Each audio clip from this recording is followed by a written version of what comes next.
Ling Qingxiao's life has entered a stage of simplicity and humility, invincible.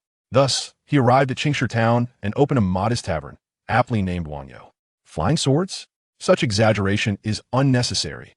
Is there a need to draw a sword against these individuals? Even using inner strength feels wasteful.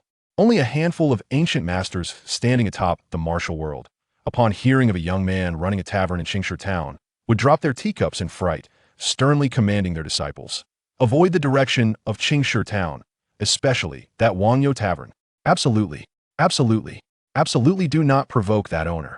Until one fateful day, calamity descended, rendering even those old masters helpless, as a shadow of despair loomed over Qingshi Town.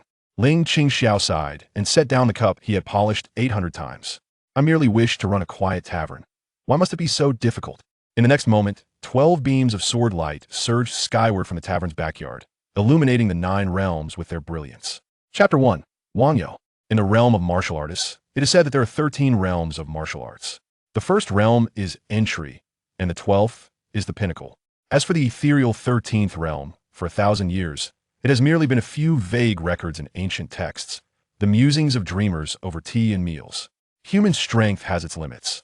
The 12th realm is the utmost pinnacle of martial arts, sufficient to overlook the masses, to dominate a region, and become a living legend. Qingshi Town, situated along the official road, may not be bustling, yet it is never devoid of life.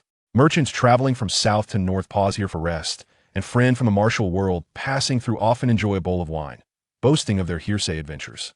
The town is small, with several stone-paved paths smoothed by the passage of time.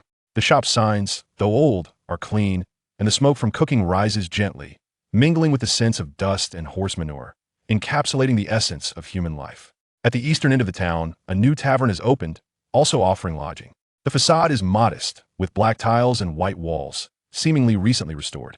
A raw wooden plaque hangs above the door, unpainted, inscribed with 3 slightly casual characters, Wanyo Guan. The name possesses an air of transcendence, yet the owner is a young man. He appears to be in his early 20s, clad in a slightly faded blue cloth long gown, his stature as upright as a pine or cypress. His features are handsome, with clear brows and eyes, a naturally striking visage, yet for reasons unknown, he evokes a sense of vagueness, as if viewed through a thin mist. He is pleasing to the eye, but does not incite much excitement. A faint smile lingers at the corners of his mouth, presenting an amiable demeanor. The townsfolk know him as Ling Qingxiao, who took over this old establishment a month ago to open the tavern. He is easygoing and fair in pricing, but seems to lack business acumen, remaining unfazed by his lackluster trade. Each day, he leisurely wipes down tables and chairs, leans against the counter perusing a weathered ancient scroll, or gazes out at the drifting clouds, contentedly out of sync with the bustling world around him. At this moment, the sun slants westward, elongating shadows. Only 2 tables are occupied in Wanyo. One table hosts the town's regulars, Old Wang, who sells sesame oil, and Old Li, the night watchman, sharing a dish of salted fava beans and a small pot of the cheapest liquor, engaging in conversation that could last the better part of the night. The other table is occupied by 3 rugged men clad in travel gear, swords and knives at their waists, their voices booming, clearly seasoned wanderers of the Jianghu. They have laid out several small dishes and a jar of wine, animatedly discussing their tales. Big brother, I'm not bragging. That bunch of fools from Blackwind Ridge dared to intercept us. The 3 heroes of Jibei? I didn't even draw my sword. With a kick each, I sent them tumbling into the ravine, one burly man with a bushy beard exclaimed, slamming the table, causing the bowls and dishes to rattle. Third brother, you have quite the skill. Another man chuckled, supporting him. Yet, the man referred to as Big Brother furrowed his brow, took a sip from his cup, savoring it thoughtfully, then remarked, enough, keep your voices down. This place is intriguing. Intriguing? Big Brother, you must be overthinking it. This is a remote and impoverished place, the bearded man dismissed. This wine, Big Brother pointed to the jar. Its initial taste is ordinary, but after swallowing, a warmth blossoms in the dantian, and the flow of inner strength becomes smoother. It is by no means the common village brew. And then there's the owner. He lowered his voice, glancing toward the counter. Ling Qingxiao was meticulously wiping a coarse ceramic wine bowl with a clean white cloth. His movements were slow and focused, his fingertips remarkably steady, as if he were handling a precious antique rather than a mere bowl. The bearded man and the other man exchanged glances, scrutinizing Ling Qingxiao. After a while, The bearded man scratched his head and said, "He looks quite proper, like a failed scholar, and his physique seems frail. I did not sense any fluctuations of inner strength. Big brother, did you perhaps not sleep well last night?" "Humph. Either he truly lacks martial prowess, or—" Big brother's gaze grew serious. "His cultivation has reached a level beyond our imagination, returning to simplicity, with his essence contained." "Ha ha! Big brother, you truly have a way with words. How old could he be? Could he possibly be a master of the 10th realm?" The bearded man burst into loud laughter, his voice echoing against the walls. Their conversation was not deliberately subdued.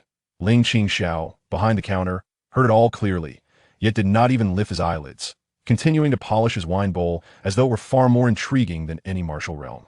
It must be said that these individuals possessed some discernment, albeit limited. At that moment, the light at the entrance dimmed as 5 more figures entered. Clad uniformly in dark blue attire, they bore slender, curved blades at their waists, their expressions haughty and imbued with a palpable malice.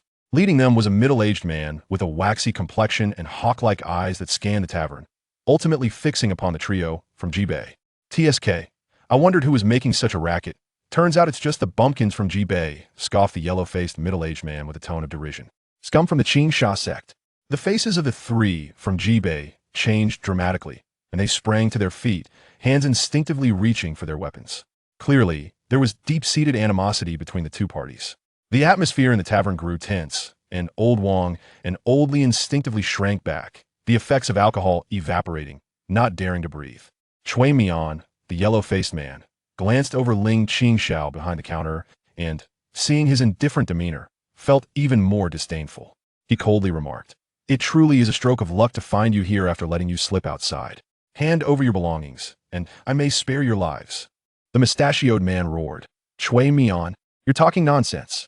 Tension mounted, swords nearly drawn, and blood seemed imminent. Finally, Ling Qingxiao set down the gleaming wine bowl with a gentle sigh, stepping out from behind the counter with a still placid expression. "Gentlemen, this establishment is small and profits meager. All our equipment is newly acquired. I would be quite distressed if it were damaged. If there are grievances, the space outside is ample, is it not?" His voice was clear and calm, devoid of any trace of anxiety. Chui Mian shot him a sidelong glance, waving his hand dismissively. "Get out of the way, peasant. You have no say here. If something is broken, I will compensate you." As he spoke, he reached out, aiming to shove Ling Qingxiao aside with a forceful grasp imbued with internal energy, clearly intending to teach the insolent proprietor a lesson. The eldest of the Jibei trio's expression hardened, realizing the peril. Chui Mian's Qingxia hand is exceedingly treacherous. The proprietor is in danger. Just as he finished speaking, Ling Qingxiao appeared to trip over the threshold, stumbling slightly forward, perfectly allowing Chui Mian's intended grasp to miss its mark. Chui Mian, caught off guard, leaned forward in surprise. Coincidentally, Ling Qingxiao's stumble caused his heel to lightly strike the leg of a nearby bench. The bench, jolted by this unexpected force, slid sharply across the floor, colliding with the calf of a Qingxia sect disciple who was about to draw his blade. The disciple, taken by surprise, yelped in pain as his footing faltered, causing him to tumble forward, inadvertently dragging down another fellow disciple beside him. Bang! Clatter!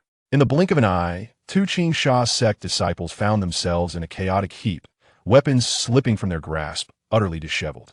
The entire scene unfolded so abruptly it resembled a poorly executed farce, scattering the once menacing atmosphere.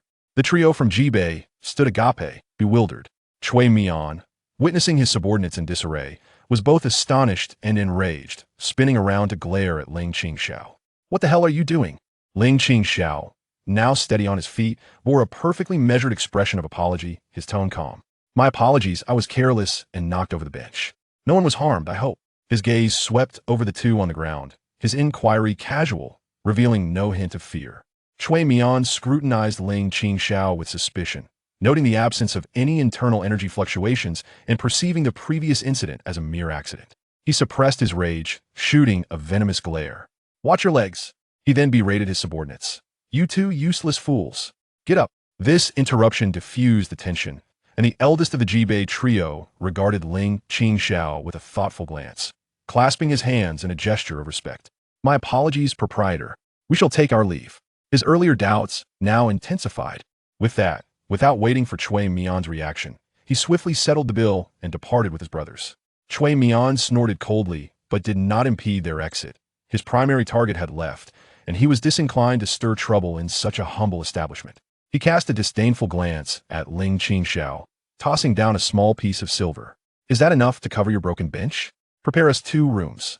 "That will suffice." Ling Qingxiao nodded, his expression neutral. "The guest rooms are on the 2nd floor." He led Cui Mian and his companions upstairs, moving with an air of ordinary composure. The earlier chaos seemed merely a series of remarkable coincidences. Only in the corner of the counter, a polished bronze picio, used as a paperweight, reflected faintly the depths of Ling Qingxiao's lowered gaze, revealing an expression of profound indifference, as if he had seen through the myriad of worldly troubles and the storms of life, tinged with a hint of languid boredom. Having settled the Qingxia sect members, Ling Qingxiao descended the stairs. Old Wang and Old Li had long since slipped away. The tavern fell silent, the dying rays of the sun streaming through the window, casting a patchwork of light and shadow upon the floor, with tiny specks of dust floating in the shafts of light. Ling Qingxiao approached the window, gazing at the lights gradually illuminating outside and the half-risen red sun cradled by the distant mountains, exhaling softly. "Such tranquil days are indeed comfortable," he murmured to himself, his fingers unconsciously tapping a rhythmic pattern on the window frame. The sound was perfectly even, 13 gentle taps, echoing in unison. The Wangyu Tavern, nestled in this Qingshi Town, seemed to have begun its first day just like any other. Chapter 2. A bowl of noodles as dawn's first light began to break. The members of the Qingxia sect slipped away like shadows, as if pursued by unseen demons. When Ling Qingxiao descended the stairs, stifling a yawn, the establishment was deserted, save for a few rays of morning light filtering through the window cracks, illuminating the swirling motes of dust. He proceeded to open the door, as usual, moving a recliner to the entrance, settling in to watch Qingshi Town gradually awaken. His gaze distant, as if he could witness the passage of time itself. The afternoon sun hung lazily in the sky, and the streets were sparsely populated. Inside the Forgetting Worries pavilion, the atmosphere was even more desolate, with only the sporadic, crisp sounds of an abacus being manipulated by Chu singing breaking the silence, its rhythm almost lulling. At that moment, hurried yet somewhat ethereal footsteps echoed from the street's end, shattering the tranquility. A figure stumbled towards the tavern. It was a woman, clad in a dress that had long lost its original hue, its frayed edges revealing a patchwork of varying scars beneath. Her long hair was disheveled, matted with grass and dried blood, obscuring much of her face. She breathed heavily, her steps unsteady, clearly at the end of her strength. Yet, through the strands of hair, her eyes shone with a fierce brilliance, ablaze with defiance, exhaustion, and a primal vigilance akin to a cornered beast. With a sudden push, she flung open the door to the Forgetting Worries pavilion, stumbling inside, carrying with her a faint scent of blood and dust. Chu Sanging, behind the counter, jerked his head up, his gaze sharp as lightning as it swept over the woman. His right hand instinctively pressed down on a slightly darker bead of the abacus, concealing a poisoned needle beneath. He quickly assessed the severity of her injuries and the depletion of her internal energy, yet noted her fleeing posture and lingering aura suggested that at her peak, her cultivation must have been no less than the 8th realm. Far from an ordinary wanderer of the martial world, Ling Qingxiao slowly opened his eyes, his calm gaze resting on the woman, seemingly unfazed by her abrupt entrance. The woman gasped for breath, her wary eyes scanning the interior. Upon noticing Chu Sanjing's composed demeanor and piercing gaze, she instinctively tensed, adopting a defensive stance. However, when her eyes fell upon the young proprietor lounging in the doorway, appearing devoid of internal power and exuding a nonchalant air, her taut nerves relaxed slightly. Compared to the enigmatic figure behind the counter, this young man seemed far more benign. "Room, please," she rasped, extracting a small, unremarkable piece of silver from her bosom and placing it on the nearest table, her body still poised for immediate flight or confrontation. Ling Qingxiao glanced at the silver, then at her disheveled state, and nodded. "The first room to the left on the upper floor is vacant." At his words, she said no more, forcing her weary body to ascend the stairs, nearly crawling in her haste. Soon, a faint sound of a door closing and locking echoed from above. Chu Sanging looked at Ling Qingxiao, his eyes questioning. He could sense the trouble that clung to the woman. Yet, Ling Qingxiao merely stifled another yawn and closed his eyes once more, as if he had simply taken in a stray cat seeking refuge. As dusk descended, Ling Qingxiao made a rare foray into the modest kitchen located in the back courtyard. Moments later, an indescribable aroma, a peculiar amalgamation of burnt undertones and an odd seasoning, wafted through the air. He ascended the stairs with a bowl of suspiciously colored, steaming soup and rapped on the door of the first room to his left. After a prolonged pause, the door cracked open, revealing a woman's face, pale yet still showcasing a hint of her delicate features, her eyes glinting with caution. The establishment had a custom to provide a meal for the evening. Ling Qingxiao casually extended the bowl towards her. After a moment's hesitation, perhaps due to an overwhelming hunger, she accepted it. Peering into the bowl, she beheld a lump of gray-green, viscous substance emitting an odd scent, furrowing her brow in dismay. Lifting her gaze to Ling Qingxiao's expressionless face, she seemed to seek reassurance that this was not poison. Ultimately, steeling herself, she grasped a spoon and took a minuscule taste. In an instant, her visage contorted into an expression of sheer incredulity, a blend of shock, disgust, and disbelief. She abruptly turned her head away, fighting the urge to expel its contents. "What is this?" Her voice trembled, incredulous that such an unexplainable dish could exist in the world. "Vegetable and minced meat porridge." Ling Qingxiao replied with unflinching calmness. Perhaps it was cooked a tad too long.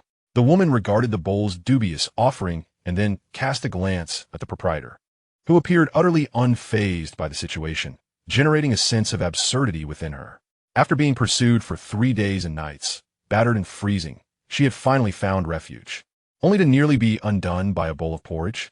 After a brief silence, she suddenly thrust the bowl back into Ling Qingxiao's hands with a tone of resolute defiance. "Where's the kitchen?" Ling Qingxiao raised an eyebrow, seemingly taken aback, yet he gestured towards the downstairs courtyard. The woman, Lin Yaoyao, uttered not a word as she steadied herself against the wall, making her way down the stairs step by step, heading straight for the kitchen.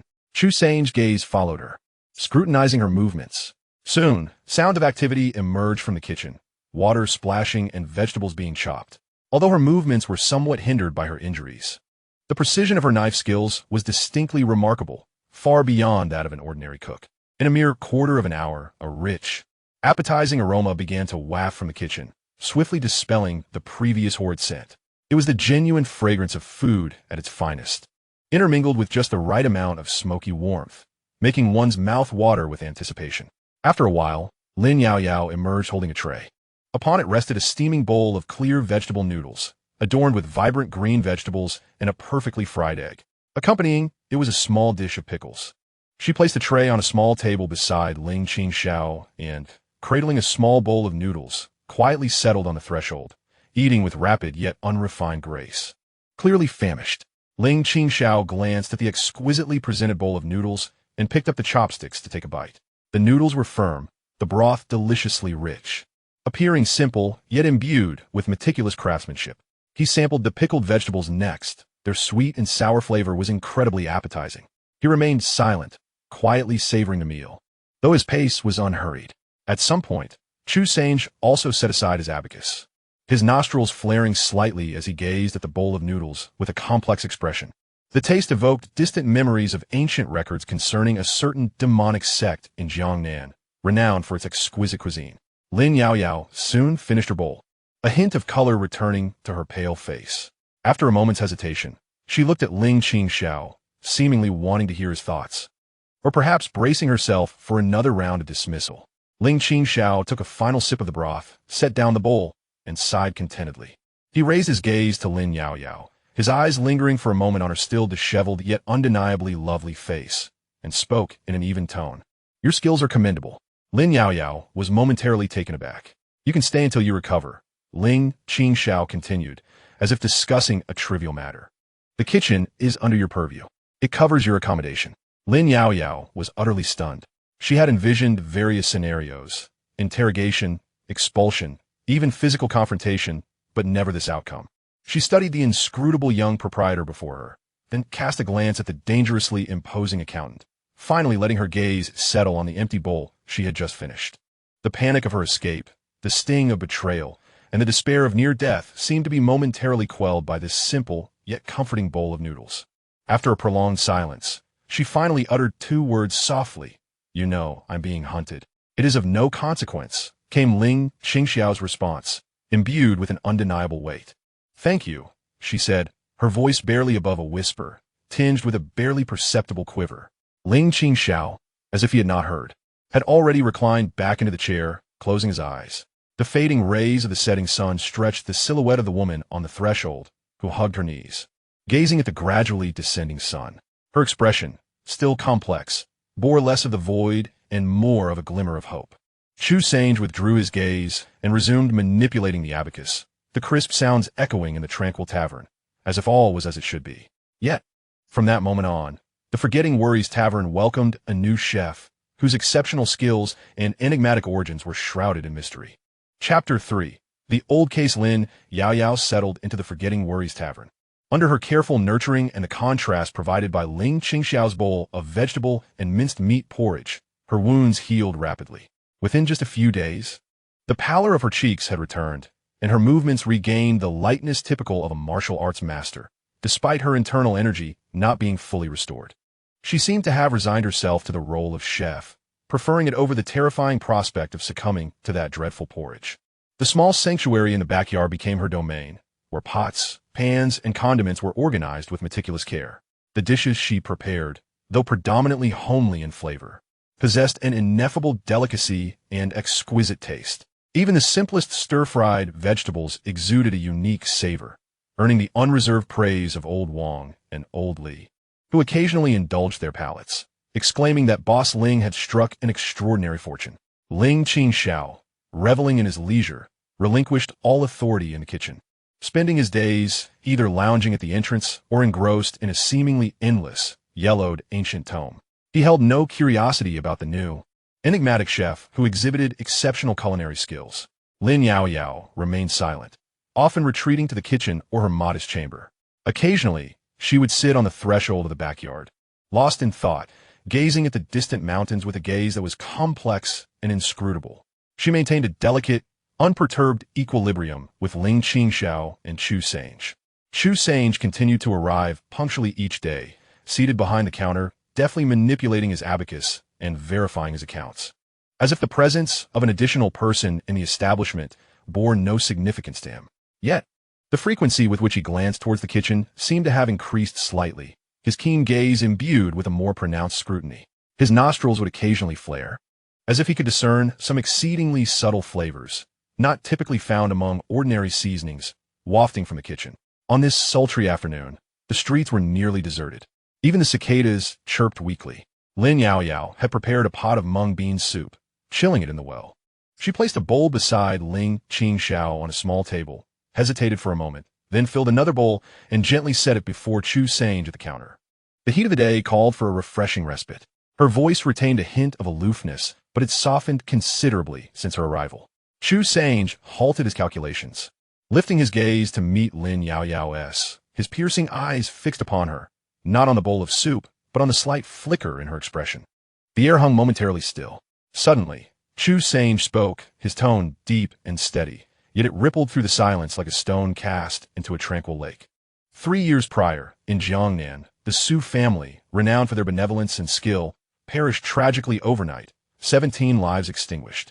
The scene was clean and decisive, each victim succumbing to a single strike to the throat, with no valuables missing. The sole enigma being the disappearance of the Su family's secret text, the 9 Meridians acupuncture secrets. 3 days after the incident, the demon cult's saintess, Ling Qingxiao, appeared miles away, wielding a set of jade gold needles rumored to be the Su family's ancestral heirloom. His words flowed steadily, as though recounting a long-buried case, each syllable crisp and chilling.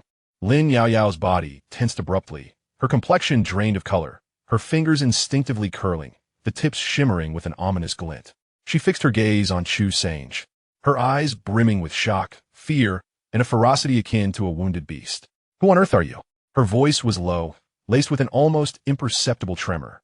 In the backyard, Fei, sweeping the ground, and Ling Qingxiao, seemingly dozing at the entrance, both paused imperceptibly in their motions, as Xianxia faced her nearly predatory gaze. His expression remained unflinching. He slowly placed the last abacus bead in position, producing a soft click. The 6 doors, archives, file number A734, remarks, under suspicion. He added calmly, his gaze still steady upon Ling Qingxiao. The document recorded that Su family's young lady, Su Wan, aged 15, was secretly sent to a temple outside the city for quiet contemplation on the day of the incident due to her mother's grave illness, thus narrowly escaping a calamity. According to her testimony, she had inadvertently encountered the family's frequent visitor, the ghostly physician Mo Huaishan, pressing her father for the 9 meridians acupuncture secrets to no avail. The ferocity in Lin Yaoyao's eyes instantly solidified, replaced by a profound confusion and shock. She staggered backward, steadying herself against a nearby table, her lips trembling slightly. Waner is still alive? No, it cannot be. You clearly witnessed the chaos in the Su family, Mrs. Chamber, and the bloodstains? Que songe interjected, his tone remaining flat. That was merely a ruse orchestrated by Mo Huaishan. He needed someone to shoulder the blame, and who could be more fitting than you? Who harbors an old grudge against the Su family and bears the name of the holy maiden of the demonic sect? Why, how do you know these things? Lin Yaoyao's voice was hoarse, as though every word bore the weight of blood. Such secrets, even within the 6 doors, were not accessible to ordinary individuals. Chu Sange offered no response, merely lifted the bowl of mung bean soup to his nose, inhaling gently before taking a sip. The soup is quite good, he remarked, his tone indistinguishable from that which he had used to evaluate the case files, though a tad too much sugar has been added. He set the bowl down and resumed his examination of the account book, as if the astonishing dialogue had never transpired. Lin Yaoyao stood frozen in place, feeling both icy and as if flames were igniting within her. The years of injustice, the burden of infamy, the despair of being hunted, had it all been a meticulously crafted scheme to frame her? And the revelation of this truth came from a stern accountant in a tavern of this small town? She abruptly lifted her gaze to Ling Qingxiao. Unbeknownst to her, Ling Qingxiao had awakened, leisurely sipping the mung bean soup. Upon meeting Lin Yaoyao's glance, he blinked innocently, his tone casual. Mr. Chu has assisted at the magistrate's office before. His memory is quite remarkable. Lin Yaoyao thought. Remarkable is an understatement. She turned her attention back to Chu Sange, who had immersed himself completely in the account book, as if their earlier conversation had merely brushed upon the weather. Yet his unassuming words had acted as a key, forcefully prying open the rusted and blood-sealed box within Lin Yaoyao's heart. Countless overlooked details and illogical aspects surged forth in her mind. Monta Kuai-san, that uncle who always wore a benevolent smile. The overwhelming emotional impact nearly caused her to falter. She inhaled deeply several times, casting a profoundly complex glance at Chu Sange, ultimately saying nothing, and swiftly retreated to the kitchen in the back courtyard, closing the door behind her. In the courtyard, a Fei paused his sweeping, gazing towards the kitchen with a furrowed brow, seemingly sensing the oppressive emotional fluctuations. At the entrance, Ling Qingxiao finished the last sip of mung bean soup, sighing contentedly. Alas, it appears that tonight's dishes will be rather heavy in flavor, he murmured, closing his eyes once more. Behind the counter, Chu Sanging turned a page in the account book, gently tapping a finger on a particular expenditure, which recorded the purchase of a costly herb known as forget-me-not a few days prior. His gaze became distant, as if peering through the ledger into ancient, dust-laden archives. Within the forget-me-not pavilion, the sound of the counting beads echoed, seemingly more tranquil than ever. Yet beneath that calm, certain things had quietly changed. Chapter 4. Young A. Fei and the Untraceable Sword. The Forget-Me-Not Pavilion, having enjoyed a few days of tranquility, welcomed a special guest at midday. The newcomer was a young man, roughly 27 or 28 years of age, clad in a somewhat worn azure robe, faded yet impeccably clean. His features were unremarkable, save for a pair of remarkably bright eyes, serene as an ancient well, capable of penetrating the minutiae with a single glance. He stood tall like a solitary pine, his steps steady and measured, each stride precise, imbued with a unique rhythm. Most striking was the long sword he bore upon his back, sheathed in an unadorned blackwood scabbard, meticulously wrapped in soft, coarse cloth, revealing only the ancient hilt. He resembled an ancient sword that had completely subdued its luster, with only a faint, ethereal aura of pure sword intent emanating around him, evoking a sense of reverence in those knowledgeable of such matters. Standing at the entrance of the Forget-Me-Not Pavilion, his gaze swept over the sign and then scanned the interior. Upon noticing Chu Sangang at the counter, diligently calculating with an abacus, his eyes sharpened momentarily, betraying a flicker of surprise, clearly recognizing the man's extraordinary presence. The swift, precise sounds of exceptional knife work emanating from the kitchen caught his attention, causing his brow to twitch ever so slightly. This tavern in the small town appeared to hold more than meets the eye. His gaze finally settled on Ling Qingxiao, reclining on a chair at the entrance. After a brief appraisal and finding nothing remarkable about his aura, he turned his attention away and entered the establishment. Choosing a clean table by the window, a pot of clear tea, 2 small dishes, and a bowl of vegetarian noodles, he ordered, his voice steady yet tinged with a subtle detachment.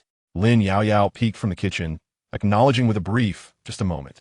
At that moment, a Fei was diligently wiping down the tables and chairs within the shop with cloth.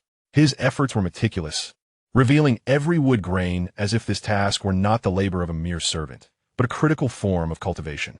His movements subtly hinted at a commendable coordination and precise control of his body, still youthful, yet already showing promise.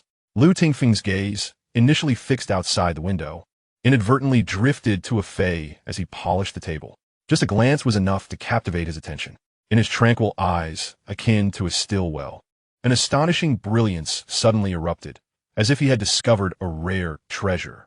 His gaze meticulously followed every movement of the young man, a Fei, whose exceptional physique was a sight to behold. Though his vitality appeared slightly lacking, the innate harmony he possessed, so exquisitely aligned with the art of swordsmanship, seemed almost palpable. What was even more remarkable was the boy's unwavering focus and resilience, his mind singularly devoted, marking him as an exceptional candidate for mastering the supreme sword techniques. Lu Tingfeng's heart raced abruptly.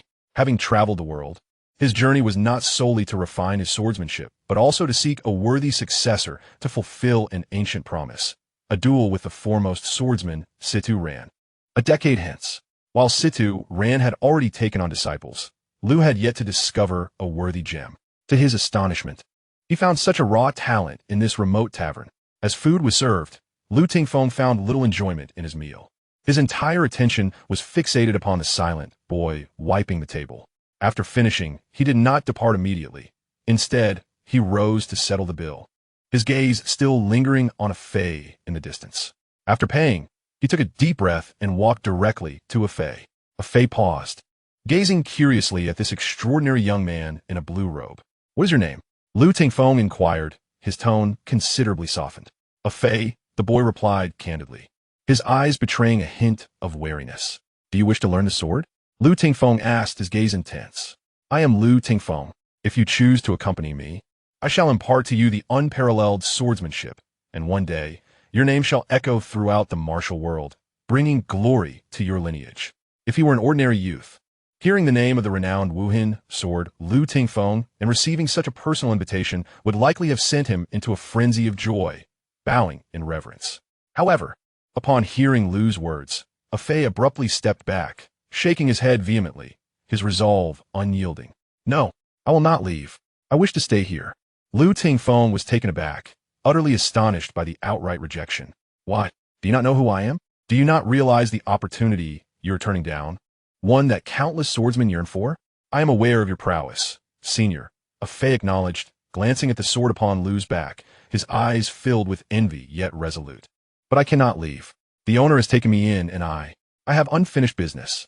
His words were vague, but the stubbornness and resentment reflected in his gaze were unmistakable. Lu Tingfeng furrowed his brow, perceiving the weight of vengeance the young man bore. It was precisely this burden that necessitated the guidance of a master. Without it, he risked straying down a perilous path, perhaps even meeting an untimely demise in his quest for revenge. Remaining here will only squander your time and squander your talent.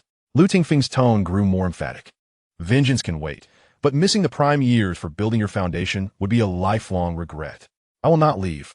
Ah Fei, remarkably stubborn, tightly pressed his lips together, instinctively leaning toward Chu Sange behind the counter and Ling Qingxiao, who lay at the entrance, as if they were his sanctuary.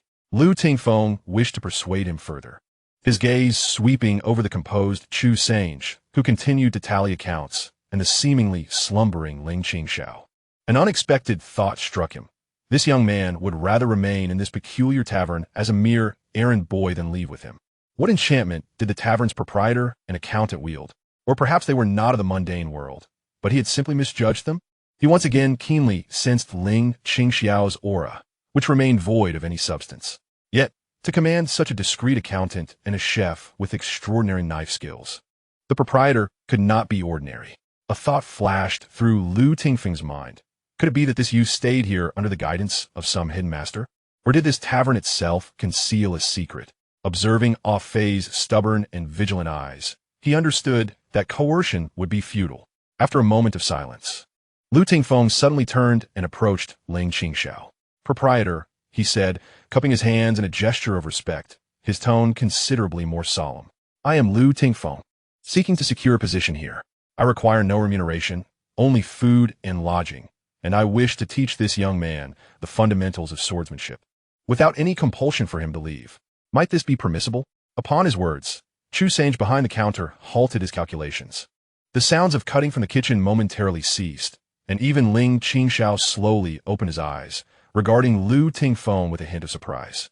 For the sake of taking on a disciple, the renowned Wu Hin, sword of the martial world, was willing to humble himself as a menial laborer?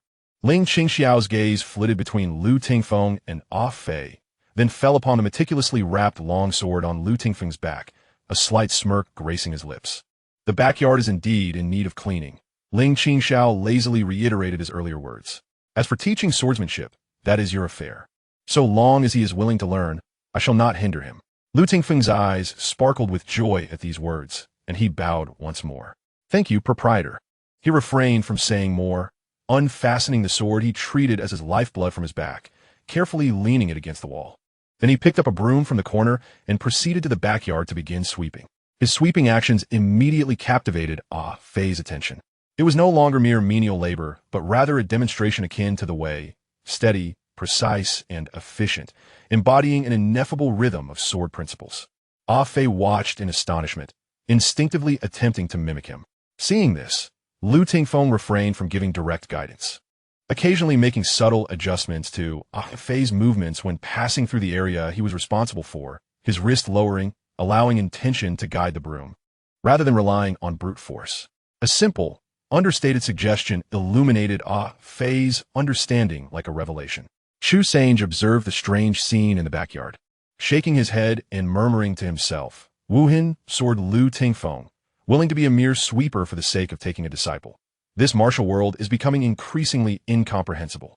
His pen moved incessantly, yet he inscribed a small note in the blank ledger: "Purchase 2 new brooms." Ling Qingxiao closed his eyes once more, as if nothing had transpired. However, the smile at the corners of his lips deepened slightly. This forgetting worry pavilion had truly become increasingly intriguing. A swordsman burdened by blood vendetta, and the second-best swordsman in the world, who sought apprentices by oath. Chapter 5. The grip of the sword the following day. As the first light of dawn emerged in the sky, the town remained shrouded in a thin mist and silence. An unusual commotion arose from the backyard. Lu Tingfeng stood with hands clasped beneath the ancient locust tree, his figure resembling a sword, his breath merging with the morning chill. Opposite him stood a Fei, not wielding a broom, but rather a branch of suitable thickness that Lu Tingfeng had casually broken off. The swordsman embodies an extension of the heart, directed by intent. It is not merely a reliance on strength, but rather an emphasis on precision, control, where every ounce of power originates from the core and flows to the extremities without waste. Lu Tingfeng's voice, though not loud, was sharp and clear, akin to a blade slicing through the wind. What you learned before was largely a haphazard fighting technique, lacking focus and riddled with flaws. A Fei pressed his lips together, his gaze defiant, yet he refrained from retorting. He understood Lu Tingfeng spoke the truth. His family's swordsmanship was never renowned for its finesse, and on the night of the massacre, he had been preoccupied with survival and desperation, hardly attending to any form or technique. From today onwards, forget all that you have learned previously. We shall begin with the very basics, gripping the sword, thrusting, slashing, flicking, and parrying. Lu Tingfeng's tone brooked no argument. Watch my movements. He extended his fingers like a sword and slowly demonstrated a fundamental thrust. The motion was so slow it seemed almost suspended in time. Yet a Fei perceived an intense essence emanating from his fingertips, causing the very air around them to ripple slightly. A Fei held his breath and concentrated, striving to imitate. However, his movements remained imbued with the wildness and disarray of his past. The branch he wielded sliced through the air with a whoosh, devoid of any sense of concentrated force. Not right. Lu Tingfeng furrowed his brow, stepping forward to directly correct a Fei's wrist angle with his icy fingers.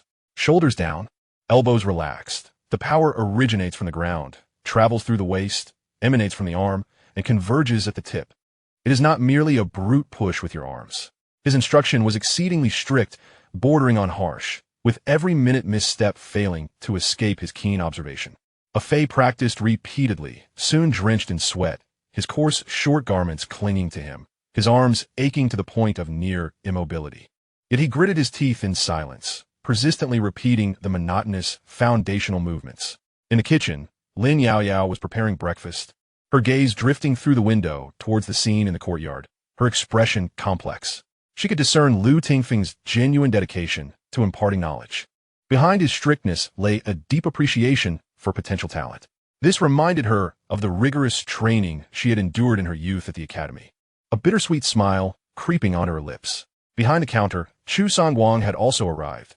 Instead of beginning his accounting, he held a cup of hot tea, silently observing the backyard.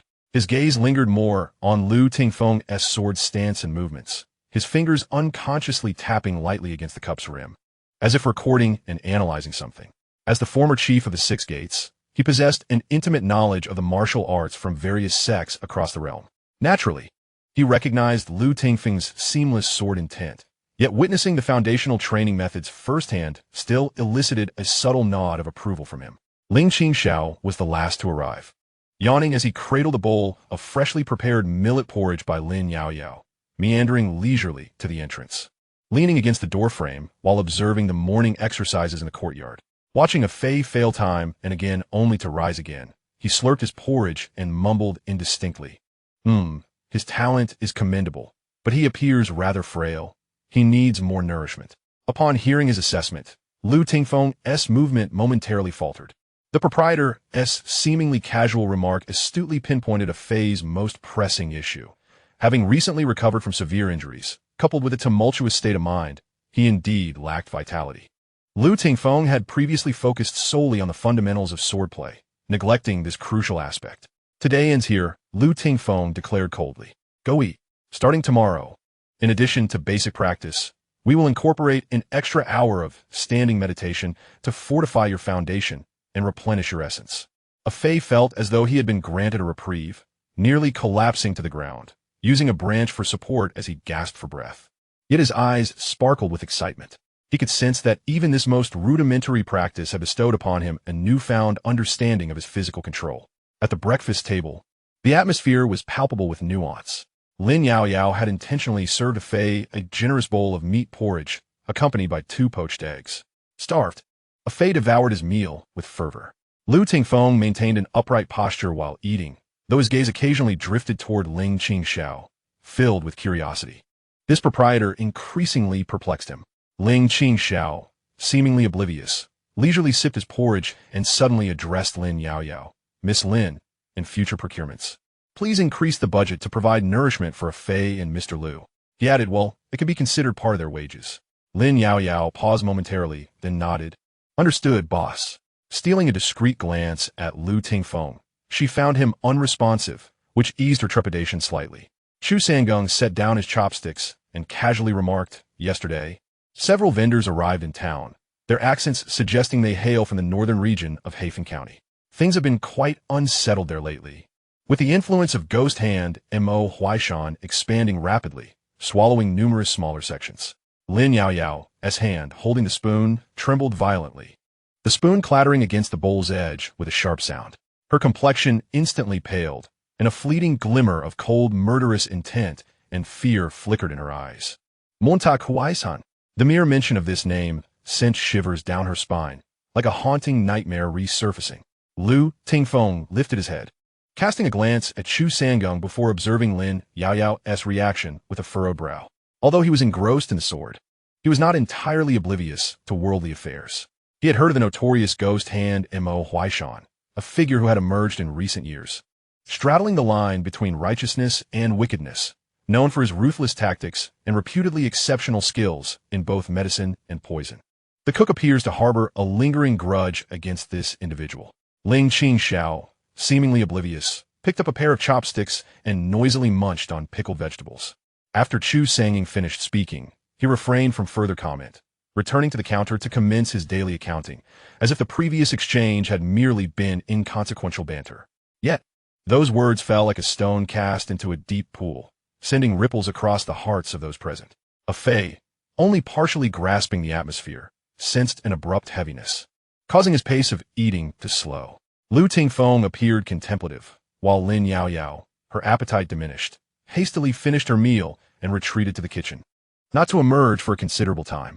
Morning lessons resumed, yet a Fei noticed that Master Lu's demands seemed to have intensified, as if an invisible urgency compelled him forward. Ling Qingxiao remained ensconced in his chair at the entrance, observing the steadily increasing foot traffic on the street. Occasionally, his gaze would flit over a few unfamiliar faces loitering at the corner, their eyes keenly alert, the inner collars of their garments embroidered with an almost imperceptible serpent totem. His fingers tapped lightly on the armrest of the chair, maintaining a steady rhythm. The trees may desire stillness, but the wind refuses to relent. He exhaled softly, the sound barely audible, known only to himself. Chapter 6. The Approach of Storm and Rain. Life seemed to revert to its previous cadence, punctuated now by unyielding morning and evening lessons in the courtyard. Lu Tingfeng instructed with strictness, and a Fei's progress was remarkable.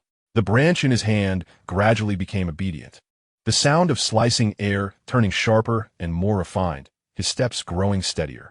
The practice of standing and regulating his breath gradually restored a flush to his pallid complexion, and the meager energy within him began to swell.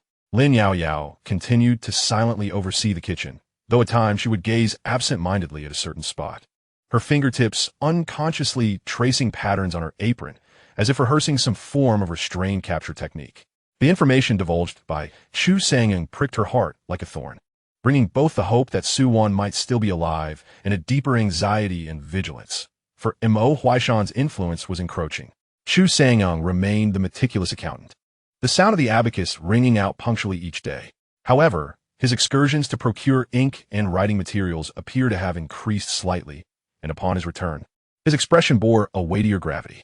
Ling Qingxiao, he remained the least perturbed presence among them, basking in the sun, perusing books, dozing occasionally, and offering trivial critiques on Lin Yaoyao's dishes, remarking on excessive salt or overcooking, as if entirely unaware of the undercurrents swirling around him. On this particular afternoon, the oppressive heat rendered one drowsy. The streets were sparse with pedestrians, even the dogs lay languidly in the shade, tongues lolling. A middle-aged man, dressed as a peddler, ambled slowly to the entrance of the Wanyu Pavilion, a tattered straw hat obscuring much of his face, his voice hoarse as he called out, needles and threads, assorted trinkets. Cheap for sale. He paused at the threshold, ostensibly resting, yet his gaze wandered into the shop with a semblance of casual interest. As he caught sight of Chu Sange behind the counter, a flicker of emotion crossed his eyes before he swiftly averted his gaze. Upon hearing the sound of a sword slicing through the air from the backyard, where Lu Tingfeng was instructing a Fei, he subtly twitched his ears beneath his straw hat. Ultimately, his gaze lingered longest on Ling Qingxiao, who dozed at the entrance, filled with a sense of scrutiny and inquiry. "Boss, may I trouble you for a bowl of water?" The peddler rasped. Ling Qingxiao did not lift his eyelids, casually gesturing with his hand. "The water barrel is in the courtyard. Help yourself." The peddler thanked him, set down his burden, and strolled toward the backyard. His steps appeared nonchalant, yet he tread lightly, clearly possessing considerable agility. Just as he reached the doorway to the backyard, a figure abruptly blocked his path. Chu Sange. Unbeknownst to him, Chu Sange had left the counter, holding a ledger, seemingly intent on verifying something with Ling Qingxiao, thus obstructing his route. "No entry to the backyard," Chu Sange stated flatly, his gaze sharp as icy blades, sweeping across the peddler's face. "The water ladle is behind the door." The peddler paused, offering an awkward chuckle. "Ah, my apologies, I was unaware of the rules." He sheepishly retreated to the entrance, retrieved the ladle, dipped it into the barrel, and gulped down half a ladle of water, yet his eyes darted furtively toward the backyard. Just in time, he witnessed Lu Tingfeng correcting a Fei's stance by pointing at his wrist. Lu Tingfeng, sensing a presence, shot a cold, electric glare in his direction. The peddler felt a chill run down his spine, quickly lowering his head, setting down the ladle, hoisting his burden, and repeatedly expressed his gratitude as he hastily departed, appearing to be nothing more than an ordinary man seeking a drink of water. Chu Sange observed the peddler's hurried retreat, his gaze fixating on the spot where the man had instinctively rested his fingers on the rim of the barrel while drinking. There, he noticed minute traces of almost imperceptible white powder. Chu Sange's eyes narrowed, his expression turning cold. Without raising an alarm, he quietly approached, grinding his foot over the rim, then seized the ladle and splashed the remaining water onto the ground. The liquid seeped into the crevices of the flagstones, emitting a faint sizzling sound and a subtle, unusual odor. Poisonous sinews. It appears that the 5 poisons boy under Mo Huaishan has also arrived. Chu Sange murmured softly to himself, his voice barely audible. He returned to the counter and marked a tiny serpent symbol on a blank page of a ledger. In the backyard, Lu Tingfeng furrowed his brow and addressed a Fei. That will be all for today. When you return, practice the breathing mantra I taught you for 3 full cycles. Do not become complacent. A Fei complied respectfully. Though puzzled as to why their session concluded earlier than usual, he dared not inquire further. Lu Tingfeng walked to the front hall and said to Ling Qingxiao, "Boss, I shall step out to procure some items." Their eyes briefly met, each recognizing a hint of gravity in the other's expression. Ling Qingxiao remained languid, merely responding with a sound of acknowledgement. Lu Tingfeng exited the tavern, his figure swiftly disappearing around the street corner. He did not genuinely intend to go shopping. Rather, he sought to ascertain the presence of serpents, insects, and vermin that the itinerant vendor had mentioned, as well as their numbers in the vicinity of the town. In the kitchen, Lin Yaoyao gripped the kitchen knife tightly, her knuckles turning pale from the strain. She too sensed the unsettling and unusual aura drawing near. In the evening, Lu Tingfeng returned, his demeanor unremarkable, though a faint whiff of blood lingered about him, quickly dissipated by his own sword intent. He said little, merely nodding slightly to Chu Sanging. The latter understood the unspoken message and added a small numeral 3 next to the serpent symbol in the ledger, indicating that 3 individuals had been dealt with. During dinner, the atmosphere felt somewhat oppressive. However, Ling Qingxiao seemed to have an unusually hearty appetite, consuming an extra half bowl of rice, and even critiqued Lin Yaoyao's new attempt at a cold dish. Too much vinegar has overwhelmed the fragrance of the osmanthus. Lin Yaoyao lowered her head, silently taking note. After the meal, instead of retreating to his quarters, Ling Qingxiao strolled to the backyard to inspect the poisoned water tank. He extended a finger to gently wipe away the water stains on the rim, bringing it to his nose for a sniff. TSK. The craftsmanship of the 5 poisons child remains crude. The timing is off, and the scent is overwhelming. He wrinkled his nose in distaste, casually plucking a seemingly ordinary leaf of orchid grass from a nearby pot, crushing it, and tossing it into the tank, then stirring with a ladle. To the naked eye, the water in the tank appeared to clarify at an observable rate, the faint odor vanishing entirely. A Fei, who had been following behind, watched in astonishment.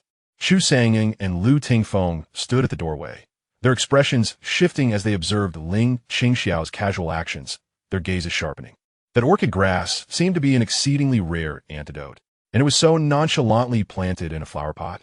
Furthermore, he recognized the handiwork of the 5 poisoned child at a glance, and even commented on its inadequate timing.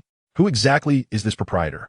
After tending to the water tank, Ling Qingxiao brushed off his hands, as if he had merely accomplished a trivial task.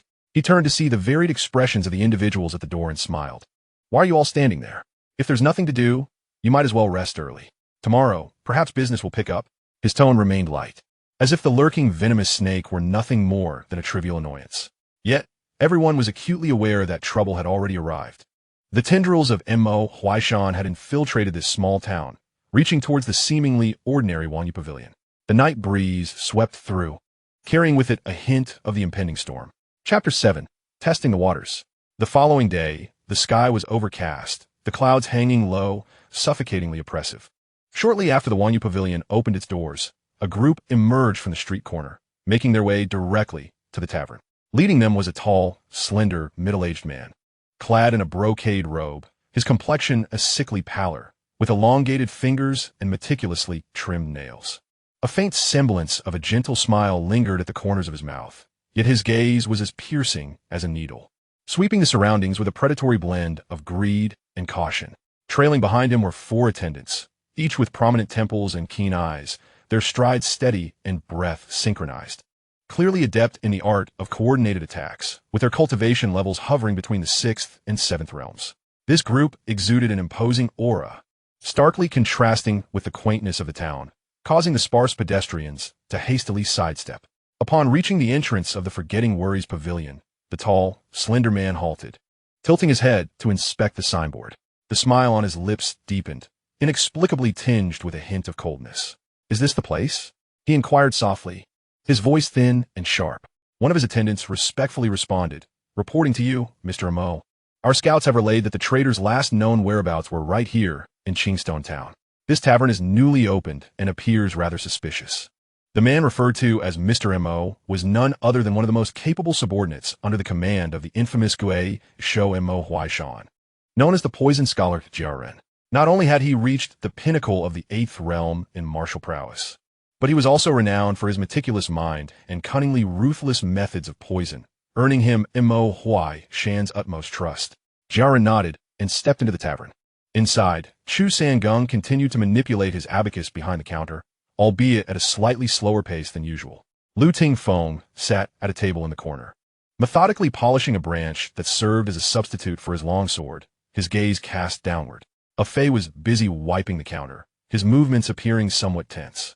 In the kitchen, Lin Yao's chopping momentarily ceased before resuming, though the sound now carried an edge of sharpness.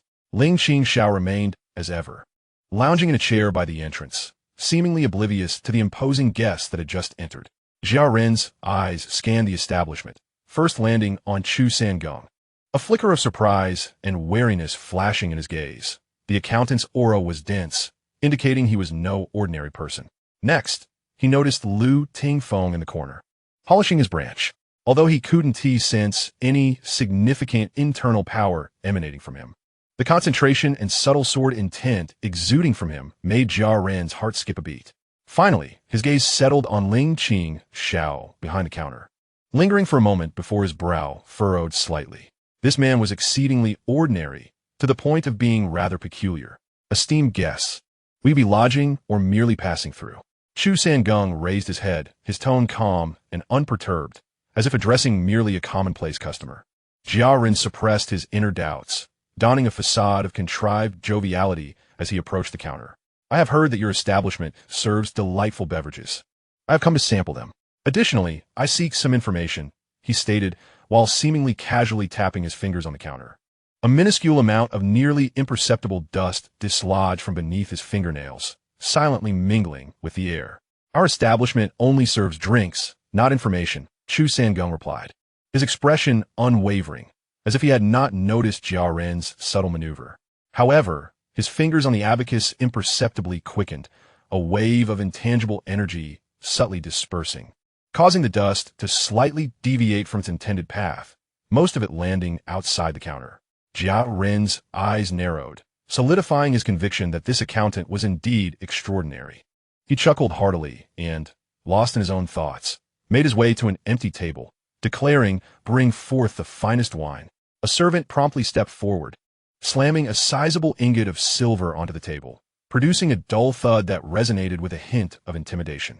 A Fei glanced at Ling Qingxiao, observing that the proprietor remained unperturbed, and thus, steeling himself, he took the silver and ventured to the wine cellar in the back.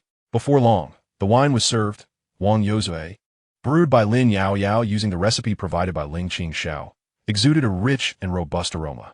Jiaoren poured a bowl, but refrained from drinking, instead holding it to his nose and inhaling deeply, a flicker of astonishment crossing his eyes. This wine was indeed extraordinary, imbued with spiritual essence that greatly benefited internal cultivation. He grew increasingly convinced that this tavern harbored secrets. "Excellent wine," he exclaimed, setting the bowl down, his gaze sweeping across the room before finally landing on the seemingly affable Ling Qingxiao. "Pray tell, have you never encountered a woman of 27 or 28? Perhaps she has sustained an injury, yet she possesses a certain charm." He described Lin Yao's features while meticulously observing the reactions of everyone present. Ling Qingxiao yawned lazily, scratching his head. "With so many people coming and going each day, who can remember? If you seek someone, you ought to inquire at the town's yamen." The smile on Jiaoren's face dimmed slightly. "Perhaps she is hiding, say, in one of the guest rooms of this tavern?" His tone took on a menacing edge. In the corner, Lu Tingfeng halted his task of polishing branches, while the sounds of chopping from the kitchen ceased. Chu Sange set aside his abacus and remarked coolly, "Surely, You jest, esteemed guest. This establishment operates on hospitality. All who enter are guests. If someone is indeed residing here, they are paying patrons and cannot be searched at will. Suddenly, one of Jia Ren's hot-tempered attendants slammed the table, exclaiming, "Impudence! Do you know to whom you are speaking?" Before he could finish, Jia Ren raised a hand to silence him, his face once again adorned with a feigned smile. "Forgive my subordinate's rudeness, esteemed proprietor. However, this individual is a traitor whom my master urgently seeks, guilty of grave offenses. Should your establishment dare to harbor him, it may very well render this tavern a place where one can only forget their woes." The threat in his words was unmistakable. At that moment, a sudden clatter emanated from the back courtyard, reminiscent of pottery shattering. It was Lin Yaoyao. In her flurry of emotions, she had accidentally knocked something over. Jia Ren's eyes gleamed with intensity as he turned sharply toward the direction of the courtyard, demanding, "Who goes there?" His 4 attendants immediately sprang into action, ready to charge toward the back. Lu Tingfeng snorted disdainfully, his branch trembling slightly in his grasp. Chu Sange's fingers poised delicately on his abacus. Fei clenched his fists in anxiety, just as tensions escalated. "Oh dear!" Ling Qingxiao, who had been languidly reclining, suddenly sprang up as if jolted by a surge of energy. However, he lost his balance and stumbled forward, flailing his arms in a frantic attempt to regain stability, only to collide with a table laden with a jar of fine wine. The jar toppled violently, shattering into fragments, and the fragrant liquid cascaded across the floor, its potent aroma enveloping the space, overpowering all subtle sounds and scents. Ling Qingxiao himself fell to the ground, drenched in wine, his predicament rendering him quite disheveled. The sudden upheaval left everyone in a state of shock. Jia Ren's attention was thoroughly disrupted. He frowned in disdain at the chaos surrounding him and the wine-soaked Ling Qingxiao. In a flurry, Ling Qingxiao scrambled to his feet, his expression a mix of regret and dismay as he gazed at the shattered jar and spilled wine, repeatedly apologizing. My apologies, he slept. Oh dear, such a fine wine, what a pity."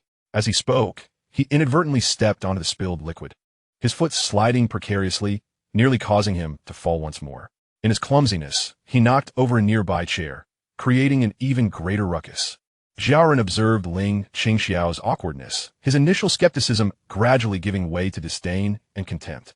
It appeared that the proprietor was indeed an ineffectual commoner. Perhaps the earlier incident had merely been a stroke of luck? He cast another glance towards the courtyard, where, following the initial crash, silence reigned. Perhaps it was simply a mishap by the kitchen staff? His gaze flitted to the impassive Chu Sange behind the counter and the cold-eyed Lu Tingfeng in the corner. Weighing his options, these two seemed formidable. It would not bode well to confront them openly at this juncture. With a feigned smile returning to his face, Jia Ren waved his hand dismissively. "It is merely a jar of wine.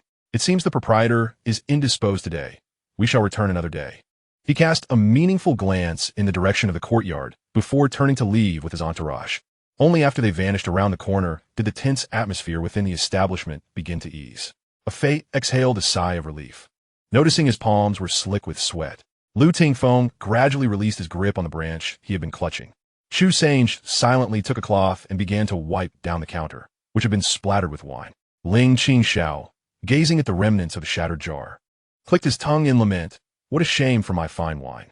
He patted the wine stains on his clothing and nonchalantly reclined back in his chair, as if the earlier crisis had no bearing on him. The kitchen door curtain in the courtyard shifted, and Lin Yaoyao emerged, her complexion pale, her eyes reflecting a mixture of fear and gratitude. She looked at Ling Qingxiao, opening her mouth as if to speak. However, Ling Qingxiao preempted her, his tone laced with a hint of reproach. "Miss Lin, do be more careful next time. Dishes cost money as well." Lin Yaoyao paused, then lowered her head, softly responding, "Yes, boss." Observing Ling Qingxiao's languid demeanor, coupled with the diligent Chu Sange and the silent Lu Tingfeng, her immense anxiety miraculously began to dissipate. The forgetting pavilion may indeed become her sanctuary from sorrow. However, it is well understood by all that the cunning scholar, Jia Ren, will not relent so easily. The next visit may not merely be a test. Chapter 8. Purple mist. The lingering gaze of Jia Ren upon his departure cast a shadow over the forgetting pavilion, much like a brooding cloud. In the following 2 days, an eerie calm enveloped the town. The usual hustle and bustle seemed subdued as if pressed down by an unseen force. This unnerving tranquility heightened the vigilance of those within the pavilion. The stillness before a storm is often the most suffocating. Lu Tingfeng's training of a Fey grew increasingly rigorous, bordering on the inhumane. A Fey gritted his teeth, aware that impending troubles could arise due to his esteemed sister Lin. He yearned for the strength to protect others, even if just a modicum.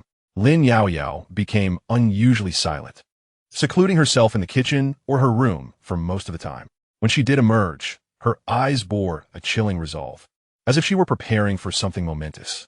Chu Sange spent longer hours outside, returning with an aura that had grown even more frigid. Only Ling Qingxiao remained unchanged, basking in the sun, reading, seemingly oblivious to the approaching storm. Even finding the leisure to critique the uneven sprinkling of powdered sugar on Lin Xiaoyao as newly crafted pastries. On the third day, in the dead of night, the moon concealed its face, and a profound silence blanketed the surroundings. Even the chirping of insects had vanished. A faint, sweetly acrid purple mist, akin to a living entity, silently seeped from the streets, drains, and crevices of walls, gradually coalescing towards the forgetting pavilion. With a mist passed, several sparrows resting on the wall flapped their wings for a moment, only to fall silently to the ground, twitching briefly before succumbing to silence. The purple mist, a costly venture for Mo Huai Mountain. From the shadows behind the counter, Chu Sange slowly opened his eyes, whispering to himself. He had not succumbed to slumber, but was in deep meditation.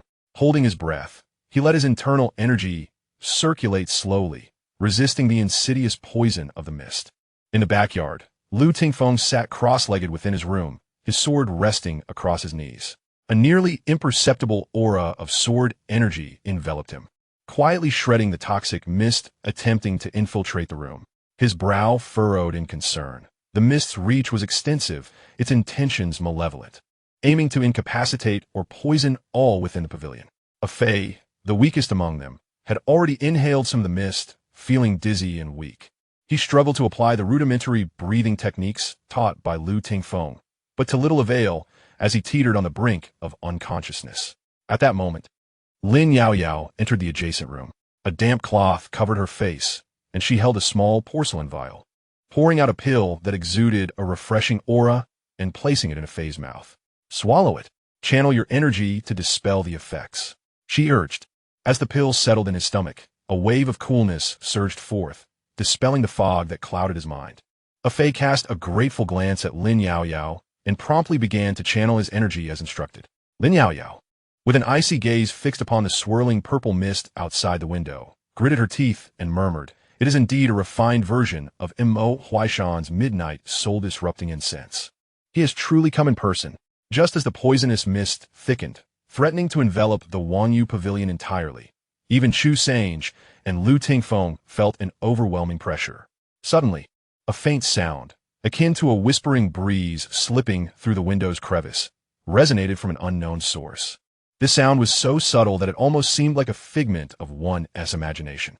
Yet, at the instant it echoed, the internal energies of everyone in the pavilion, including Lu Tingfeng's pure sword essence and Chu Sange's deep internal breath, trembled uncontrollably for a brief moment, as if a mysterious force had delicately plucked a hidden string.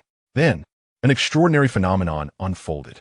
The initially pervasive and slowly seeping dense purple mist began to flow and swirl in an illogical manner, as though stirred by an invisible hand. Rather than attempting to invade the dwelling, the mist seemed to be guided by some force, rapidly converging towards a corner of the backyard where an old ceramic jar, typically used by Ling Qingxiao to store odds and ends, stood. The purple mist surged into the jar like rivers flowing into the sea, hastily entering until within mere breaths. The lethal fog that had blanketed the tavern was entirely consumed, leaving not a trace behind. The night sky re-emerged, with moonlight filtering down, as if the deadly mist had never existed. The backyard fell into a profound silence. Lu Tingfeng opened his eyes wide, filled with incredulous astonishment. He distinctly sensed that, in that fleeting moment, an indescribable, vast yet ethereal force had effortlessly controlled the poisonous mist. What level of power was that? Chu Sange had unknowingly moved to the window, his face equally ashen. He understood far better than Lu Tingfeng the potency of this toxic mist and the difficulty in dispersing it. Even a 10th level master would require immense effort to repel it, let alone dismiss it so effortlessly. The caliber of that force completely transcended his comprehension. Lin Yaoyao and a Fei stood in the room, exchanging bewildered glances, unsure of what had transpired. Only Ling Qingxiao's room remained undisturbed, as if its occupant still slumbered peacefully. After a moment, Chu Sange and Lu Tingfeng simultaneously dashed out to the backyard, scanning their surroundings warily, yet found nothing amiss. The old ceramic jar stood quietly in the corner, with a faint trace of purple mist lingering at its opening, dissipating slowly. They exchanged glances, each reflecting the astonishment and confusion in the other's eyes. Who had wielded such power? Besides them, the only others in the tavern were the owner, Ling Qingxiao, the cook, Lin Yaoyao, and the servant, a Fei. Clearly, Lin Yaoyao and a Fei lacked such capabilities. Thus, their gazes involuntarily shifted towards the firmly closed door of Ling Qingxiao's room. At that moment, with a creak, the door swung open. Ling Qingxiao emerged, yawning and rubbing his eyes, appearing as though he had been abruptly awakened. Clad in loose sleepwear, his hair tousled, he gazed sleepily at the two individuals in the yard, who seemed prepared for battle. "What are you doing awake at this hour?" he mumbled, his nose twitching slightly. What does that smell? Quite sweet. Is someone making syrup at this late hour?" He glanced at the worn ceramic jar with a frown of disdain. "Why is this old jar still here? Remember to throw it out tomorrow. It's quite bothersome." With that, he stretched lazily and groggily returned to his room, as if he had merely risen for a midnight visit. Lu Tingfeng and Chu Sange stood frozen in place, watching Ling Qingxiao's retreating figure, then glancing back at the bothersome jar, momentarily at a loss for how to react. Had the astonishing method he had just employed to resolve a significant crisis truly been unrelated to him? But if not him, then who? A ridiculous yet uncontrollable thought surfaced in their minds simultaneously. This seemingly ordinary proprietor was perhaps far more formidable than they had ever imagined. In the distance, in the shadows beyond the town, a figure cloaked in black, with its features obscured beneath a hood, suddenly trembled, clutching its chest and emitting a muffled groan, a trickle of black blood escaping the corner of its mouth. Before it, an incense burner emitting purple smoke shattered with a sharp crack. How could this be? My purple toadstool smoke has been forcibly taken from me. A backlash. The voice was laced with horror and disbelief. What monstrous entity resided within that tavern? Daring not to linger a moment longer, the figure staggered away, vanishing into the darkness like a frightened stray. Within the Forgetting Worries pavilion, silence returned. Yet, the hearts of all within could no longer find peace. Ling Qingxiao closed his door upon returning to his room, the sleepy expression on his face vanishing in an instant, replaced by a hint of indifference. "What a disturbance to my dreams," he quietly lamented, moving to the window to observe the fleeing shadow in the distance, shaking his head. Such trivial skills, attempting to dabble in poison? He flicked his finger, sending forth a barely perceptible glimmer, which silently penetrated the fleeing figure's back.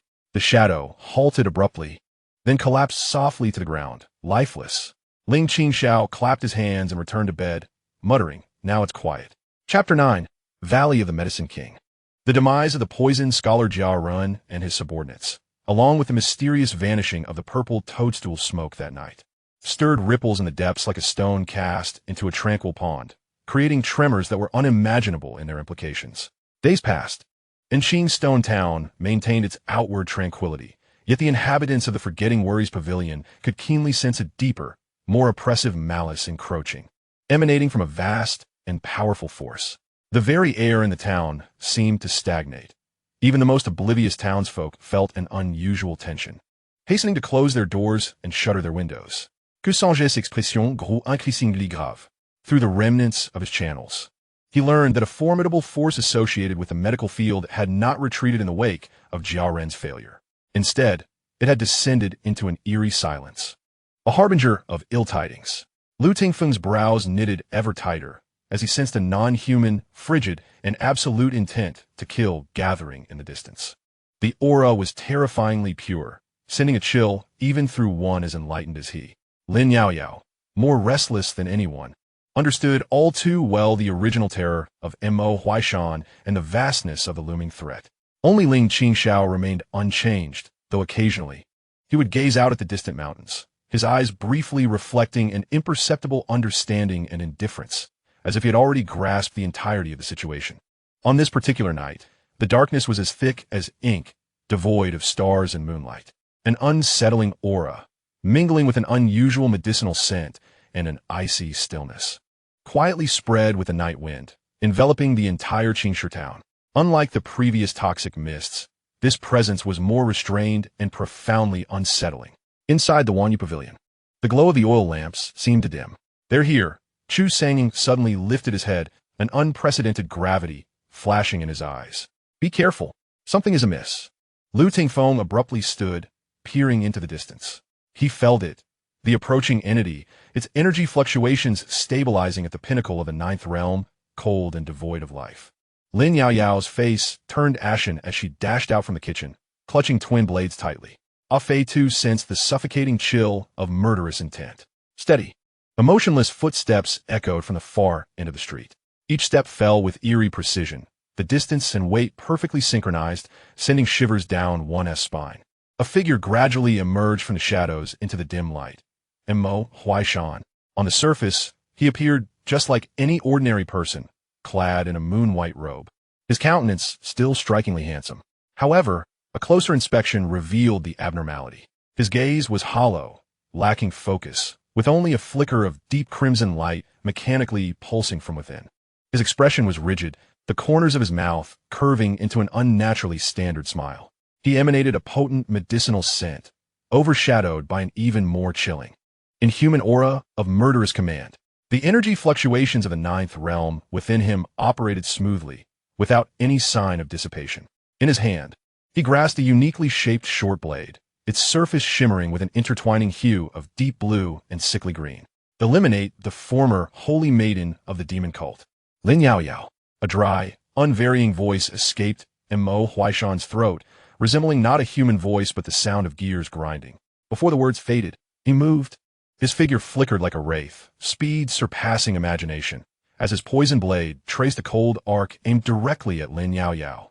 The movement was succinct, efficient, precise, existing solely for the purpose of slaughter. "Stop him!" Chu Sanging bellowed, launching a barrage of abacus beads aimed at the enemy's vital points. As Lu Tingfeng remained motionless, it seemed he sought to seize the opportunity to scrutinize the individuals within the tavern. Lin Yaoyao skillfully parried with her twin blades, while Fei directed his broom towards the lower body of their foe. The trio's assaults converged once more, yet with a series of metallic clangs. The counting beads were repelled by an unseen barrier.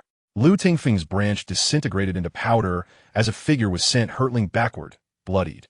Lin Yaoyao nearly lost her grip on her blades, staggering in retreat, while Fei was flung a considerable distance away. The disparity in power was absolute. This was nothing short of a flawless killing machine. Just as Lin Yaoyao appeared on the brink of demise, Lu Tingfeng let out a gentle sigh and rose to his feet. He regarded the advancing Mo Huaishan, a glimmer of sharpness flashing in his eyes. Then, he casually grasped a branch resting on the table. A blinding sword energy erupted from the branch's tip, piercing directly into Mo Huaishan's chest. A muffled thud resonated, and time seemed to freeze. Mo Huaishan's body, lunging forward, suddenly froze, his poison blade suspended in midair. The rigid smile on his face solidified, and in his hollow gaze, a flicker of crimson light danced wildly. The apothecary's valley. A hoarse voice, steeped in agony and struggle, emerged from his throat, as if clawing its way from the depths of his soul. He barely managed to utter those 3 words before the invisible barrier around him convulsed violently. Satating in being. The immense energy within him, previously in harmonious flow, spiraled into chaos, crashing forth like a flood unleashed from its dam. Boom! The colossal energy erupted in a cataclysmic explosion.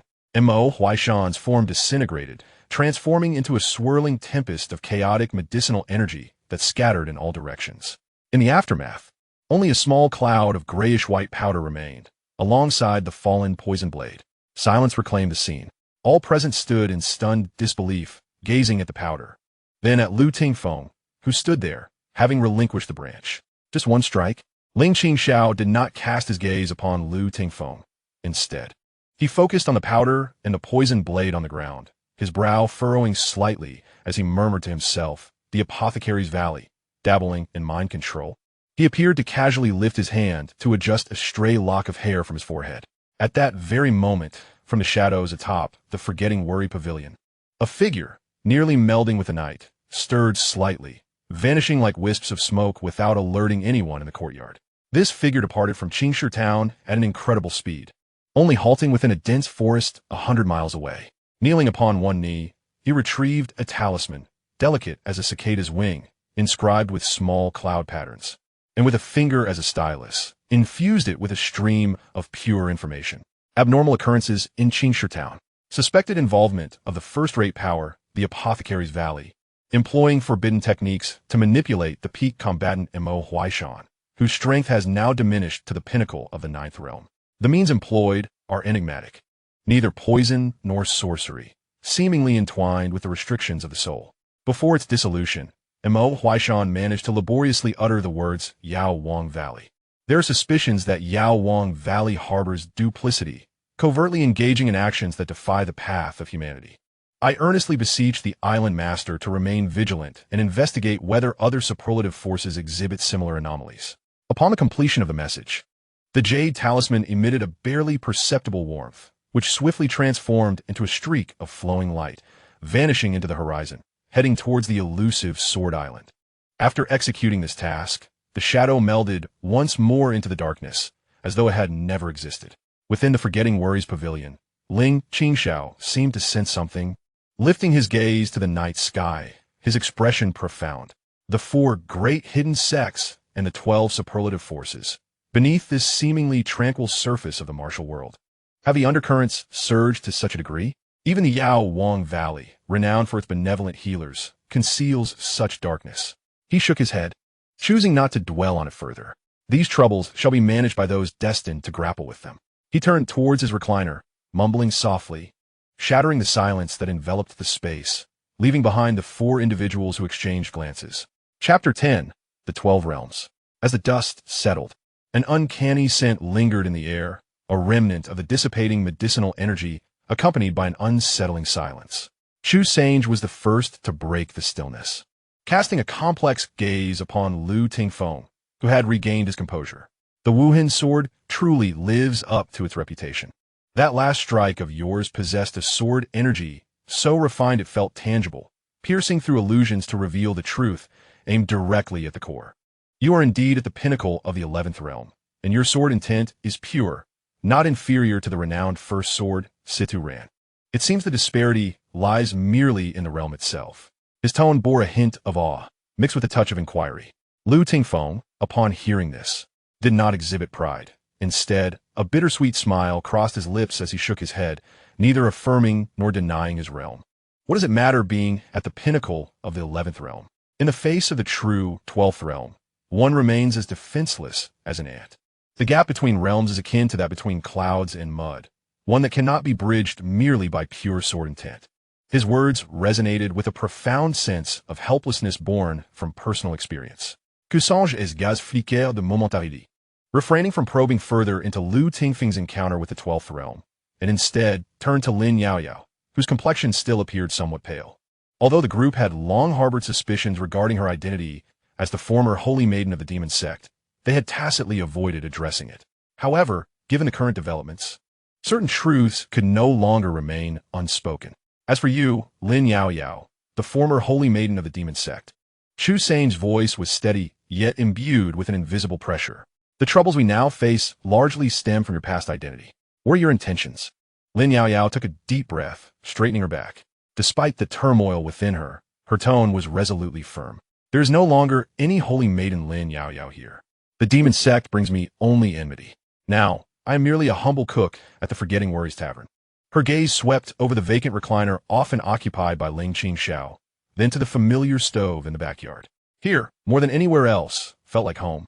Her words prompted a Fei to nod vigorously, leaving Chu Sange and Lu Tingfeng momentarily speechless. In this quaint tavern, it is quite remarkable that the holy maiden of the demonic sect could find a sense of belonging. Just as the atmosphere began to ease and the patrons prepared to tidy up the aftermath and retreat to their chambers to assimilate the night's startling events, Lu Tingfeng spoke once more. His gaze swept across the crowd, ultimately resting upon the tightly shut door of Ling Qingxiao's room. His tone tinged with an undeniable curiosity and inquiry. Do you all know the proprietor's true nature? He paused, seemingly weighing his words. I have a persistent feeling that he is anything but ordinary. In such a perilous moment, he appeared completely oblivious, or perhaps entirely indifferent. As these words fell, Chu Sanjing's eyes suddenly narrowed, sharp light emanating from the slits. He regarded Lu Tingfeng with a penetrating gaze, his voice lowered, carrying an almost cautionary note. Lu Tingfeng, I advise you to temper your curiosity. His tone was unusually grave. In certain matters, ignorance can be far safer than knowledge. At the pinnacle of the 11th realm, for some entities, to kill may be as effortless as squashing an ant. This statement struck like a bucket of ice water, causing Lin Yaoyao and Fei's pupils to constrict in unison, a chill creeping up their spines. The 12th realm, perhaps? They almost instantaneously embraced Chu Sanjing's assessment. What could instill such reticence and even reverence in the peak of the 11th realm, if not the 12th? Reflecting on Ling Qingxiao's often concealed, yet occasionally revealed, extraordinary facets, this conjecture began to seem plausible. However, waves of turmoil surged within Lu Tingfeng. The 12th realm? He did not doubt Ling Qingxiao's capacity for such a rank. There are not few in this realm who had attained the 12th realm. His master, that reclusive elder, had long since transcended to the 12th realm years ago. He had personally experienced the vastness of the sword intent of the world's foremost swordsman, Situ Ran, whose power was indeed despairingly formidable. Yet, whether it was his master or Situ Ran, they imparted upon him a sense of pressure as monumental as mountains, as boundless as the starry sky. Ling Qingxiao, however, was different. Beneath that seemingly languid and unremarkable exterior, Lu Tingfeng sensed something far more profound, something ineffably elusive. It was not merely a formidable weight of power, but rather an essence that seemed to transcend certain boundaries of existence. It was akin to confronting not merely a mountain or an ocean, but the entirety of the sky, and even the void beyond it. He could not perceive its limits, nor even the very existence of power itself, for it had become interwoven with all that surrounded it, a part of the laws of nature. He had probed Ling Qingxiao countless times. In his eyes, Ling Qingxiao appeared riddled with flaws, yet each flaw resembled a bottomless pit, exuding an aura of death that sent shivers through the soul. His sword heart conveyed to him that should he harbor even the slightest animosity and act upon it, it would be he who would meet a swift and thorough demise, so rapid that he might not even grasp the manner of his passing. This sensation was far more terrifying than the stark, despairing chasm of power he felt when facing Situ Ran. It was precisely this realization that led him to remain under the pretense of teaching Fei, allowing him to approach and observe rather than forcibly seize this unrefined gem. His curiosity was insatiable, an urge to delve deeper into the enigma before him. Of course, Fei's rare, innocent heart combined with his exceptional swordsmanship also piqued his interest. To forcibly take him away might damage his spirit, resulting in a loss greater than the gain. Yet, these profound shocks and uncertainties remained unspoken by Lu Tingfeng. He merely cast his gaze once more towards the door of Ling Qingxiao's chamber. His eyes filled with an unprecedented gravity and contemplation. Chu San was keenly aware of Lu Tingfeng's reaction, choosing silence as he quietly began to tidy the disarray in the courtyard. Lin Yaoyao held Fei's hand, also assisting in silence. As night deepened, the forgetting worry pavilion seemed to regain its former tranquility. However, within each heart lay a seed named Ling Qingxiao, silently taking root and sprouting, bringing not fear, but an indescribable sense of security, as if the very heavens could collapse without cause for concern, so long as that presence remained. This also stirred a deeper curiosity. Inside the room, Ling Qingxiao appeared to turn over, mumbling a vague dream utterance. So noisy. Tomorrow, I must have Ling girl prepare something good to replenish. Chapter 11. Situ Ran. Lu Tingfeng's earth-shattering strike, and the subsequent profound discussions regarding Ling Qingxiao resonated within the hearts of those present like a colossal stone cast into still waters, the ripples lingering long after. In the following days, the atmosphere within the forgetting worry pavilion grew subtly intricate. Lu Tingfeng continued to instruct Fei in swordsmanship, yet his gaze bore a greater depth of contemplation, occasionally drifting towards Ling Qingxiao's reclined seat. His strikes became increasingly refined, as if he were savoring and perfecting the technique that had shattered the alchemist's defenses, striving to reach an elevated threshold. The sound of Chu San's abacus seemed to soften, as if he feared disturbing something profound. His look towards Ling Qingxiao grew imbued with a more palpable sense of reverence. Lin Yaoyao poured her heart into her cooking, experimenting with new dishes, seemingly seeking to express some ineffable gratitude and reliance through her culinary creations. A Fei, meanwhile, idolized Lu Tingfeng with unwavering devotion, practicing with fervor. Whenever he glanced at Ling Qingxiao, his eyes reflected not only the familiarity of old, but also a newfound, innocent awe. As for Ling Qingxiao, who was the subject of such quiet speculation, he remained in his languid demeanor, blissfully unaware, or perhaps indifferent, to the subtle shifts around him. He continued his routine of basking in the sun, reading, dozing, and critiquing Lin Yaoyao's dishes for being too salty or bland. As if the harrowing battle of that night and the profound conversations that followed were merely inconsequential interludes. On this particular afternoon, the sunlight was just right. Within the Forgetting Worries pavilion, patrons were sparse, with only old Wang and oldly engaged in a loose conversation over drinks in the corner. Ling Qingxiao reclined in a lounge chair, an ancient, yellowed scroll draped over his face, seemingly lost in slumber.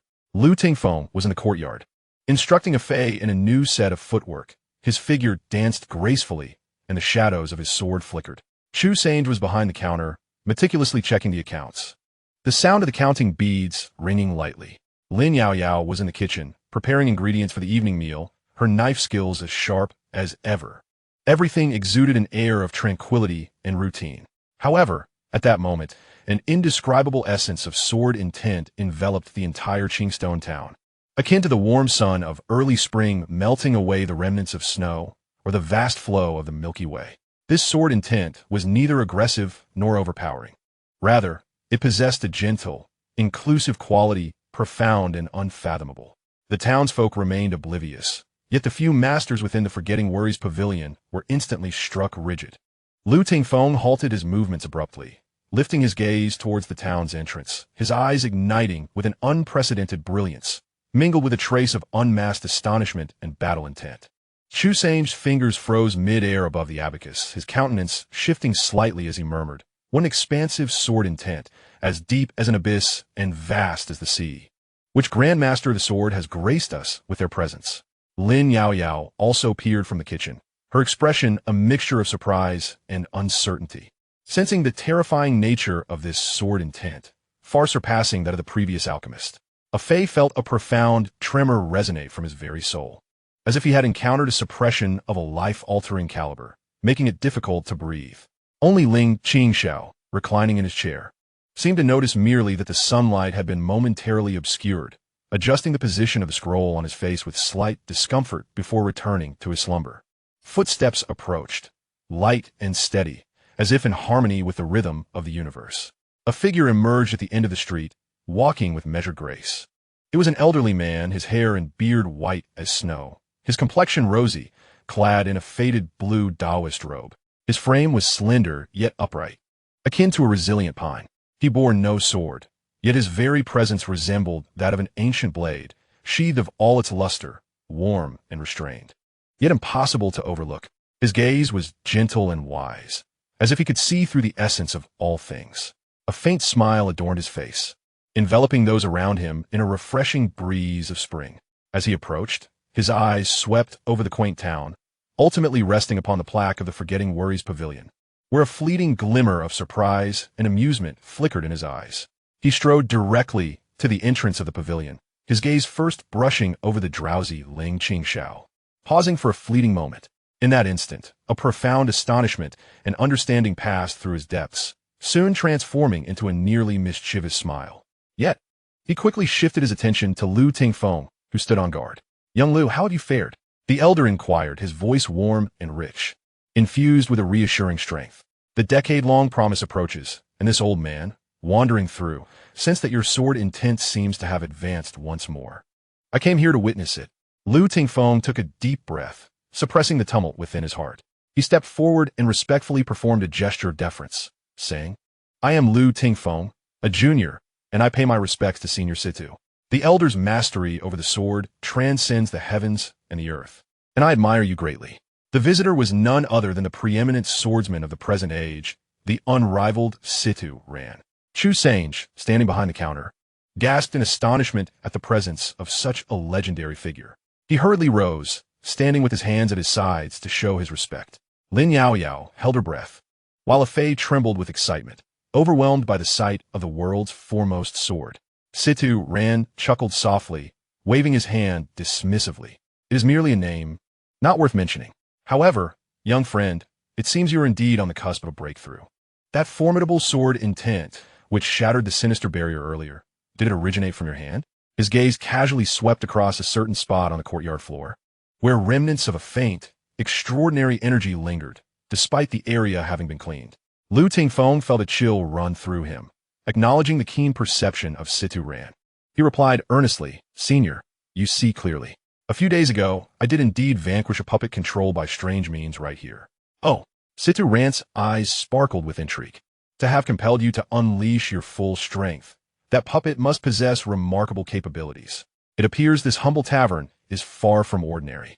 His gaze drifted once more, seemingly unconcerned, towards Ling Qingxiao, who appeared to have finally been roused from slumber. He removed the book from his face, yawning widely, and gazed blearily at the unexpected old man at the door. Huh? A guest has arrived? He rubbed his eyes and turned to Situ Ran. His tone is casual, as if he were addressing the neighbor, Old Wang. Old man, are you here to eat or stay the night? Situ Ran regarded Ling Qingxiao's languid demeanor, devoid of any visible energy fluctuations, and his amused smile deepened. Rather than taking offense at the apparent rudeness, he responded with a gentle bow, his attitude remarkably gracious. I am the aged Situ Ran, merely passing through this fine establishment, attracted by the aroma of your wine. I have come to request a bowl of your finest. Might the proprietor grant me this small favor? Upon hearing this, Lu Tingfeng, Qingshi, and the others were left utterly astounded. The world's foremost swordsman, Situ Ran, was being so courteous to the owner of a small-town tavern. There was even a hint of camaraderie in his tone. Ling Qingxiao seemed entirely unperturbed by Situ Ran's esteemed name, merely nodding and casually responding, Oh, you wish a drink? Lin, bring a bowl of wine. He gestured nonchalantly. Old man, find yourself a place to sit. Any stool that isn't broken will do. After speaking, he picked up the book again, seemingly ready to return to his slumber. Situ Ran, unfazed, laughed heartily and proceeded to find a clean stool for himself, seating himself conveniently beside Ling Qingxiao's reclining chair. Lu Tingfeng and the others remained rooted in place, unsure how to react. The scene before them was utterly beyond their imagination. Soon, Ling Qingxiao carefully brought a bowl of wine, placing it delicately before Situ Ran, holding her breath in reverence. Situ Ran lifted his wine bowl, first inhaling its aroma, a flicker of surprise passing through his eyes. He then took a careful sip, exclaiming, What a splendid wine! Rich and smooth, imbued with vitality, truly a rare elixir.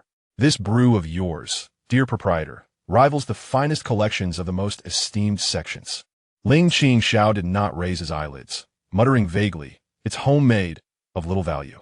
As long as the old man enjoys it, that suffices. Situ Ran savored a few more sips before setting down the bowl, his gaze shifting back to Lu Tingfeng, his tone taking on a more formal cadence. Young friend Lu, are you prepared for our 10-year agreement? I eagerly anticipate your swordsmanship. Lu Tingfeng's expression grew serious, replying earnestly, I shall exert my utmost effort to live up to your expectations, esteemed elder.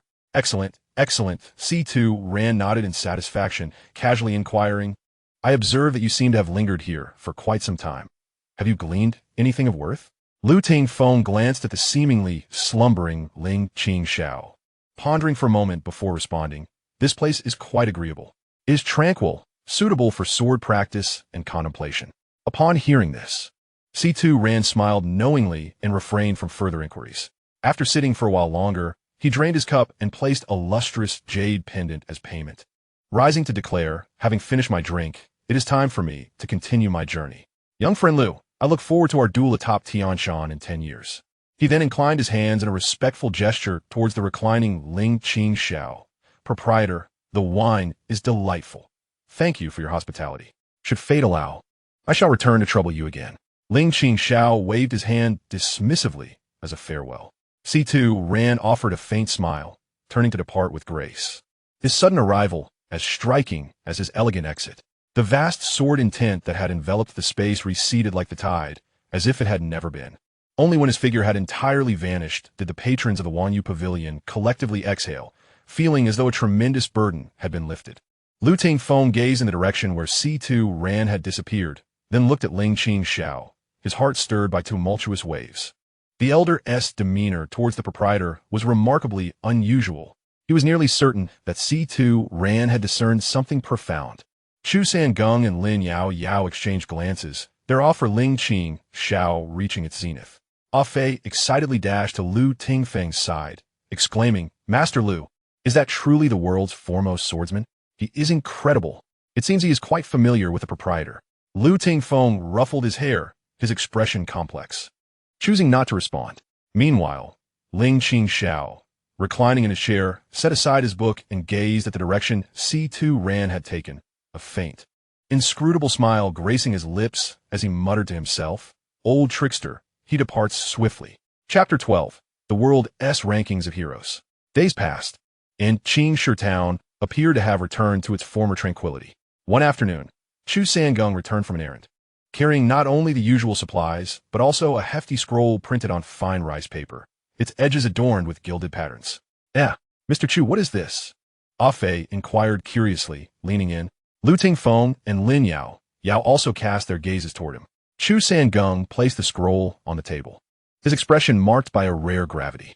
"Recently, at the town's inn, I chanced upon the latest edition of the World's Heroes Ranking, jointly published by Xiaosheng and Tianjai. This decade-long compilation enumerates the foremost masters, factions, and extraordinary treasures of the realm, establishing itself as the most authoritative list within the martial world. The World's Heroes Ranking is indeed a grand event." Ah Fei, brimming with excitement, urged the others, and even Lu Tingfeng and Lin Yao displayed signs of keen interest. Even Ling Qingxiao, who had been lounging in a chair, seemed to stir slightly. Chusa began to unfurl the scroll, and the first page featured the most attention-grabbing segment, the top ranking in the realm. First in realm. Name, Yun Qingzi. Affiliation, Sword Island. Commentary, residing in seclusion overseas. His mastery of the sword is profound and esoteric. He has attained the pinnacle of the 12th realm, standing but a hair's breadth away from the ethereal 13th realm, earning him the title of the zenith of martial arts in this era. Having not set foot in the mundane world for 60 years, his strength is unfathomable, universally acknowledged as unparalleled. 12th realm perfection. Lu Tingfeng inhaled deeply, his eyes reflecting aspirations. First in swordsmanship. Name, unknown. Affiliation, Sword Island. Commentary, the 7th disciple of Sword Island. Information is scarce, bordering on legend. According to a few who have witnessed his prowess, his sword transcends earthly weapons, approaching the Tao. His strikes leave no trace. All things may serve as his sword, and opponents often perish before realizing they have been struck. His capabilities defy conventional understanding, and the world's foremost swordsman, C2 Ran, has dubbed him the Sword Master, hence his inclusion here. Yet, due to his elusive nature and scant records of engagement, doubts remain. Is his swordsmanship truly beyond that of the venerable C2? Lu Tingfeng was once again astonished. This assessment exceeded his comprehension. First in music. Name, Sumyaoyin. Affiliation, Sword Island. Commentary. Through melody, she enters the Tao. A single tune can sever one's heartstrings. Where in the world can one find a kindred spirit? Her music can nourish the silent. It can also shatter stone and pierce the clouds, killing without a trace. Her cultivation is immeasurable, suspected to be at the pinnacle of the 11th realm or even higher. Long residing on Sword Island, there are few records of her actions. Her enchanting melodies exist only in legend. Sword Island also claims the top rank in music. Lin Yao exclaimed in surprise. First in blade techniques. Nim, Ba Dao Xiang Kunlun. Affiliation, Ba Dao Mountain Manor, superior faction. Commentary. His blade techniques are unparalleled in their ferocity, exhibiting an absolute dominance. Wielding a 9-ring golden-back cleaver, he has swept across the land, once cleaving a river with a single stroke, instilling awe across the 9 provinces. His cultivation is at the early stage of the 12th realm, and he is the undisputed sovereign of blade arts in this era. First in palm techniques. Name, Tianju Song. Affiliation, Ellen Kiskiviko Temple, Superior Thexen. Commentary, boundless Buddhist teachings. His palm techniques are divine.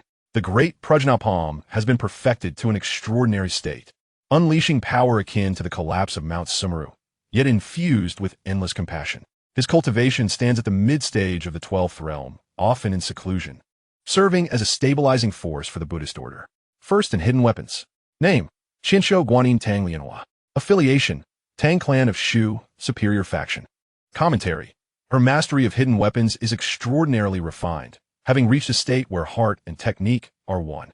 It is rumored that one can simultaneously unleash 999 diverse hidden weapons, orchestrating a cycle of life and death within a mere span. At the pinnacle of the 11th realm, this figure remains shrouded in mystery. Master of Poison. Title: the ancestor of 10,000 poisons. Affiliation: 5 Immortal sect, a superlative power. Commentary: mastery of poison techniques has reached a transcendent state. His very being embodies poison, his breath emanates miasma, and he can manipulate all poisons of the world with ease. With a peak cultivation in the 11th realm, his temperament is capricious, residing in the dense forests of the southern borders, where none dare approach. Master of Medicine. Title: Xuemuhua, the second Hua Ta. Affiliation: Valley of the Medicine King, a superlative power. Commentary: a saintly hand in the art of healing, capable of reviving the deceased. His unparalleled 9-9 resurrection needle technique is renowned across the land, existing in a delicate balance against the ancestor of 10,000 poisons. With a peak cultivation in the 11th realm, he dedicates himself to the healing of the world, earning great respect and admiration. The commentary is notably balanced, making no mention of any darker aspects. Upon seeing the names of the Valley of the Medicine King and Xuemuhua, Lin Yaoyao's gaze turned icy, while Chu Sange's eyes narrowed slightly. Master of Formation. Title: Elder Xuanji. Affiliation: Hall of Heavenly Mechanisms, a superlative power. Commentary: the art of formations transcends heaven and earth, capable of setting traps to ensnare thousands of armies, yet also able to establish formations to alter the flow of earthly energies. His cultivation remains unclear, suspected to be proficient in formations, but lacking in martial prowess. Nonetheless, the might of his formations rivals that of a 12th realm powerhouse. Power rankings: partial. The 4 hidden sects: Sword Island, Bodhi Courtyard, Divine Machine Palace, Watermoon Cave, ranked without order, all are unfathomable. Superlative powers: Top 10, the World Association. Hall of Flower, Shifting, Beggar's Sect, Shaolin, Wudong, Valley of the Medicine King, Tang Sect, Dominating Blade Manor, Lankiao Temple, Hall of Heavenly Mechanisms. First-rate powers: Wushuang City, Sun and Moon Divine Cult, Azure Dragon Society, Money Gang, among dozens of others. Divine Weapon Rankings: partial. First place: Wushuang Sword, the treasured weapon of Sword Island. Specific details undisclosed. Second place: Snow Drinking Madblade, the sword of Xiang Kunlun from Dominating Blade Manor. Third place: Jade Flute, the instrument of the renowned musician Su Miaoyin. Fourth place: Heavenly Mechanism Disc, the treasured artifact of the Hall of Heavenly Mechanisms. Fifth place: Illusory Sound Treasure Box, originally a sacred object of the Devil Cult. Its whereabouts unknown. Upon seeing this, Lin Yaoyao's expression dimmed. Rising Dragon Newcomer Rankings. First place: Lu Tingfeng, the Invisible Sword, peak of the 11th realm, highly praised. Second place: Yao Yu, the Grand Master of the Hall of Flower Shifting, peak of the 10th realm. Third place: Bu Jingyun, the leader of the Flying Cloud Hall from the World Association, late 10th realm, a disciple of dominance. Fourth place: Nie Feng, the leader of the Divine Wind Hall from the World Association, late 10th realm, a disciple of dominance. At the bottom of the rankings, unknown, near Qingshi Town, possessing remarkable potential, with an innocent heart, Master Unknown. Upon seeing himself, a phase face instantly flushed crimson. Beauty Rankings. First place: Yao Yu, the Grand Master of the Hall of Flower Shifting, unmatched in cold beauty. Second place: Lianxing, the second Master of the Hall of Flower Shifting, evoking deep sympathy. Third place: Mingwei, the Holy Maiden of Wushuang City, elegantly transcended. Fourth place: Unknown, suspected to be Su Miaoyin from Sword Island, whose true appearance remains unseen. Fifth place: Lin Yaoyao, former saintess of the demonic sect, naturally enchanting. Upon seeing her name and the accompanying remark, Lin Yaoyao's expression stiffened, and she instinctively glanced at Ling Qingxiao. Chu Sang enclosed the thick ranking list, and the hall fell into an immediate silence. This list was replete with information, as if it unfolded the grand tapestry of the martial world before them. Everyone's gaze, once again, involuntarily gravitated towards the seemingly slumbering Ling Qingxiao on the chaise lounge. Sword Island, 7th Disciple, first in swordsmanship, first in realm, first in musical harmony. These exalted titles, suspended high above like mythic legends, seemed to bear little connection to the lazy, frugal tavern owner who occasionally stumbled over the threshold. Lu Tingfeng's expression was the most complex, as his doubts and denials clashed fiercely within him. Ling Qingxiao, feeling the weight of the collective gaze, finally stirred, removed the book from his face, and sleepily glanced at the gilded ranking list, mumbling, with all this pomp and circumstance surrounding the rankings, one would be better off contemplating what to have for dinner. He stretched languidly and called towards the kitchen. Ling girl, let's have some stewed pork knuckles tonight. I'm craving it. The crowd was momentarily taken aback. Chapter 13, Red Oil. Ling Qingxiao's casual request for stewed pork knuckles punctured the heavy atmosphere created by the world's wind and cloud rankings like a delicate needle. The patrons exchanged glances, caught between laughter and exasperation. Just moments ago, this individual had been linked to the legendary Sword Island. Yet in an instant, he was preoccupied with the most mundane of appetites. Such a stark contrast left them utterly bewildered. Lin Yaoyao was the first to respond, saying, "All right, boss," before hurriedly retreating to the kitchen. Her steps slightly rushed, seemingly to mask the turmoil within. The title of 5th on the flower's absolute beauty list brought not honor, but endless trouble. She instinctively touched her face, a flicker of concern crossing her eyes. Chu Sanging silently stowed away the heavy ranking list beneath the counter, his fingers unconsciously tapping the surface, evidently still processing the information, particularly the grandiose remarks about the Medicine King's Valley and the stark disparity from reality. Lu Tingfeng's gaze remained fixed on Ling Qingxiao, his suspicions intensifying. First in swordsmanship, 7th Disciple, he increasingly felt that Ling Qingxiao's relaxed demeanor was an elaborate facade. Suddenly, a thought struck him, prompting him to probe once more.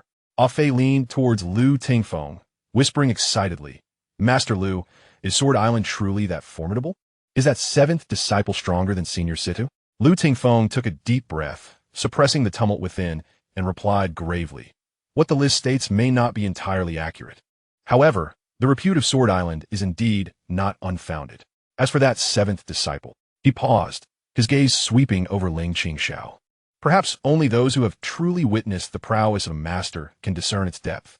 At that moment, Ling Qingxiao, seemingly bored, rose from his recline and sauntered towards the back courtyard, humming a tuneless melody, claiming he wished to inspect the freshness of the ingredients prepared by Lin Yaoyao for the braised pork.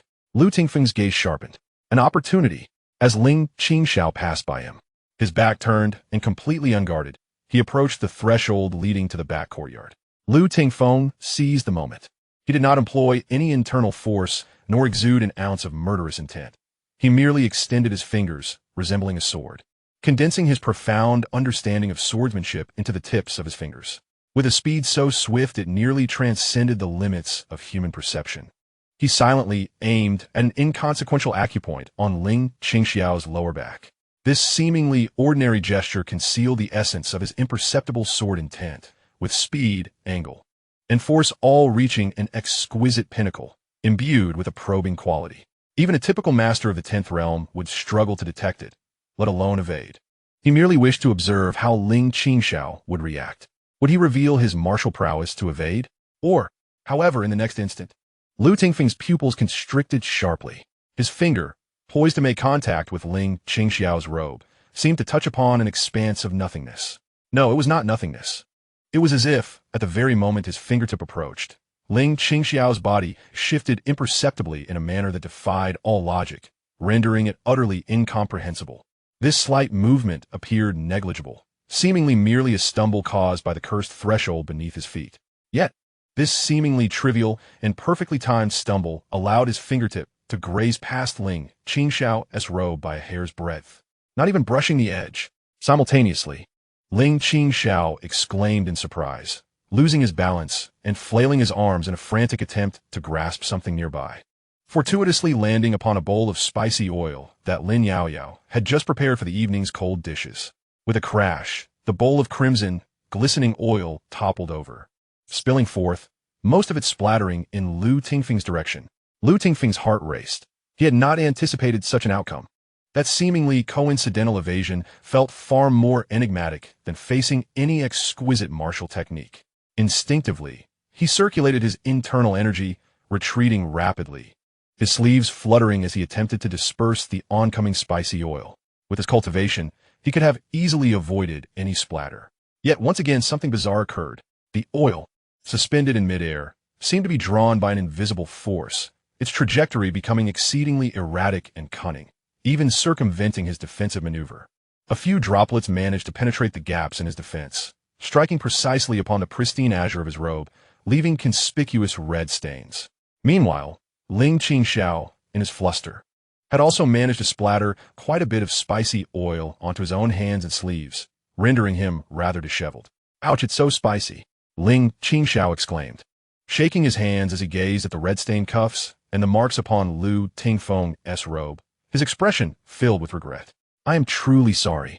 Mr. Lu, look at me, so clumsy, I've tripped over the threshold again. This wretched threshold must be dismantled sooner or later. I hope I didn't splatter anything on you. Oh dear, your clothes." Lu Tingfeng stood frozen in place, his gaze fixed on the glaring red oil stains on his lapel. Then he looked up at Ling Qingxiao, whose face was a mask of apology as he hurriedly searched for a cloth. Lu felt utterly bewildered. Once could be a coincidence, twice a coincidence. But what about 3 or 4 times? After that mishap, he was 100% certain that there was no way he could have miscalculated. It was impossible for mere chili oil to splash on him. The sensation was akin to having all his movements and fluctuations of energy completely anticipated and controlled by the other party. That seemingly clumsy stumble and the overturned bowl of oil had precisely shattered his probing, even serving as a warning to him. What realm was this? Could it be that the vague yet terrifying descriptions of the swordsmanship rankings were indeed true? Could all things be wielded as a sword? Even the spilled chili oil could become part of its sword intent. Lu Tingfeng felt a chilling sensation surge from his feet to the crown of his head, and beads of cold sweat instantly broke out on his forehead. For the first time, he distinctly sensed an emotion known as fear, not fear of overwhelming power, but fear of an existence that was utterly incomprehensible and unfathomable. "No, it's nothing." Lu Tingfeng's voice came out somewhat hoarse as he forcibly suppressed the tumultuous waves within his heart and managed to force a smile. "It was merely a piece of clothing. The proprietor need not concern himself." He subtly took a half-step back, maintaining a delicate distance from Ling Qingxiao. From behind the counter, Chu Sange observed the entire scene. Although he hadn't fully seen Lu Tingfeng's actions, he noted the outcome and the sudden change in Lu's expression. He sighed inwardly, shaking his head, and resumed focusing on his abacus, though his fingers trembled slightly. At the kitchen door, Lin Yaoyao peeked her head out, seeing the disarray and the oil stains on both individuals, momentarily taken aback. "What happened?" "It's nothing. I accidentally tripped and knocked over the bowl of oil," Ling Qingxiao quickly explained, his tone remarkably casual. "Is the pork hot stewing?" "It's just about to go into the pot." Lin Yaoyao cast a suspicious glance at the somewhat unnatural Lu Tingfeng and the visibly distressed proprietor. That is good.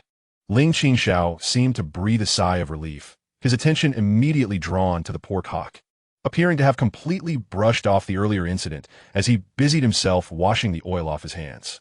Lu Tingfeng stood rooted in place, watching Ling Qingxiao's retreating figure, speechless for a long while. A Fei cautiously approached. "Master Lu, your clothes." Lu Tingfeng waved his hand dismissively, indicating it was of no consequence. He took a deep breath, slowly exhaling, as the shock and fear in his eyes gradually transformed into a complex expression filled with reverence, confusion, fervor, and an indescribable sense of relief. Relief that he had chosen to stay, relief that he had not truly offended the other party. He suddenly felt that within this small haven of solace, the experiences to be found might be far more expansive and extraordinary than the relentless pursuit of the so-called world's greatest. That evening, the pot roast, tender and infused with flavor, wafted an irresistible aroma. Yet Lu Tingfeng found himself somewhat distracted while eating. In contrast, Ling Qingxiao relished every bite, even offering a critique. "The timing is just right, though a tad too much soy sauce. Do take note next time." The others were left speechless. Chapter 14. The Innocent Query and the Heart of the Sword. Since that day's test with the chili oil, Lu Tingfeng's demeanor towards Ling Qingxiao underwent a subtle, yet significant transformation. The previous curiosity and vague sense of rivalry dissipated, replaced by a genuine respect akin to that of a disciple toward the mentor. He continued to guide a Fey in sword practice, yet his gaze would often unconsciously drift towards the figure nestled in the armchair, imbued with an indescribable reverence and contemplation. Though young and innocent, a Fey astutely sensed this shift. His curiosity burgeoned like spring grass.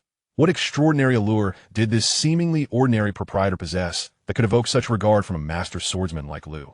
After the morning lesson concluded, a Fey wiped the sweat from his brow and observed Lu Tingfeng, who was lost in thought while gazing at Ling Qingxiao. Unable to contain himself, he approached Lu Tingfeng and murmured, "Master Lu, is the boss really that impressive? Is he even more formidable than you? More so than the world's greatest sword?"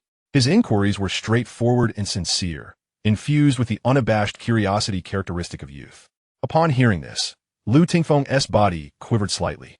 He withdrew his gaze and met a Fei's clear, untainted eyes, recognizing that such innocence could perceive the essence most directly. He paused for a moment, refraining from a direct answer, and instead posed a question in return. "A Fei, what do you believe constitutes true strength?" A Fei hesitated, scratching his head as he pondered. "Well, it's having exceptional martial skills, being able to defeat many opponents, like you, Master Lu, who can shatter a villainous monster with a single sword strike." Lu Tingfeng chuckled, yet his smile held a trace of complexity. Defeating many is merely a manifestation of power, a superficial layer of technique. True strength. He paused again, his gaze involuntarily drifting back to Ling Qingxiao. Perhaps it is not merely possessing immense power, but rather having absolute mastery over that power, or even transcending power itself. A Fei, though somewhat bewildered, wore a puzzled expression. Transcending power itself? What does that mean? "I cannot quite articulate it," Lu Tingfeng replied, shaking his head, his tone laced with deep reflection and a hint of yearning. "It is a realm of understanding. It's akin to perceiving mountains as mountains and waters as waters. Then realizing that mountains are not merely mountains and waters are not merely waters, only to return to the understanding that mountains are indeed mountains and waters are indeed waters.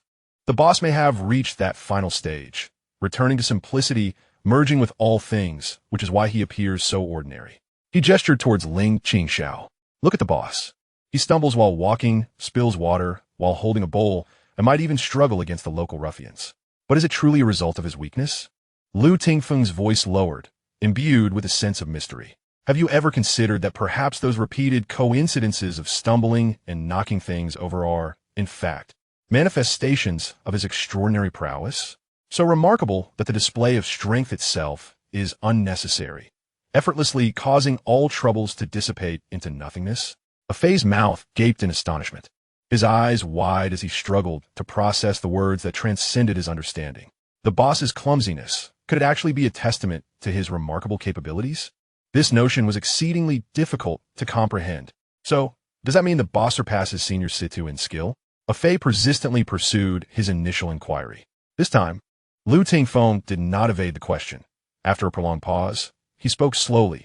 "Senior Situ's sword is akin to the vast ocean and the towering mountains.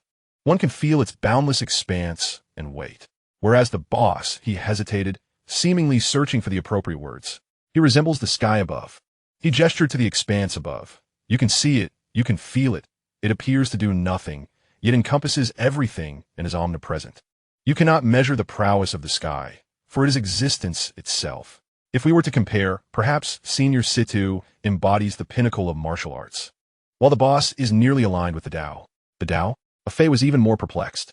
"It is a realm that is inexpressible, yet undeniably existent. The profound truths of heaven and earth." Lu Tingfeng sighed, recognizing that he had delved too deeply. He gently ruffled a Fei's hair. "Remember this. Being able to remain by the boss's side is a tremendous fortune. Observe with your heart. Learn with your heart. Even if you only grasp the most superficial aspects, it will prove invaluable throughout your life. As for everything else, there is no need for further inquiry. When the time is right, you will naturally understand." A Fei nodded, half comprehending. Though still somewhat confused, he committed Lu Shifu's words to memory. He gazed at Ling Qingxiao, and beyond the usual familiarity, a newfound sense of hazy admiration and curiosity emerged. Their dialogue was hushed, yet those present were not ordinary individuals and heard every word distinctly. Behind the counter, Chu Sange paused in his calculations, internally remarking, "Nearly aligned with the Tao, Lu Tingfeng's assessment is astoundingly precise. It seems he has genuinely glimpsed a fragment of the true essence." His reverence for Ling Qingxiao deepened. In the kitchen, Lin Yaoyao listened intently, her heart stirred. She felt increasingly fortunate for having escaped to this place. This humble tavern was, indeed, the safest haven in the world. Simultaneously, her curiosity about Ling Qingxiao reached its zenith. Who exactly is this boss? Meanwhile, at the center of the discourse, Ling Qingxiao remained blissfully unaware, still in a deep slumber, even emitting faint snores. Yet, if one could draw near to observe closely, they might notice that the yellowed pages of the ancient scroll resting on his face, undisturbed by human hands, had imperceptibly turned a page. In the afternoon, as Lu Tingfeng guided a Fei in sword practice, his approach became increasingly earnest, even delving into fundamental concepts regarding the application of intention, transcending mere techniques. It seemed he had come to realize that in the presence of Ling Qingxiao, the pursuit of perfection in technique might not be the righteous path. A Fei practiced with greater diligence, although he did not grasp the profound truths. He sensed that Master Lu's teachings had ascended to a new echelon. Ling Qingxiao awoke, yawning as he sat up, observing the two practicing swords in the courtyard, and casually murmured, "Your steps have steadied somewhat, yet your wrist remains a tad stiff. It should be like the willow sprouting, tense yet supple." His words were somewhat incoherent, resembling the ramblings of a dreamer. Nevertheless, both the Fei, engrossed in his swordplay, and Lu Tingfeng, offering guidance, were simultaneously jolted. A Fei instinctively adjusted the force in his wrist, striving to emulate the delicate strength of the willow sprouting. The once clumsy sword moves suddenly flowed with remarkable grace, infused with an ineffable vitality. Lu Tingfeng, as if struck by a lightning bolt, froze in place, the phrases tense yet supple and willow sprouting echoing in his mind. This seemingly simple metaphor appeared to unravel a long-standing conundrum in his swordsmanship. His pursuit of the ultimate speed and precision in his formless sword intent was fierce and relentless. Yet it had always lacked that subtle softness, failing to truly achieve the sublime balance of hardness and softness. Had a mere offhand comment from a boss pinpointed the core flaw in his swordsmanship? Lu Tingfeng abruptly lifted his gaze toward Ling Qingxiao, his eyes brimming with incredulous excitement and gratitude.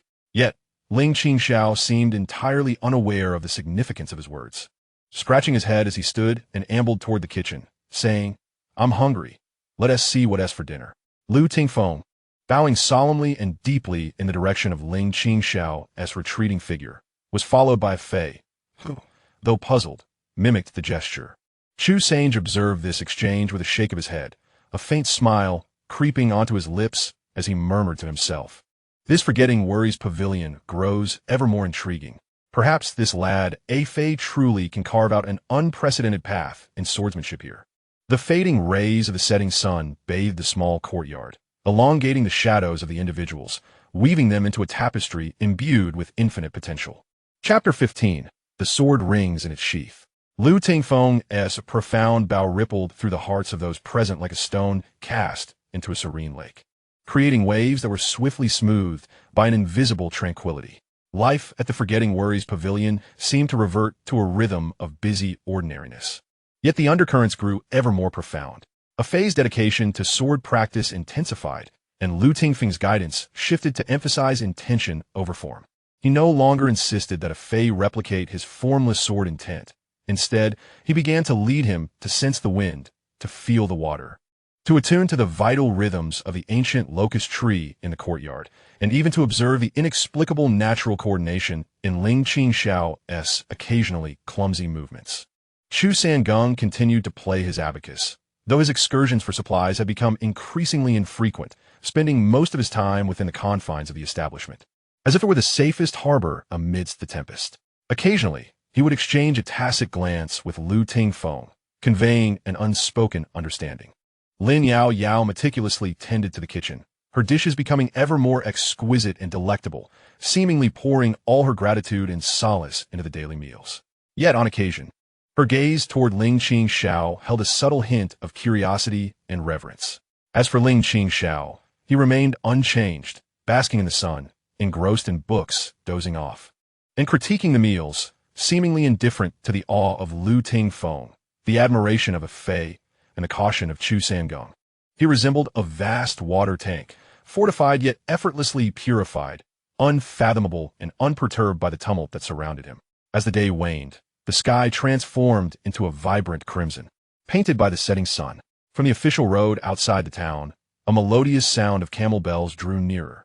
A sizable merchant convoy approached, its banner adorned with a dragon, representing the Longxiang Trading Company, renowned for its substantial financial resources and extensive connections among the 12 foremost powers. The convoy gradually halted a mile away, seemingly unwilling to intrude upon the town's peace. Only 3 riders detached from the formation, heading directly toward the Forgetting Worries pavilion. The leader, a middle-aged man clad in a brocade robe, portly and astute, was the chief steward of the Longxiang Trading Company, surnamed Qian. 2 composed and formidable guards, their temples bulging with strength, followed closely behind him. The trio dismounted before the Forgetting Worries pavilion. Steward Qian adjusted his robe, donning a professionally warm smile as he stepped inside. "Apologies for the intrusion, esteemed proprietor," he called out, his voice resonant as his gaze swiftly scanned the interior. Upon spotting Chu Sangong behind the counter, his expression sharpened, sensing the man's extraordinary demeanor. Noticing Lu Tingfeng and a fei practicing swordplay in the courtyard only deepened his astonishment. How could such remarkable individuals reside in this remote establishment? Ultimately, his gaze settled on Ling Qingxiao, lounging on a chair by the entrance. "This esteemed proprietor, I salute you," Steward Qian said, offering a respectful bow. "I am Qianbu Duo, steward of the Longxiang Trading Company. We are merely passing through this fine region and have heard tales of your exquisite wine. Hence our visit to procure some for our weary brothers." Ling Qingxiao lazily lifted his eyelids, responding with a languid tone, "The wine is in the cellar. Let the staff guide you in fetching as much as you desire. Mr. Chu, please accompany Steward Qian to the back cellar," he instructed. Chu Sangong acknowledged with a nod, stepping out from behind the counter and gesturing for Steward Qian to proceed, his demeanor calm and unruffled. Steward Qian smiled and signaled for his 2 guards to remain inside while he followed Chu Sangong toward the courtyard. As they passed through, Steward Qian's gaze was irresistibly drawn to Lu Tingfeng and a fei, both exuding a rare essence. Lu Tingfeng's refined sword intent and a fei's innocent heart left him silently astounded. However, as his gaze inadvertently swept across the dilapidated shed piled high with debris in the corner of the yard, his steps came to an abrupt halt. The smile on his face froze instantly, and his eyes ignited with an incredulous, fervent glow. Nestled between the chaotic heap of firewood and old furniture was a long, unremarkable wooden box covered in dust. The box, made of ordinary materials and slightly worn at the edges, appeared to contain nothing but discarded weaponry. Yet, the breath of the steward, Qian, suddenly quickened. Coming from a family that had managed a trading business for generations, he had cultivated a discerning eye for treasures. He keenly sensed that within that battered wooden box emanated a remarkably faint yet profoundly pure and deep sword intent, as if it could slice through all things and sever the ties of causality. Although this sword intent was nearly imperceptible beneath the layers of dust and the box itself, it could not escape the keen perception of his treasure-sensing eyes. This was undoubtedly a transcendent sword, surpassing even those at the forefront of the divine weapon rankings. It could very well be a legendary artifact. Its value was immeasurable, enough to incite frenzied battles among top-tier factions. Qian's heart raced, and overwhelming greed clouded his judgment. He could almost envision the astonishing rewards he would receive for presenting such a divine object, struggling to suppress his excitement. He forced a smile and casually pointed at the wooden box, asking, "Mr. Chu, that old box appears to have some age to it. What worthless items does it contain? If it serves no purpose, why not sell it to my trading house at a discount? We are in need of some items for transporting goods." Chu Sange followed his gesture and slightly furrowed his brow. He recognized the box, which had been carelessly discarded by Ling Qingxiao after being unearthed from some corner, and had been lamented as taking up space. It seemed to contain a rusty sword. The owner had even mentioned selling it as scrap iron for drinking money in a few days. However, Qian's reaction was too peculiar. The greed in his gaze did not escape the notice of the seasoned Chu Sange. "Oh, that is merely an old item picked up by the owner. It seems to be a useless sword, not worth much." Chu Sange replied with indifference, though he had already grown wary. "A useless sword? Huh. I see that the box is still in decent condition. With some repairs, it could be useful. Qian chuckled, striving to maintain a natural tone. How about this? I will offer 10 taels of silver for both the box and its contents. Consider it a fortuitous connection. 10 taels of silver for a pile of scrap? Chu Sange scoffed inwardly, though his expression remained inscrutable. That item belongs to the owner. I cannot make decisions on his behalf. You should first visit the wine cellar. A flicker of urgency flashed in Qian's eyes, yet he could not press the issue. So he followed Chu Sange to the wine cellar with a distracted demeanor, as if a cat's claws were scratching at his heart. He hastily ordered several jars of wine, paid, and departed with his guards, leaving the wine to be collected later. Yet his gaze lingered intently on that wooden box in the corner of the yard. As Chu Sange bid farewell to Qian Guanshi, his expression remained calm as he returned to the tavern. He did not speak immediately, but silently walked behind the counter to continue his calculations. Lu Tingfeng, having also sensed the sudden emotional upheaval and veiled greed in Qian Guanshi, approached him. Lu's gaze was inquisitive. Chu Sange lifted his eyelids and slightly shook his head, signaling him to remain composed. It was not until the night fell and the tavern closed, after everyone had finished their dinner, that Chu Sange, while clearing the tables, seemingly casually remarked to Ling Qingxiao, "Boss, this afternoon." Qian Guanshi from Longxiang Trading Company appeared quite interested in that old box in the corner shed containing scrap swords. He even offered 10 taels of silver for it. Ling Qingxiao, preoccupied with picking his teeth, paused momentarily, tilting his head in contemplation before he exclaimed, "Oh, you mean that broken box? Inside? It seems there's just a rusty piece of iron, right? 10 taels of silver? What a foolish buyer. Had I known, I would have sold it to him for a few jars of fine wine." Lu Tingfeng, Lin Yaoyao, and a Fei perked up their ears at this. Chu Sange's lips twitched slightly as he continued. From his expression, it did not seem he was interested in the box itself, but rather in the scrap sword within. The scrap sword inside? Ling Qingxiao was even more perplexed. That rusted thing? Is Longxiang Trading Company now accepting scrap metal? Is business that difficult? Lu Tingfeng could no longer contain his curiosity and spoke up. "Boss, may I take a look at that sword?" He felt a powerful premonition stirring within him. Ling Qingxiao waved his hand dismissively. "If you wish to see it, go ahead. It's stuffed under that shed, covered in dust. Just be careful not to dirty your hands."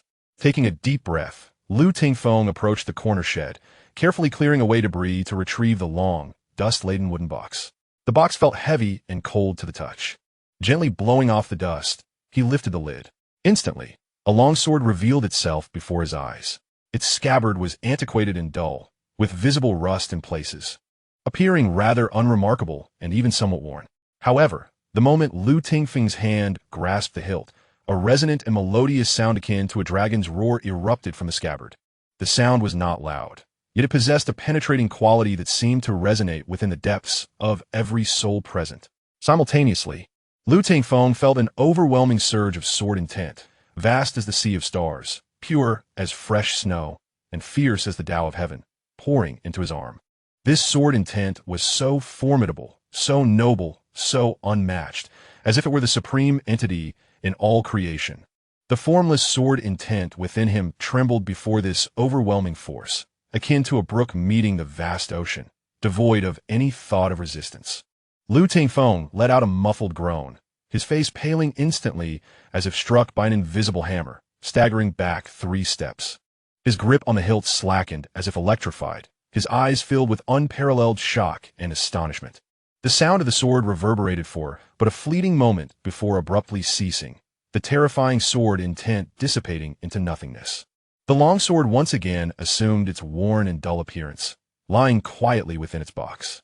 Yet, everyone in the courtyard distinctly heard that sword's cry and felt the overwhelming terror that rendered all things pale for that instant. Lin Yaoyao and a Fei's faces turned ashen, their breaths quickening. Chu Sange was even more ghastly pale, finally comprehending why manager Qian had succumbed to such a loss of composure. What nonsense of a discarded sword was this? It was evidently a blade imbued with a spirit, a divine sword of unimaginable terror. Its caliber surely surpassed that of the divine weapons list. Ling Qingxiao too was disturbed by the sudden sound, furrowing his brow and muttering, "What commotion is this? Can this scrap of iron still make a sound? After so many years, it must be rusted. It truly ought to be sold as scrap metal." Lu Tingfeng steadied himself. his gaze fixated on the long sword that had once again returned to tranquility, his heart racing and voice trembling slightly. Boss, this is by no means scrap iron. This is a sentient divine sword. The nature of its sword intent, its dreadful essence, far exceeds imagination. The people from the Longxiang Trading Company must have sensed its extraordinary nature. Divine sword? Ling Qingxiao leaned in closer, grasping the sword and casually drawing it out slightly. The blade indeed appeared dull and lifeless, with signs of corrosion evident in several places. He flicked his finger against the blade.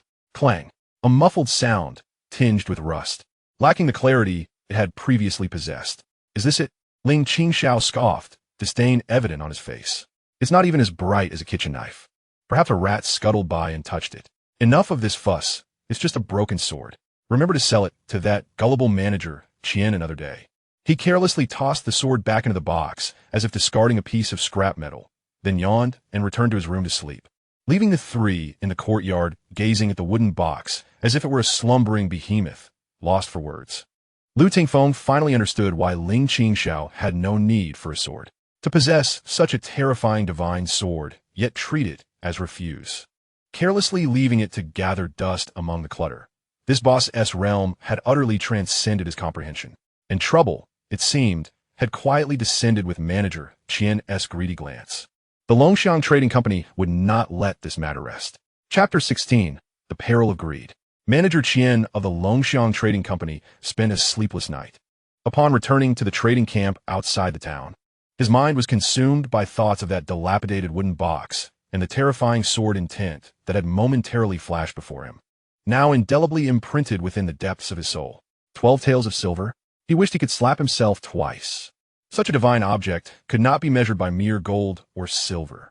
If he could present it to the head manager of the main branch, or even to the few true masters who secretly controlled the Longxiang Trading Company, soaring success would be within his grasp. Greed burned like a poisonous fire, scorching his reason.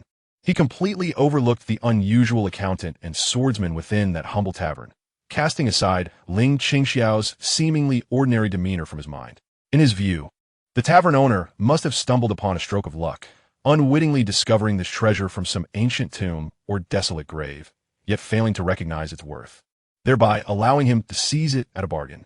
As for how to acquire it, if persuasion fails, then force shall prevail. What formidable experts could possibly reside in a secluded tavern of a small town? Those two guards appeared competent, but his own caravan boasted capable hands as well. As long as he acted swiftly, snatching the item and departing, who could possibly stop him? The following day, as dawn's light began to break and the town had yet to fully awaken, Qian, the steward, led a carefully selected group of 8 formidable mercenaries from the caravan, marching with an imposing presence toward the Forgetting Worry Tavern once more. These 8 were all elite fighters, hired at great expense by the Longxiang Trading Company, each possessing a minimum of 6th-level prowess, while the captain of the guards was a fearsome 8th-level master of martial arts. To him, such a lineup was more than sufficient to sweep aside a minor sect. Dealing with a small tavern was akin to using a sledgehammer to crack a nut. Arriving at the tavern's entrance, they unceremoniously pushed open the half-closed door. Inside, Ling Qingxiao had yet to rise. Chu Sange was diligently polishing an abacus behind the counter. Lu Tingfeng was in the courtyard instructing a Fei in his morning exercises, and Lin Yaoyao was busy preparing breakfast in the kitchen. Upon seeing Qian's return, accompanied by a group of clearly hostile guards, Chu Sange immediately furrowed his brow, setting down the abacus and inquiring in a grave tone, "Steward Qian, what is the meaning of this? Did we not have an agreement regarding the wine?" At this moment, Qian cast aside all pretense of politeness from the previous day, a predatory grin spreading across his face as he waved his hand dismissively. "Stop with the nonsense. I have my eyes set on that shabby wooden box in your courtyard. If you know what's good for you, hand it over obediently, and I'll reward you with 100 taels of silver." Otherwise, the captain of the 8th-level guards stepped forward with a sudden surge of intimidating energy, causing the teacups on the counter to rattle ominously. He sneered, "Then don't blame us if we take matters into our own hands. If it gets damaged in the process, it won't be worth a penny." A Fei paled at the overwhelming aura, instinctively tightening his grip on the branch he held. Lin Yaoyao peeked out from the kitchen, her expression tense. Lu Tingfeng's countenance instantly turned icy. He slowly turned around, his gaze slicing through the air like 2 frigid blades, sweeping over Qian and the 8 guards. He had no desire to escalate matters. Yet the audacity to covet the box and wreak havoc within the Forgetting Worry Tavern had crossed a line. Leave. Lu Tingfeng uttered a single word, his voice soft yet imbued with a chilling intensity. The captain of the guards, caught off guard by Lu Tingfeng's piercing gaze, felt an inexplicable shiver run through him. Yet, bolstered by his numbers and his own considerable strength, he feigned composure, retorting, putting on airs. Brothers, charge. Let's take this pretty boy down first. At his command, all 8 guards unleashed their internal energy simultaneously, drawing their blades and rushing toward Lu Tingfeng like ravenous wolves pouncing on their prey. The wind howled as the air thickened with murderous intent, enveloping the entire tavern. Qian's smug smile revealed his satisfaction, as if he could already envision the moment of triumph. However, in the very next second, that smile froze upon his face. Confronted by the onslaught of 8 formidable adversaries, Lu Tingfeng did not even draw his sword. He merely stood there, silently, pointing his finger as if it were a blade. Then he moved. His actions transcended the limits of the naked eye, leaving only faint afterimages in his wake. No one could discern how he struck. All that was heard were 8 extremely faint yet unmistakably clear thuds, akin to ripe fruit falling to the ground. The 8 guards, who had lunged forward with great ferocity, suddenly froze mid-charge, their bodies collapsing limply to the ground as though their bones had been extracted. Each of them bore a tiny red dot at their foreheads, penetrating deep into their skulls, instantly severing all life. Their faces retained the grimace of their charge, yet their eyes had already lost all focus. Unable to express even a flicker of fear, 8 masters, each at least of the 6th tier, were vanquished in the blink of an eye, without Lu Tingfeng having to move a single step. Swift, accurate, ruthless. There was no flourish, only the utmost efficiency in slaughter. The entire tavern was plunged into a profound silence. The smirk on Manager Qian's face froze completely, morphing into boundless terror and disbelief. His legs buckled, and with a thud, he collapsed to the ground, his trousers instantly soaked, emanating a foul stench. What had he witnessed? 8 masters slain in an instant. What manner of monster is this? How could such a terrifying existence reside within this humble tavern? Lu Tingfeng slowly retracted his finger, the tips untouched by a single drop of blood. His icy gaze fell upon the quivering Manager Qian, as if he were gazing at a corpse. Spare me, great hero, Manager Qian pleaded, his soul seemingly departing in fright, tears streaming down his face, bowing profusely like a garlic pounder. I'm a blind fool. I have offended a master. That box. I no longer desire it. I implore you, spare my wretched life. I shall leave at once. Immediately. Lu Tingfeng's expression remained indifferent, devoid of any fluctuation. He understood that allowing this man to escape would lead to endless troubles. The Longxiang Trading Company wielded immense power. Once targeted, the Wanyu Tavern would face insurmountable difficulties.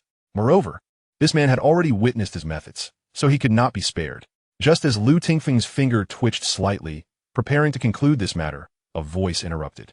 Ugh, what is all this noise so early in the morning? Can't anyone let a person sleep? Ling Qingxiao yawned, rubbing his eyes, appearing as if he had just awakened while descending from the upper floor. Upon seeing the corpses strewn about and the crumpled Manager Qian, he paused momentarily, then furrowed his brow, displaying an expression of disdain. What's going on? Why are there so many dead? It's filthy with blood. Lu, I must say, can't you take your fights outside? The floor was just cleaned not long ago. Lu Tingfeng remained silent, his murderous aura momentarily dissipating as he glanced at Ling Qingxiao with a hint of helplessness. Meanwhile, Manager Qian seized the opportunity like a drowning man grasping at a straw, scrambling towards Ling Qingxiao, crying out, Boss, save me. He is going to kill me. I merely wish to purchase that box. Ling Qingxiao deftly sidestepped, evading the touch of his filthy hands, her disdain growing. Purchase a box? For that worthless trinket? Is it truly necessary? She turned her gaze towards Lu Tingfeng. Mr. Lu, what is the situation? Lu Tingfeng succinctly explained, they attempted to force a purchase, seeking to rob us, and I have dealt with it. Oh, I see. Ling Qingxiao responded with sudden clarity, then shrugged at the money manager. You see, therein lies your error. Commerce thrives on mutual consent. How could one resort to robbery? Well, now you have encountered a setback. The money manager appeared on the verge of tears, bewildered by the owner's apparent lack of comprehension. Ling Qingxiao glanced at the corpses strewn across the floor and sighed, alas, what a nuisance. Mr. Liu, in the future, please refrain from resolving such matters within the shop. It disrupts business. As for these individuals, handle them discreetly, lest we alarm the townsfolk. Having said this, she regarded the situation as a trivial matter. Covering her nose to circumvent the filth on the ground, muttering about the morning's ill fortune as she made her way to the kitchen. Ling girl, is breakfast ready? I am famished. The money manager stood dumbfounded as Ling Qingxiao nonchalantly walked away, as if the 8 bodies lying on the ground were merely bundles of refuse to be discarded. Lu Tingfeng observed Ling Qingxiao's retreating figure, a glimmer of realization crossing his eyes. The owner was neither merciful nor cruel. He simply did not care.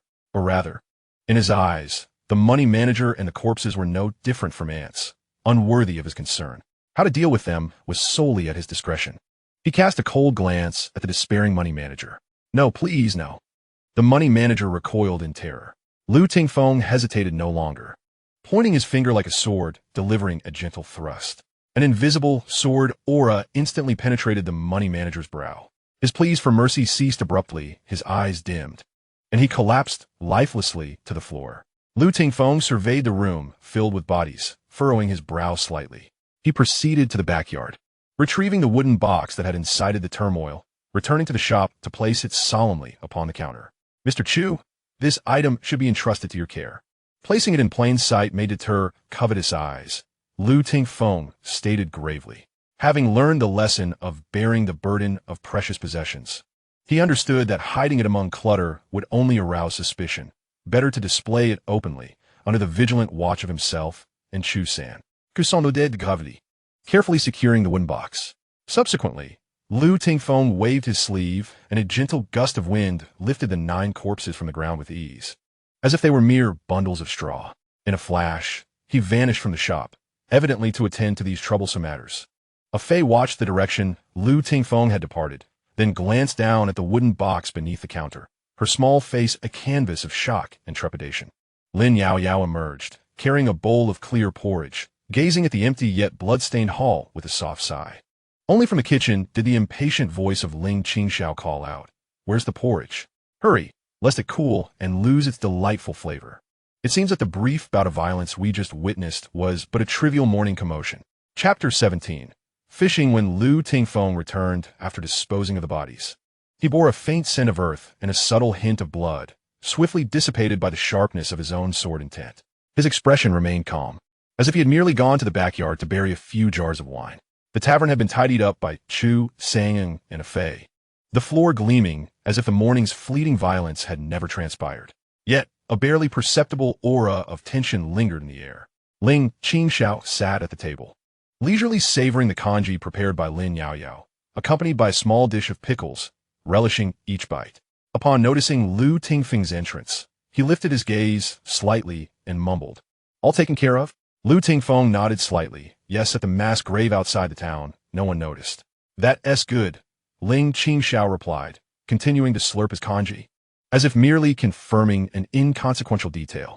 He finished the last mouthful with a contented sigh and, in a tone as casual as discussing the weather, remarked, "However, with the Dragonxiang Trading Company having lost such a significant manager and 8 guards, they will surely not let this slide. It won't be long before more troublesome individuals come knocking." At these words, Chu Sangyong, Lin Yaoyao, and a Fei, who had just begun to relax, felt their hearts tighten once more. Lu Tingfeng furrowed his brow. What does the boss imply? Ling Qingxiao picked up a toothpick, lazily tending to his teeth while casting a glance at the conspicuously placed wooden box beneath the counter. That wretched box serves as bait. The cats drawn by its scent may be driven away, but more will inevitably come, proving quite bothersome. He paused, a sly smile playing at the corners of his mouth, imbued with an indescribable cunning and perhaps boredom. Since we cannot evade it, why not proactively go fishing? Fishing? Lu Tingfeng was momentarily taken aback. Indeed, Ling Qingxiao replied, rising to his feet and strolling to the counter, tapping the wooden box. "Let's place this thing here, plainly visible. When those self-important big fish come calling, we shall see if we can draw forth something intriguing. It's far more tranquil than constantly guarding against petty thieves. We might even witness some excitement." His thoughts were simple and blunt. Rather than passively awaiting trouble to arrive repeatedly, it would be more efficient to attract a significant threat at once. Resolving the source of the issue, and thereby saving effort. As for whether the visitor would be a monstrous crocodile that could swallow the bait whole, he appeared not to have contemplated this question at all. Upon hearing this, Chu Sanjing's expression shifted slightly as he hesitated. Boss, the Xianxia trading company wields considerable influence, likely entangled with top-tier powers or even deeper backgrounds. Is such a course of action not overly reckless? He habitually considered risks and consequences. Ling Qingxiao shot him a sidelong glance, maintaining a light-hearted tone. What is there to fear? If the sky falls, there will be someone tall to bear it. As he spoke, he cast a pointed look at Lu Tingfeng, though it seemed he was merely speaking casually. Moreover, within our Forgetting Worries pavilion, the essence of our business is predicated upon the notion of fate. Those destined to enter may partake in a cup of wine. Yet those who insist on intruding without such fortune shall find themselves met with a rather unsettling atmosphere. The laughter that ensued sent chills down a few spines. However, a glimmer of understanding sparkled in Lu Tingfeng's eyes. He grasped Ling Qingxiao's intent. This proprietor craved not merely trouble, but a challenge that promised amusement. He sought to seize this opportunity to discern the true depths of Longxiang Trading Company and the waters that lay beneath it. This audacity, undoubtedly, stemmed from his own unfathomable prowess. What does Mr. Lu think? Ling Qingxiao inquired with a smile directed at Lu Tingfeng, taking a deep breath to quell the turmoil within.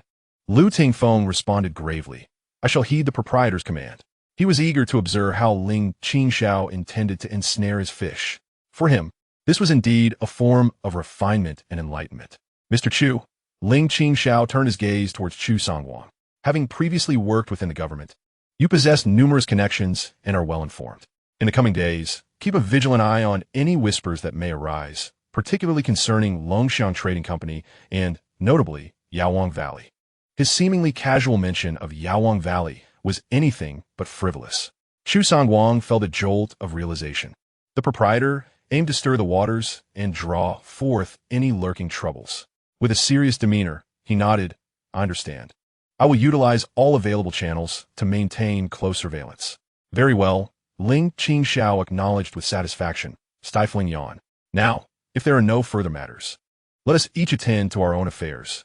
Lin girl, prepare a fish soup for lunch to suit the occasion. The others pondered, how ambitious his heart must be. With plans set, the Forgetting Worries pavilion began to operate quietly. That afternoon, Chu Songwang excused himself under the pretext of procurement and did not return until late at night. No one knew where he had ventured or whom he had met, but upon his return, his gaze was notably more profound, suggesting he had gathered significant intelligence. Over the next 2 days, his outings increased markedly, and each time he returned, he engaged in hushed conversations with Ling Qingxiao, the content of which remained a mystery to all. Lu Tingfeng sensed that an invisible web of information was subtly unfurling from the Forgetting Worries pavilion, casting its net across the martial world. Simultaneously, the ancient wooden box that had incited the bloodshed was carelessly placed by Ling Qingxiao in the most conspicuous position on the counter, as if it were merely an ordinary relic.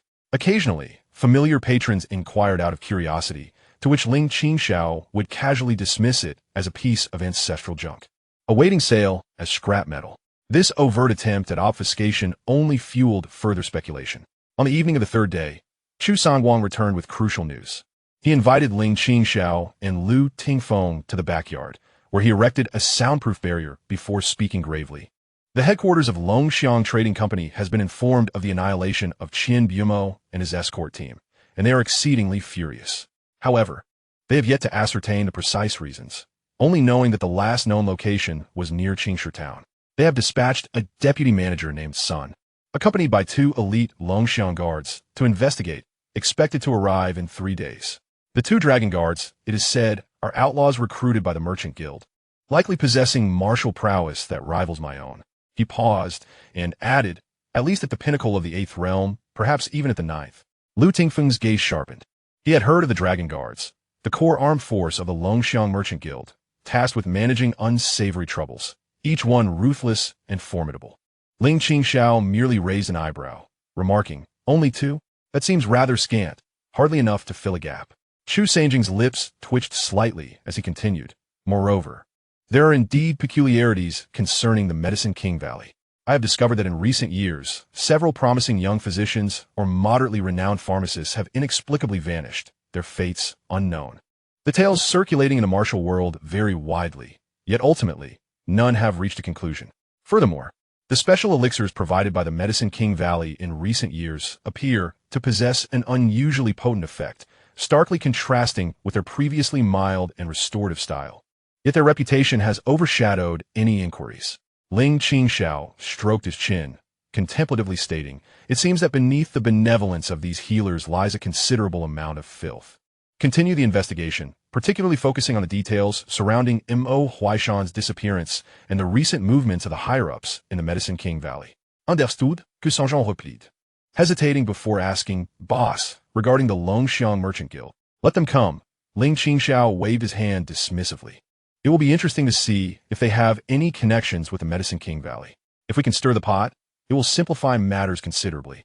Lu Tingfeng and Chu Sangang exchanged glances, both recognizing the shared sense of helplessness and a hint of excitement in each other's eyes. This boss truly intends to create a stir. Just then, a startled exclamation from a Fey echoed from the front hall, accompanied by the sound of shattered porcelain. The three of them quickly changed their expressions and rushed to the front hall. There stood a Fey, flustered, with a broken teacup at his feet, while before him stood an elderly man clad in coarse linen, a straw hat atop his head, appearing weary from travel. The old man seemed unremarkable, yet Lu Tingfeng and Chu Sanging instantly sensed a tremendous power simmering within him, akin to a volcano on the verge of eruption. His cultivation bore an ominous hint of the 11th realm, a pinnacle master of the 10th realm. The old man paid no heed to the broken teacup or the anxious Fei. Instead, his gaze was fixed, like that of a hawk, on the most prominent wooden box at the counter. His body trembled slightly, his eyes filled with excitement, greed, and disbelief. Indeed, it is here. The legendary existence has truly manifested.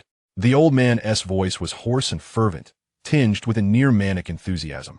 Ling Qingxiao regarded this unexpected guest with narrowed eyes, a meaningful smile curling at the corners of his mouth.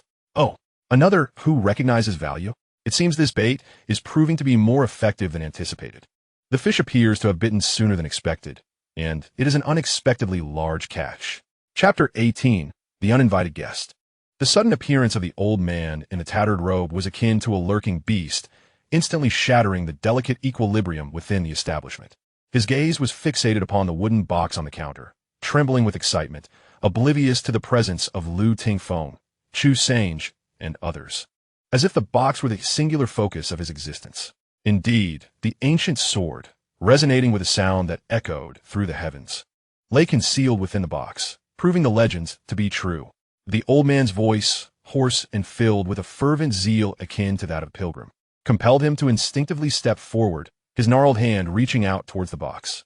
"Hold on," Lu Tingfeng barked, his form shifting to block the counter with ghostly swiftness, exuding an unspoken sword energy that acted as an invisible barrier against the old man's advance.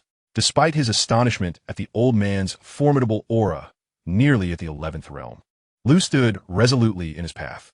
Chu Sange, too, moved silently, positioning himself to create a flanking stance with Lu, his fingers tightening around the beads of an abacus.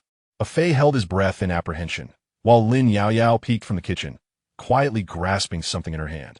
The old man's forward momentum was halted. As if awakening from a trance, his murky, yet piercing gaze swept toward Lu Tingfeng, infused with a hint of irritation at being interrupted. A mere junior dares to impede me?" Before the words had fully left his lips, an overwhelming force akin to a mountain erupted from his being, pressing down upon Lu Tingfeng. Amidst this palpable pressure, only a Fei's form quivered slightly, yet it was merely a tremor. The oppressive aura of a peak practitioner of the 10th realm was not to be underestimated. Lu Tingfeng's expression remained unchanged, the essence of the sword within him subtly stirring. He understood that, though this old man had reached the pinnacle of the 10th realm, he had likely slain numerous formidable opponents at the 11th realm. Just as tensions reached their zenith, a languid voice interjected, diffusing the stifling atmosphere. Hey, what is going on here? Elder, one must adhere to the order of things when making a purchase. Do you understand?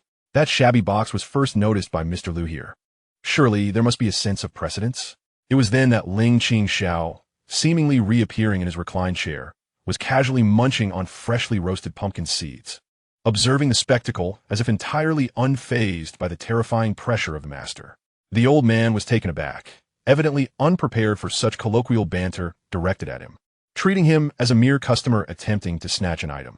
He frowned at Ling Qingxiao, scanning him with his spiritual sense, only to discover the man's aura was utterly mundane, a mere ordinary mortal. Ignorant commoner. Such divine artifacts cannot be measured by mere currency, nor are they possessions for the likes of you. Step aside swiftly, or be prepared to face my wrath. The old man's tone was icy, imbued with an undeniable arrogance befitting a master. Ling Qingxiao spat out a seed shell, rolling his eyes. Look at you.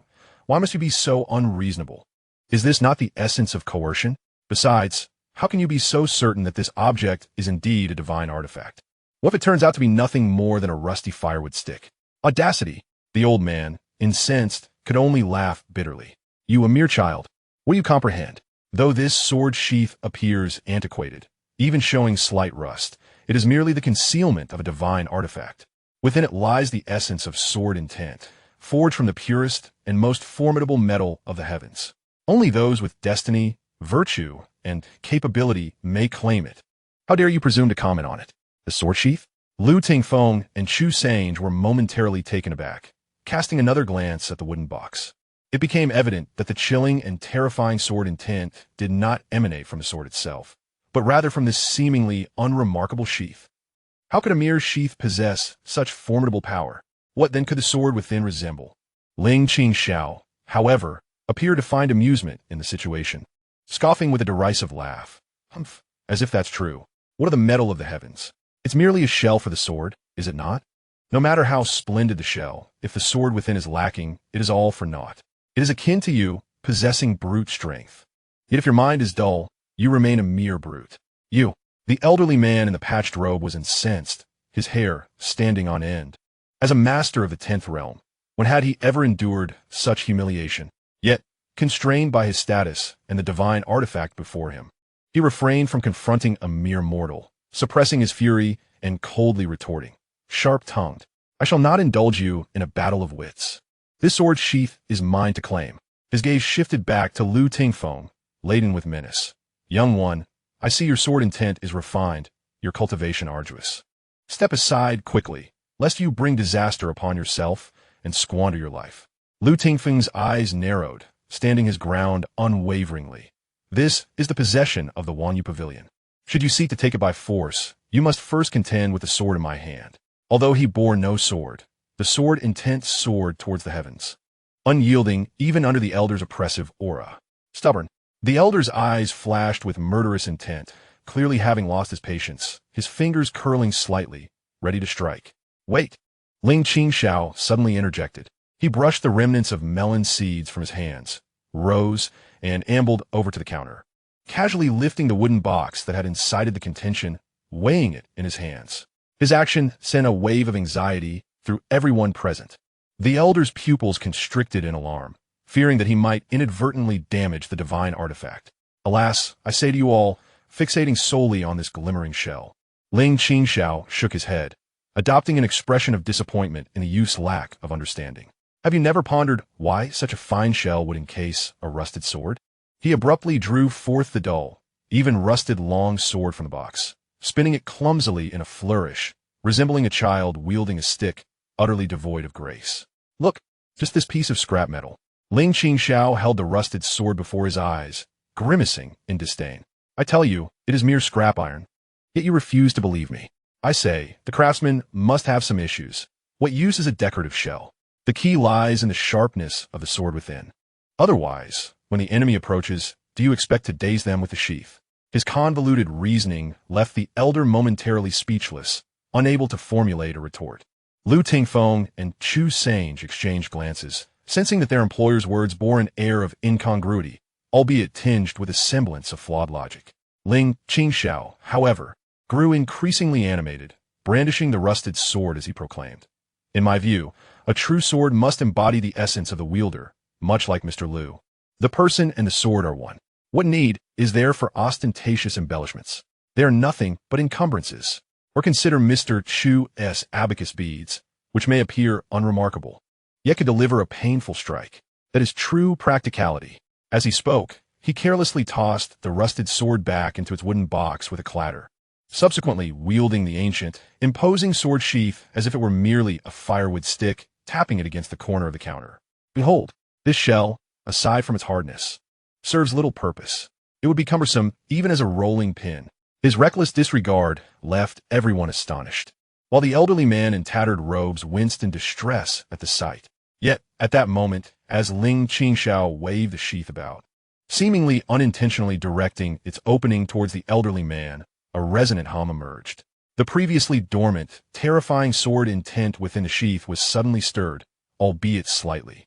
Though merely a whisper, it was akin to an ancient, slumbering beast barely opening its eyes. An intangible, yet razor-sharp blade aura erupted from the sheath's mouth, silently surging toward the elderly man. The old man's complexion shifted dramatically as he sensed a lethal threat. While the sword aura was faint, its essence was terrifyingly profound. He let out a cry, unleashing the internal power of a 10th-tier master, thrusting his palms forward in a desperate attempt to defend himself. With a thunderous crash, the old man was struck as if by an invisible hammer, staggering back 7 or 8 steps, each footfall leaving deep impressions in the ground. His vital energy surged, his face oscillating between red and pale, and he barely regained his balance, his gaze toward the sheath now filled with horror and trepidation. Had the sword aura been a mere 3-fold stronger, he would have undoubtedly suffered grievous injuries. And this was merely a spontaneous counterattack triggered inadvertently by that young man. The sheath was far more formidable than he had anticipated. Ling Qingxiao seemed equally startled by the sudden upheaval, exclaiming with surprise as he lost his grip, causing the sheath to clatter back into the wooden box, the terrifying sword intent vanishing without a trace. Oh, this wretched shell can move on its own? What a fright! He patted his chest, wearing an expression of lingering fear, before expressing disdain. Look at that. So peerless. It erupts without warning. Who would dare to claim it? No wonder it pairs with that wretched piece of iron. Neither is a source of comfort. The elderly man remained rooted in place, his expression a tumultuous blend of suspicion, greed, and fear. He fixed his gaze on Ling Qingxiao, attempting to discern any trace of pretense in his demeanor. Yet, all he observed was genuine disdain and impatience.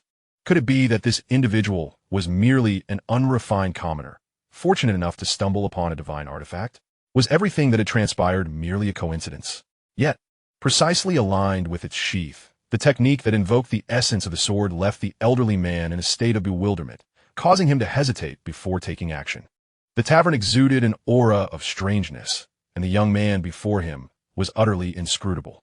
However, Ling Qingxiao appeared to have entirely lost interest in the wretched box. Waving dismissively at Lu Tingfeng and Chu Sanging, "Enough of this dreary object. Whoever desires it may take it away. Let us not clutter the counter. Hurry up and tidy up. Guests will be arriving soon." He then cast a glance at the old man in tattered garments, whose expression fluctuated between shadow and light, and yawned. "Elder, will you make a purchase? If not, kindly step aside. You're obstructing business." The old man's lips twitched in irritation. Purchase? How could he? Would it be through force? The previous incident had already sown seeds of trepidation in him. He cast a dark look at Lu Tingfeng and Chu Sanging, and finally took another deep look at the wooden box and the seemingly indifferent Ling Qingxiao, forcing out a few words through clenched teeth. "Very well. Today, I have truly broadened my horizons. If the mountains do not move, the waters shall, until we meet again." With that, he ceased his entanglement, abruptly flicked his sleeve, and strode away, his figure swiftly disappearing at the end of the street. Inside the tavern, silence reigned. A Fey slowly exhaled, his back soaked in cold sweat. Confronting the pressure of a master at the 10th realm was no trifling matter. At last, he's gone. It was quite a ruckus. Ling girl, add an extra dish for lunch to ease the tension. The onlookers regarded his leisurely retreating figure, once again plunged into profound silence. Was everything that transpired merely a coincidence? The fallen sword sheath, the faint sword energy directed at the old man. Lu Tingfeng gazed at the wooden box on the counter, his mind consumed by a singular thought. The proprietor's realm is likely far beyond his imagination. Chapter 19. The storm approaches after the departure of the old man in tattered garments. The Wang Yu Tavern descended into a brief stillness. The air still tinged with the residual pressure of an 11th realm master and the fleeting sharpness of the sword sheath. Lu Tingfeng slowly exhaled a breath of stale air, his taut nerves beginning to relax. He exchanged a glance with Chu Sang, both perceiving the gravity in each other's eyes. The retreat of a mid-stage master at the 11th realm could not simply conclude here. The uncertainty and greed reflected in the old man's eyes as he departed hinted at greater troubles yet to come. Boss. Chu Sanging turned towards Ling Qingxiao, hesitating to voice his thoughts. The strategy of placing the sword sheath in plain sight had indeed attracted a significant catch, but this fish seemed larger than anticipated. Ling Qingxiao, however, appeared unfazed, brushing off the remnants of sunflower seeds from his hands and approaching the counter, disdainfully prodding the wooden box with his finger. See? I told you it would be troublesome, like attracting flies. Mr. Liu, quickly put this cursed object away. Shove it back under the shelf to gather dust. It's simply vexing to behold. Lu Tingfeng was momentarily taken aback by his words, but soon understood. The proprietor has observed the initial success of his fishing endeavor, having startled the first substantial catch and displayed his prowess. At this moment, he deliberately conceals it once more, both to avoid drawing excessive attention and perhaps to create a facade, leaving the outside world bewildered regarding the true nature of the Forgetting Worry Pavilion.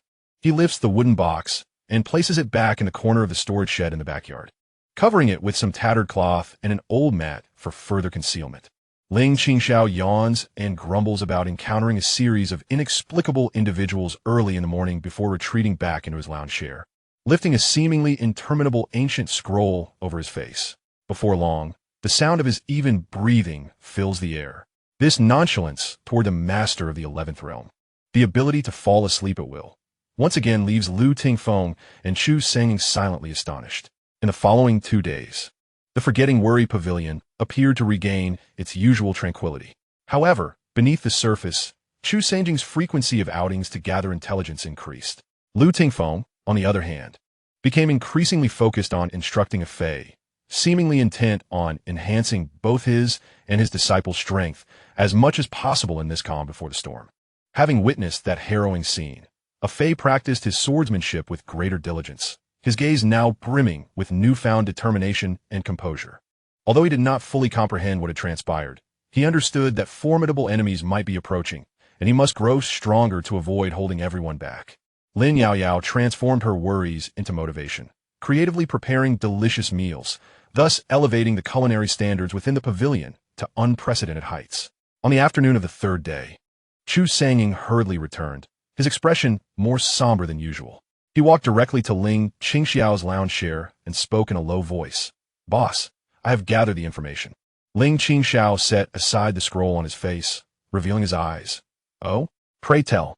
The deputy manager's son, sent by the Longxiang Trading Company, and his entourage are certain to arrive in Qingshi Town by noon tomorrow. 2 accompanying Longxiang guards have confirmed that the notorious Bloodhand Butcher and Ghost Shadow Reaper are among them, both fearsome criminals whose cultivation levels likely reach the early stages of the 9th realm. Chu Sangjing's tone carried a weight of gravity. 9th realm experts are formidable forces anywhere, and the fact that the Longxiang Trading Company has dispatched 2 of them demonstrates the seriousness with which they regard the recent disappearance of their funds. Only 2 9th realm experts? Ling Qingxiao raised an eyebrow, seemingly disappointed. The Longxiang Trading Company is rather stingy, isn't it? And what of this deputy manager's son? Surely he is not merely a bean counter? Chu Sanging shook his head. Deputy Manager Sun Buer's martial prowess remains uncertain. It is said he does not excel in combat, yet possesses a meticulous mind and is adept at scheming. He serves as the strategic advisor for the Longxiang Trading Company. His presence is likely intended primarily for investigation, while the 2 Longxiang guards are responsible for handling any troubles. 1 thinker and 2 doers, a standard configuration. Ling Qingxiao nodded and inquired further. And what of Yaowang Valley? Any developments? Chu Sangjing's countenance grew even more serious. Yaowang Valley appears calm on the surface, yet turbulent currents swirl beneath. I have discovered that Mo Huaishan, prior to his disappearance, frequently met with several influential elders within the valley, seemingly engaged in some extremely clandestine research. Moreover, in the past 6 months, the Valley of the Medicine King has significantly increased its procurement of certain rare medicinal herbs and unique minerals, many of which are intended for the crafting of puppets, stabilizing one's mind or insidiously eroding one's consciousness. He paused for a moment before adding, furthermore, there is an unverified rumor that the young master of the Valley of the Medicine King, the little physician, Xuan Muhua, may soon depart from the valley to explore the world with a route that could possibly pass through our region. The little physician? Ling Qingxiao stroked his chin. The name sounds quite impressive. I hope she is not like her elder, a person of duality. Just then, Lu Tingfeng, who had been quietly listening, suddenly spoke. His brow furrowed. Boss, Mr. Chu, I just sense with my spiritual awareness that there are many unfamiliar presences outside the town, seemingly surveilling the tavern. Their cultivation is not high, but their movements are furtive. They do not resemble members of the Longxiang commerce, but rather seem to be wandering informants or spies from certain factions. Upon hearing this, Ling Qingxiao not only remained untroubled, but instead broke into laughter. Oh, it seems our Forgetting Worries Tavern has gained quite a reputation. With the Longxiang commerce and the Valley of the Medicine King involved, even the most insignificant individuals are drawn to join the fray. That is splendid. A bit of commotion is welcome to stave off boredom. Chu Sangyong, with a hint of resignation, remarked, Boss, the tree wishes to remain still. Yet the wind does not cease. We are indeed at the eye of the storm. When the people from Longxiang commerce arrive tomorrow, I fear what? Ling Qingxiao stretched lazily. When soldiers come, we shall meet them with soldiers. When water comes, we shall cover it with earth. If they come to reason, we will sell them wine. If they wish to resort to force, he paused, casting a glance at Lu Tingfeng and Chu Sangyong, a smirk playing at the corners of his mouth. Aren't you two here as well? Mr. Lu, is your peak-level invisible sword merely for decoration? Monsieur, que? Does your title as the chief of the first 6 gates not suffice to intimidate? Lu Tingfeng, Chu Sangyong, boss, you truly dare to speak. Well then, let's return to our tasks. Ling Qingxiao waved his hand, picking up a book to cover his face once more. The sky will not collapse. Even if it does, his voice muffled beneath the book came forth. It cannot crush my wine vat. That night, the moon was bright and the stars sparse. Everyone had retired for the evening. Lu Tingfeng meditated in his room, adjusting his state to its peak in preparation for the potential conflict that may arise the following day. Chu Sangyong meticulously polished his purple sandalwood abacus under the lamp, each bead shimmering with a cold glow. A Fei tossed and turned in bed, replaying the thrilling scenes of the day and Lu Tingfeng's astonishing gesture, his small hands unconsciously gesturing. In Lin Yaoyao's room, a soft light glowed as she stared at a uniquely styled jade pendant, her expression complex, seemingly grappling with a difficult decision. Meanwhile, Ling Qingxiao stood at the window of his room, hands clasped behind him, gazing at the crescent moon on the horizon. The moonlight cascaded upon him, outlining a faint silver glow. The air of languor dissipated, replaced by an indescribable depth and tranquility. The Longxiang commerce. The Valley of the Medicine King, he murmured softly to himself, his fingertips unconsciously tapping lightly on the window frame, the rhythm enigmatic. And those mice lurking in the shadows. The water here has indeed become increasingly murky. His gaze seemed to penetrate the heavy night veil. Spotting the stealthy scouts beyond the town and the group from Longxiang Trading Company hastily making their way in the distance. Very well. A slight smile played at the corners of his mouth. It was a perfect opportunity to observe how the world of martial arts has transformed. If Master were to know, he would likely scold me for stirring up trouble again. He chuckled gently, a smile that carried a hint of nostalgia, a touch of recklessness, and a glimmer of disdain. Then, he resumed his languid demeanor, yawning widely. Time to sleep, to recharge, for tomorrow promises to be lively. The Forgetting Worries pavilion lay in silence beneath the night, akin to the final tranquil harbor before tempest. The mountain rain approaches. Chapter 20. The Arrival of Longxiang. The following day, the sky appeared somewhat gloomy, with low-hanging dark clouds casting a shadow over one's heart. As noon approached, just as Chu Sangwang had anticipated, a group of 3 appeared at the entrance of Qingshi Town, making their way directly to the Forgetting Worries pavilion. The leader was clad in a satin long gown, slightly plump in build, with a fair complexion and a businessman's habitual warm smile. He casually toyed with 2 smooth steel balls in his hand, presenting an image of harmlessness. Yet, the occasional glint of shrewd calculation in his slender eyes revealed that he was far more complex than he appeared. This man was Sun Buer, the deputy manager of Longxiang Trading Company. The 2 individuals following him were in stark contrast to his demeanor. The one on the left was tall and robust, towering over most, his muscles bulging beneath his tight attire. His face was fierce, marked by a menacing scar that ran from his forehead through his left eye down to his chin, the left eye devoid of sight. The remaining right eye glinted with a fierce light, radiating a bloodthirsty ferocity. He bore a thick, broad-bladed mountain cleaver on his back, its dark red blade seemingly soaked in blood for years. This was indeed Bloodhand Tugang. On the right stood a slender, wiry figure clad in tight black clothing, seemingly merging with the shadows. His pallid complexion and cold, sinister gaze resembled that of a venomous snake, with two elongated, curved daggers hanging at his waist. Moving silently, with a barely perceptible presence, he was none other than Ghost Shadow Suameng. These two flanked Sun Bur, resembling the dual guardians of chaos. Their unabashed aura of power mingled with a palpable bloodlust, causing the residents on either side of the street to hastily shut their doors and windows, too frightened even to steal a glance.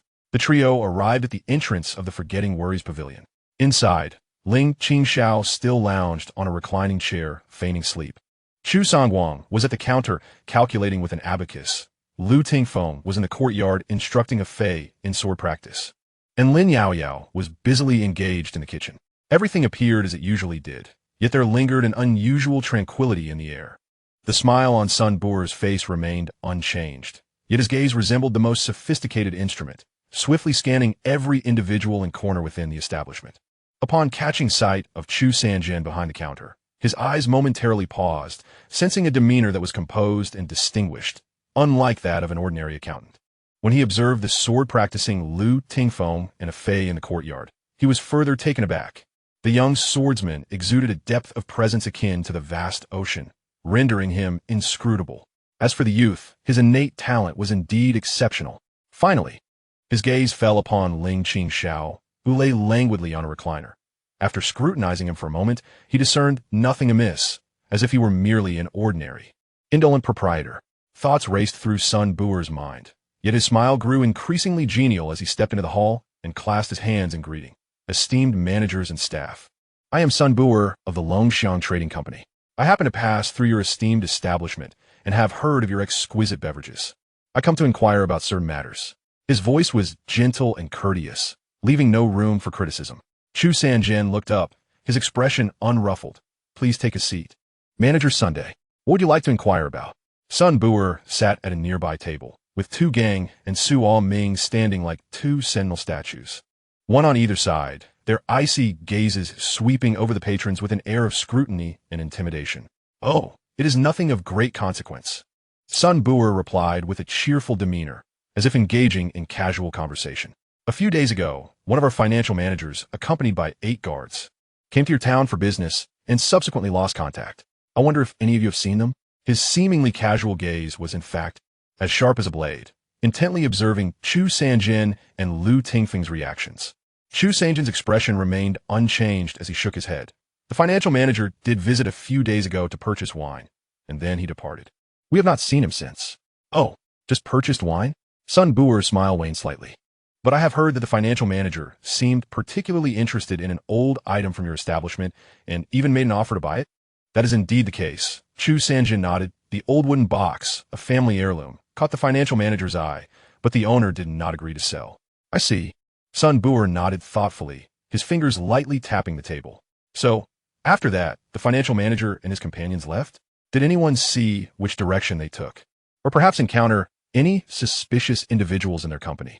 At that moment, Ling Qingxiao appeared to be roused from slumber, removing the book from his face, sitting up with bleary eyes and mumbling, "Who is it?" making a racket in the middle of the day. Oh, is it more inquiries? He turned to Sun Bur and yawned. You mean that fat fellow with the surname Qian? I've seen him. He was rather stingy. Wanted to buy my old box for 10 taels of silver, but I didn't sell. Then he just left with his crew. What's the matter? Did he owe you money and run away? Sun Bur regarded Ling Qingxiao's nonchalant demeanor, narrowing his eyes slightly, and replied with a smile. The proprietor is jesting. It is merely that the financial manager and his group have inexplicably vanished, causing quite a stir within our ranks. After all, the simultaneous disappearance of 8 skilled individuals and a manager is no trivial matter. A subtle pressure lingered in his words. Behind him, Tu Gang let out a cold snort, his single eye radiating a fierce light, as a chilling aura of bloodlust permeated the air, causing Off-Fei's face to turn pale. The specter of death, with an even colder gaze, appeared more menacing. Lu Tingfeng halted his guidance, slowly turning around, His icy stare swept across Tu Gang and the specter, slicing through the suffocating atmosphere of malice like two sharp swords, dispelling it instantly.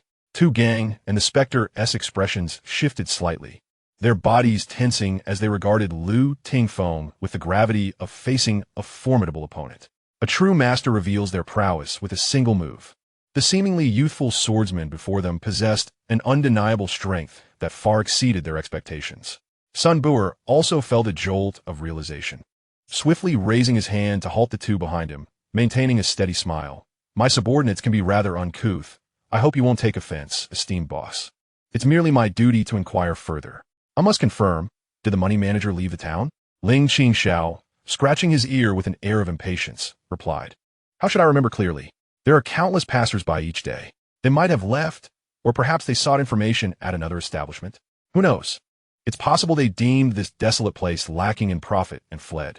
Sun Bu'er was momentarily taken aback, his smile stiffening. He discerned that this boss was either genuinely oblivious or a master of feigned ignorance. His gaze shifted to Chu Sanger and Lu Tingfeng, both of whom wore expressions of calm, revealing no signs of vulnerability. The atmosphere in the tavern grew heavy with tension. Sun Bu'er's mind raced. The individuals connected to the money manager must have met their end here. Otherwise, they would not have vanished without a trace. Yet this tavern exuded an air of mystery, an elusive swordsman, an extraordinary accountant, and a seemingly mad proprietor. A head-on confrontation would likely yield disastrous results, especially with the swordsman, who emanated an unmistakable aura of danger. His purpose for visiting was investigation, not immediate conflict.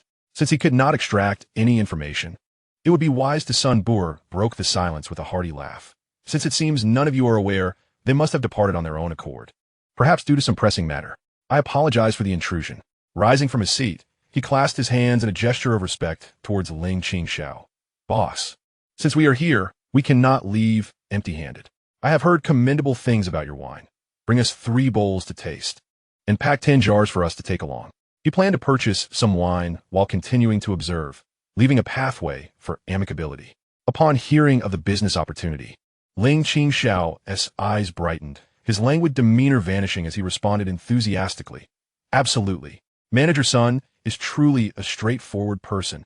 Lin Yatu, bring 3 bowls of fine wine. Mr. Chu, note down 10 jars of worry-free drunkenness for Manager Sun."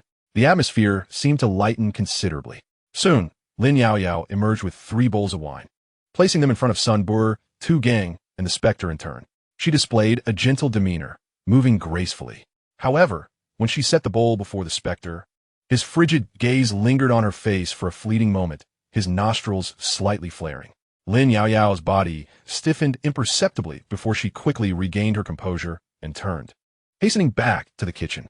Sun Bu'er appeared oblivious, smiling as he lifted his wine bowl. "Come, savor this renowned vintage." He drank first, a flicker of surprise crossing his eyes as he praised. "Indeed, exquisite wine." Tu Gang and Suo Ming followed suit, downing their bowls in one gulp. Tu Gang wiped his mouth, his voice deep and resonant, quite potent.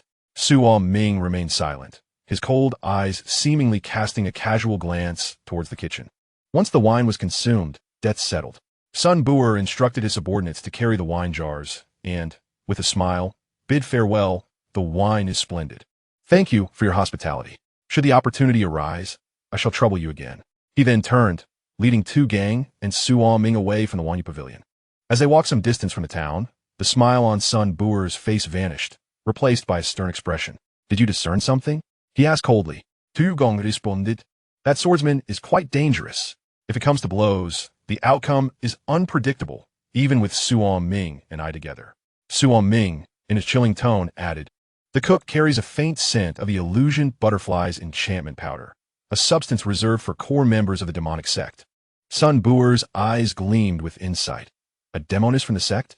To think she hides here, alongside that unfathomable swordsman and the accountant. This Wanyu Pavilion is indeed extraordinary. The stakes are high. They will undoubtedly fall here. After a moment of contemplation, a cold smile curled his lips. Confrontation is unwise. We shall return and report this matter. The appearance of the demoness, in collusion with the mysterious swordsman to slay our merchant overseer, is a charge sufficient to summon the elder patrons from our main branch. perhaps even the powerful figures behind the scenes. The trio quickened their pace, disappearing at the end of the official road. Inside the Wanyu Pavilion, watching Sun Bu and his companions depart, Chu Sanger frowned deeply. Boss, they will not let this go easily. Lu Tingfeng's expression was grave. That Suo Ming seems to have taken notice of Miss Lin. Ling Qingxiao resumed his languid demeanor, sinking back into his recliner, leisurely remarking, let them notice. If phantoms and specters come in greater numbers, it merely means more effort in tidying up afterward. He closed his eyes, seemingly ready to drift off again, though a subtle chill lingered at the corners of his mouth. One wonders, when they return, will their brooms be sturdy enough? Chapter 21, Undercurrents. Following the departure of Sun Bu and his entourage, tranquility did not truly return to the Wanyu Pavilion. Beneath the seemingly relaxed atmosphere lay tumultuous undercurrents. Everyone was acutely aware that the troubles for Longxiang Merchant Group were far from over. Chu Sanger's countenance was more solemn than usual, his fingers deftly manipulating the counting beads, as if calculating some intricate probability. After a moment's reflection, he spoke to Ling Qingxiao. Boss, Sun Bu conceals daggers behind his smile, making him particularly troublesome. His retreat today is not a sign of surrender, but rather a call for reinforcements. The Longxiang Merchant Group is formidable, rumored to have the shadow of an elite force or even a hidden sect behind them. Next time, it may not be as simple as dealing with mere ninth realm adversaries. Ling Qingxiao maintained his languid demeanor, stifling a yawn. When soldiers arrive, we shall meet them. When water comes, we shall bury it in earth. They come with words, and we engage in business. They come with force. He cast a glance at Lu Tingfeng. ISNT, there's still Mr. Lu, the steadfast anchor? Lu Tingfeng, upon hearing this, forced a smile and shook his head, saying, You jest, my friend. If the Longxiang merchants truly summoned elders of the 10th, or even 11th realm, I alone would find it difficult to ensure complete protection. Though he was confident, he was not arrogant, fully aware of the formidable foundation of great powers. Is the 10th and 11th realm truly remarkable? Ling Qingxiao muttered softly, his voice indistinct, almost like a dream. The others were at a loss for words. Ling Qingxiao then turned to Lin Yaoyao and idly remarked, Miss Lin, it seems that the scrawny fellow has caught a whiff of your scent. Is this a significant issue? Lin Yaoyao's complexion paled, biting her lip as she replied quietly, The ghost shadow seeks lives. I have dealt with this individual on the outskirts of the demon sect before. He possesses an exceptionally keen sense of smell, skilled in tracking and poisoning. Since he has detected the scent of the illusory butterfly's heart-confounding powder, my identity may no longer remain concealed. A flicker of concern crossed her eyes, not only for herself but also for the potential trouble it might bring to the tavern. Oh, the saintess of the demon sect. What a trivial matter. Ling Qingxiao waved his hand dismissively. We are not a prestigious sect, and we do not adhere to such principles. Besides, you are now the cook of the Wanyu Tavern. Who would dare to poach from us? Your culinary skills are far more important than your past. His flawed logic left Lin Yaoyao both touched and exasperated. However, Ling Qingxiao shifted the conversation, stroking his chin. Being constantly sought after is no small matter. Monsieur, has there been any recent activity from the demon sect? Are they clamoring for the head of this former saintess, or do they harbor other intentions? Chu Sange pondered and replied, As far as I know, the demon sect is not a monolithic entity. The matter concerning Miss Lin involved many factions back in the day. And now, within the sect, various factions exist, each with differing attitudes towards her. Some wish to eliminate her swiftly, while others may seek to gain something from her. Nevertheless, her identity's exposure will inevitably attract endless troubles. Troubles, everywhere troubles, Ling Qingxiao sighed, appearing quite distressed. I merely wish to run a quiet tavern. Why must it be so difficult? The others fell silent once more. Who was it that treated the sheath as bait, actively courting trouble? At that moment, the previously silent A Fei suddenly clenched his fists, his small face filled with determination as he proclaimed loudly, Boss. Master Lu, Monsieur, Sister Lin, you can rest assured. I will practice my sword diligently. Anyone who comes to cause trouble, I shall drive him away with my sword. Though he was young, he had already come to regard this place as home, viewing everyone in the tavern as family. Observing A Fei's earnest yet youthful demeanor, smiles broke out among the group, and the tense atmosphere in the tavern lightened considerably. Lu Tingfeng patted his shoulder, saying, What a commendable spirit. However, before you drive away the villains, you must first solidify your foundation. Practice today's footwork another 100 times. Yes, Master Lu, a Fei replied.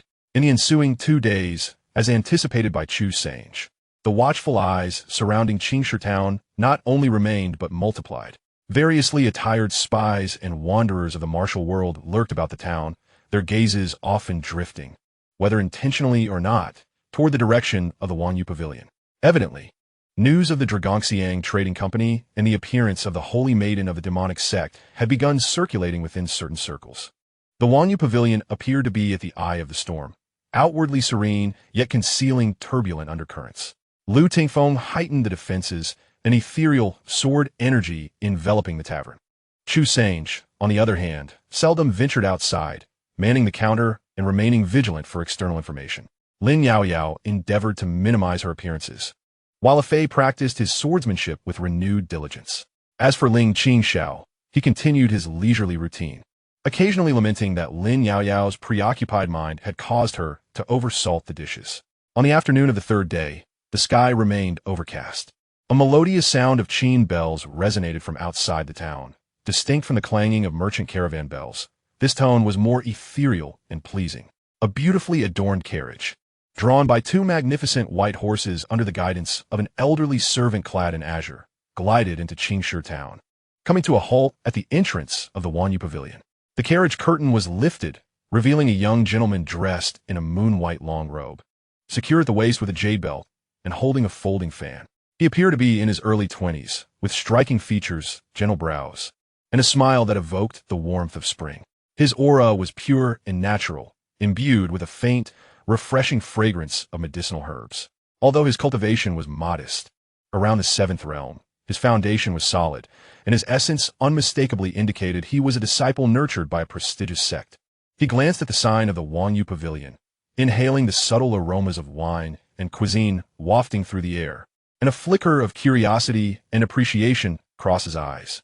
What a splendid place, tranquil and elegant, with delightful aromas of wine and exquisite dishes. It is no wonder it attracts such attention, he murmured softly to himself before composing his expression and entering the establishment with courteous demeanor. His arrival contrasted sharply with the earlier aggressive presence of the Dragongxiang Trading Company, akin to a refreshing stream that eased the tense atmosphere within the pavilion. Chu Sange lifted his gaze, his eyes landing upon the young gentleman, and upon noticing the jade token engraved with a medicinal cauldron pattern at his waist, his expression momentarily sharpened. Lu Tingfeng also paused his guidance, observing the newcomer with a furrowed brow, sensing a pure and gentle aura from this young man, distinctly dissimilar to the eerie herbalist from the day at Yaowang Valley. Ling Qingxiao opened his eyes, scrutinizing this unexpected guest. The young gentleman approached the counter, bowed respectfully to Chu Sange, and, with a gentle smile, said, "Esteemed sir, my name is Xuanmuhua. I have traveled here and, enticed by the fragrance of your wine, find myself hungry and thirsty. I humbly request a bowl of your finest rice wine and a few small dishes, if it pleases you." Xuanmuhua, the young master of Yaowang Valley, the little medical immortal, Xuanmuhua. He has truly arrived, and at such a sensitive moment. Chu Sange's heart raced with alarm. Yet his demeanor remained composed as he replied, "Ah, it is indeed an honor to have you, young Master Xue. Our establishment warmly welcomes you." He gestured for a Fei to step forward and attend to their esteemed guest. Xuanmuhua chose a pristine spot to sit, exhibiting an air of elegance. He ordered a selection of light dishes and a pot of fine sake, revealing his refined taste. As the food arrived, he savored each bite, nodding occasionally, clearly pleased with Lin Yaoyao's culinary skills. He dined quietly and attentively, appearing to be solely there for the meal. Throughout his meal, his gaze would seemingly meander through the patrons, lingering momentarily on Lu Tingfeng with an expression of admiration, sweeping past Ling Qingxiao with a hint of curiosity. However, when his eyes wandered towards the courtyard, a barely perceptible glimmer of probing intensity flashed beneath his gentle demeanor, betraying a depth that contrasted sharply with his outward calm. Once satiated, Xuanmuhua set down his chopsticks, elegantly dabbed his mouth with a silk handkerchief, and refrained from leaving immediately. Instead, he smiled at Chu Sanwang, who stood behind the counter, and remarked, "The dishes and wines of your esteemed establishment are indeed deserving of their reputation, particularly these medicinal dishes, which are perfectly balanced in flavor and ingredients. One can only surmise that the chef possesses a profound understanding of medicinal principles, truly remarkable. Chu Songguang, slightly taken aback, replied nonchalantly, "My humble rural skills hardly warrant such praise from young Master Shui." With a gentle shift in tone, Shui Muhua continued to speak candidly. "My journey this time is not solely for experience. I'm also tasked by my ancestors to seek out a long-lost elder. I have heard that this place is rich in talent and well-informed. Might any of you have heard of the elusive Guisho Imo Huaishan?" At this revelation, the atmosphere in the establishment seemed to freeze. Lu Tingfeng's gaze sharpened like a blade as he scrutinized Shui Muhua. Chu Songguang's hand momentarily paused in its rhythmic motion. Lin Yaoyao, at the kitchen's entrance, stood frozen in place. Even Fei sensed the tension, clenching his fists anxiously. All eyes were fixed upon the seemingly benign figure of the little healer, whose gentle smile belied the gravity of his inquiry. The heir of Yaowang Valley had come in search of Imo Huaishan. Ling Qingxiao regarded Shui Muhua with narrowed eyes, a sardonic smile playing at the corners of his lips. This situation was becoming increasingly murky. Chapter 22, The Little Healer's Probe. I am here in search of Imo Huaishan. Shui Muhua's seemingly innocuous question fell like a stone cast upon a tranquil lake, stirring tumultuous waves within the confines of Wanyu Pavilion. The name Guisho Imo Huaishan bore dark implications for those aware of its significance. Shadows of the Yaowang Valley, Lin Yaoyao's grievances, and the chilling specter of the medicinal puppet. In that moment, silence enveloped the room. The sound of a pin dropping could be heard. The air felt thick, punctuated only by the hurried or held breaths of the attendees. Lu Tingfeng's gaze, sharp as a sword, remained fixed upon Shui Muhua, his latent energy coiling like spring, ready to unleash a thunderous strike at the slightest provocation. Chu Songguang's hand, now motionless, rested upon the cold abacus beads, his mind racing to unravel the true intentions behind Shui Muhua's bold assertion. Was it merely a quest for knowledge, or had the Yaowang Valley uncovered something significant, prompting this visit as a means of testing the waters, or worse, silencing potential threats? At the entrance of the kitchen, Lin Yaoyao stood rigid as stone, her complexion pale as parchment, her nails digging deeply into her palms. The mention of a nemesis by the descendant of that very foe stirred a tempest of emotions within her, nearly overwhelming her composure. Although Fei did not fully comprehend the situation, he too sensed the suffocating tension, glancing anxiously at Lu Tingfeng. Only Ling Qingxiao remained in a state of half-slumber, his eyes slightly ajar, observing Shui Muhua with keen interest, as if he were witnessing an amusing performance. In the face of the suddenly tense atmosphere within the hall and the piercing gazes directed at him, Shui Muhua appeared blissfully unaware. His gentle smile remained unchanged, even tinged with an appropriate hint of apology as he waved his hand dismissively, saying, "Please do not misunderstand me. I'm not intentionally prying into any private matters. It is simply that Master Mo once held a semi-mentorship with me, and his sudden disappearance has left both my family and me greatly concerned. During my travels, I have come across various leads and could not help but inquire. If my inquiries seem presumptuous, I kindly ask for your understanding." His tone was sincere, and his demeanor humble, presenting a reasonable justification for seeking information about his elder, which alleviated some of the palpable tension. Lu Tingfeng and Chu Sange exchanged glances. Their expressions slightly softened, yet their vigilance remained unwavering. The people from the Medicine King Valley, especially this young master, could not possibly be as simple as they appeared. Ling Qingxiao yon lazily interjecting, "Montag Huaisan? I have not heard of him. Our little town is frequented by rough sorts. Where would one find renowned physicians here? Young Master Shui must have come to the wrong place." He outright denied any knowledge, his tone suggesting he had never heard that name before. Upon hearing this, a trace of well-timed disappointment flickered across Shui Muhua's face as he sighed softly.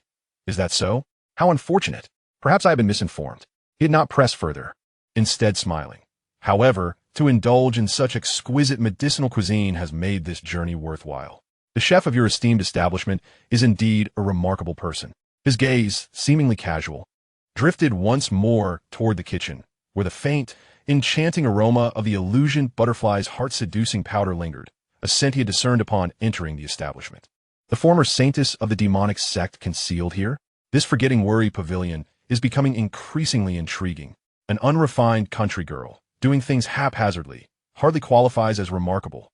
Ling Qingxiao waved his hand, wearing an expression that suggested he disapproved of excessive praise for his chef. If young Master Shui has enjoyed his meal, perhaps it is time to settle the bill. We operate on a modest scale and do not extend credit. His blunt and mercantile words abruptly grounded Shui Muhua's ethereal demeanor. Shui Muhua's smile faltered slightly, clearly taken aback by the directness of the dismissal. With remarkable composure, he swiftly regained his natural demeanor, producing a certain amount of silver and placing it on the table. Of course. The food and drink were delightful. This is for the meal. No need for change. He rose to his feet, adjusting his robe as if preparing to depart, only to suddenly remember something. Retrieving a small white jade porcelain vial from his sleeve and placing it on the table. To Ling Qingxiao, he said, "My esteemed boss, I perceive a semblance of fatigue upon your countenance, as if your vitality is somewhat diminished, likely due to the burdens of managing the establishment. This vial contains the rejuvenating elixir I personally concocted. It is gentle, yet nourishing, and a single dose daily would greatly benefit your health. It is but a modest token of my gratitude for your hospitality." His words were eloquent, reflecting both the benevolence and generosity of the young master of the Medicine King Valley, seemingly extending a mere act of kindness. However, the expressions of Lu Tingfeng and Chu Sanging instantly hardened. How could one recklessly consume items from the Medicine King Valley, especially those gifted by this enigmatic young master? Ling Qingxiao gazed at the white jade porcelain vial, blinking in surprise, and suddenly exclaimed, "Oh dear, how could I accept such a generous gift? Young Master Shui, you are far too kind." While he feigned reluctance, his hands swiftly seized the porcelain vial, uncorked it, and brought it to his nose for a vigorous sniff. An enchanting fragrance wafted forth, invigorating his senses. Indeed, it was a superior, nourishing elixir. The aroma is quite delightful," he acknowledged, then, amidst the astonished gazes of those present, he poured out a round pill and nonchalantly tossed it into his mouth, crunching it like a candy. "Boss, que sans-je gaspiller d'une choc?" Lu Tingfeng instinctively clenched his fists. Shui Muhua's eyes revealed a flicker of utter astonishment. He had not anticipated such recklessness. Was it sheer audacity or an unfounded confidence? Ling Qingxiao chewed a few times before swallowing, smacking his lips in appraisal. The flavor is acceptable, though perhaps a tad too much honey has been added, rendering it slightly sticky to the teeth. Perhaps next time, a bit less would suffice. Shui Muhua's smile faltered for the first time. The elixir, personally crafted by the young master of the Medicine King Valley, was dismissed as overly sweetened? Yet, Ling Qingxiao appeared unfazed, recorking the vial and tucking it into his robe, cheerfully stating, "Thank you for the medicinal gift, young Master Shui. Do visit often. I shall offer you a discount." Shui Muhua inhaled deeply, forcibly suppressing his unease. Maintaining his composure, "If it pleases you, then I shall take my leave." He clasped his hands in respect and elegantly exited the Wanyu pavilion, boarding his carriage. The elderly attendant cracked the whip, and the carriage, accompanied by the sound of bells, gradually departed. It was not until the carriage vanished around the corner that the tense atmosphere within the hall finally relaxed. "Boss, how could you recklessly consume what he offered?" Chu Sanging exclaimed, both frantic and incensed. "What if it is poisonous?" "Fear not," Ling Qingxiao reassured, patting his belly nonchalantly. The taste was decent. At most, it contained some minor ingredients like concentration fragrance and observation powder. Nothing lethal. Surely, he merely wished to observe the reaction of an ordinary individual like myself, perhaps leaving a mark for future tracking. Childish tricks, really. Lu Tingfeng and Chu Sangyang exchanged glances, their expressions growing more grave. Shui Muhua was indeed up to no good. Then Lin Yaoyao emerged from the kitchen, her pallor unchanged, worry evident in her eyes. "He has undoubtedly caught your scent, and may have surmised that the disappearance of Mo Huaishan is linked to us." Ling Qingxiao released a contented belch, as if he had just indulged in sweet confections. However, it seems he is not entirely in the know, or perhaps his concerns diverge from those of certain individuals within the Medicine King Valley. Ling Qingxiao thoughtfully stroked his chin, finding the situation intriguing. This young fellow appears to exude an air of clarity, yet harbors his own complexities. The depths of the Medicine King Valley are proving to be more fascinating than I had anticipated. He gazed out towards the direction in which Shui Muhua had departed, a playful smile curling at the corners of his mouth. "It appears we are fishing, and the catch is quite diverse." Chu Sage expressed worry. "Boss, with the Dragon Xiang Trading Company, the Demon Sect, and the Medicine King Valley all focused here, what is there to fear?" Ling Qingxiao stretched languidly. With numerous debts, one does not fret. With many lice, one does not itch. Let them engage in their battles. We shall merely observe the spectacle. He reclined back into his chair, closed his eyes, and muttered, "Next time someone arrives, we ought to charge an entrance fee. We cannot always witness the commotion for free." Chapter 23. The Gathering of Three Heroes. The sound of Xuan Muhua's carriage bells had not fully faded at the edge of Qingshi Town, and a lingering scent of herbs had yet to dissipate when an entirely different atmosphere of menace rolled in like tangible dark clouds from another direction. The thunderous sound of hooves, heavy and synchronized, reverberated against the cobblestones, creating a heart-stopping din. A procession of approximately 20 riders surrounded a luxurious yet ominous carriage, boldly emblazoned with a fearsome dragon emblem, making its grand entrance into the town. Indeed, it was the Dragon Xiang Trading Company returning. At the forefront stood, not the smiling tiger, Sun Bu, but two elders whose auras radiated even greater terror. The one on the left donned a dark golden robe, his gaunt visage illuminated by piercing eyes that sparkled with intensity, his temples bulging as if brimming with molten lava. His presence was both scorching and violent, indicative of his cultivation at the peak of the 10th realm. The one on the right wore a black Taoist robe, wielding a whisk, his countenance grim and his gaze as cold as a venomous serpent, his aura elusive and inscrutable, exuding a chilling essence that gnawed at the mind. Astonishingly, he too had reached the pinnacle of the 10th realm. These two were the esteemed elders sent by the Dragon Xiang Trading Company, Liang Shouju Rong and Xianxia Yuquan. Following them were the respectful Sun Bu and the more ferocious Tu Gang, along with a cadre of elite guards. Such a formidable assembly could effortlessly obliterate a medium-sized sect. The Dragon Xiang Trading Company had evidently been provoked and was resolved to uproot the Wangyu Pavilion, reclaim the sword sheath, and uncover the truth behind the mysterious disappearance of Qianbu Duo. This menacing entourage made no effort to conceal their intentions as they advanced directly to the entrance of the Wangyu Pavilion, surrounding the modest tavern completely.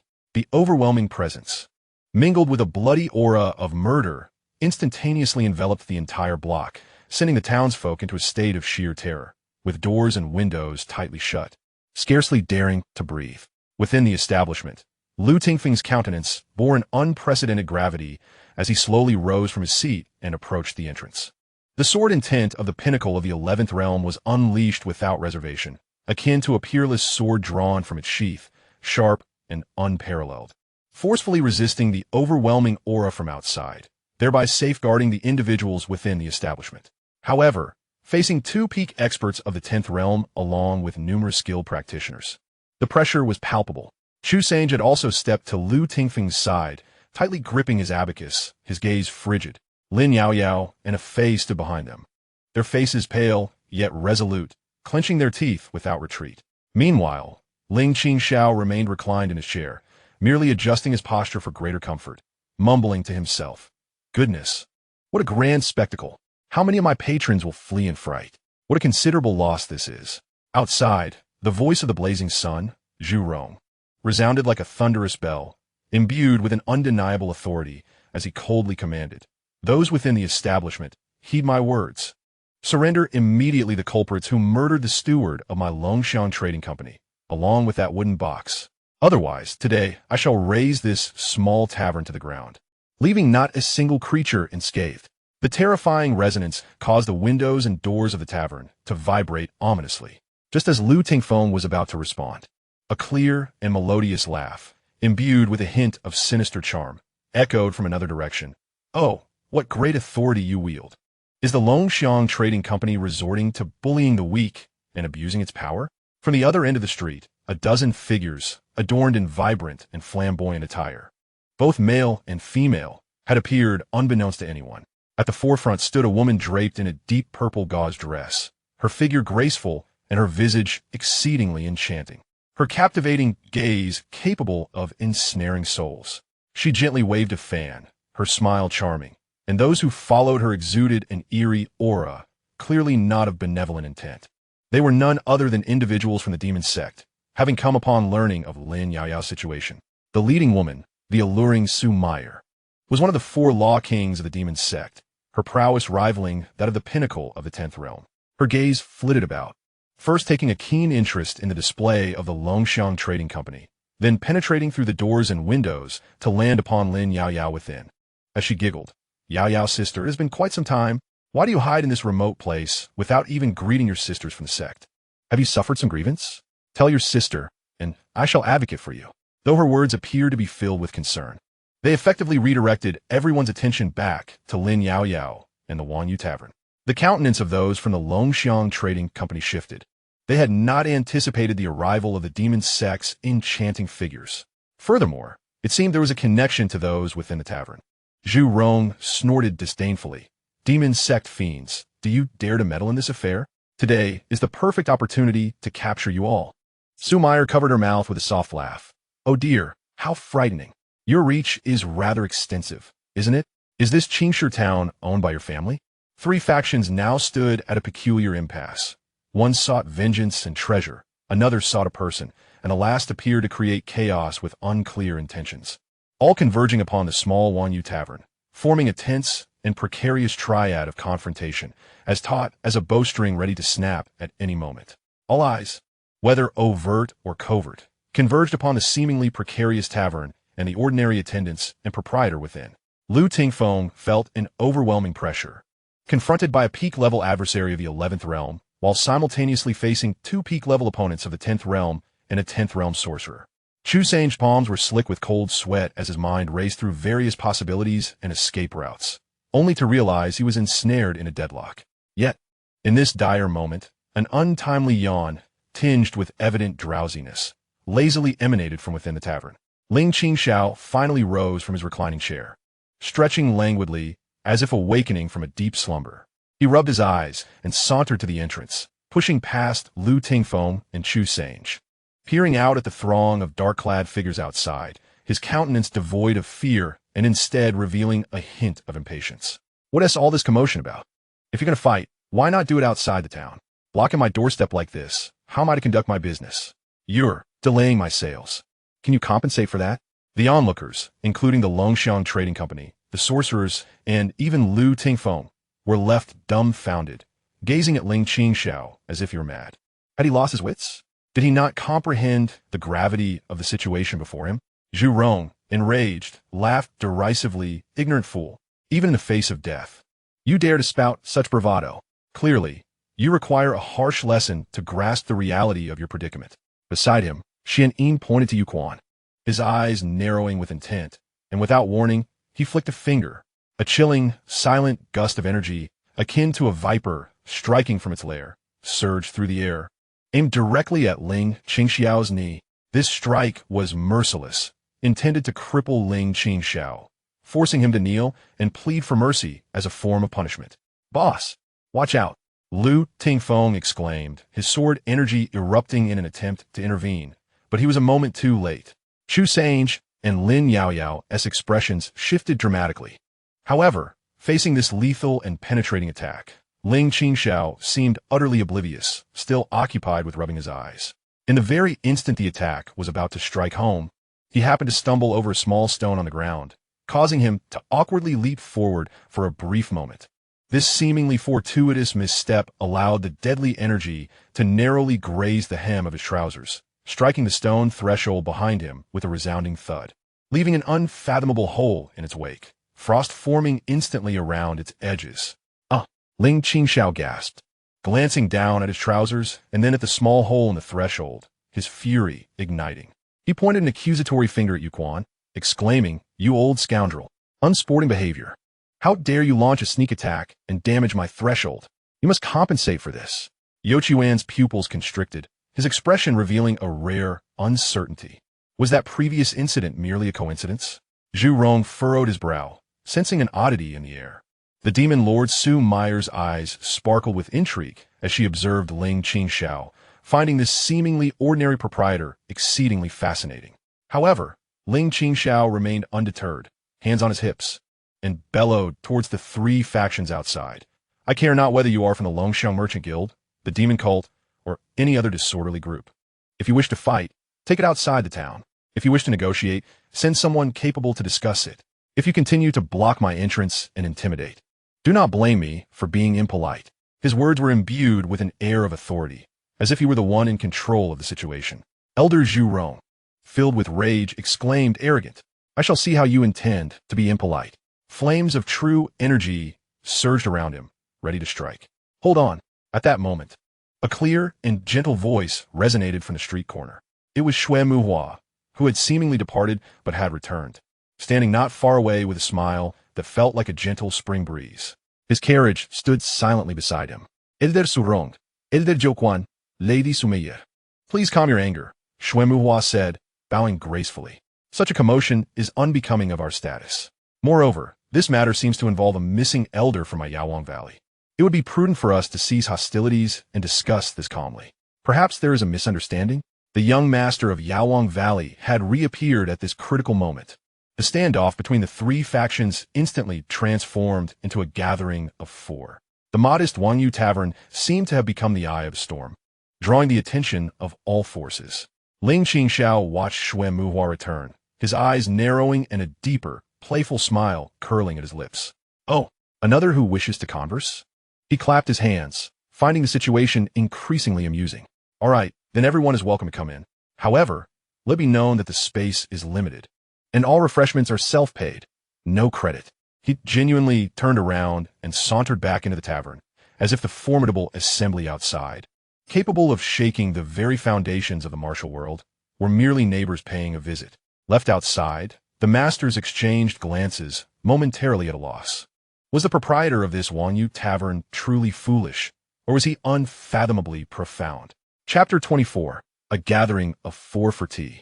Ling Qingxiao's almost playful invitation and his self-absorbed return to the tavern momentarily stunned the masters of the three factions outside, leaving them frozen in place. Enter? Into this seemingly ordinary yet peculiarly enigmatic tavern, Elders Zhu Rong and Yu Quan of the Longxiang Merchant Guild wore grim expressions, having traversed the martial world for many years. They had never been treated with such contempt. Yet, the earlier scene where Ling Qingxiao narrowly evaded Elder Youchuan's strike, along with Lu Tingfeng's unfathomable peak sword intent, instilled a sense of caution in them, preventing any rash assault. Demon Lord Su Meyer's eyes glimmered with mischief as she chuckled. How intriguing. This proprietor possesses remarkable courage. Since the host has extended an invitation, I shall graciously accept. With that, she elegantly swayed and took the lead towards the tavern, as if not seeking confrontation, but rather attending a banquet. The young master of the Medicine King Valley, Xue Muhua, smiled faintly and spoke gently. Indeed, harmony is of utmost importance. He then stepped forward. The members of the Longxiang Merchant Group exchanged glances, and with a cold snort, Zhu Rong and Yu Quan suppressed their anger, leading Sun Buer and others into the tavern. As for the elite guards, most remained outside to stand watch, with only a few entering. The small Forgetting Worry Tavern was suddenly filled with a throng of formidable and diverse guests, making the once spacious hall feel quite cramped. Lu Tingfeng and Chu Sange stood protectively beside Ling Qingxiao like sentinels, their vigilant gazes sweeping over the crowd. Lin Yaoyao instinctively took a few steps back, striving to diminish her presence. A Fei tense stood behind Lu Tingfeng, her small face taut with anxiety. Ling Qingxiao, however, appeared unfazed, producing a set of coarse porcelain tea utensils and a large pot of rough tea from seemingly nowhere. With a loud clatter, he placed them on a large table and nonchalantly declared, "The place is small. Let's squeeze together. There is plenty of tea. Serve yourselves. It's 10 coins a cup, fair and square." The guests exchanged glances, their eyes twitching at the sight of the shabby tea set and murky brew. 10 coins for a cup of rough tea? The proprietor truly had the audacity. Sumeyer covered her mouth and laughed lightly, being the first to sit down. She genuinely poured herself a cup of the rough tea, took a delicate sip, and with furrowed brows, remarked, "Though the tea is humble, it possesses a certain rustic charm." Xue Muhua gracefully took his seat, retrieving a jade cup from his belongings to pour himself a cup of tea, yet he did not drink it, merely holding it to his nose as if discerning something. Zhu Rong and Yu Quan from the Longxiang Merchant Group wore expressions of disdain, showing no intention of sitting down to drink tea. Instead, they stood coldly, their eyes slicing through the crowd until they finally settled on Ling Qingxiao. "Let's not waste time on idle chatter." Zhu Rong's voice boomed, shattering the peculiar atmosphere of the tea gathering. "I shall inquire about 3 matters. First, did the 9 members of the Longxiang Merchant Group, including the money manager, perish at your hands? Second, where is that wooden box now? Third, Surrender the murderer and the box, or today shall mark the end of your tavern. As his voice fell, a powerful pressure emanated from his pinnacle of the 10th realm, seeking to intimidate everyone present. Lu Tingfeng let out a cold snort, releasing a hint of sword intent to counter the oppressive aura. To lay blame without cause is the hallmark of tyranny, is it not? The actions of the Longxiang merchant group are nothing but unfounded oppression. Tyranny? Yu Quan interjected with a chilling tone, his voice like ice scraping across the air. This world is one of the survival of the fittest. Hand over the items and the individuals, or we may leave you in pieces. Su Meier let out a playful laugh, fanning herself lightly. Oh dear, you two elders are quite fierce, scaring us to death. However, you come to this humble tavern demanding people and things without evidence. Surely, one cannot convict without proof. Xuanmuhua added kindly, what Su Fuwang says holds merit. Elder Zhu Rong, Elder Yu Quan, there may indeed be a misunderstanding in this matter. Why not discuss the events calmly and clarify the situation? Zhu Rong retorted angrily. Evidence? With limited financial resources, one ultimately arrives at this juncture, only to vanish without a trace. If it is not their doing, then who else could it be? Regarding that wooden box, he cast his gaze towards the backyard. Such a divine artifact could hardly belong to a humble shop like this. They must have employed some despicable means to seize it from a steward of wealth. Ling Qingxiao absent-mindedly dug at his ear, his expression one of impatience. How many times must I reiterate? That fellow surnamed Qian wished to purchase my heirloom. A mere wooden box. I refused to sell it, and he departed. As for his whereabouts, whether he is alive or dead, what concern is it of mine? Perhaps he absconded with the merchant's funds. His outburst was so irreverent that it left Zhu Rong's face darkened with fury. Concerning that wretched box, Ling Qingxiao gestured towards the cluttered shed in the backyard. If you insist it is a treasure, then feel free to retrieve it. It lies buried beneath that shed, and whoever desires it may take it, thus sparing me the trouble of safeguarding it from thieves. At his words, everyone was momentarily taken aback. Is he truly relinquishing it? Zhu Rong and Yu Quan exchanged glances, a flicker of suspicion and avarice passing between them. Zhu Rong subtly signaled to the imposing Tu Gang behind him. Understanding the cue, Tu Gang grinned wickedly and strode toward the cluttered shed, soon emerging with the ancient wooden box, encrusted with dust. The moment the box appeared, the gaze of all skilled individuals within the establishment was irresistibly drawn to it. Zhu Rong and Yu Quan's eyes ignited with fervor. Su Meier also tucked away her frivolous smile, her demeanor shifting to one of gravity. Although Xuanmuhua appeared calm, the fingers gripping the jade cup tightened slightly. From this seemingly ordinary wooden box, they all sensed an unnerving, intensely restrained aura of terrifying sword intent. Indeed, it was a divine artifact. Tu Gang presented the wooden box to Zhu Rong. Struggling to contain his excitement, Zhu Rong cautiously placed his hand upon the lid, preparing to unveil it. Ahem! Ling Qingxiao suddenly coughed twice, leisurely interjecting, let me preface this by stating that this box was retrieved from refuse. The contents within are said to be rather sinister, capable of movement and even biting. Should any of you be harmed or frightened by the treasures inside, do not blame me for not having forewarned you. Medical expenses are self-covered, and I shall not compensate for any emotional distress. His words echoed like a pitch for a subpar product. Zhu Rong's actions froze, a glimmer of hesitation crossing his face. Yu Quan also furrowed his brow, reflecting on the mysterious disappearances of Qian Baomor and others, along with Ling Qingxiao's uncanny fortune. A sense of wariness began to rise within them. Su Meier chimed in with a playful laugh. Indeed, the proprietor offers a timely warning. Such divine artifacts are not so easily trifled with. Elders, do exercise caution, lest your attempts to steal the chicken result in a loss of rice. Xuanmuhua added nonchalantly. Ancient texts state that sentient divine artifacts possess their own masters. To forcefully claim one may invite a backlash. With their words prodding at his composure, Zhu Rong felt somewhat undermined and retorted with a cold snort. Pretentious nonsense. I shall see what malevolent force is at work. With the fiery, true energy circulating within him, he resolutely flung open the box's lid. As the lid of the box was lifted, a resounding hum erupted, clearer and more fervent than before, as if a sword, imbued with boundless anger and disdain, burst forth from its confines. It resonated like a dragon's roar soaring through the heavens, a phoenix's cry echoing from the mountains. Immediately, An overwhelming, pure, and terrifying sword intent surged forth, akin to an ancient beast awakening from millennia-long slumber, erupting with a thunderous force. Zhurong, the first to bear the brunt of this onslaught, staggered back under the impact of the sword's aura. A groan escaping his lips as blood trickled from the corner of his mouth, his face etched with astonishment. Behind him, Yuquan, Tu Guang, and Suoming appeared pale, their energies roiling as they were compelled to retreat. Even from afar, Lu Tingfeng, Su Meyer, and Xuanmu Hua felt the piercing sharpness of the sword intent bearing down upon them, forcing them to channel their energies in defense. Yet, amidst the turmoil, Ling Qingxiao remained composed, leisurely sipping his tea while muttering, "See, I told you this contraption has quite the temper," refusing to heed warnings. Within the wooden box, the seemingly rusted long sword lay quietly, yet its blade shimmered with a faint, ethereal glow, and the ancient scabbard trembled slightly, exuding an aura of formidable majesty that commanded respect. The sword intent lingered for a few moments before gradually receding into silence.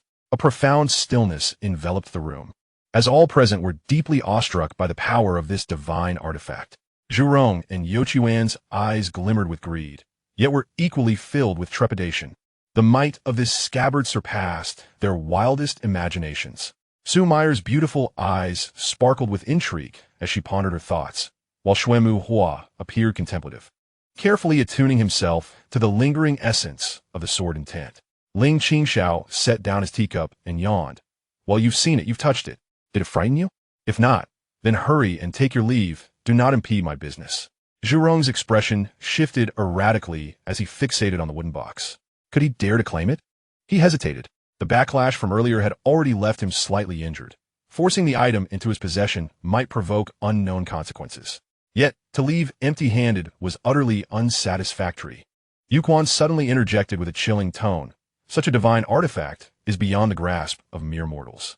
However, since it has manifested in this world, it cannot be deemed the private property of any individual. In my humble opinion, it would be wiser for my Longxiang Trading Company to temporarily safeguard it until we ascertain the truth behind the disappearance of Manager Qian, after which we can decide its fate.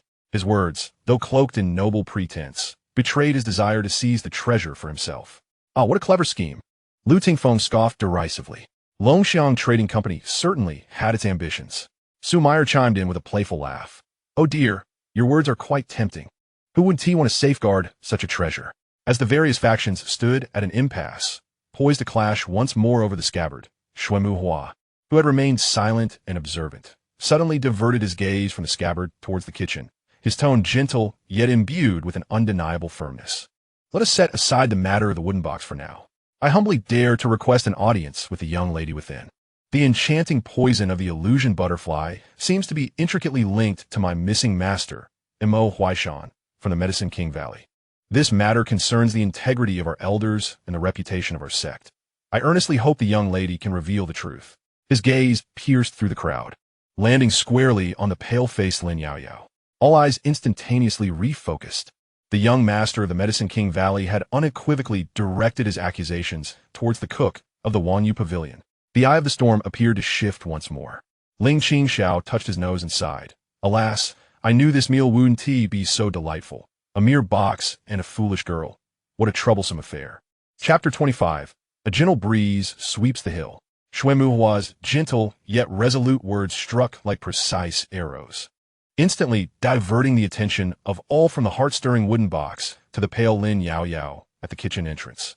The terms illusion butterfly and Mo Huaishan of the Medicine King Valley intertwined, evoking a torrent of speculation and suspicion.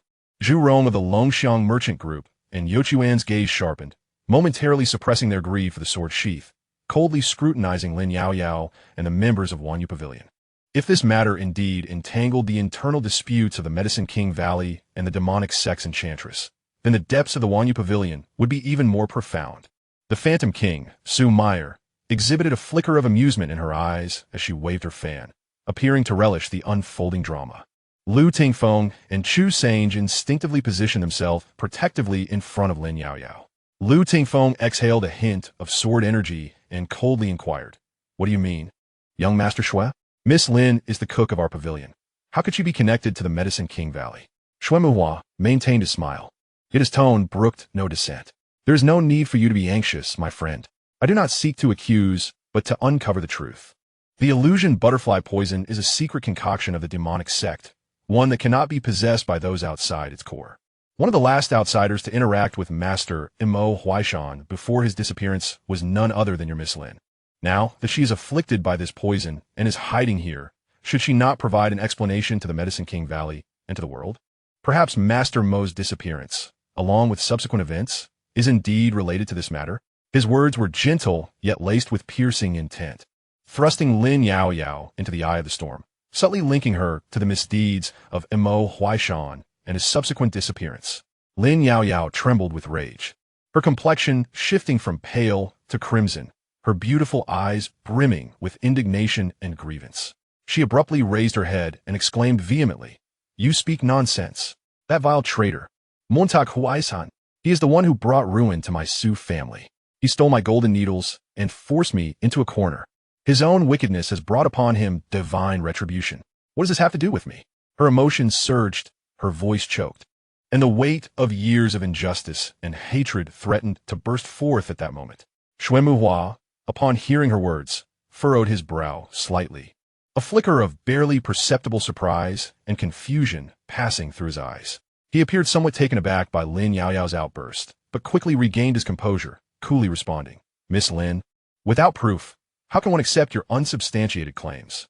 Moreover, you bear the peculiar poison of the demonic sect, which casts the greatest suspicion upon you.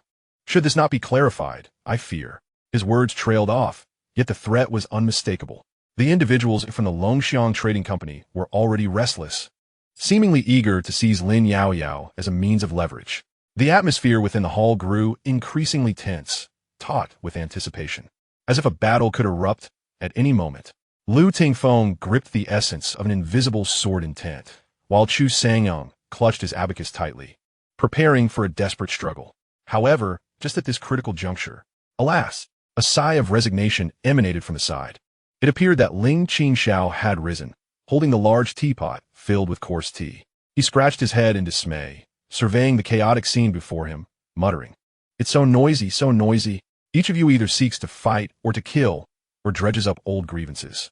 Is there no peace for one to conduct a modest trade?" Overwhelmed by the clamor, he ambled towards the large table laden with rough ceramic teacups, seemingly intent on replenishing the tea. Yet, as he passed between Lu Tingfeng, Chu Sangyang, and the representatives of Longxiang Trading Company, an unforeseen turn of events transpired. The Xianin finger of Yuquan from Longxiang Trading Company flashed with a fierce glint in his eyes, and without any warning, he struck once more. This time, his target was not Ling Qingxiao, but rather, with fingers curled like claws, he unleashed 5 sharp, chilling gusts of finger wind aimed directly at Ling Qingxiao, who was shielded by Lu Tingfeng. The speed was astonishing. He intended to seize her amidst the chaos, almost simultaneously, perhaps to restrain or test. The fiery hand of Zhu Rong also thrust forward, with a searing gust of flame rushing toward Lu Tingfeng. Meanwhile, the seemingly conciliatory Xue Muhua's pupils narrowed slightly. His fingers, hidden within his sleeve, appeared to move ever so slightly, as an imperceptible, colorless powder drifted silently toward Ling Qingxiao. The three parties seemed to share an unspoken understanding, launching their attacks in concert. Despicable! Lu Tingfeng bellowed, his sword aura surging, prepared to withstand Zhu Rong's fiery gust and protect Ling Qingxiao. Chu Sangyang, quick as a bead, sought to intercept Yuquan. However, the opponent's strikes were too sudden, and all were masters. They were already a fraction too late. As Ling Qingxiao appeared on the verge of being captured by Youquan's chilling fingerwind, and perhaps falling victim to Xue Muhua's treachery, in the blink of an eye, oh dear, Ling Qingxiao, still holding the teapot, seemed to stumble over the cursed threshold, his body lurching unexpectedly, causing the large teapot to slip from his grasp. The teapot traced a clumsy arc through the air, its lid flying open, spilling scalding murky tea as if scattering flowers from the heavens, cascading forth. This all appeared to be the utmost coincidence. The splashed tea, in a fortunate twist, collided with Youquan's icy, fierce finger wind. Hiss! A faint sound, capable of piercing through stone and metal, collided with a trivial droplet of tea, reminiscent of snow melting under the fierce sun, instantly dissolving into nothingness without even a ripple. Another splash of water, however, met the searing gust of Zhu Rong's fiery palm. The encounter produced a hissing sound as the scorching wind met the tea, releasing a cloud of steam that rose dramatically. The once formidable gust was remarkably diminished, reduced by 70 to 80%, and was easily shredded by the subsequent arrival of Lu Tingfeng's sword energy. Moreover, several droplets of water fortuitously struck a colorless and odorless medicinal powder, thoroughly soaking and enveloping it, ultimately splattering onto the ground with a sharp sound, thus rendering the peculiar powder utterly ruined. In a twist of fate, the large teapot that had been flung forth spun through the air and crashed directly towards Yuquan's face. Startled by the bizarre turn of events that had shattered his focus, Yuquan instinctively raised his hand to block the teapot as it descended. With a sharp crack, the teapot shattered upon contact with his palm, yet the remaining scalding tea cascaded down upon him, drenching him in a torrent of tea foam, leaving him in a state of disarray, his previously icy demeanor evaporating instantly. Meanwhile, Ling Qingxiao, propelled forward by the inertia of his stumble, inadvertently collided with the frozen Lin Yaoyao. Ouch! Lin Yaoyao stumbled, but did not fall. In that very moment of collision, an unusual force, gentle yet profound, akin to a spring breeze caressing the frozen earth, surged into Lin Yaoyao's body. She felt a warm sensation envelop her, as the lingering effects of the elusive butterfly enchantment poison and the tumultuous energy within her were cleansed in an instant. She felt light, as if a tremendous burden had been lifted, her long-suppressed emotions beginning to unfurl. She looked at Ling Qingxiao in astonishment. However, he appeared oblivious, flustered as he steadied her while repeatedly apologizing. "I'm so sorry. Did I hurt you? Look at my clumsy self, always tripping over this wretched threshold. I'll have it removed by tomorrow." The entire exchange transpired in the blink of an eye. By the time everyone regained their senses, the attacks had been completely neutralized. Yuquan drenched like a drenched chicken, Lin Yaoyao having inadvertently benefited from the disappearance of her hidden malady, and Ling Qingxiao still bearing the awkwardness of a clumsy mishap. The room fell into a profound silence, the sound of a pin dropping clearly audible. All gazes were fixed intently on Ling Qingxiao, filled with disbelief, horror, and deep-seated fear. Once could be a coincidence, twice a fluke, but 3 times for times, was it a series of fortunate accidents? That perfectly timed stumble, the impeccably splashed tea, the effortless neutralization of 3 formidable masters' lethal attacks, not to mention the miraculous healing of Lin Yaoyao's ailment. How could this be possible? Zhu Rong and Yuquan's faces turned ashen, cold sweat trickling down their foreheads, their gazes fixed on Ling Qingxiao as if beholding a primordial behemoth clad in human skin. They finally comprehended the truth.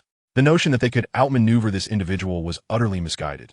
He was no ordinary employer, but rather a terrifying presence they could never hope to provoke. Xuemuhua's gentle smile vanished entirely, replaced by an overwhelming sense of shock and gravity. He stared intently at Ling Qingxiao, attempting to discern the truth behind his facade, yet only beheld an unfathomable void. How could his clandestine strategies be so effortlessly dismantled by this adversary? To what extraordinary realm had this individual ascended in his understanding of medicinal properties, timing, and mastery of power? Sumair also retracted her previous levity, her beautiful eyes now filled with apprehension and dread, instinctively using her fan to obscure half of her face. Lu Tingfeng and Chu Sange were equally shaken. Although they had their suspicions, witnessing Ling Qingxiao exhibit such prowess with casual ease left them profoundly astonished. Ling Qingxiao, seemingly oblivious to the ghostly expressions of those around him, surveyed the fragments of teapots scattered across the floor and the disheveled Yuquan, sighing in complaint. Look, you've shattered my teapot again. What a significant loss this is. Elder Yuquan, do you not know how to control your gestures? You must bear the cost of this teapot, as well as my tea expenses. Let's see, considering your unfortunate state, I'll offer a discount, and you may compensate me with a mere 2 taels of silver. Yuquan was so infuriated that he nearly spat blood. Yet he dared not utter a word in retort, nor reveal any semblance of discontent. Ling Qingxiao then turned his gaze towards Zhu Rong and Xuemuhua, gesturing towards the water stains and remnants of medicinal powders on the ground. And you too, if you choose to engage in a brawl, do so without leaving a mess.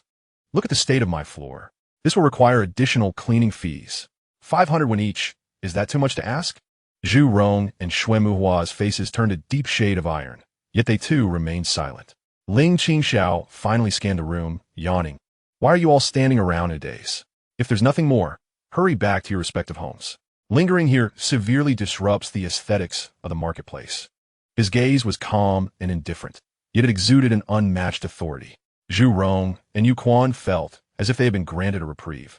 They dared not cast another glance at the wooden box, hastily bowing to Ling Qingxiao before retreating from the Wanyu pavilion in a panic, as if pursued by malevolent spirits. Su Meyer let out a delicate laugh, albeit somewhat strained.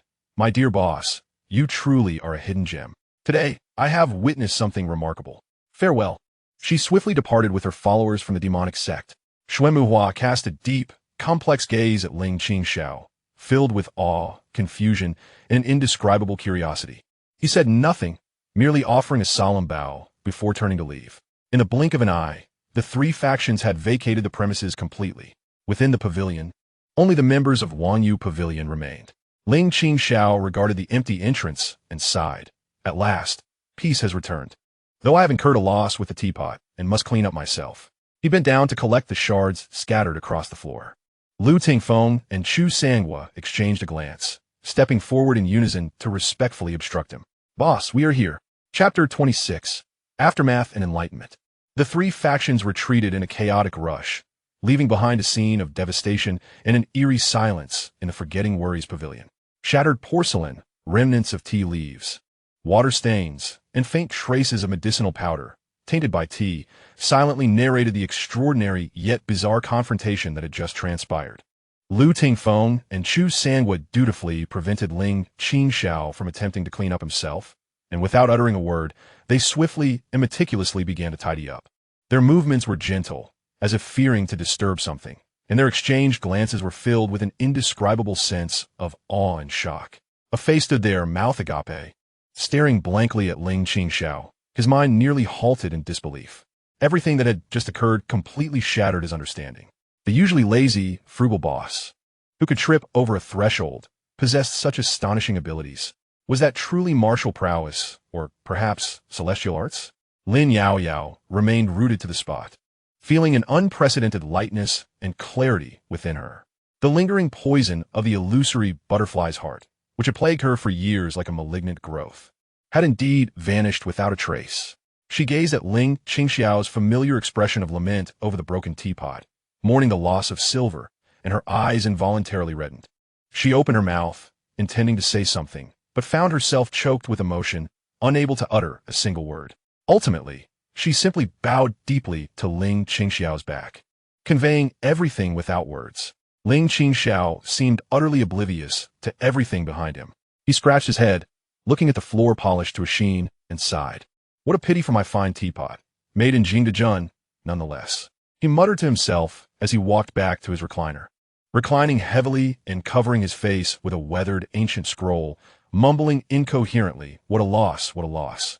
Next time, if I host such a spectacle, I must charge admission, yes, and require prepayment. His voice gradually faded, soon replaced by a steady, gentle snoring.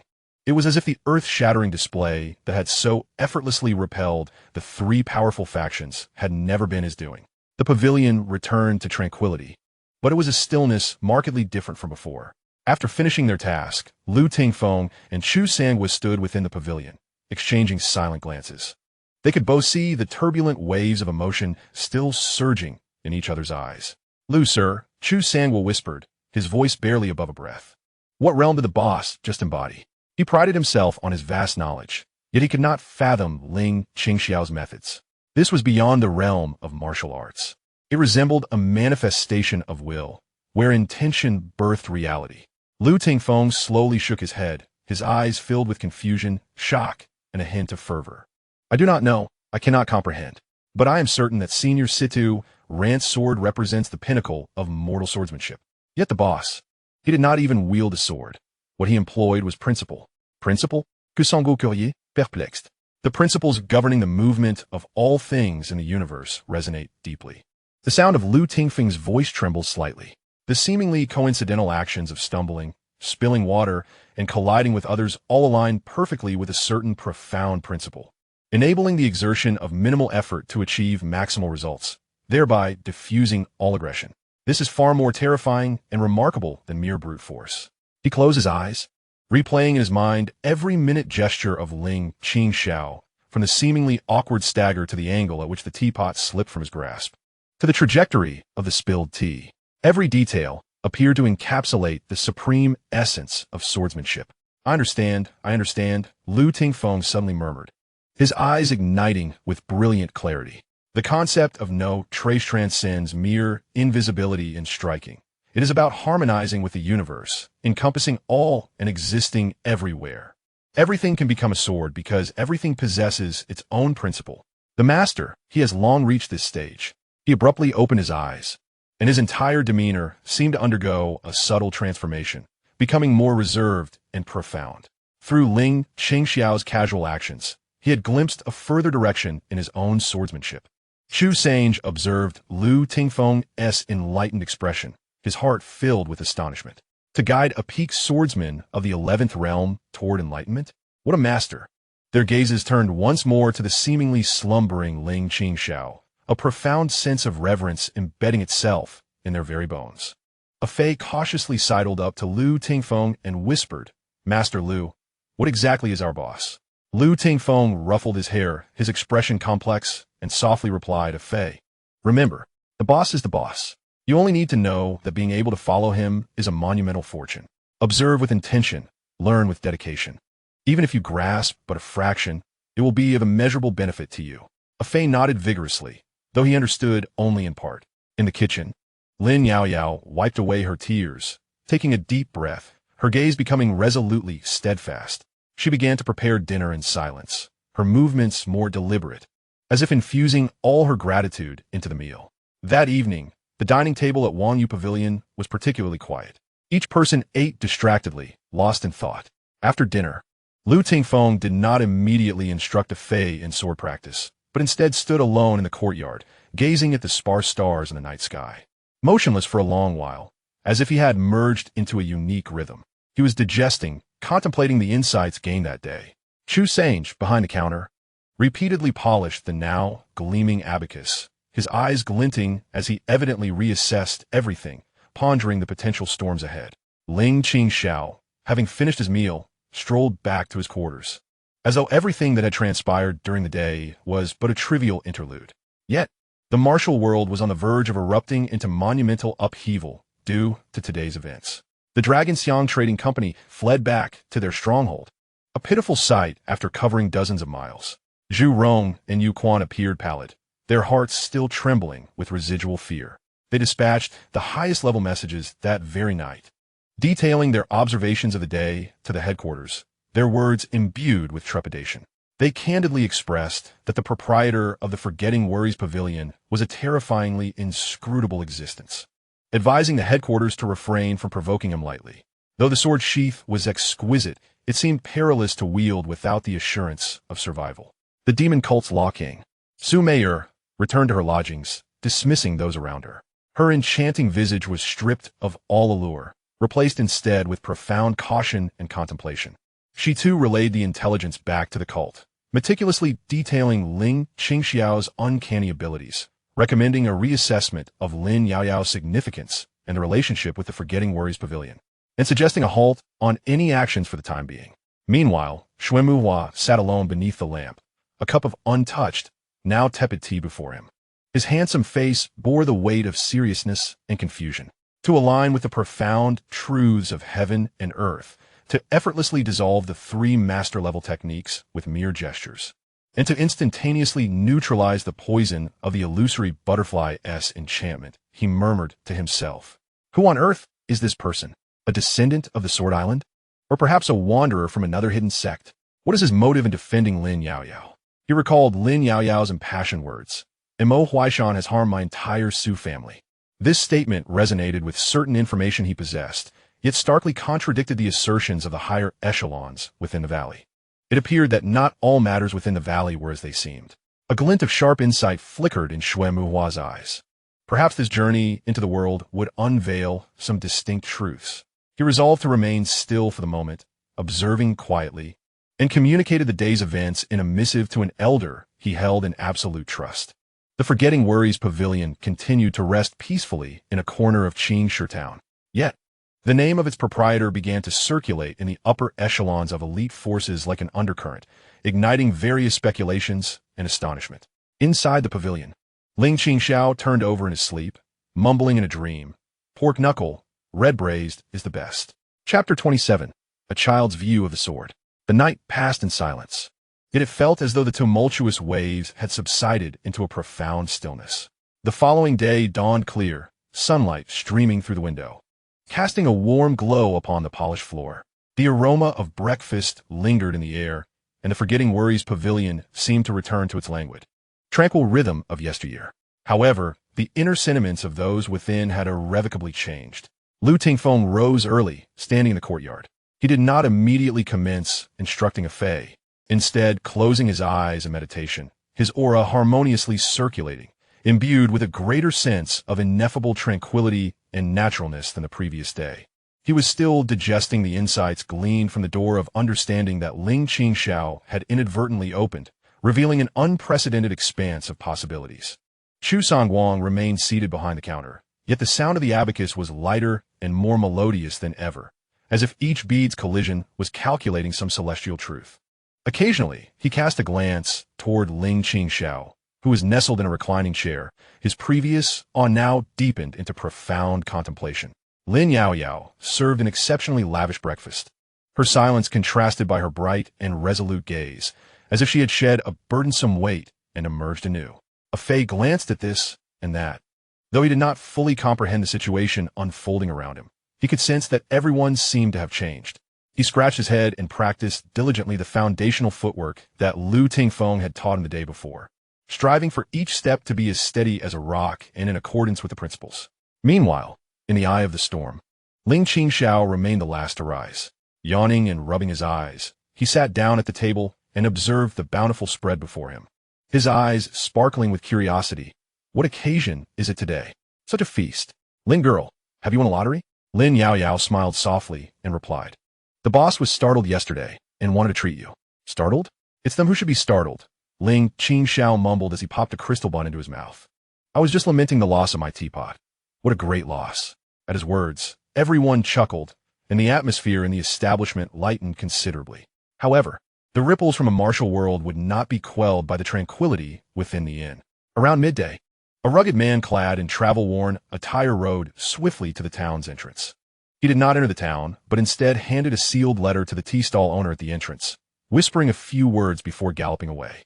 Soon after, the proprietor of the town's only small inn was discreetly approached by several seemingly ordinary guests who slipped him some silver coins and inquired softly about everything concerning the Wanyu Pavilion, particularly the details of the previous day's conflict.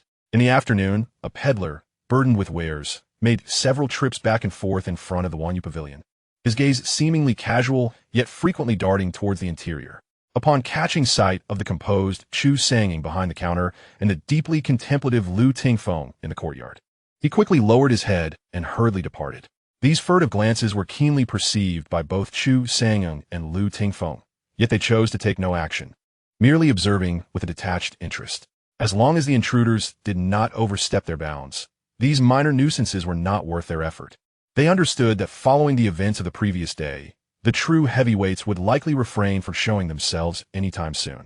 These were merely the eyes and ears sent by various factions to ascertain information and gauge the situation. Ling Qingxiao, too, was aware of the scrutiny, yet he felt indifferent, even a bit bored. Ah, indeed, fame is a burden and notoriety a curse. He sighed and waved to a fey who was basking in the sun at the entrance. "A fey, go change that sign at the door that says no credit allowed to viewing fee. 10 taels each, double for any disturbances." A fey replied, "Oh," feeling somewhat puzzled, but obediently set off to find a wooden board and ink. Lu Tingfeng and Chu Sangyang exchanged wry smiles at the boss's relentless entrepreneurial spirit. In the afternoon, Lu Tingfeng began formally instructing a fey in swordsmanship. Following the insights gained from the previous day, his teaching approach underwent a subtle transformation. He no longer merely emphasized precision in technique and the application of strength, but rather began guiding a fey to listen to the sound of the wind, to observe the trajectory of falling leaves, and to feel the texture and resilience of the branch in his hand. The sword was not merely an extension of the arm, but an extension of one's perception. The voice of Lu Tingfeng was calm and profound. One must employ their heart to comprehend all that the tip of their sword signifies. Understand the resistance of the wind, the flow of an opponent's strength, and even the support of the ground beneath one's feet. He casually picked up a willow branch, substituting it for a sword, and slowly thrust it forward. This thrust, seemingly slow and feeble, appeared to embody an extraordinary rhythm, causing the surrounding air to stir subtly, with several fallen leaves gracefully swirling around the tip of his branch. Ah Fei gazed in astonishment, sensing an inexplicable similarity between Lu Shifu's thrust and the way the boss had inadvertently splashed water to deflect an attack the previous day. It was a profound mastery over the surrounding environment. He felt a vague understanding, yet instinctively began to mimic, striving to immerse his spirit in this experience. To perceive and connect, Ling Qingxiao, unbeknownst to him, opened his eyes and observed the two engaged in teaching within the courtyard. A faint smile graced his lips as he murmured, This lad with the willow branch possesses a commendable insight. He is not wasting that good potential. His voice was low, but Lu Tingfeng in the courtyard felt an almost imperceptible tremor in his body, his eyes sparkling with renewed brightness. As he became increasingly devoted to his instruction, at that moment, a figure appeared at the end of the street.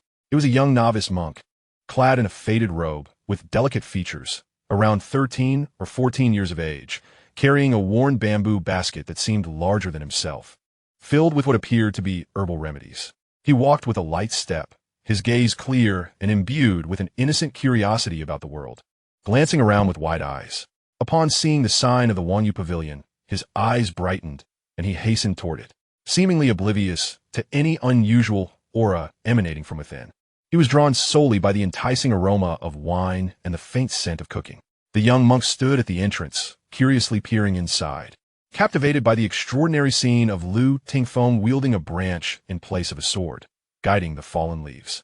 His mouth formed an O of astonishment as he exclaimed softly, "Wow, how impressive!" Lu Tingfeng paused, turning to regard the young monk at the door, his brow slightly furrowed. He sensed no trace of internal power from a novice, as if he were merely an ordinary little monk. Yet, the purity of his gaze and the elegance of his features seemed to rival that of Ah Fei. Chu Sen also lifted his head, observing the young monk with a flicker of surprise in his eyes.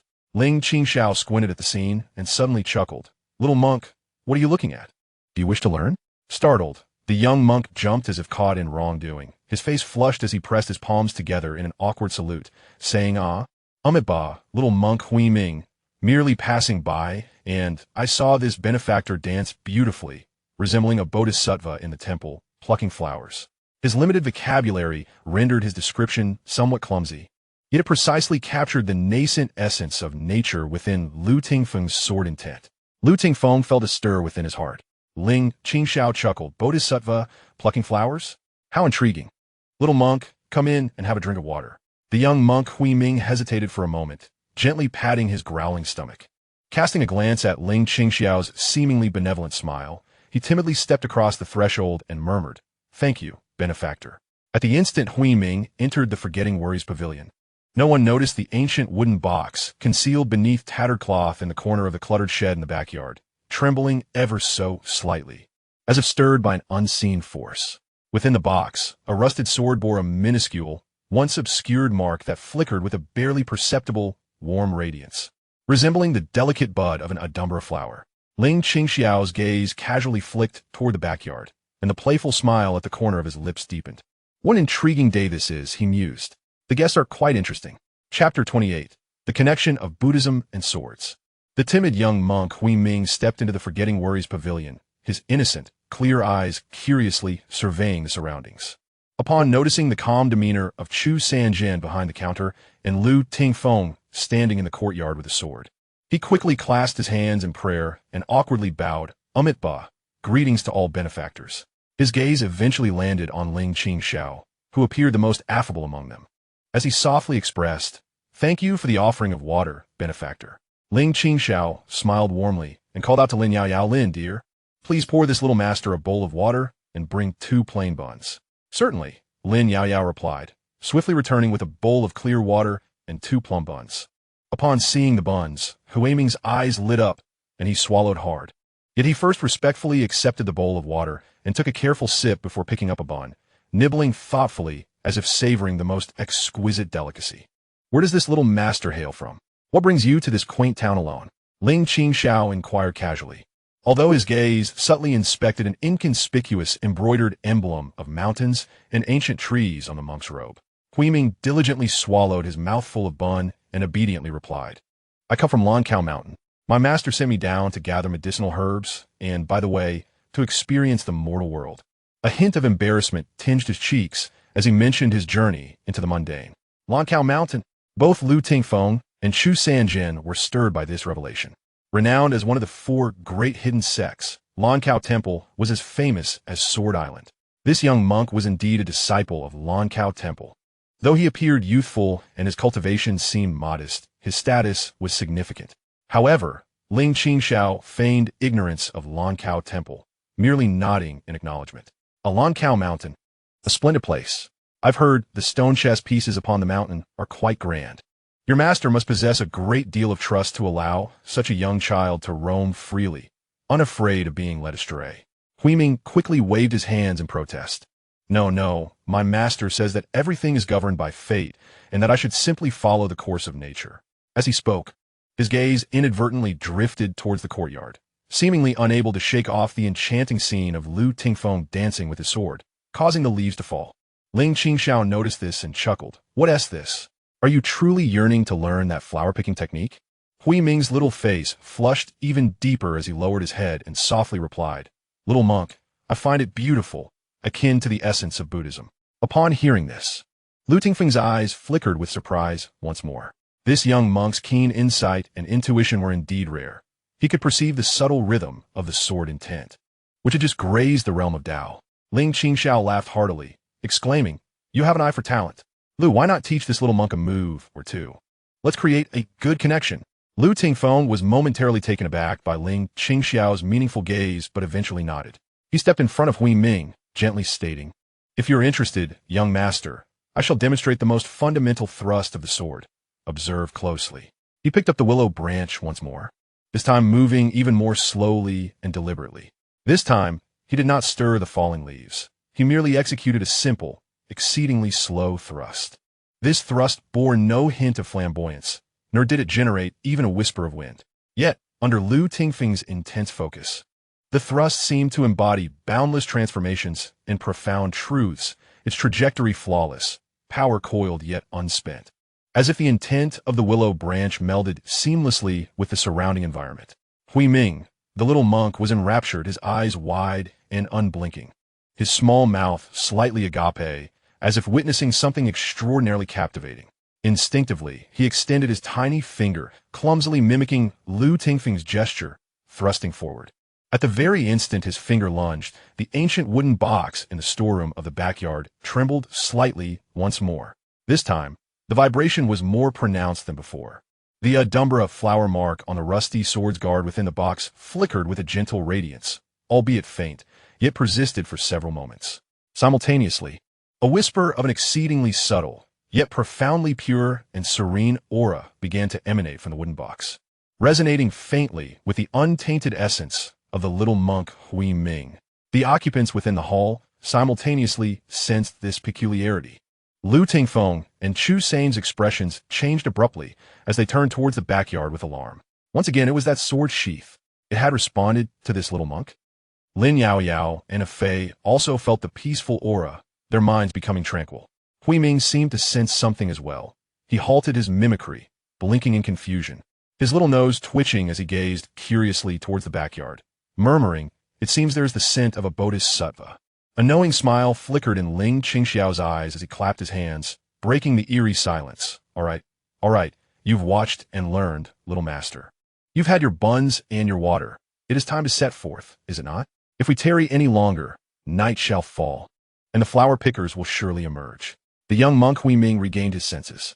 Although a hint of confusion lingered in his heart, he obediently pressed his palms together and bowed earnestly to Lu Tingfeng, expressing his gratitude. Thank you, benefactor, for teaching me about the exquisite thorn. He then turned to Ling Qingxiao and the others, offering them a bow as well.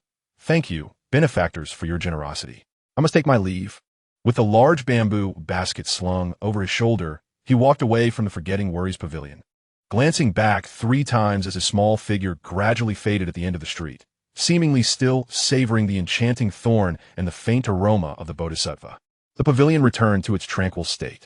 Lu Tingfeng and Chu Sanging simultaneously turned their gazes towards Ling Qingxiao, their eyes filled with questions. Ling Qingxiao shrugged lazily and remarked, "Don't look at me. I have no idea what that wretched box is up to. Perhaps its springs have loosened after being neglected for so long." Lu Tingfeng and Chu Sanging exchanged incredulous glances. "Boss, can you possibly be any more evasive?" Lu Tingfeng pondered aloud. "That sword sheath seems to have a peculiar reaction to the disciples of Qingshi Temple. Could it be related to the Buddhist sect?" Chu Sangjing's expression grew serious. The sudden appearance of Qingshi disciples here is no mere coincidence. Could they also be drawn by this sword sheath? Ling Qingxiao yawned. "Who knows? Maybe they're attracted by the aroma of Lin Girl's steamed buns." He continued, "By the way, Lin Girl, make sure to steam more buns tomorrow. They seem quite popular." Lin Yaoyao replied, "Certainly, boss." The others fell silent once more, recognizing the boss's remarkable ability to divert conversations. Yet, they all understood that the presence of the Qingshi disciples signified that yet another formidable force might be casting its gaze upon this humble tavern. The 4 hidden sects, Sword Island and Qingshi Temple, had already revealed their traces, and the Forgetting Worries Pavilion had undeniably become the epicenter of the maelstrom. However, Ling Qingxiao appeared utterly oblivious to the gravity of the situation, sinking back into his recliner and muttering, "A mere sword sheath attracting a horde of monks and Taoists is truly troublesome. If I had known better when I found it, I should have just tossed it into the stove as firewood." His voice gradually faded, suggesting he had succumbed to sleep once more. Lu Tingfeng and Chu Sanging exchanged a glance, recognizing the weight of concern in each other's eyes. The turmoil had not subsided. Rather, it was spiraling into deeper, unfathomable depths. Meanwhile, Xuemuhua, who had not strayed far with his horse-drawn carriage, observed from a distance outside the town. Through special means, he vaguely sensed the fleeting aura of tranquility within the Forgetting Worries Pavilion, as well as the departure of the young monk. His fingers gently tapped against the carriage window, his eyes glimmering with wisdom. A young monk from Qingshi Temple? He has been drawn into this as well, responding to that sword sheath. It seems the origins of that sheath are even more astonishing than I had anticipated. And who exactly is the proprietor of this Forgetting Worries Pavilion, capable of attracting such multitude of forces? He contemplated for a moment before instructing the coachman, "Alter our itinerary. Let us remain nearby for the time being. Additionally, send a message back to the valley and investigate the records regarding Adumbra and the ancient sword." "Understood, young master." The carriage quietly made its way toward a secluded bamboo grove outside the town, blending into the surroundings. As the storm of impending change looms, its epicenter remains tranquil, almost detached from the surrounding turmoil. Chapter 29, Paul. The arrival and departure of the young monk Hui Ming was akin to casting a fragrant sandalwood stone into the surging depths of a lake, though the ripples were subtle. Their significance was profound. Within the Forgetting Worry Pavilion, questions regarding the sword sheath's reaction to the aura of Buddhism lingered in the minds of many. Yet none dared to voice them. Ling Qingxiao's dismissive demeanor indicated his reluctance to discuss the matter further, suggesting that the time for such revelations had not yet arrived. Life appeared to revert to a tense calm, with external scrutiny persisting, yet more cautious than before, as if wary of disturbing the unfathomable presence within the pavilion. Lu Tingfeng, immersed in newfound insights, found his understanding of the sword way deepening. When instructing a Fey, he offered guidance that encompassed deeper meaning and principles, rather than merely imparting techniques. A Fey's rapid progress, coupled with his innocent heart, became ever more lucid under Lu Tingfeng's profound sword intent, harmonizing with the cosmos. Chu Sanging, on the other hand, grew increasingly silent, spending most of his time silently calculating behind the counter, occasionally venturing out to gather fragmented bits of vague information regarding the movements of Yaowang Valley, Longxiang Trading Company, the Demon Sect, and even the happenings at Lancao Temple, all of which became variables he needed to assess. Lin Yaoyao remained singularly focused, pouring her energy into the kitchen, crafting increasingly exquisite dishes, as if striving to preserve the hard-won tranquility through the warmth of earthly flavors. Meanwhile, Ling Qingxiao remained unchanged, until one fateful afternoon, he whimsically instructed a Fey to procure several of the cheapest, yellowed old books on folklore from the town's bookstore, under the pretext of enriching the cultural life of the pavilion. Beneath this seemingly mundane facade, a more profound storm was brewing in the shadows of the martial world.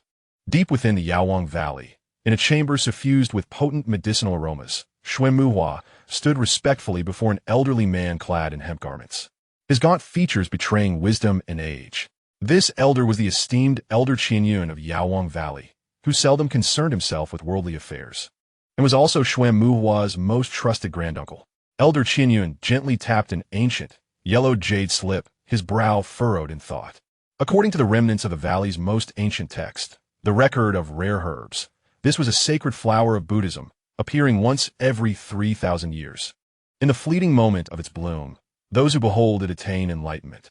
Its form resembled jade, its essence purifying the heart, and its roots were said to contain boundless light, capable of dispelling myriad evils, calming demonic hearts, and even stabilizing the soul, countering all forms of malevolent puppetry. A glint of insight flashed in Xuan Muhua's eyes. If its properties could be integrated into a weapon, particularly within a sword sheath, what then, granduncle? Elder Qianyun's gaze sharpened. Are you suggesting that the sheath from the Forgetting Worry Pavilion may be connected to it, Paul?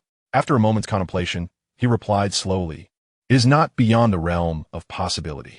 In ancient times, there were indeed great Buddhist figures who, with sacred relics as their aid, forged magical instruments for subduing demons.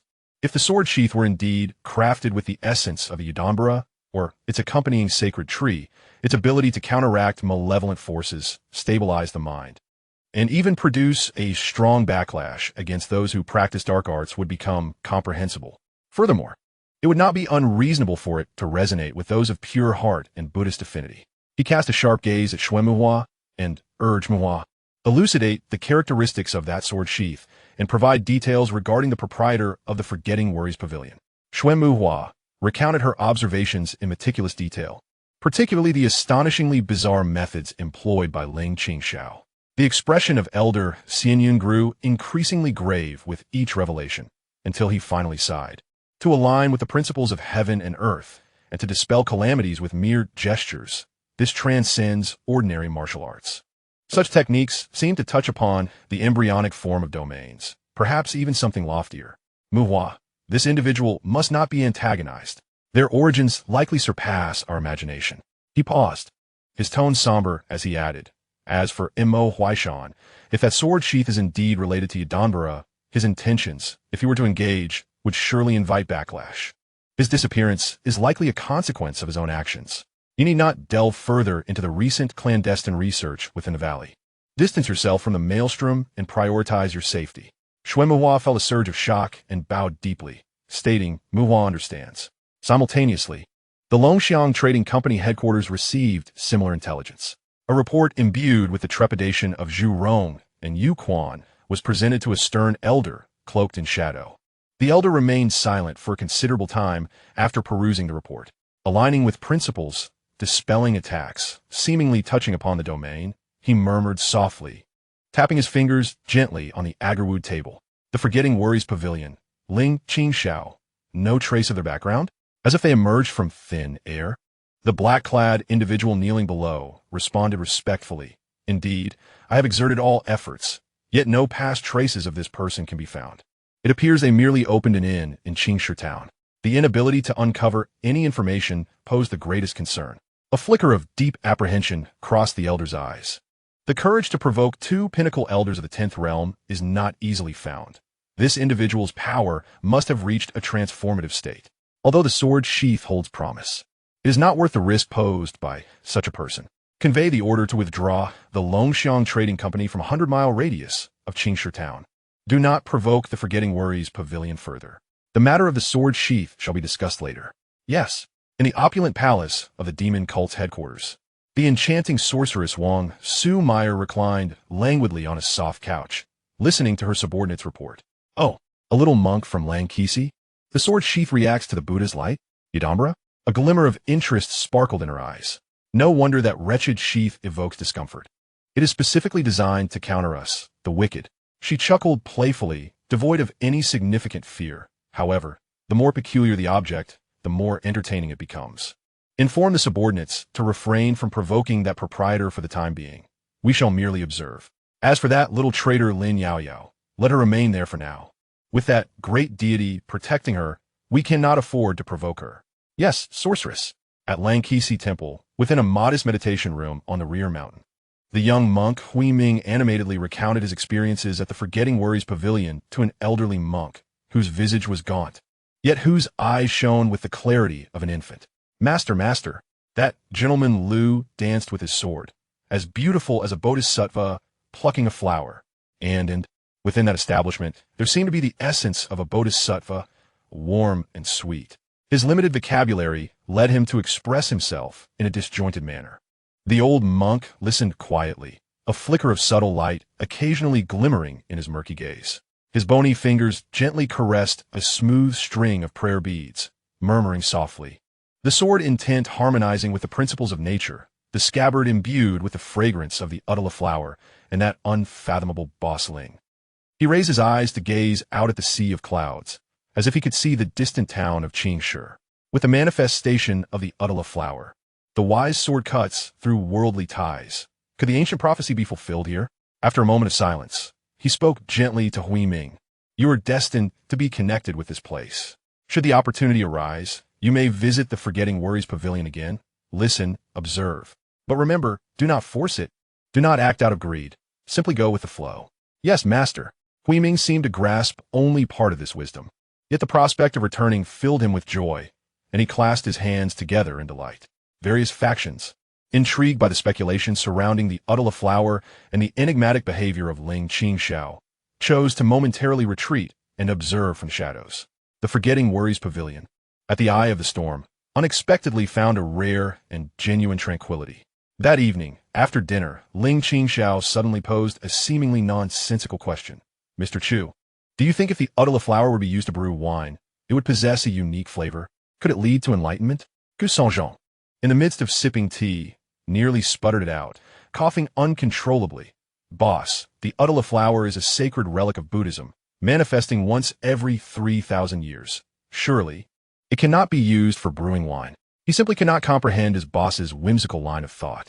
Ling Qingxiao clicked his tongue in disappointment. So it can't be brewed? What a pity. I heard it has quite a pleasant taste. Lu Tingfeng, silently polishing his sword nearby, involuntarily twitched his wrist at the remark. Lin Yaoyao stifled a laugh, bowing her head to tidy up the dishes. Ah Fei, curious, inquired boss. What does the Uttala flower look like? Ling Qingxiao stroked his chin, gazing out the window as if lost in recollection, and said slowly, well, it's white and tender. Like a little bell. It has a delightful fragrance, and reportedly, it brings a sense of comfort just by looking at it. The others exchanged glances, pondering. Do you wish to eat it or merely admire it? Ling Qingxiao withdrew his gaze, resuming his languid demeanor, and waved his hand dismissively. Never mind. If it can't be eaten, then so be it. It's more practical to consider what to eat tomorrow. He meandered back to his lounge chair, humming a tuneless melody. When one flower blooms, another must wither. The fragrance of roses cannot compare to our braised pork. As his song faded, the sound of snoring began anew. Outside the pavilion, the setting sun cast a brilliant tapestry across the sky. Within the establishment, the gathered individuals exchanged silent glances, each reflecting a hint of helplessness, coupled with an ineffable and absurd sense of reassurance. Regardless of the tumultuous changes in the outside world, as long as this proprietor remained, the Forgetting Worry Pavilion appeared to be the most robust, yet peculiar refuge in existence. The invisible web connecting the Adana, the ancient Buddhist order, and various ambitions was quietly tightening around this humble tavern. Yet, it remained uncertain which party would ultimately be ensnared when the net was finally drawn in. Chapter 30. The Pilgrim of the Bodhi Courtyard. Speculations regarding the Adana had taken flight, subtly circulating among the upper echelons of the pinnacle powers. While it failed to stir ripples in the common martial world, it deepened the apprehension of those colossal entities towards the Forgetting Worry Pavilion. The wary gazes of those lurking around Qingshi Town grew more cautious, tinged with a sense of reverence. Consequently, the Forgetting Worry Pavilion was afforded a rare period of genuine tranquility.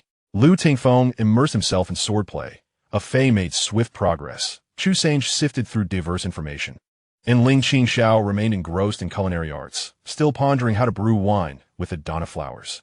On this day, the sky was clear and the breeze gentle. A figure appeared at the entrance of Qingshi Town, leisurely making his way towards the Forgetting Worry Pavilion. The newcomer was a wandering monk, a practitioner of austere discipline. He appeared to be around 40 years of age, with a weathered visage and dark skin, clad in a patched gray robe and wearing straw sandals. Exuding an air of travel-worn fatigue, he carried a simple bamboo staff and bore an old bundle on his back, resembling an ordinary ascetic.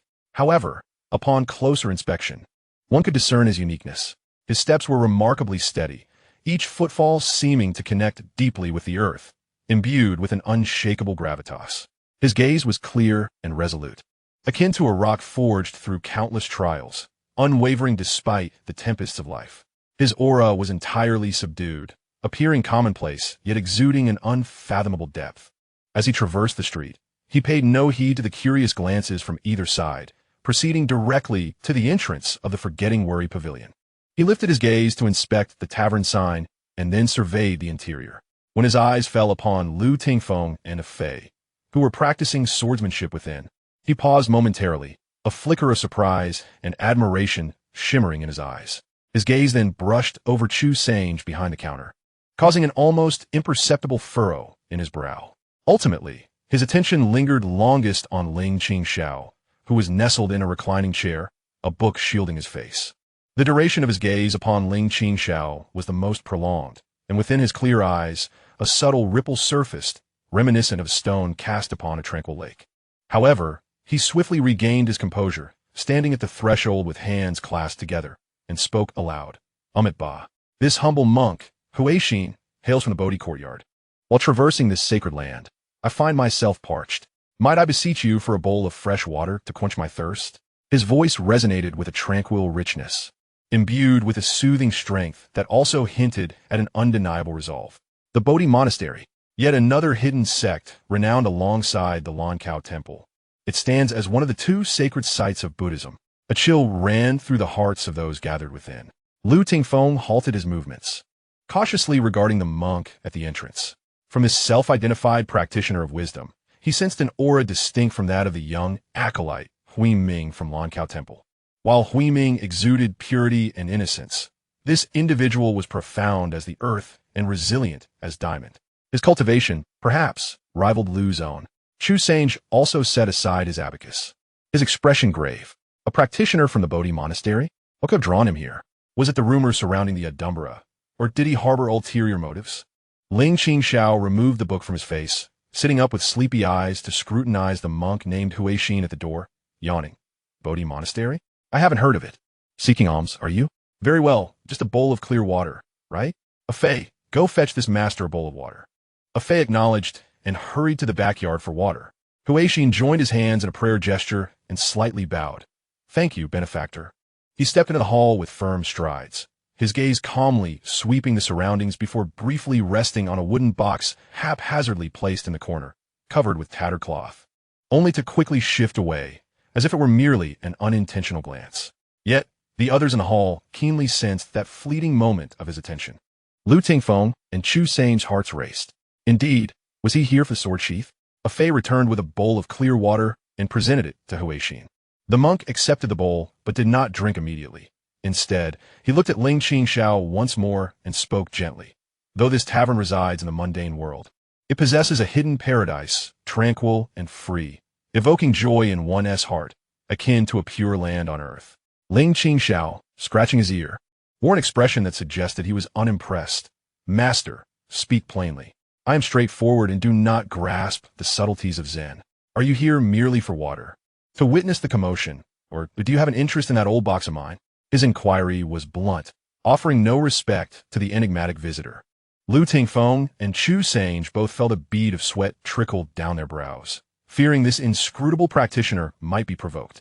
However, Huixin remained unfazed, instead offering a slight smile, one that resembled a spring breeze bringing gentle rain, radiating inclusivity and understanding.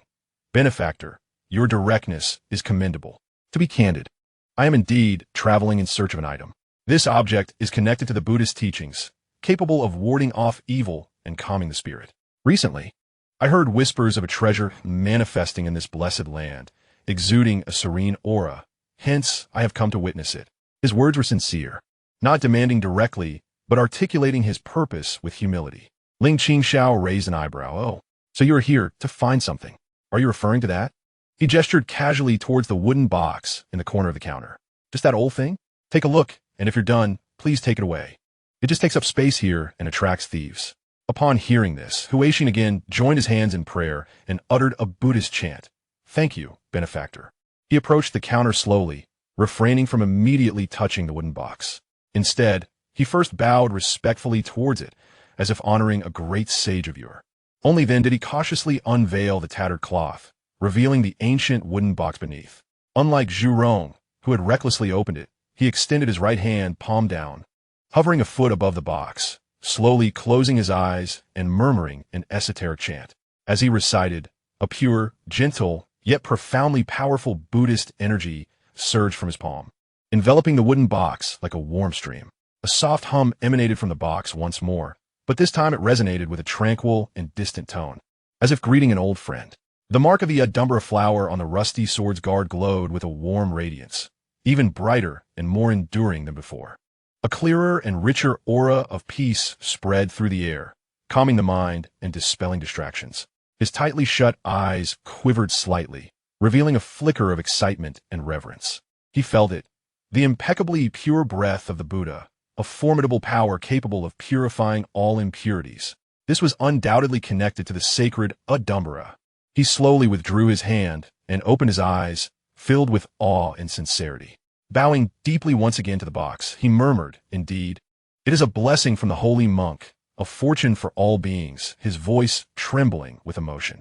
However, after his bow, he did not attempt to seize the box. Instead, he turned to Ling Qingxiao, his expression suddenly grave. "Esteemed benefactor, this object is indeed a treasure of the Buddhist realm, a great merit for all living beings. Yet, treasures possess spirits and choose their masters. Since it remains in your possession, it is bound by fate to you. This humble monk dares not presume to take it. I only hope you will safeguard it well, lest it fall into the hands of the wicked and become tarnished." Upon hearing this, Lu Tingfeng and Chu Sangwang were taken aback. This practitioner from the Bodhi Temple did not attempt to seize the treasure. Instead, he earnestly requested the owner to protect it. This was starkly different from the conduct of previous factions. Ling Qingxiao seemed surprised as well, blinking in disbelief. "You won't take it? I've heard many covet this item, willing to fight to the death for it." Huaxin smiled slightly, a smile imbued with wisdom and openness. Destiny governs the rise and fall of all things. Pursuing it forcefully only adds to one's karma. You are no ordinary individual. Keeping this treasure with you may very well be the best arrangement. Today, I have beheld this sacred object. My wishes are fulfilled, and I dare not harbor further desires. He paused, then continued, "Moreover, I perceive that your companions are all remarkable individuals, particularly this young benefactor." He glanced at Fei. With a heart of innocence and innate talent for the sword, he is destined to achieve greatness. And this young lady, he turned his gaze toward Lin Yaoyao, his eyes gentle yet seemingly capable of seeing into the depths of one's heart. Having weathered trials, her malevolence has faded, kindness has blossomed, and a promising future awaits her. This establishment gathers such a multitude of talents, all thanks to your benevolence, noble benefactor, a deed of immeasurable merit. His words lauded each individual present, astutely revealing their unique qualities, showcasing a remarkable insight and cultivation. Ling Qingxiao stroked his chin, a faint smile gracing his lips. The master certainly possesses the gift of eloquence. Well then, having sipped the water, admired the surroundings, and exchanged pleasantries, is there anything further? Huaxin pressed his palms together, bowing slightly. "I have troubled you for long enough. I shall take my leave. May you, noble benefactor, find peace and joy. And may this establishment forever remain a pure stream in the murky world." With that, he truly departed without a trace of longing, striding confidently towards the exit, his silhouette emanating an indescribable sense of nonchalance and resolve. "Wait!" Ling Qingxiao suddenly called out to him. Huaxin halted, turning back. "Is there anything you wish to convey?" Ling Qingxiao addressed Lin Yaoyao. "My dear Lin, please prepare a few vegetarian buns for the master to enjoy on his journey." Lin Yaoyao promptly complied, swiftly wrapping several steaming vegetarian buns in oiled paper to present to him. Huaxin paused, gazing at the package of buns, a flicker of warmth igniting in his eyes as he accepted them with both hands, bowing once more. "Thank you, noble benefactor, for your generous offering." Good deeds yield good consequences. There shall surely be a response. He turned and strode away, his figure rapidly disappearing at the street's end. Inside the establishment, silence enveloped the room. The onlookers regarded the direction in which Xianxia had departed, their emotions a tapestry of complexity. The pilgrim from the Bodhi Institute was unlike any visitor before. He was powerful yet humble, yearning for sacred relics yet not demanding, seeing through all yet harboring compassion. Truly, the Bodhi Institute lived up to its esteemed reputation. Lu Tingfeng softly remarked, a hint of admiration lacing his tone. Chu Sange nodded in agreement. Such a state of mind and cultivation transcends that of ordinary folk. Yet, Ling Qingxiao yawned, reclining back in his chair, muttering, at last. We have encountered someone who speaks reason, albeit a tad verbose. Nevertheless, the vegetarian buns were quite well made. Perhaps next time we can steam a few more. All present understood, however, that the arrival and departure of the Bodhi Institute's pilgrim, along with his entrusted admonition for careful guardianship, subtly cloaked the Wanyu Pavilion in an additional layer of protection. This signified that the Bodhi Institute, one of the two great sanctuaries of Buddhism, at least acknowledged Ling Qingxiao's rightful possession of the sword sheath. In the intricate play of forces surrounding this modest tavern, it appeared to be growing increasingly secure in a peculiar manner, becoming ever more unfathomable. Ling Qingxiao closed his eyes, a slight smile curving his lips. The Bodhi Institute. Xianxia, how intriguing. Chapter 31. The Tea Gathering Before the Storm. The arrival and departure of Xianxia, the pilgrim from the Bodhi Institute, resembled a gentle breeze sweeping across a murky pond. While it did not entirely alter the water's quality, it brought with it a rare clarity and tranquility. His assertions regarding the sentience of treasures, choosing their masters, and the admonition for careful guardianship seemingly formed an invisible deterrent, rendering those coveting the sword sheath more cautious. The prying eyes surrounding Qingshi Town nearly vanished for a time. Even the most audacious spies from the Longxiang Trading Company became considerably more restrained, daring only to observe from a great distance. Within the Forgetting Worries Pavilion, the atmosphere has yet to fully relax. Lu Tingfeng and Chu Sangyang are acutely aware that this tranquility resembles a lull before storm. The allure of the Utumpa sword sheath is too great. Those colossal entities will not relinquish it easily. This moment of silence may very well be brewing a far greater tempest. While the endorsement from the Bodhi Institute can deter gentlemen, it cannot guard against the true greed of the unscrupulous. Ling Qingxiao, however, appears oblivious, even feeling a tinge of boredom. Alas, no one has come to stir up trouble. Business has dwindled considerably. Reclining in his chair, he gazes at the sparse passers-by at the entrance, sighing. Had he known that the cursed box would cause such turmoil, he should have set up a stall to charge for visits, 5 coins a glance, and perhaps he would have struck it rich by now. The others. The proprietor's focus is always so peculiar. On this sunny afternoon, Ling Qingxiao, suddenly inspired, turned to Lin Yaoyao and said, "My dear Lin, cease your toil and brew a fine pot of tea. Mr. Chu, disregard your petty accounts. Mr. Liu, put aside your sword practice. Come hither, we shall convene." Convene? The others were momentarily taken aback. This was the first time the boss had used such a formal term. Despite their confusion, they gathered around. Lin Yaoyao brewed a pot of her cherished tea, infused with a delicate floral aroma, and poured a cup for each person. Ling Qingxiao lifted his teacup, blowing away the steam, savoring a sip before leisurely stating, "It has been too quiet these past few days. The stillness leaves me uneasy. I suspect those rascals are up to no good, likely concocting some nefarious scheme." Lu Tingfeng nodded in agreement. "What you say is indeed true. The matter of the Utumpa sword sheath is of great significance. All parties will not easily relent. The current silence may only be the calm before the storm." Chu Sangyang added, "According to scattered reports, it seems the Longxiang Trading Company's headquarters is engaged in some high-level discussions. Within the Medicine King Valley, undercurrents are stirring, as different factions appear to be vying for power. The demonic sect remains quiet, yet the alluring King of Shadows, Su Meyer, has not withdrawn. As for the Lankao Temple and the Bodhi Institute, their stance remains ambiguous. However, the words of the wise heart practitioner should keep them on the sidelines." Ling Qingxiao took another sip of tea, smacking his lips. "See, I told you. They're all up to no good." He set down his teacup, tapping his fingers lightly on the table. "Being so passively waiting for others to come to him is too bothersome. It disrupts my business mindset. A solution must be devised, one that will resolve the issue once and for all." The group perked up, looking towards Ling Qingxiao. Could it be that the boss is finally ready to tackle this dilemma seriously? Ling Qingxiao continued. I was pondering, how about we organize an auction? Puffed. Chu Sanging nearly spat out his tea. Lu Tingfeng's hand trembled around his sword. Lin Yaoyao covered her mouth in shock. Fei's eyes widened. An auction? To auction off a sheath that could attract masters of the 10th realm and rattle hidden sects? Yet, the more Ling Qingxiao spoke, the more he found his idea brilliant, his eyes gleaming with excitement. Yes, an open auction, a call to heroes. All those of renown on the martial arts scene who desire this coveted box are invited. The highest bidder shall claim it. This way, not only can we rid ourselves of this burdensome item, but we can also reap substantial profits.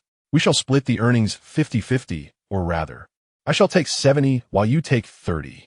Chu Sangung clutched his chest, feeling a touch of breathlessness. Boss, this matter is absolutely inadvisable.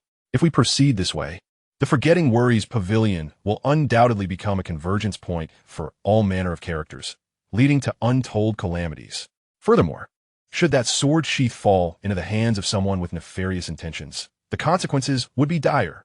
He could scarcely envision such a scene. Lu Tingfeng solemnly added, Boss, Mr. Chu makes a valid point. Although this idea is indeed innovative, it is fraught with peril. It is likely to spiral out of control. Ling Qingxiao merely shrugged. What is there to fear?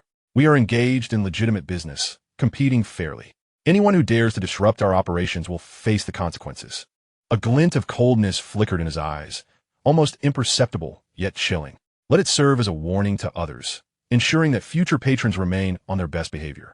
Though he spoke nonchalantly, the aura he exuded in that fleeting moment sent a shiver down the spines of Lu Tingfeng and Chu Sangung, as if they had glimpsed a sea of corpses and a mountain of blood, with countless swords bowing in submission. They immediately understood that the boss was not jesting. He was genuinely intent on carrying out this plan. Moreover, he possessed the unwavering confidence to control the situation. Ling Qingxiao returned to his languid demeanor, waving a hand dismissively. Relax, I merely spoke in jest. Look at how frightened you both are. We can discuss the specifics later. Yet, while he spoke of further discussion, his gaze drifted toward Chu Sangung, and he continued languidly. However, Mr. Chu, given your extensive experience within the court and your vast connections, I entrust you with the task of drafting invitations and disseminating the news. There is no need for formality. Simply let it slip to certain individuals that the Forgetting Worries Pavilion is currently facing financial difficulties and that I am contemplating selling some ancestral trinkets for a bit of drinking money. Chu Sangung responded, Boss, your unintentional plan seems rather deliberate. Yet, seeing the seemingly casual yet unassailable look in Ling Qingxiao's eyes, he could only offer a wry smile and bow in acquiescence. Yes, I understand. He foresaw the monumental upheaval this news, once inadvertently leaked, would cause within the martial world. Lu Tingfeng also grasped Ling Qingxiao's intent. The boss desired to muddy the waters further, drawing all the fish into the open for an all-encompassing catch. Or perhaps, to resolve the troubles once and for all. This audacity and self-assurance stirred his spirit, while simultaneously arousing a sense of caution within him, for it would surely erupt into an earth-shattering clash of dragons and tigers. Ling Qingxiao then turned to Lu Tingfeng. Mr. Lu, your role will be to maintain order. There will undoubtedly be many onlookers, and among them, some unscrupulous individuals. Should anyone dare to engage in thievery or brawling within the shop, kindly escort them out. Be mindful of your actions. We cannot afford to damage the furniture, as it would be costly to replace. A twitch at the corner of Lu Tingfeng's mouth betrayed his amusement as he clasped his fists in agreement. Understood. Lin, prepare an ample supply of sunflower seeds, peanuts, and mineral water. Oh, I meant tea and snacks. They will undoubtedly sell well, allowing us to earn some extra income. Lin Yaoyao replied, Understood, boss. She could hardly fathom the absurd and terrifying scene that awaited them. Affe. Ling Qingxiao cast a glance at the bewildered young lad. Present, boss. Affe stood at attention. You, be astute when the time comes and assist in collecting payments. Ensure you distinguish between genuine and counterfeit banknotes. Do not accept fakes. Affe responded, Yes. Though he was uncertain about the purpose of collecting money, he was determined to execute the boss's orders flawlessly. All right, the meeting is adjourned. Disperse. Ling Qingxiao declared with a firm slap on the table. Let's all spring into action. Whether we can enjoy a bountiful year hinges on this venture. The group departed with mixed emotions, each digesting the astonishing plan. Chu Sangung settled behind the counter, unfurling paper and ink, contemplating how to discreetly leak the information to specific individuals. He aimed to create sufficient commotion while maintaining control to prevent complete chaos. This delicate balance left even the former chief constable feeling nervous. Lu Tingfeng, meanwhile, practiced his swordplay in the courtyard. The essence of his movements now infused with a subtle air of solemnity and anticipation, as if rehearsing for an impending storm. Ling Qingxiao observed the bustling activity with satisfaction.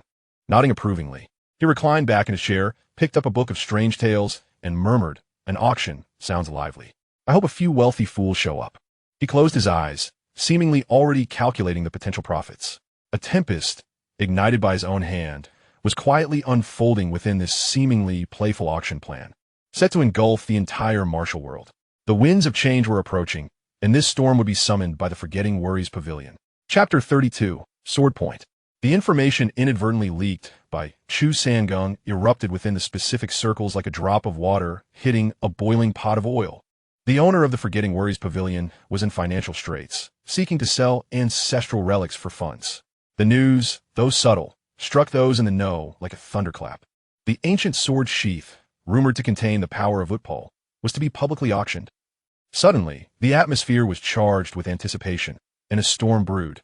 At the headquarters of the Longshan Commerce, the Elder in the Shadows convened the senior executives for an urgent discussion.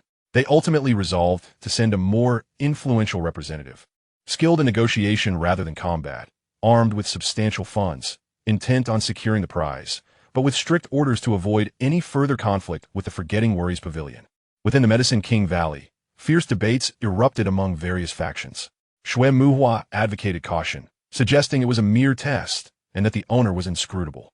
Conversely, another faction, led by a powerful elder, viewed this as a prime opportunity to seize the sacred artifact and unravel the secrets that suppressed the alchemists, discreetly dispatching experts with large sums and special tokens. The enigmatic sorceress Su Meyer of the demon cult chuckled with delight, finding the situation exceedingly amusing. She promptly reported to the cult leader, requesting a substantial allocation of funds, eager to join the fray, hoping to seize an opportunity, or at the very least, witness the esteemed righteous sects face their downfall. Even some top-tier forces, initially holding a wait-and-see approach, such as the Tianxia Society and the Yihua Palace, were stirred into action by this astonishing news, dispatching spies or representatives.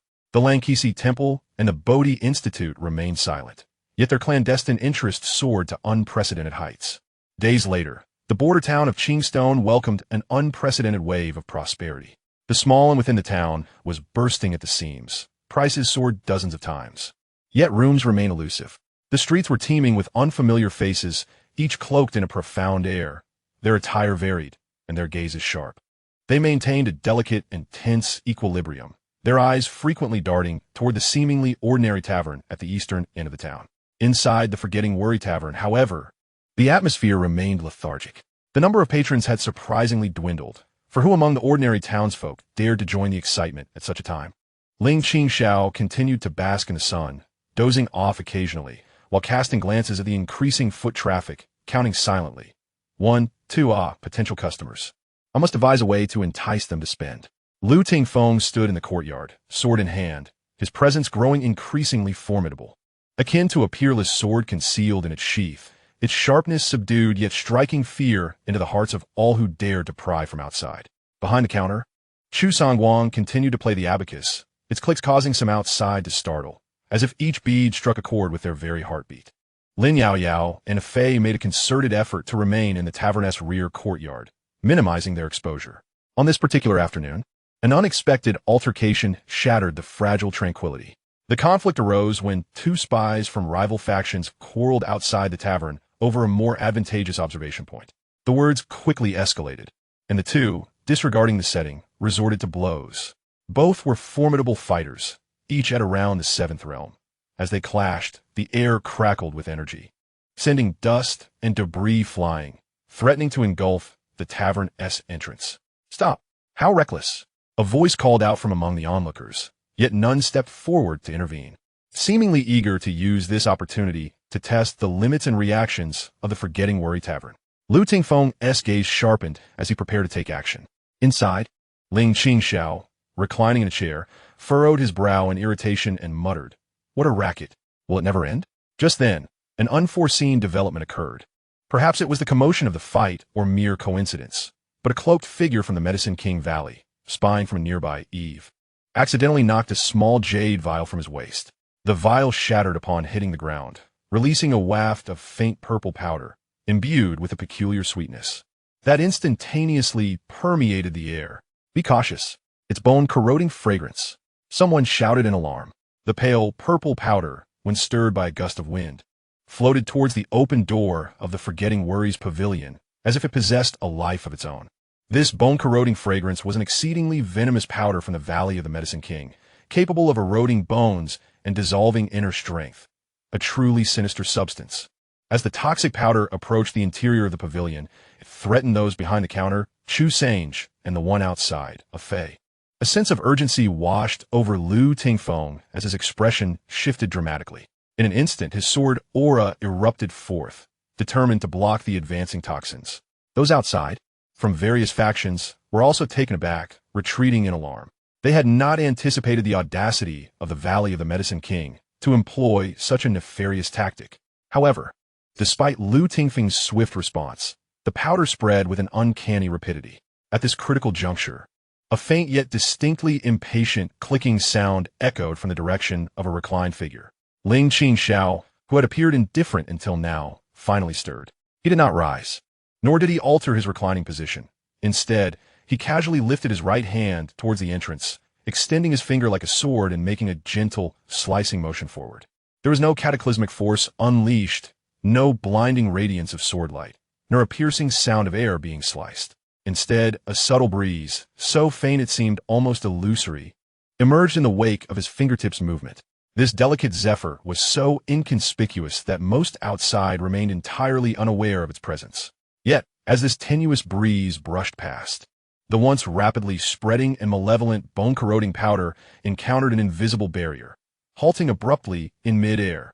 Subsequently, it appeared as if an unseen hand had grasped the powder with precision.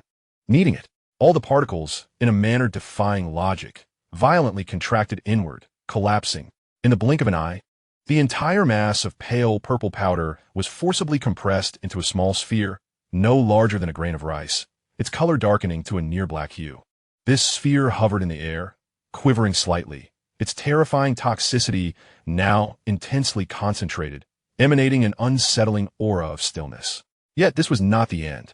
Ling Qingxiao's poised finger did not falter. It maintained its seemingly trivial trajectory and pushed forward a fraction more. With this seemingly superfluous motion, the maximally compressed sphere of toxic powder surged into action. It transformed into a nearly imperceptible black line, shooting back at a speed that transcended thought, aimed directly at the black-clad figure from the Valley of the Medicine King, who had just dropped a jade vial and wore a face of sheer terror. Before the man could utter a desperate cry, a faint thud resonated. The black line penetrated his brow with pinpoint accuracy, leaving behind an almost imperceptible crimson dot. The black-clad man's scream ceased abruptly, his expression of horror freezing in place as his gaze rapidly dimmed. He swayed slightly before toppling backward, crashing to the ground with a resounding thud, lifeless. In the instant he fell, an eerie purplish-black hue enveloped his skin, a clear manifestation of the bone-corroding fragrance's full eruption. Silence. An oppressive stillness blanketed the surroundings. All the onlookers outside, be they from the Longxiang Merchant Guild, the Demon Sect, the Apothecary Valley, or other factions, were frozen in place as if ensnared by a spell, their faces etched with unparalleled horror, fear, and disbelief. What transpired? What was that? With merely a casual gesture, barely perceptible in its motion, the spreading poison was instantaneously compressed and rebounded, and with pinpoint precision, a master of the Seventh Realm was exterminated in an instant. What terrifying prowess was this? What incomprehensible mastery over power was displayed? This had transcended their understanding of martial arts. Only now did the gentle breeze begin to dissipate. Inside the hall, Ling Qingxiao had retracted his finger, as if he had simply shooed away a fly. He even adjusted his reclining posture for greater comfort, muttering in dissatisfaction. How many times must I say it? No fighting at the door, no littering. Yet, they refused to listen. Well, look what happened now. They've poisoned themselves, haven't they? Such a nuisance to the environment. His voice, though not loud, resonated clearly in the ears of every frozen expert outside, akin to a chilling blade scraping against their hearts. Simultaneously, everyone shivered uncontrollably, a bone-deep chill surging from their feet to the crown of their heads. Fear, an unprecedented terror gripped them. They finally grasped the true nature of the seemingly harmless and languid proprietor within the hall. What a formidable entity he truly was. All prior rumors and speculations paled in comparison to the power of that single gesture. Lu Tingfeng gradually withdrew the sword energy he was about to unleash, gazing at Ling Qingxiao with eyes brimming with astonishment and a flicker of enlightenment. So the sword could be wielded in such a manner. The proprietor's realm had indeed reached an unfathomable level. Chu Sange exhaled deeply, his back drenched in cold sweat. Outside, someone was the first to react, releasing a stifled cry of alarm and retreating in panic like a stray dog. Following suit, like a plague spreading, all the spies and masters gathered outside the Forgetting Worries pavilion turned pallid, flustered and hastily withdrew, as if desperate to sprout additional eggs. In the blink of an eye, the entrance to the Forgetting Worries pavilion lay deserted, save for the rapidly decaying corpse, silently narrating the extraordinary feat of that singular gesture. Ling Qingxiao yawned and shouted toward the entrance. "Hey, you there? Yes, you from the Apothecary Valley. Come collect your comrade. What kind of behavior is this, lying here? And remember to compensate me for my mental distress and cleaning fees." In the distance, several individuals from the Valley of the Medicine King were utterly terrified, scrambling over to collect the body, hurriedly tossing aside a silver ingot before fleeing in panic. Ling Qingxiao, satisfied, pocketed the silver. This was more acceptable. The establishment fell silent once more, but this time, the world outside was enveloped in an absolute stillness. The allure that had once sparked greed and hope had been severed entirely. Within 100 paces of the Forgetting Worries pavilion, no one dared to approach lightly. Chapter 33, The Silent Auction. Ling Qingxiao's astonishing, seemingly effortless gesture struck like an invisible thunderbolt, thoroughly dispelling the greed and unrest that had hung over Qingshi Town. Outside the Forgetting Worries pavilion, all was desolate. The rapidly decaying body had been hastily removed by accomplices, and even the bloodstains had been meticulously wiped clean, as if nothing had ever transpired. Yet, the profound terror remained, etched like a brand deep within the souls of all who had dared to observe. No one would approach within 100 paces of the Forgetting Worries pavilion again. Spies and masters from various factions retreated to their respective lairs, transmitting their observations in the most exaggerated and fearful language back to their headquarters. As the news spread, an eerie silence ensued. At the headquarters of the Longxiang Trading Company, an elder cloaked in shadow perused the latest confidential report, remaining silent for an entire incense stick's worth of time before issuing a singular command: withdraw all personnel. That sword sheath is not something our company can covet. From now on, let all matters concerning the Forgetting Worries pavilion be approached with utmost caution. Within the Valley of the Medicine King, fierce debates abruptly ceased. The faction advocating for a forceful takeover fell silent, their high-ranking members shaken to the core by the descriptions of the bone-chilling, instant-kill prowess of that single gesture. Xuanmuhua's suggestion was swiftly adopted, and an order resonated throughout the valley. All actions are to be suspended, and provoking the Forgetting Worries pavilion is strictly forbidden, pending further investigation by the Little Healer. Xuanmuhua. After receiving the news, the enchanting demon sect as shadow sorceress, Su Meyer, remained silent for a long while, gently stroking the black cat in her arms. Her beautiful eyes sparkled with intrigue, ultimately erupting into a light laugh. What a fascinating individual. This has become even more interesting. She issued orders for her people to observe without interference, warning that anyone who dared to provoke the proprietor would face severe disciplinary actions. Other elite factions, such as the Heavenly Society and the Yihua Palace, likewise curtailed their ambitions, issuing strict commands to their subordinates to refrain from instigating trouble in Qingshi Town.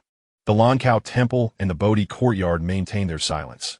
Yet within that silence lay a newfound understanding and deeper apprehension.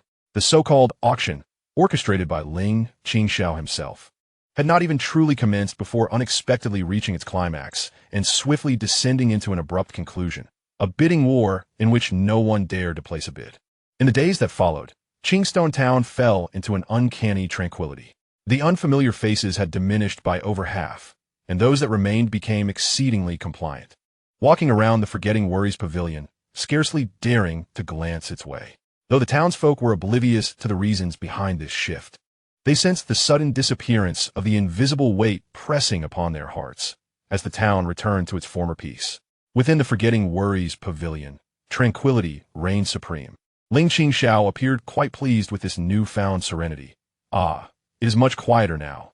It should have been this way all along. Maintaining civility and keeping our distance, how splendid. He counted the silver coins received from Yaowang Valley, a satisfied smile gracing his face. Although the auction did not proceed, the compensation for emotional distress has yielded a considerable sum, enough to purchase several fine jars of wine. In contrast, Lu Tingfeng and Chu Sange found themselves in a state of complex emotions. On one hand, they were awestruck by Ling Qingxiao's unfathomable strength. On the other, they sensed that their employer's actions were likely motivated by more than mere intimidation. Indeed, that afternoon, Ling Qingxiao unexpectedly retrieved the wooden box from the corner of the counter, casually tossing it onto the table with a resounding thud. This wretched object is merely an eyesore here. Since no one dares to openly claim it, we shall discreetly dispose of it. The group turned their attention towards him. Ling Qingxiao addressed Chu Sange. Mr. Chu, your connections are vast. Devise a method to secretly lease out the rights to this box. Lease? Chu Sange was taken aback. Precisely, Ling Qingxiao asserted confidently. The ownership remains ours. We merely lend it to them for research and contemplation, charging an annual fee. As for the price, let us calculate it based on the quantity of that bone corroding incense, just a tiny morsel, and we shall charge 1,000 taels of silver per year. Those interested can come secretly to sign a contract and make payment without any fanfare. Lu Tingfeng, Chu Sange, and Lin Yaoyao exchanged incredulous glances. Boss, your business model grows increasingly unfathomable, renting out an unparalleled sword sheath and pricing it based on the dosage of poison. Yet, Ling Qingxiao considered his idea to be exceptionally astute. This way, he could transfer the burden while generating a steady stream of income, and the item would still nominally belong to them. How splendid. This is what one might call, venture capital. No, intellectual property licensing. The others fell silent once more, having become somewhat immune to Ling Qingxiao's flights of fancy. Chu Sange shook his head with a bitter smile, but ultimately agreed, I shall give it a try. He simply could not envision whether the prominent figures of the top-tier factions would accept such an outrageous leasing agreement. However, the most unexpected turn of events soon unfolded. While Chu Sange pondered how to market this leasing venture, that very night, an unsigned confidential letter was pinned to the door of the Forgetting Worries Pavilion with a dagger. The contents of the letter were straightforward, consisting of but a single line. At Ling Qingxiao, we are willing to offer 1,000 taels of gold and 3 pieces of our temple's Vajra elixir in exchange for a 1-year period of observation and contemplation of the sword sheath. We will not remove it from your establishment, nor will we interfere with the sheath's owner. At the end of the letter was a small seal, exuding a faint fragrance of sandalwood. Lu Tingfeng and Chu Sange stared at the letter, exchanging bewildered glances. Ling Qingxiao had indeed accepted this leasing arrangement, and they were so proactive. The terms were even remarkably generous. Beyond the gold, the Vajra elixir was a secret treasure of Ling Qingxiao, capable of significantly enhancing one's physique and resisting inner demons, a coveted elixir sought after by countless martial artists. Ling Qingxiao held the letter, curling his lips in disdain. Only 1,000 taels of gold? 3 sugar beans? The Lang Temple is rather stingy. Well, since it's the first client, I shall offer a discounted rate. Mr. Chu, reply and say it's approved. Have them send a reliable, quieter monk. I do not wish to be disturbed during my slumber. Chu Sangang replied affirmatively, as if a switch had been flipped. In the subsequent 2 days, several confidential letters arrived through various clandestine means. The Bodhi Temple expressed willingness to lease observation rights under similar terms, additionally promising to send a resident monk nearby who could offer assistance to the Wanyu Pavilion as needed. Xuan Muhua from the Medicine King Valley personally penned a letter, couched in extreme politeness, offering rare elixirs, medicinal herbs, and even some undisclosed recipes as rent, all in exchange for the opportunity to send individuals for regular exchanges and study, repeatedly assuring there was no malicious intent. Even the demonic sex, Su Meyer, sent a fragrant letter, expressing a willingness to pay a handsome sum for a few days of amusement, hinting at the potential for special services, which Ling Qingxiao promptly discarded into the stove to be burned. The Longxiang Trading Company and other factions maintained silence. seemingly either biding their time or recognizing their lack of competitive standing. What began as a grand auction ultimately transformed into a silent bidding for lease. Strangely, the Wanyu Pavilion found itself an unlikely partner to these colossal entities, converting the greatest troubles into sustainable profits and, in a sense, a protective shield. Ling Qingxiao examined the lease contracts and gift lists compiled by Chu Sangin, nodding in satisfaction. This is more like it. A steady stream, harmony breeds wealth. Had I known it would be this simple, why all the previous strife? He picked up a string of agarwood prayer beads sent by the Bodhi Temple, reputed to aid in calming the mind, adorned them on his wrist, and then, finding them unappealing, swiftly removed them. They look rather ugly. A gold version would be far more practical. The onlookers had grown weary of the banter. Ultimately, following Ling Qingxiao's review, the Lank Temple, Bodhi Temple, and Medicine King Valley were granted the initial observation lease rights. The three parties adhered strictly to their agreements, sending only discreet and composed individuals, who arrived silently, paid promptly, and engaged in contemplation with utmost seriousness, never daring to cause a disturbance, leaving immediately after their business was concluded. The sword sheath, which had sparked countless controversies, was thus placed in a dedicated corner of the pavilion, becoming the most peculiar yet stable source of income for the Wanyu Pavilion. Life seemed to have truly settled into tranquility, until one day, a special guest returned, the young novice Wei Ming, who had departed previously. He still bore that innocent curiosity, bouncing to the entrance of the Wanyu Pavilion with his large medicinal basket. This time he was not alone. Accompanying him was a young bikini clad in moon-white robes. Her features exquisite and her demeanor ethereal and serene. She appeared to be just over 20, stunningly beautiful, yet radiating an otherworldly purity, her gaze clear and penetrating, as if it could reflect the innermost thoughts of the heart. Her aura radiated tranquility, devoid of an overwhelming presence, yet it imparted an impression of unfathomable depth. The young monk Hui Ming, brimming with enthusiasm, pointed towards the interior of the establishment and exclaimed to the young nun, "Sister, sister, it is here. Here is where the delicious buns are, along with exquisite decorations and the essence of the Bodhisattva." The young nun, lifting her clear gaze, directed it towards the plaque of the Forget Worries Pavilion. Her eyes traversed the courtyard's willows swaying in the breeze, the counter at the third watch of the night, before finally resting upon Ling Qingxiao, who reclined languidly. Upon noticing the string of sandalwood prayer beads, casually worn around Ling Qingxiao's wrist, a subtle ripple stirred in her crystalline eyes. She clasped her hands together, her voice resonating with a clarity and ethereality akin to a mountain spring, Amit Ba. This humble nun, Miaoyin, accompanied by my junior brother Hui Ming, has journeyed from the Water Moon Cave to pay respects to Master Ling. The Water Moon Cave, among the four great hidden sects, it is the most enigmatic, scarcely treading upon the mortal realm. And now, it has manifested before the doors of the Forget Worries Pavilion.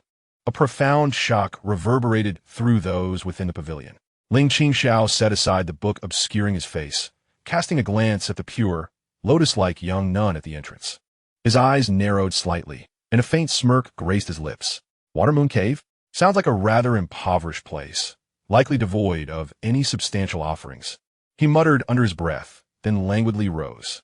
Another seeker of alms, I presume? Please come in. The buns are plentiful, though water comes at a price. Chapter 34. Watermoon Cave. Watermoon Cave? Sounds like a rather impoverished place, likely devoid of any substantial offerings. Ling Qingxiao's unabashed murmuring reached the ears of the sister duo at the door.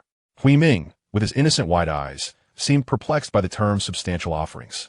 Meanwhile, the young nun Miaoyin, with her clear gaze, exhibited a hint of a faint, almost resigned smile.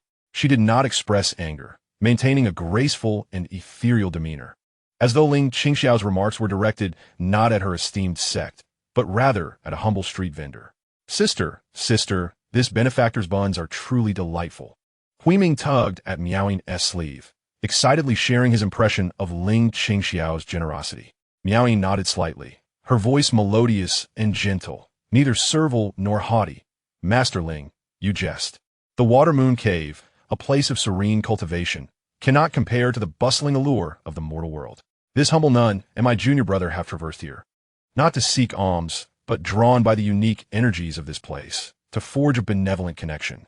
Her words flowed like a gentle breeze caressing the strings of a zither, imbued with a calming rhythm that contrasted sharply with the heavy compassion of the Bodhi Institute's practitioners, rendering her presence ethereal and transcendent.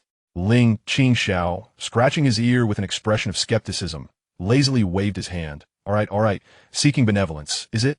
Come in and take a seat. Ah Fei, please fetch 2 bowls of water and add it to the ledger. Hey, Ah Fei responded, casting a curious glance at the nun, whose beauty seemed otherworldly, before darting off to fetch the water. Miaoyin once again brought her palms together in a gesture of reverence, expressing her gratitude to the host. She then led Hui Ming and stepped gracefully into the hall. Her movements were as light as a feather, leaving no trace upon the dust. The moon-white robes she wore swayed gently, as if ready to soar with the wind at any moment. Her tranquil gaze swept across the interior, pausing for a brief moment on Lu Tingfeng, where a flicker of appreciation danced in her eyes. It lingered slightly longer on Chu Sange, imbued with a hint of curiosity. Finally, her attention settled upon a sword sheath, specially positioned and exuding a faint aura of serenity. In her clear eyes, a ripple of recognition emerged, akin to the surprise and understanding one feels upon encountering a familiar relic. Yet, she quickly averted her gaze, maintaining her composure unlike others who might have lost themselves, and quietly approached an empty table to take her seat with elegance. Hui Ming obediently followed suit, her wide eyes still curious and roaming. Lu Tingfeng exchanged a glance with Chu Sange, their wariness intensifying. This nun, Miao Yin, seemed even more elusive than the previous monk, Hui Xin. Despite her apparent lack of formidable prowess, the tranquility and detachment deeply rooted within her conveyed a profound depth. Ah Fei brought forth 2 bowls of clear water. Miao Yin accepted them with a word of thanks, but did not drink, merely placing the bowls gently before her. Hui Ming, however, was thirsty and took small sips. Ling Qingxiao lounged in a chair, observing Miao Yin, and suddenly posed a seemingly random question. Little nun, is your water moon cave filled with water everywhere? Can one see the reflection of the moon within? And how many mosquitoes must there be in summer? Hui Ming, caught mid-drink, nearly choked. Que songe fasse pas in exasperation. While Lu Tingfeng's lips twitched ever so slightly. Yet Miao Yin maintained her serene demeanor, even allowing a hint of a smile to play at the corners of her mouth as she softly replied, Cave heavens are realms of extraordinary nature, not merely ordinary mountains and waters. If fate permits, you may witness it one day. Oh, so it's inconvenient to elaborate. Ling Qingxiao shrugged, shifting to another inquiry. Did you travel all this way just to glimpse my humble establishment? Were you perhaps interested in that rented-out decrepit box? He gestured towards the sword sheath. Miao Yin's gaze followed his gesture, gently shaking her head. Though this sheath is admirable, it is not the purpose of my visit. I have merely come, drawn by the threads of fate. She paused, her eyes returning to Ling Qingxiao, her clear gaze seemingly capable of piercing the depths of one's heart. I perceive that you may be entangled in worldly bonds, your heart tethered, unable to roam freely. Would you like me to recite a sutra for you to untangle your heart's knots? While her words sounded like a common, alms-seeking plea, both Lu Tingfeng and Chu Sange sensed an underlying implication. It appeared she was hinting at Ling Qingxiao's concealed identity and his state of confinement here. Ling Qingxiao scoffed at her words. Heart knots? What could I possibly have in that regard? Here I am, enjoying food and drink, reveling in the lively atmosphere. What could be more carefree? But you, little nun, so young, yet having forsaken worldly attachments to become a nun, have you encountered something troubling? Would you care to share with me? Guiding a wayward girl, or rather, a wayward nun, I find myself possessing a modicum of experience. The crowd sighs. The proprietor's tongue is truly beyond redemption. Yet, Miao Yin remains unperturbed, instead offering a gentle smile, her countenance akin to a pristine ice lotus unfurling. Pure and ethereal. My heart is inclined towards Bodhi, thus I find joy and freedom. As for you, benefactor, though you appear carefree, you are, in truth, entrapped within your own confines, unbeknownst to yourself. Entrapped within your own confines. These 4 words pierced like an invisible needle. Ling Qingxiao's languid smile momentarily faltered, though the lapse was fleeting, nearly imperceptible. However, the ever-observant Lu Tingfeng and Chu Sange keenly discerned it. The atmosphere within the establishment shifted subtly. Ling Qingxiao swiftly regained his nonchalant demeanor, chuckling. Entrapped within my own confines? Little nun, can you read fortunes too? Pray tell, When shall I strike it rich? Miaoying cast a profound glance at him, opting for silence, her hands pressed together as she slightly lowered her gaze, softly reciting an obscure scripture. The murmurs of the verse, though faint, seemed to carry an extraordinary power, swiftly calming the delicate ripples in the air. Rising, she addressed Ling Qingxiao. I apologize for the intrusion, benefactor. The kindness of clear water is etched in my heart. Should you find leisure in the future, do visit the Water Moon Cave. Perhaps you shall encounter a different vista. She then offered a slight nod to Lu Tingfeng, Chu Saying, and the others, before gently pulling up Hui Ming, who was still nibbling on the last remnants of a bun. Hui Ming, it is time for us to depart. Hui Ming obediently stood, clasping her hands towards Ling Qingxiao. Thank you for the bun and water. It was delicious. She glanced towards the backyard and added, and it had the flavor of the bodhisattva.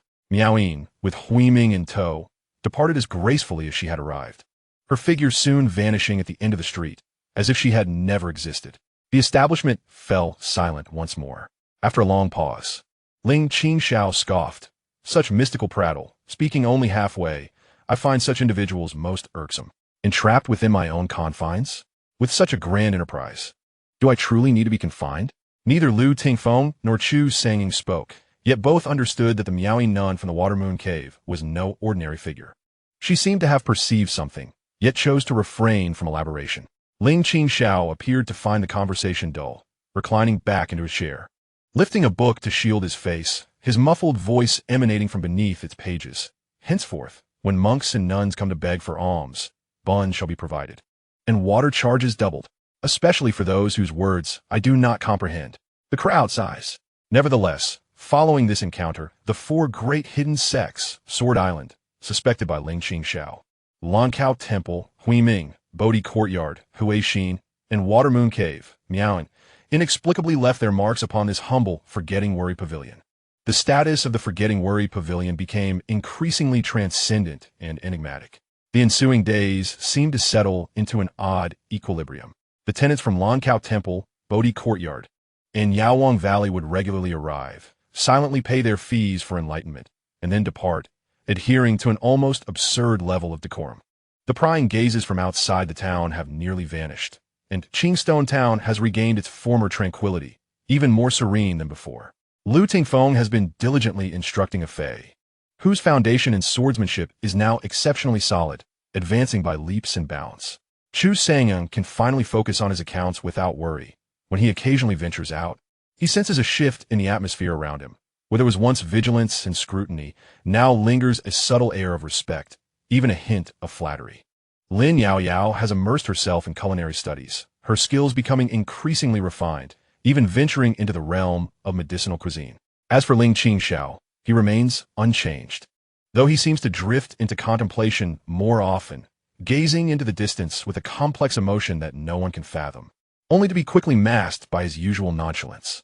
On this day, Xuan Muhua, who had long been absent, returned to the worry-free pavilion.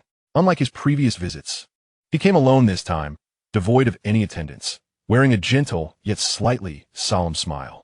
Upon entering, he ordered a few small dishes and a pot of wine, savoring them leisurely as a typical patron would.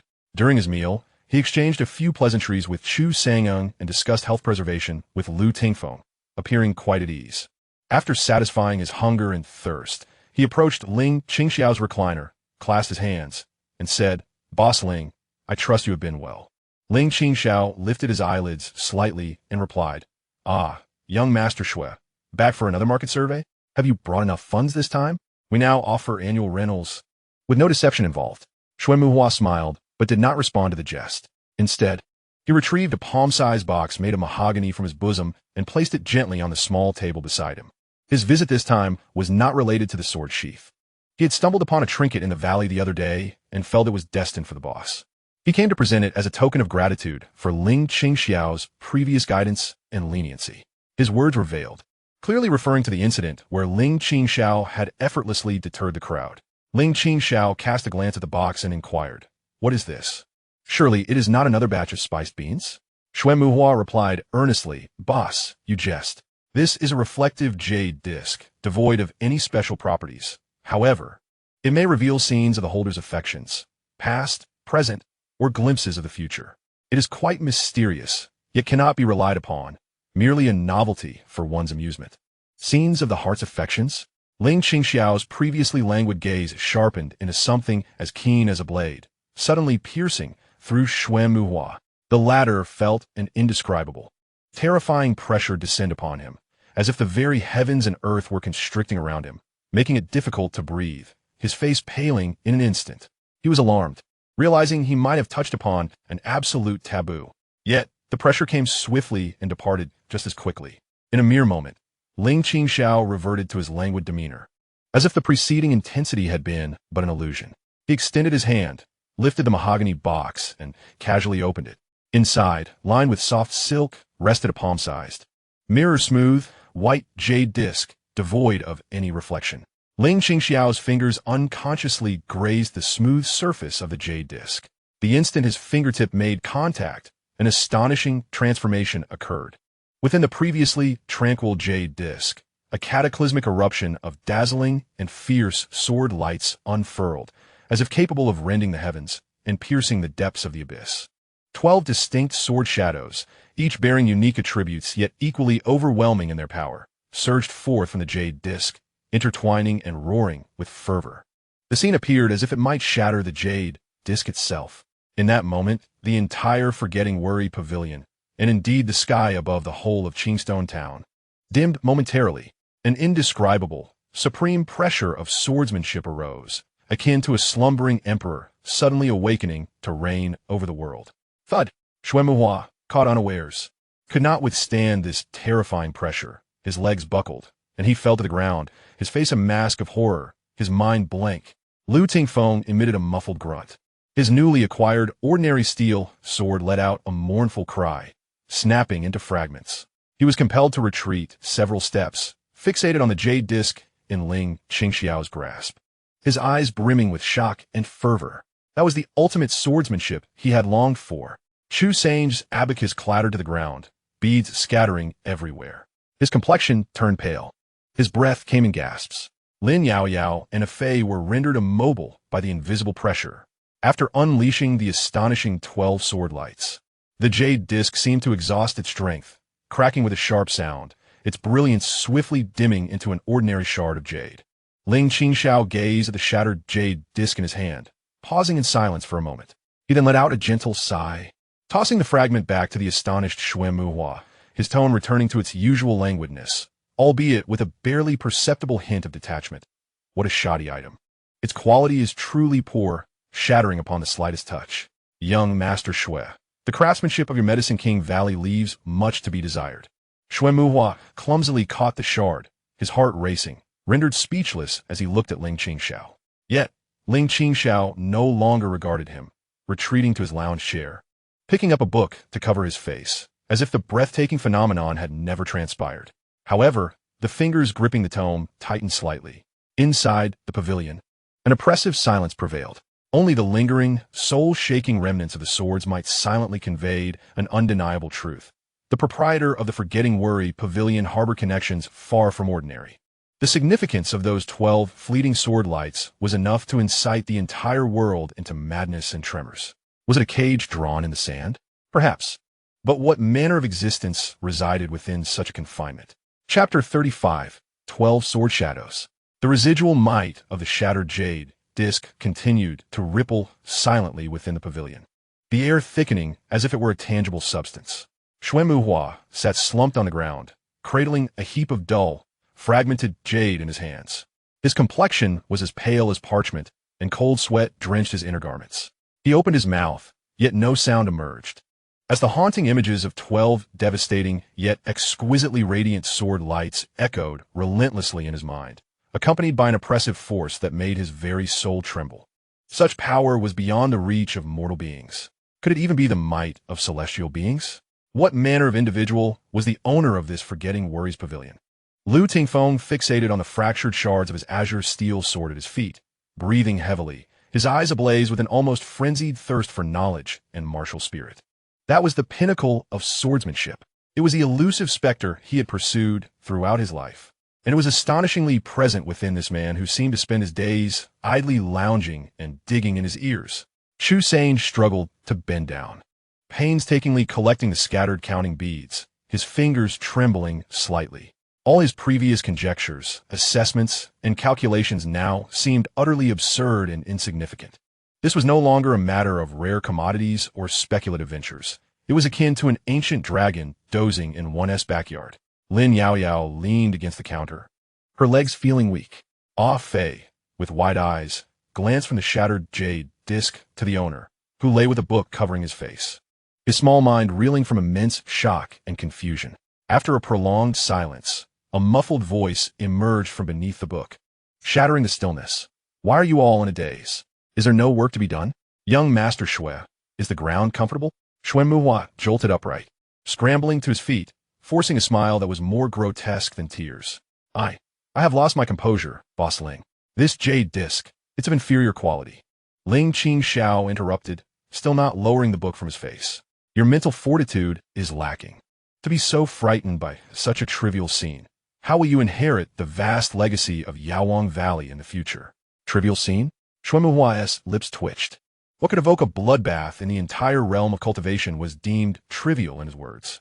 Yet, he dared not retort or delve deeper, merely nodding repeatedly. Yes. Your lesson is well taken. I was reckless. He now profoundly regretted presenting this wretched jade disc. It had not fostered good relations, but nearly torn a hole in the heavens. Knowing your recklessness, hurry back and practice alchemy properly. Ling Qingxiao waved his hand dismissively, as if swatting away a fly. Avoid these extravagant trinkets in the future. And while you're at it, settle the accounts, cover the meal costs, the bull fee, and also compensation for mental distress. Of course.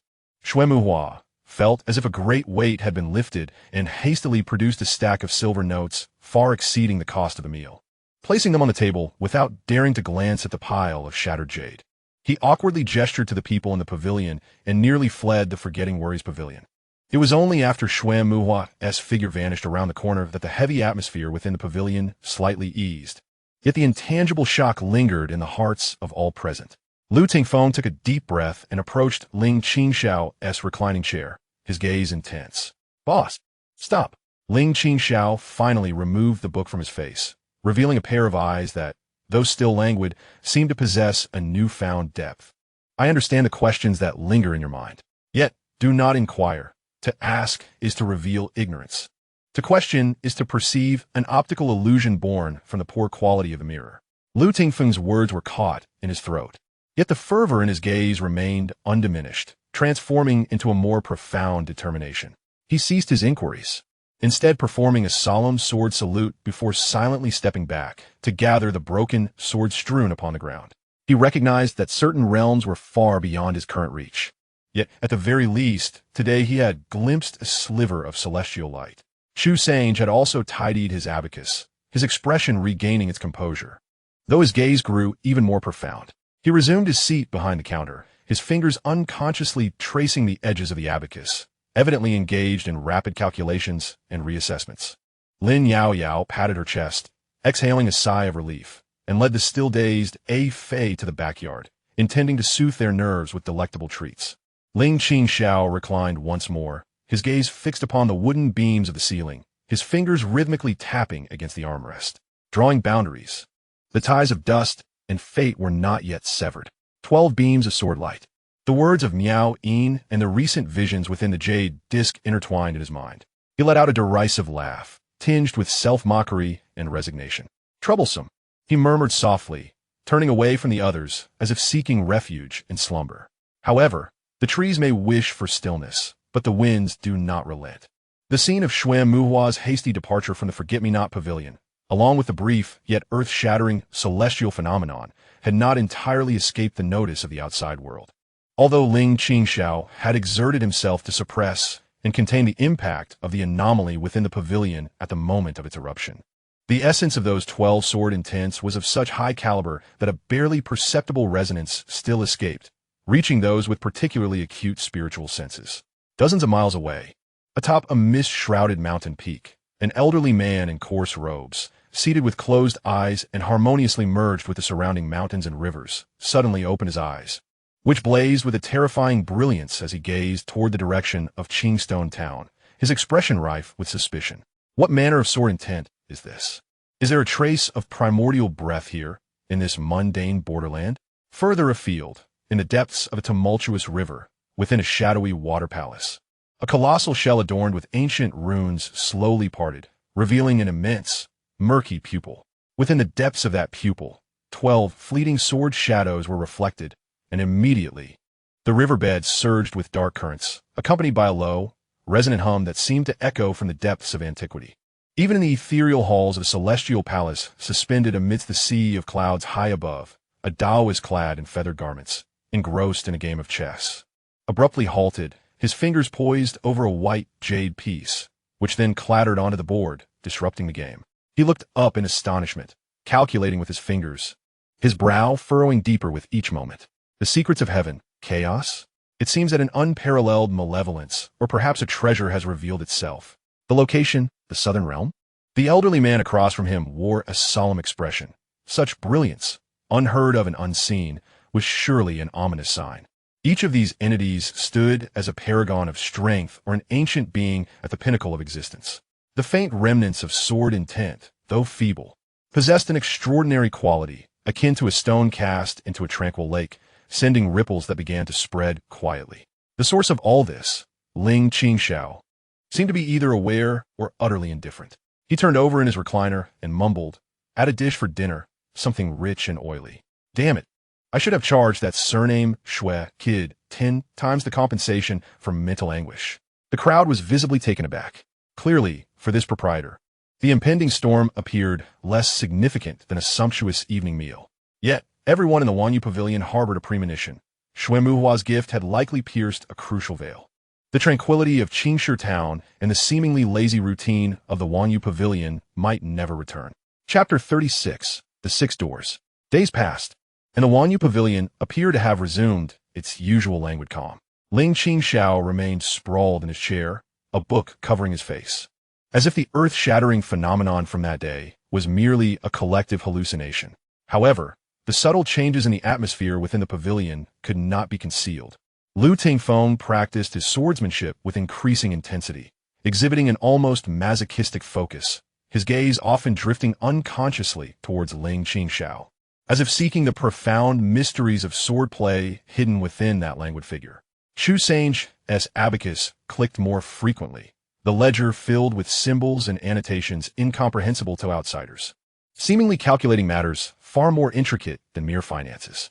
Lin Yaoyao devised various delectable dishes, noticeably increasing the sumptuous offerings on the dining table. A fei, seemingly stimulated by some external force, squatted near Ling Qingxiao's recliner after sword practice, blinking his large eyes in an attempt to mimic the seemingly erratic rhythm of his boss's breathing, nearly fainting in the process. Ling Qingxiao remained indifferent to all this, continuing to eat, drink, and complain, though he seemed to gaze into the distance a tad more often. One afternoon, with the sun shining brightly and few patrons in the pavilion, a sudden sound of crisp hoofbeats and the rumbling of wheels on the stone road approached, halting at the entrance of the Wanyu Pavilion. The visitors were neither wandering martial artists nor practitioners, but a cadre of competent officials. The two leaders, clad in the standard attire of the Six Doors, wore long knives at their waists and bore sharp, discerning gazes. Behind them followed several local constables, displaying a respectful demeanor. Chu Sange, who had been calculating at the counter, subtly furrowed his brow, setting aside the abacus and donning a businesslike smile as he approached. "Esteemed officers, what brings you here? Are you here for meal or some tea?" The elder constable surveyed the interior, his gaze briefly sweeping over the reclining Ling Qingxiao and the practicing Lu Tingfeng before bowing formally. "Apologies for the interruption, shopkeeper. We are the officials of the Six Gates of the provincial government, with the surname Zhao. This is my colleague, whose surname is Sunday. We are tasked with investigating a case and have passed through Qingshi Town, where we are inquiring as per usual protocol." "Captain Zhao, Captain Sun." Chu Sange greeted them with a smile. "May I ask what the case pertains to? We operate a modest establishment and are bound to speak candidly." The younger constable, Sun, who possessed a more forthright demeanor, interjected, "It concerns a series of thefts. A band of rogues has been targeting passing merchant convoys and affluent households in remote areas, employing ruthless tactics and making off with substantial valuables. We have received intelligence suggesting they may be active in these nearby woods. Have you recently encountered any suspicious faces or heard anything unusual His gaze instinctively roamed the interior of the inn, and upon glimpsing the direction of the backyard, his nostrils twitched slightly, revealing a hint of perplexity. Chu Sanging understood immediately, aware that the constable might have caught a whiff of the peculiar aura emanating from the sword's sheath, faint though it was. Despite having been dealt with by Ling Qingxiao, maintaining an impassive expression, he replied with a smile. Suspicious faces? In our humble establishment, we welcome new faces daily. As for anything suspicious, well, they are merely travelers trying to make a living, all looking rather similar. As for unusual sounds, a few days ago, there were indeed some thunderclaps that were quite startling. He cleverly attributed that day as anomaly to the weather. Captain Zhao, seasoned and perceptive, discerned the evasiveness in Chu Sangjing's words, yet he refrained from expressing his irritation immediately, merely responding coolly. Oh, just thunder, is it? Our travels have revealed more than that. It is said that not long ago, a celestial phenomenon occurred in Qingshi Town, with treasures illuminating the sky. Is there truth to this? Ling Qingxiao, reclining in a chair, seemed to stir slightly, a muffled mumble escaping from beneath his book. Indeed, there was a radiant treasure, the silver ingot worth 10 taels from young Master Shui. Quite brilliant. The two constables, Chu Sanging chuckled awkwardly. The proprietor is jesting. Country folks often exaggerate. One cannot take such tales to heart. Perhaps it was merely a child playing with fireworks that dazzled their eyes. However, Captain Sun furrowed his brow, his attention seemingly captivated entirely by the faint aura emanating from a backyard. This scent, neither sandalwood nor musk, ancient and serene, bore no relation to the case he was investigating, yet instinctively, it evoked a sense of the extraordinary. He stepped forward, attempting to gain a clearer view. Proprietor, your backyard at that moment. Lu Tingfeng, who had been quietly polishing his sword, abruptly lifted his head and regarded Captain Sun with an expressionless gaze. There was neither a killing intent nor an oppressive aura. Yet, Captain Sun felt as though a bucket of icy water had been poured over him. His subsequent words abruptly lodged in his throat, an inexplicable chill racing up his spine. It was the primal fear experienced by lesser beings in the presence of a supreme predator. He had no doubt that should he dare to take another step forward or pose another question, this seemingly ordinary swordsman would spill his blood in an instant. Captain Zhao also sensed his colleague's unease and the sudden heaviness in the air of the inn. He discreetly pulled Captain Sun back and smiled at Chu Sanging. Since we have found nothing of note, we shall not impose further. Should any leads arise in the future, we would appreciate it if the proprietor could inform the local constable brethren. Certainly, certainly. As the moonlight cast its gentle glow, Chu Sanging wore a captivating smile. The two captains, laden with trepidation and an unspoken sense of dread, turned their backs to the Forgetfulness Pavilion. Upon reaching the corner of the street, Captain Sun exhaled a long sigh of relief, only to find his back dampened with cold sweat. Captain, that establishment is undoubtedly suspicious, he murmured, a lingering fear in his voice. The atmosphere in the backyard is quite peculiar, and that swordsman, definitely not an ordinary individual. Those eyes were terrifying. Captain Zhao's expression grew grave as he glanced back at the seemingly innocuous sign of the Forgetfulness Pavilion and replied slowly, I am aware. This town, this pavilion, harbors deep waters. The owner lounging on that recliner is far from simple. Are we just going to leave it at that? No investigation? Investigate? How do we proceed? Captain Zhao chuckled bitterly. Did you not sense it? The people inside the pavilion hardly regarded us. Their willingness to indulge us with a few words was already a courtesy to the 6 gates. A forced inquiry may invite insurmountable trouble. Our mission is to track down that band of marauders. We must not complicate matters. As for the Forgetfulness Pavilion, I will duly report to my superiors and let them handle the repercussions. Inside, Ling Qingxiao set aside the book covering his face and remarked, the 6 gates certainly possess a keen sense of smell. Ah Fei, sprinkle some lime at the entrance to dissipate the scent, lest any unwelcome guest be drawn here. Lu Tingfeng sheathed his newly acquired sword and remarked casually, Boss, it seems the authorities have taken notice of this place. Let them take notice, Ling Qingxiao replied nonchalantly. We operate legally, pay our taxes on time. What is there to fear? Besides, if the sky were to fall, there are those above us who can bear the weight. His words hinted at something deeper, his gaze playfully sweeping towards the direction of the sword sheath in the backyard. This sheath, now under the patronage of 3 major hidden sects, served as an invisible talisman for the Forgetfulness Pavilion. Should any foolhardy souls seek trouble, it is likely that the ones in a panic would be not him, but rather the Lan Ku Temple, the Bodhi Institute, and the Apothecary Valley. However, just as Ling Qingxiao's words faded, a commotion echoed from outside the pavilion. This time, it was not the officials, but a middle-aged man, clad in satin and dressed as a wealthy gentleman, who burst in, panic-stricken and stumbling. "Kumanaja! Ling boss! Help! Help!" Upon entering, the rotund man collapsed to the ground, weeping and trembling uncontrollably. Chu Sanging recognized him as Wang Yuanwei, the town's notorious local magnate. "Wang Yuanwei, what troubles you? Speak slowly," Chu Sanging urged as he approached to assist him. Grasping Chu Sanging's arm as if it were a lifeline, Wang Yuanwei cried out in despair. "It was that band of ruthless marauders. They raided my estate last night. They slaughtered several of my guards, and they kidnapped my only son. They left word that I must gather 5,000 taels of silver within 3 days at the West Mountain Pass to secure his release. Otherwise, they will execute him." He broke down in tears. "I reported to the authorities, but the local constables dare not intervene. The captain from the state government merely glanced and claimed there were insufficient men to send. I cannot wait. He is my only son." Wang Yuanwei suddenly turned his gaze towards Ling Qingxiao, who was lounging in a chair, bowing fervently as if pounding garlic. "Boss Ling, Manajurke, I am aware that you are no ordinary individuals.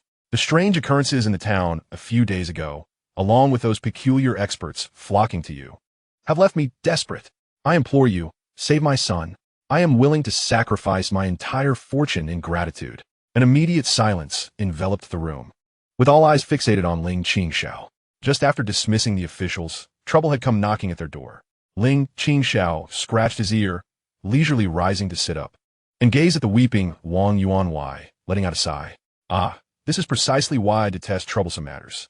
No profit to be gained, yet troubles keep coming in waves." He paused, his eyes drifting towards Lu Tingfeng, whose gaze had brightened, and Chu Sangong, who appeared to be in deep thought. With an air of nonchalance, he pointed outside. "Fei, close the door. Old Lu, don't you have a restless itch? Chu, calculate the travel expenses, labor fees, and compensation for mental anguish. Also, consider how much Wang Yuanwei's promise of sacrificing his fortune might be worth. Be swift and before nightfall. Let us deal with those foolish thieves daring to cause a ruckus at the entrance of Wanyu Pavilion." Chapter 37. On official business? Ling Qingxiao's casual remark about dealing with them was laced with an unsettling chill, causing Wang Yuanwei to momentarily choke on his cries, shivering involuntarily. Fei, the quickest to react, responded with a prompt yes, and hurried off to secure the door. Lu Tingfeng's eyes glinted with anticipation, his grip on his sword tightening slightly, exuding an invisible sharpness that suggested he had long awaited this opportunity. Meanwhile, Chu Sangong, upon hearing Ling Qingxiao mention calculating the travel expenses, maintained his merchant smile. Though a flicker of complex emotions crossed his eyes, resignation, nostalgia, and a hint of a once keen edge now dulled, he bowed slightly to Ling Qingxiao, still the astute accountant. "Rest assured, boss, I will ensure everything is accounted for." Then he turned to the still prostrate Wang Yuanwei, speaking in a calm, yet unmistakably authoritative tone. "Wang Yuanwei, there is no need to sacrifice your fortune. As for the matter of saving a life, we shall do our utmost. As for the costs, we will settle them at the highest standard for official duties outside Wanyu Pavilion, with specific details to be verified with you afterwards. How does that sound?" At this moment, Wang Yuanwei dared not voice any objections. As long as his son could return, he would agree to anything, nodding repeatedly. Of course. I will follow Manager Chu's guidance." Chu Sanging nodded in acknowledgement before turning to the two officers, Zhao and Sun, who had yet to depart. His posture seemed a touch more upright than before. Although his smile remained, it now lacked the shrewdness of a merchant and was imbued with an indescribable depth and authority. "Captains Zhao and Sun," Chu Sanging began, his voice steady. "Regarding your earlier inquiries about the bandits, we now have some concrete leads." Captain Zhao felt a jolt of awareness. He keenly sensed that the demeanor of this accountant had subtly transformed. Sun, the head of the constabulary, looked at Chu Sangong with a hint of bewilderment. "Que Saint-Jean," with an unhurried demeanor, spoke. "Zhangku, with its intricate terrain, dense forests, and caverns, indeed serves as an excellent locale for concealing kidnappers and conducting transactions. As far as I'm aware, that band of outlaws comprises 7 or 8 individuals, led by a figure wielding a ghost-headed knife, a master of a deadly technique." Accompanying him is likely an accomplice skilled in the use of poison crossbow bolts. The rest possess varied martial prowess, yet they are all desperate rogues. His voice was calm, yet he articulated the number of outlaws, their hiding place, the leader's characteristics, and the presence of dangerous individuals with remarkable clarity, as if he had witnessed it all firsthand. The expressions of Zhao and Sun changed dramatically. This intelligence was painstakingly uncovered by the six doors after the sacrifice of an undercover agent. Information of the utmost secrecy. How could this innkeeper of a small town possess such knowledge, even more detailed than their own? Who are you? Sun, filled with uncertainty, instinctively placed his hand on the hilt of his sword. Zhao, however, delved deeper into thought. Fixating on Chu Sanjing's serene visage as a long-forgotten codename suddenly flashed through his mind. It was a legend within the six doors, a towering figure in the hearts of all constables.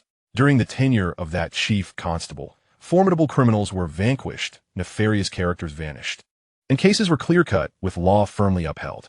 His greatest strength lay in deducing the larger picture from the minutiae, piercing through the fog to reveal the core. His calculations were astoundingly precise, his strategies far-reaching, earning him the title of the Divine Calculator. Yet, this esteemed chief constable had mysteriously withdrawn from the world several years ago after a sensational case, his whereabouts unknown. Could it be? Zhao's voice trembled slightly as he tentatively, yet with profound respect, whispered, "Are you, perhaps, the Divine Calculator, Lord Chu?" A waning smile grised que Sanjong's face. He neither confirmed nor denied the claim, but regarded them with tranquil eyes, seemingly affirming Zhao's supposition. In that moment, the sharpness of the innkeeper's calculations and the merchant's cunning faded away. Standing before them was a titan of the six doors, once commanding the realm of justice, instilling terror in the hearts of villains. Though clad in humble attire, the air of authority from his long-held position and the insight within his gaze overwhelmed the two current constables, causing beads of cold sweat to form instantly. They finally comprehended the enigma of the Forgetting Worries Pavilion, the inscrutable nature of Boss Ling, and why the eminent figures from Bodhi Temple and Lankao Temple lingered here. With the former chief constable in residence, how could this place be ordinary? Let's not dwell on the past, Chu Sangyong interjected, breaking Zhao's astonishment and redirecting the conversation to the pressing matter at hand. The abduction of the young Master Wang concerns lives. I possess a rudimentary understanding of the terrain at Xianxia and can draft a rough sketch for you. You two should hasten to gather personnel, setting up an ambush on the periphery to seal off potential escape routes. His words naturally adopted an authoritative tone, and Zhao and Sun found themselves unable to harbor any dissent, instinctively clasping their fists in acknowledgement of his command. Yes, we shall diligently heed Mr. Chu's instructions. Chu Sangung turned to Lu Tingfeng and said, "Brother Lu, saving a life is akin to extinguishing a fire. We must act swiftly and decisively. The bandit leader and the crossbowman must be subdued at the earliest opportunity to prevent any unforeseen complications." Lu Tingfeng nodded, his response succinct and to the point. Understood. Finally, Chu Sangung glanced at Ling Qingxiao, who was lounging on a chair and digging in his ears. With a tone that regained a hint of deference akin to a clerk seeking his master's approval, he inquired, "Boss, do you find this arrangement acceptable?" Ling Qingxiao yawned and replied, Yes, I trust you to handle it. Hurry up and get it done. Return for dinner. Ling girl, prepare some hearty dishes tonight to replenish Lao Lu and a Fei. For those who exert themselves deserve a reward." "Got it," Lin Yao Yao cheerfully responded from the backyard. This complete disregard for the menacing bandits left both captains deeply astonished. Chu Sangung chose not to elaborate further and quickly procured paper and ink. With a few deft strokes, he produced a concise yet precise topographical map of Xianxia along with key points for an ambush, which he handed to Captain Zhao. Zhao and Sun received it as if it were a treasure, bowing in gratitude before hastily departing to mobilize their forces. They understood that with this sage orchestrating their strategy, coupled with the enigmatic swordsman within the establishment, the bandits' doom was imminent.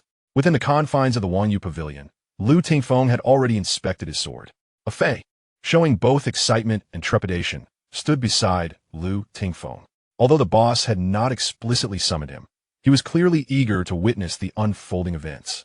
Chu Sangung moved behind the counter and retrieved a seemingly ordinary wooden box. Upon opening it, he revealed not silver or coins, but a collection of small, oddly shaped metallic objects and several diminutive porcelain vials. He skillfully tucked a few of these items into his sleeve. Ling Qingxiao cast a glance, murmuring ah. So the tools of the old trade have not been discarded. Chu Sangung paused momentarily, a faint smile of resignation gracing his lips. One must always retain a few aces up one's sleeve to deal with the remnants of past entanglements. He closed the wooden box and turned to Lu Tingfeng and Fei. Brother Lu, let's depart. Lu Tingfeng nodded and stepped out first, followed closely by Fei. Chu Sangung inclined his head slightly to Ling Qingxiao and Wang Yuanwei before stepping outside as well. His gait had transformed from that of a mere clerk to one of assured stability and determination, each step imbued with a resolute clarity born of experience. Wang Yuanwei watched in astonishment, and only after the three figures had vanished did he turn to Ling Qingxiao, bewildered. Ling boss, what exactly is Chu Zhonggui? Ling Qingxiao reclined once more, a book landing with a thud upon his face, muffledly responding, him? He used to be the leader of the 6 doors. Now he is the accountant for my Wanyu pavilion. Professional, fitting, quite commendable. Wang Yuanwei's legs went weak, and he sank back to the ground. The shocks he had experienced today surpassed all those of his previous years combined. What sort of perilous den was this Wanyu pavilion? Even the accountant had such a formidable background. Meanwhile, the sun slowly descended behind the western mountains. A meticulously orchestrated rescue operation, devised by the former chief of the 6 doors, known for his sagacity, is set to unfold at the Western Mountain Pass, executed by the finest swordsmen of the age. With the current chief of the 6 doors coordinating the encirclement. For the Forgetting Worry Pavilion, this may merely be a routine official outing. Chapter 38, Official Duties. The setting sun casts a crimson hue upon the layered forests of the Western Mountain Pass, rendering the place eerily silent, save for the mournful whispers of the wind as it weaves through the jagged stones. A handful of menacing bandits lounge outside a concealed cave, roasting half a wild hare over a crackling fire, its fat sizzling as it drips onto the flames. In a corner, a young man, dressed in finery yet filthy with dust and mud, is bound tightly like a zongzi, a rag stuffed into his mouth, his eyes brimming with terror and tears. The leader, a burly man, wipes his heavy, curved knife, its blade glinting coldly in the fading light. Beside him, a wiry and agile fellow meticulously tends to a crossbow, its bolts faintly glowing with a ghostly blue hue. Damn it, that miserly Wang, I wonder if he has scraped together 5,000 taels, the leader spat. If he dares to report us, I'll send his precious son, ear back first. The slender man chuckled darkly, rest assured, brother. In this remote place, it will take at least 3 days for the provincial soldiers to arrive. By then, we'll have the money and vanished into the depths of the forest. Yes? Before he could finish, he suddenly lifted his head, alert, gazing towards the mountain pass. Through the backlight of the setting sun, 3 figures were approaching slowly. At the forefront was a swordsman clad in a blue robe, his expression stern, his steps steady. Although his sword remained sheathed at his waist, it emanated an aura sharp enough to prick the skin. Following closely was a young lad, gripping a common iron sword, his face a mix of tension and excitement, mirroring the swordsman's movements. Bringing up the rear was a middle-aged man, dressed in plain cloth, resembling a steward, calmly holding a small abacus, as though he were merely out for a leisurely outing to tally accounts. This peculiar assembly momentarily stunned the bandits. Hey, what do you want? The leader, regaining his composure, brandished his knife and barked, get lost. Don't interfere with our business. The man resembling a steward, Chu Sangu, stepped forward, his gaze sweeping over the bandits, briefly lingering on the leader's knife and the slender man's crossbow, his tone as nonchalant as if inquiring about vegetable prices. Is the young master of the Wang family from Wangjiazwang here at the Western Mountain Pass, sent by you? The bandits' expressions shifted, realizing that the newcomers were not to be trifled with. And if he is? Want a medal? Seeking death. The leader sneered, brandishing his knife toward the trio. Brothers, let us chop them up. Instantly, the 8 desperate men howled as they charged forward, blades flashing, murderous intent palpable. In the corner, the young Master Wang, terrified, squeezed his eyes shut. Yet, facing the oncoming assailants, Lu Tingfeng did not even draw his sword. He simply took a step forward. As he did, the air around him seemed to freeze instantaneously, an invisible yet palpable sword intent radiating from him, expanding with a chilling ferocity. The 2 foremost bandits felt as though they had collided with an invisible wall of bronze and iron, their chests constricting painfully as they were sent sprawling backward, blood spurting from their mouths. The remaining bandits faltered, their faces drained of color. What sorcery is this? The diminutive figure among them reacted swiftly, raising his crossbow. The poisoned bolt aimed directly at Lu Tingfeng, ready to pull the trigger. Yet, before he could exert pressure with his finger, a flicker of movement caught his eye. It seemed as though the swordsman in the azure robe had cast a fleeting glance his way. That single glance, the small man felt as though struck by lightning. A chill of sword intent piercing his very spirit, rendering his wrist rigid, and the crossbow slipped from his grasp with a soft thud. He stood frozen in place, his body icy and immobile. The bandit leader, astonished and enraged, let out a furious roar, channeling the minuscule remnants of his inner strength into the ghostly-headed blade, executing a forceful strike aimed at Lu Tingfeng's head. This was his ultimate technique, one that had previously cleaved through an iron shield. At last, Lu Tingfeng moved.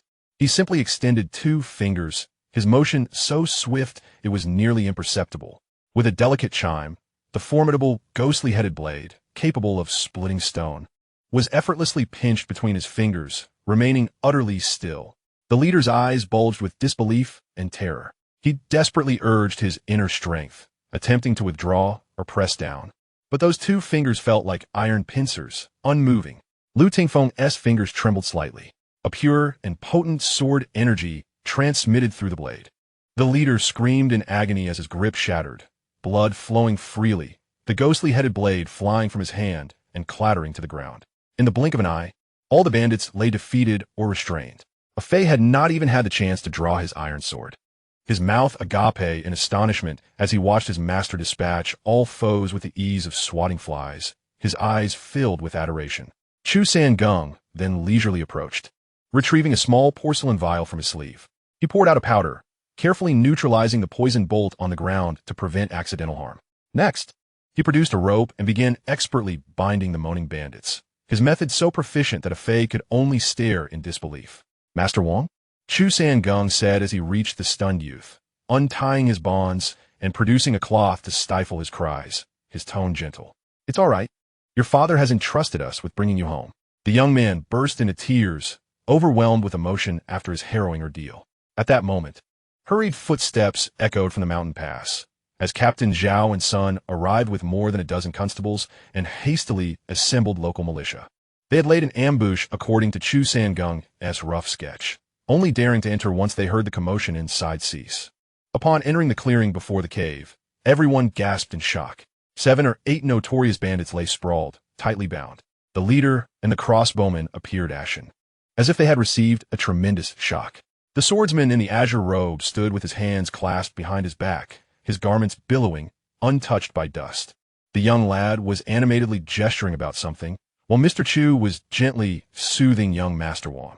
This hardly resembled a fierce battle. It was more akin to adults arriving at a kindergarten to pick up children, casually dealing with a few unruly brats. Zhao and son exchanged glances, their reverence for the Wanyu Pavilion reaching its zenith. The prowess of this swordsman, Lu, likely exceeded their wildest imaginings, while the astute Mr. Chu retained the charm of his youth. Monsieur, que voulez-vous? Captain Zhao stepped forward, offering a respectful bow. We are grateful for your assistance in capturing this villain. The rest can be entrusted to us. Mr. Chu nodded. Thank you, Captain Zhao. The principal offender and the crossbowman must be held separately, and their weapons require proper handling. As they contain poison, he meticulously conveyed the precautions, adopting the authoritative tone of a superior from years past. Understood. I shall comply. Captain Zhao replied solemnly. Once the matter was settled, Lu Tingfeng turned to leave, seemingly eager to avoid lingering any longer. Mr.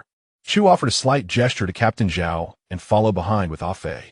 The setting sun elongated their shadows. Lu walked ahead, silent as a sword, while Mr. Chu moved with a leisurely grace, as though he had merely taken a stroll. Ah Fei, brimming with excitement, turned back to chatter animatedly. Mr. Lu is incredible. Just like that. A pinch of the fingers. Wow. Mr. Chu, your method of binding is so impressive. Could you teach me? Will the boss praise us when we return? Inside the Wanyu Pavilion, a table laden with sumptuous dishes exuded tantalizing aromas before Ling Qingxiao. Mr. Wang fidgeted anxiously, frequently glancing towards the door. With a creak, the door swung open, and Lu Tingfeng, Mr. Chu, and Ah Fei entered in succession. Boss, we are back. Mr. Chu resumed his gentle demeanor, slightly bowing. Ling Qingxiao lifted his eyelids, his gaze sweeping over the three, pausing momentarily on Lu Tingfeng's impeccably arranged attire and Mr. Chu's still pristine cuffs, then smirking. Efficiency is commendable. You didn't delay mealtime. His gaze finally settled on Ah Fei's flushed face from excitement, and the iron sword securely sheathed at his side. Oh, Ah Fei, you didn't even draw your sword? Just went to watch the excitement? Ling Qingxiao teased. Ah Fei's face turned crimson as he scratched his head. I thought about drawing it, but Mr. Lu was too fast. Ling Qingxiao chuckled, tapping his chopsticks against the edge of a bowl. All right, wash your hands and eat. There is plenty to go around. At that moment, Mr. Wong suddenly realized, kneeling down with a thud, tears streaming down his face. Thank you, Boss Ling. Thank you, Hero Lu. Thank you, Mr. Chu. Thank you, young hero. I am eternally grateful for your life-saving assistance. The Wong family will never forget this. Ling Qingxiao waved his chopsticks impatiently. Enough. No need to wail. It spoils the appetite. Just remember to settle the bill. Monsieur. Que? Ensure you calculate everything clearly. Compensation for emotional distress, labor fees, weapon wear and tear, and also the cost of cleaning up after his precious son wet his pants in fright. Mr. Wong. Though my son seems to have avoided wetting his pants. Chu Sange replied with a smile. Yes, boss. Soon. The restaurant was filled with the delightful aroma of dishes and the sounds of diners enjoying their meals. Mr. Wong, overflowing with gratitude, left behind a thick stack of banknotes and hurried back to fetch his son. It was as if nothing had transpired. Yet, the townsfolk of Qingshi noticed that the only restaurant in town, the Worry-Free Pavilion, had taken on an air of greater mystery. Even the head of the 6 doors showed profound respect to the proprietor and staff within. How could such a significant matter concerning Mr. Wong's family have been resolved with a mere outing? Some claim to have seen the usually unassuming attendant in a blue shirt deftly snap a banded steel blade with his fingers. Whispers of rumor began to quietly spread through the small town. The Worry-Free Pavilion remained open for business.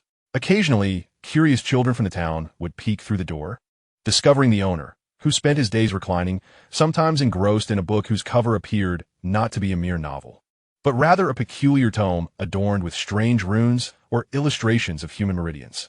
Meanwhile, Mr. Chu, who managed the accounts, produced sounds from the abacus that at times resonated more ominously than the wooden board striking when a magistrate took the bench.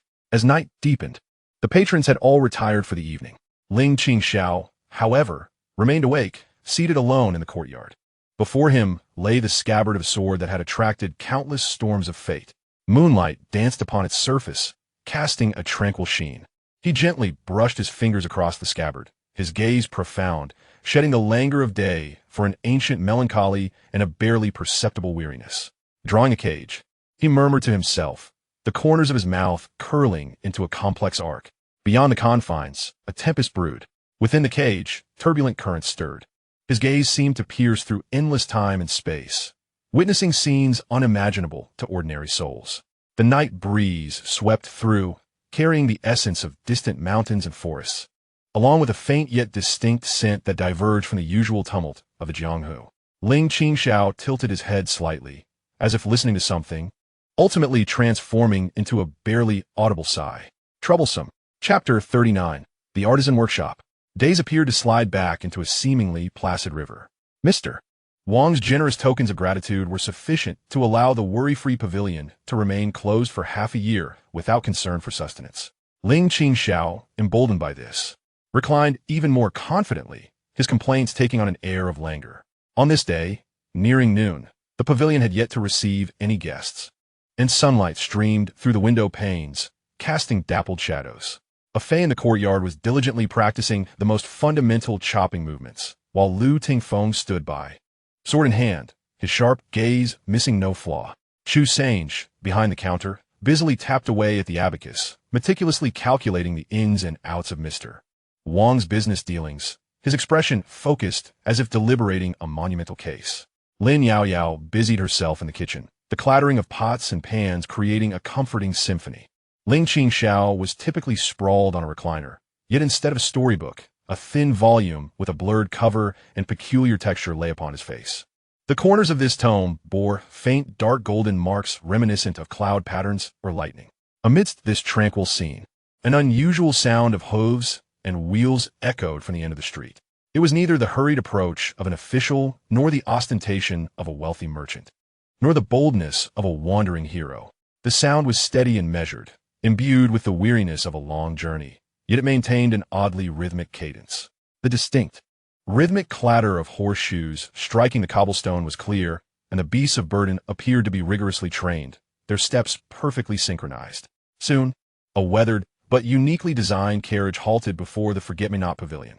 The vehicle was crafted entirely from a dark, somber wood, its shafts and hubs adorned with polished metal fittings. Its antique design lacked any extravagant embellishments, yet it exuded a sense of weightiness and solidity. The horses harnessed to the carriage were not ordinary steeds, but two exceptionally magnificent creatures, their foreheads marked with subtle, scale-like patterns. The driver, clad in coarse fabric and wearing a conical hat, obscured his face, silently holding the reins. As the door swung open, a middle-aged man, dressed as a steward, alighted first. His visage was sharp, and his gaze was keen as an eagle. After scanning the surroundings with vigilance, his eyes lingered momentarily on the sign of the Forget-Me-Not Pavilion before he slightly bowed and called to the interior of the carriage, "Miss, we have arrived." A delicate hand rested on the doorframe, and then a young woman emerged from within, bending slightly as she stepped out. She appeared to be in her early 20s, garbed in a fitted aquamarine outfit, topped with a windproof cloak. Though travel-worn, her inherent beauty was undeniable. Her features were striking, yet there was an aura of uncommon fortitude mingled with a hint of worry in her expression. Her gait was steady, clearly indicating martial prowess, and her foundation was solid. Following her was a maid, cradling a long, ornate box, her demeanor equally cautious. The arrival of this party instantly drew the attention of those within the pavilion. Their bearing was distinctly unique. They were neither mere wanderers of the martial world nor representatives of the government or merchants. The design of the carriage and the extraordinary beasts pulling it hinted at an extraordinary lineage. Chu Sanger paused in his calculations, his gaze fixating on the steward and the young lady's hands, noting the calluses on her palms, a testament to years of wielding weapons. Yet her posture conveyed a sense of decorum. Lu Tingfeng cast a fleeting glance before returning his focus to a fey practicing swordplay, seemingly indifferent to the newcomer's gender or beauty. Ling Qingxiao did not stir, as if he were in a deep slumber beneath the book upon his face. The woman in blue stood at the entrance of the pavilion, taking a deep breath, seemingly steeling herself for a momentous decision. The steward beside her whispered, "Miss, this place appears ordinary, but according to multiple inquiries, information is undoubtedly disseminated from here. Exercise caution." The young woman nodded slightly and stepped into the Forget-Me-Not Pavilion.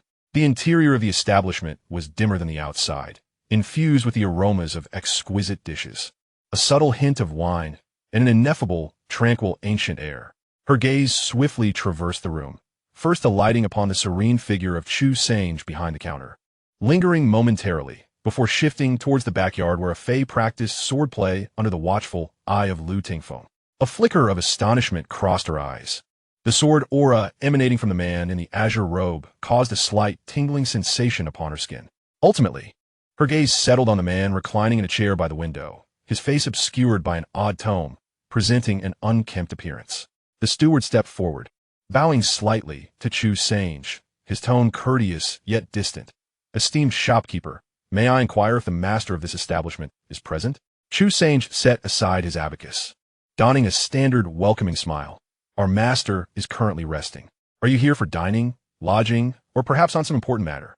However, the woman in blue advanced, her voice clear and imbued with a subtle urgency as she directly stated, "Shopkeeper, we do not come seeking food or accommodation. We hail from the Tiangong workshop in Yunzhou with the surname Shan. We apologize for our presumptuous visit, but we wish to meet your esteemed master to verify a matter of significance." The mention of Tiangong workshop caused a fleeting spark of recognition in Chu Sange's eyes. He was aware of this illustrious name, renowned for its mastery in mechanical devices, collaborating with the court, military, and numerous sects of cultivation, possessing a status that transcended. How could they have traced their way to this remote Qingshi Town and this modest Wangyu pavilion? The man reclining in the chair, Ling Qingxiao, seemed to shift slightly, almost imperceptibly. Miss Shun continued, her tone growing more solemn. "Recently, our workshop received an unsubstantiated yet momentous rumor, claiming that in this Qingshi Town, a phenomenon of the dragon's roar and golden tempering has manifested. This object, to us artisans, is a legendary sacred artifact, hence we have come to seek verification. Might your master be aware of anything pertaining to this dragon's roar and golden tempering? The others in the pavilion, save for Ling Qingxiao, displayed expressions of bewilderment. What could this possibly be? Yet Chu Sange's gaze immediately darted towards the sword sheath in the backyard. He recalled Ling Qingxiao mentioning that the material of the sheath was unique and of great value. Could it be? Just then, the peculiar tome that had covered Ling Qingxiao's face suddenly fell to the ground with a resounding thud. The pages splayed open, revealing not text, but intricate and elaborate diagrams of mechanical structures that seemed to pulsate with life. Miss Shun and the steward behind her instinctively turned their eyes towards the book. After a brief glance, they were struck with a violent tremor, their faces displaying profound shock and disbelief. That was the core diagram of the lost Tiangong secret scroll. Power chapter? The steward exclaimed in astonishment, his voice cracking. How is this possible? This book has long been incomplete, and the core portion was said to be obliterated.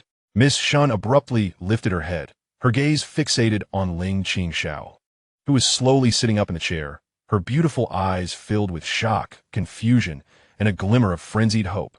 Ling Qingxiao lazily stretched, as if just roused from slumber. He bent down to pick up the booklet, casually brushed off the dust, and mumbled, "Oh dear, how did it fall? This wretched book, filled with chaotic scribbles, is even unsuitable for resting my face upon." His words struck like thunder, leaving Miss Shun and the steward utterly astounded. The supreme, coveted core fragments of the master craftsman's secret texts, which countless artisans revered, were dismissed by him as nothing but a worthless book unworthy of use as a pillow. Only then did Ling Qingxiao seem to notice the additional presence of a few individuals in the hall, his bleary eyes surveying Miss Shun and the ornate box behind her. His gaze lingered on the box for a mere moment before he yawned widely. Tiangong Workshop? Oh, I've heard of it. I believe their skills are passable. What did you just ask? Longing quenching? He scratched his messy hair, wearing an expression that suggested they were all quite mad.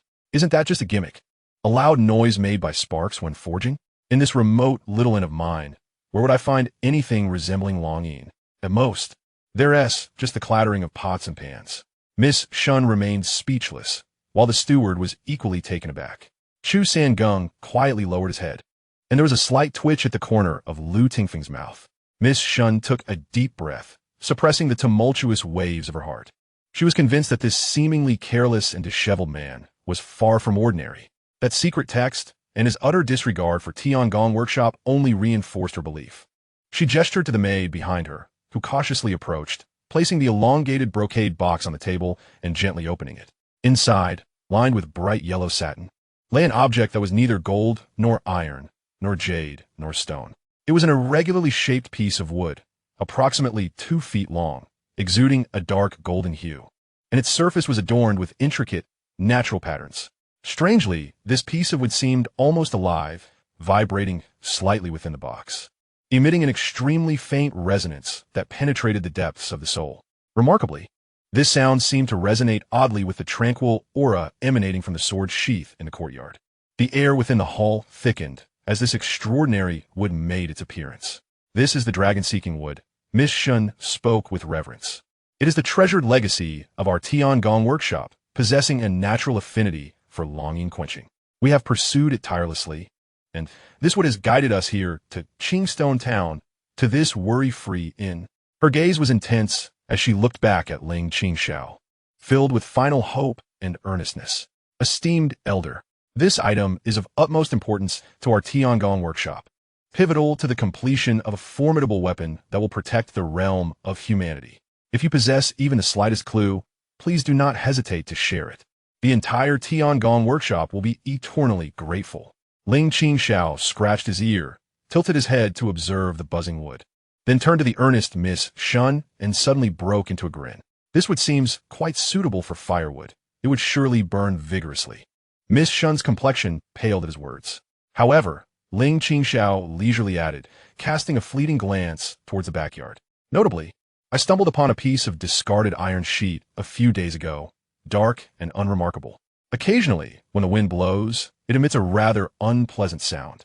I wonder if it is the so-called singing iron lump you are searching for?" Miss Shun and the steward instantly held their breath. The phrase singing iron lump from Ling Qingxiao caused the muscles in Miss Shun's and the steward's faces to twitch in surprise. The revered artifact, Dragon's Lament, sought after through generations by the artisans of the heavenly workshop, had been reduced to a mere piece of unwanted scrap metal in the mouth of this enigmatic proprietor? It makes noise when the wind blows. Unpleasant. Yet, Miss Shun's heart raced with anticipation. The guidance was unmistakable. The resonance of the dragon's sensing could not be wrong. The item must be here. Suppressing her excitement, her voice trembled slightly as she implored, "Esteemed elder, may we take a look at that iron sheet?" Ling Qingxiao scratched his ear, wearing an expression of mild annoyance, and called out towards the backyard, "A Fei, go to the woodpile and bring that dark, stick-like thing over here." "All right," a Fei responded, curiously sprinting towards the backyard. Lu Tingfeng and Chu Sangyang exchanged a glance. The woodpile? A stick? The proprietor's talent for weaving absurd tales was truly remarkable. The sword sheath had clearly been placed on the stone platform in the backyard using some special means, and he often complained about it taking up space, its brightness disturbing his sleep. Soon, a Fei returned, cradling an object in his hands. It measured about 3 feet in length, entirely black and devoid of luster, its surface even bearing traces of dust and wear. Indeed, it resembled a long, cylindrical iron tube, with one end slightly crooked, no matter how one looked at it. It appeared to be a discarded weapon component, long abandoned in the corner of the woodshed, and of the most inferior quality. Miss Shun and the steward's gazes froze upon the sight of that stick, their initial anticipation and excitement abruptly transforming into shock and profound disappointment. The dragon's sensing would continue to vibrate softly within the brocade box, but that humming seemed to carry a hint of confusion. This was the dragon's lament they had sought with such arduous effort, the legendary artifact, resonating like a dragon's song, shimmering like flowing gold, and imbued with the power of creation. Was this it?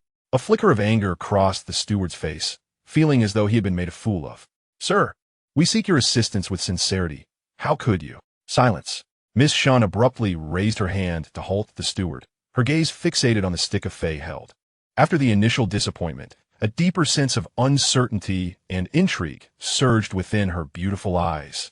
As a most outstanding successor of the younger generation in the heavenly workshop, her intuition surpassed that of ordinary individuals.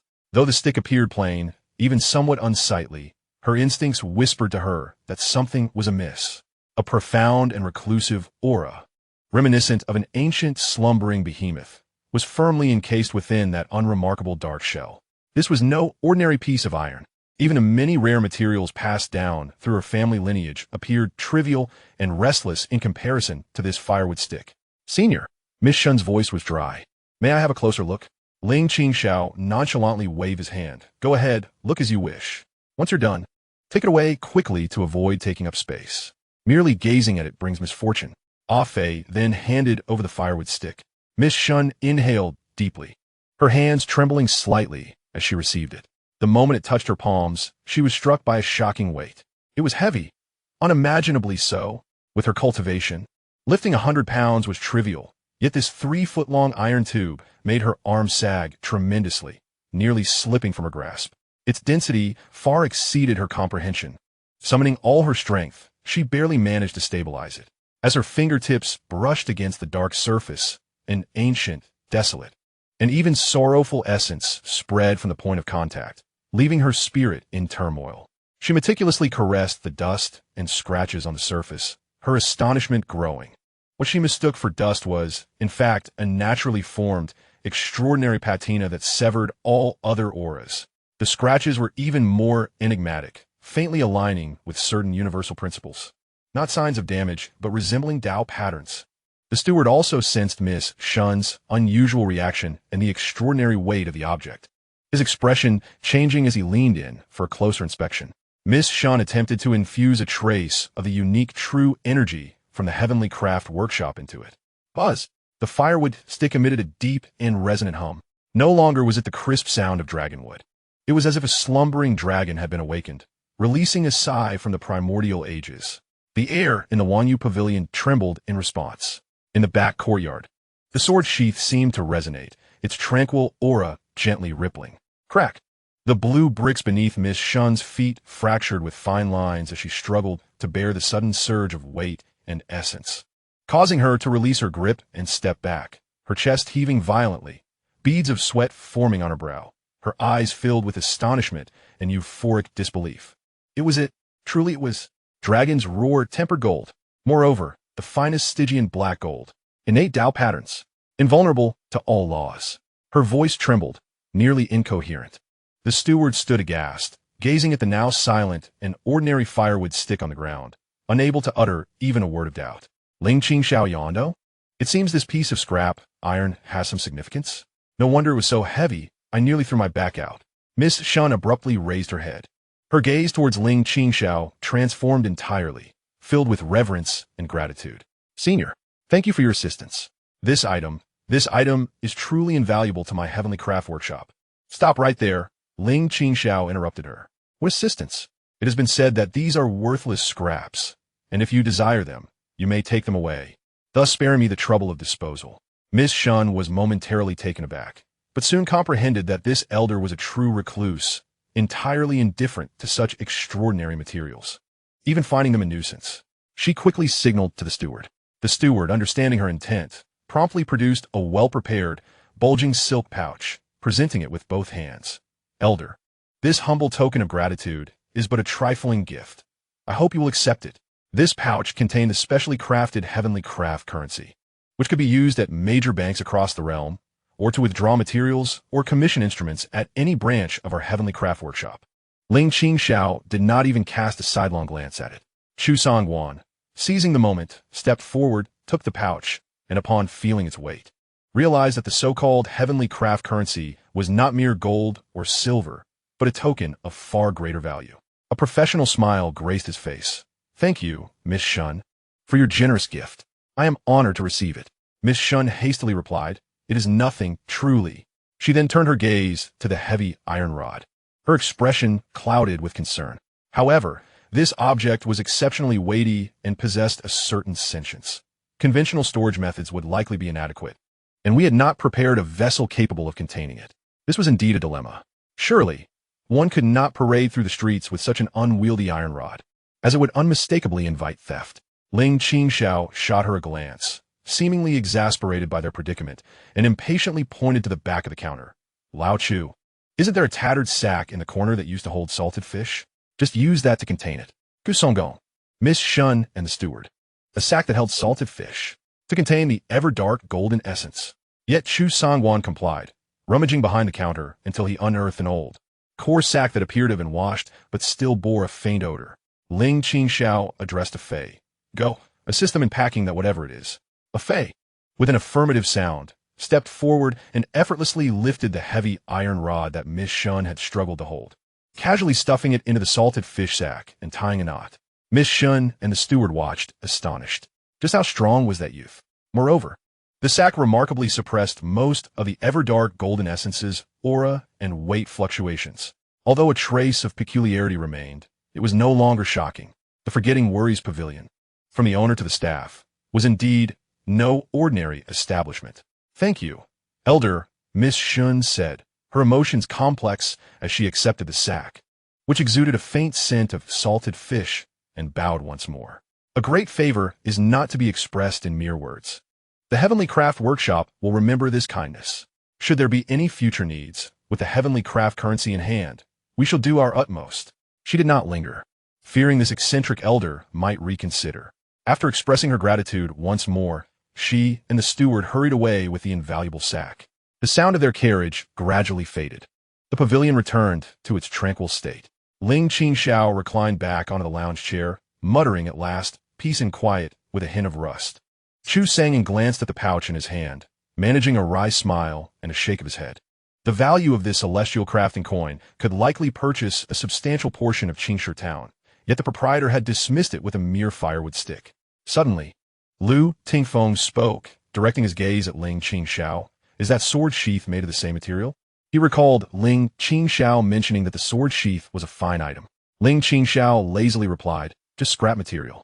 That girl has a larger piece, which is cumbersome and takes up space. This size is just right. It offers a solid sleep. Scrap material, just the right size, offering a solid sleep. Lu Tingfeng fell into a contemplative silence.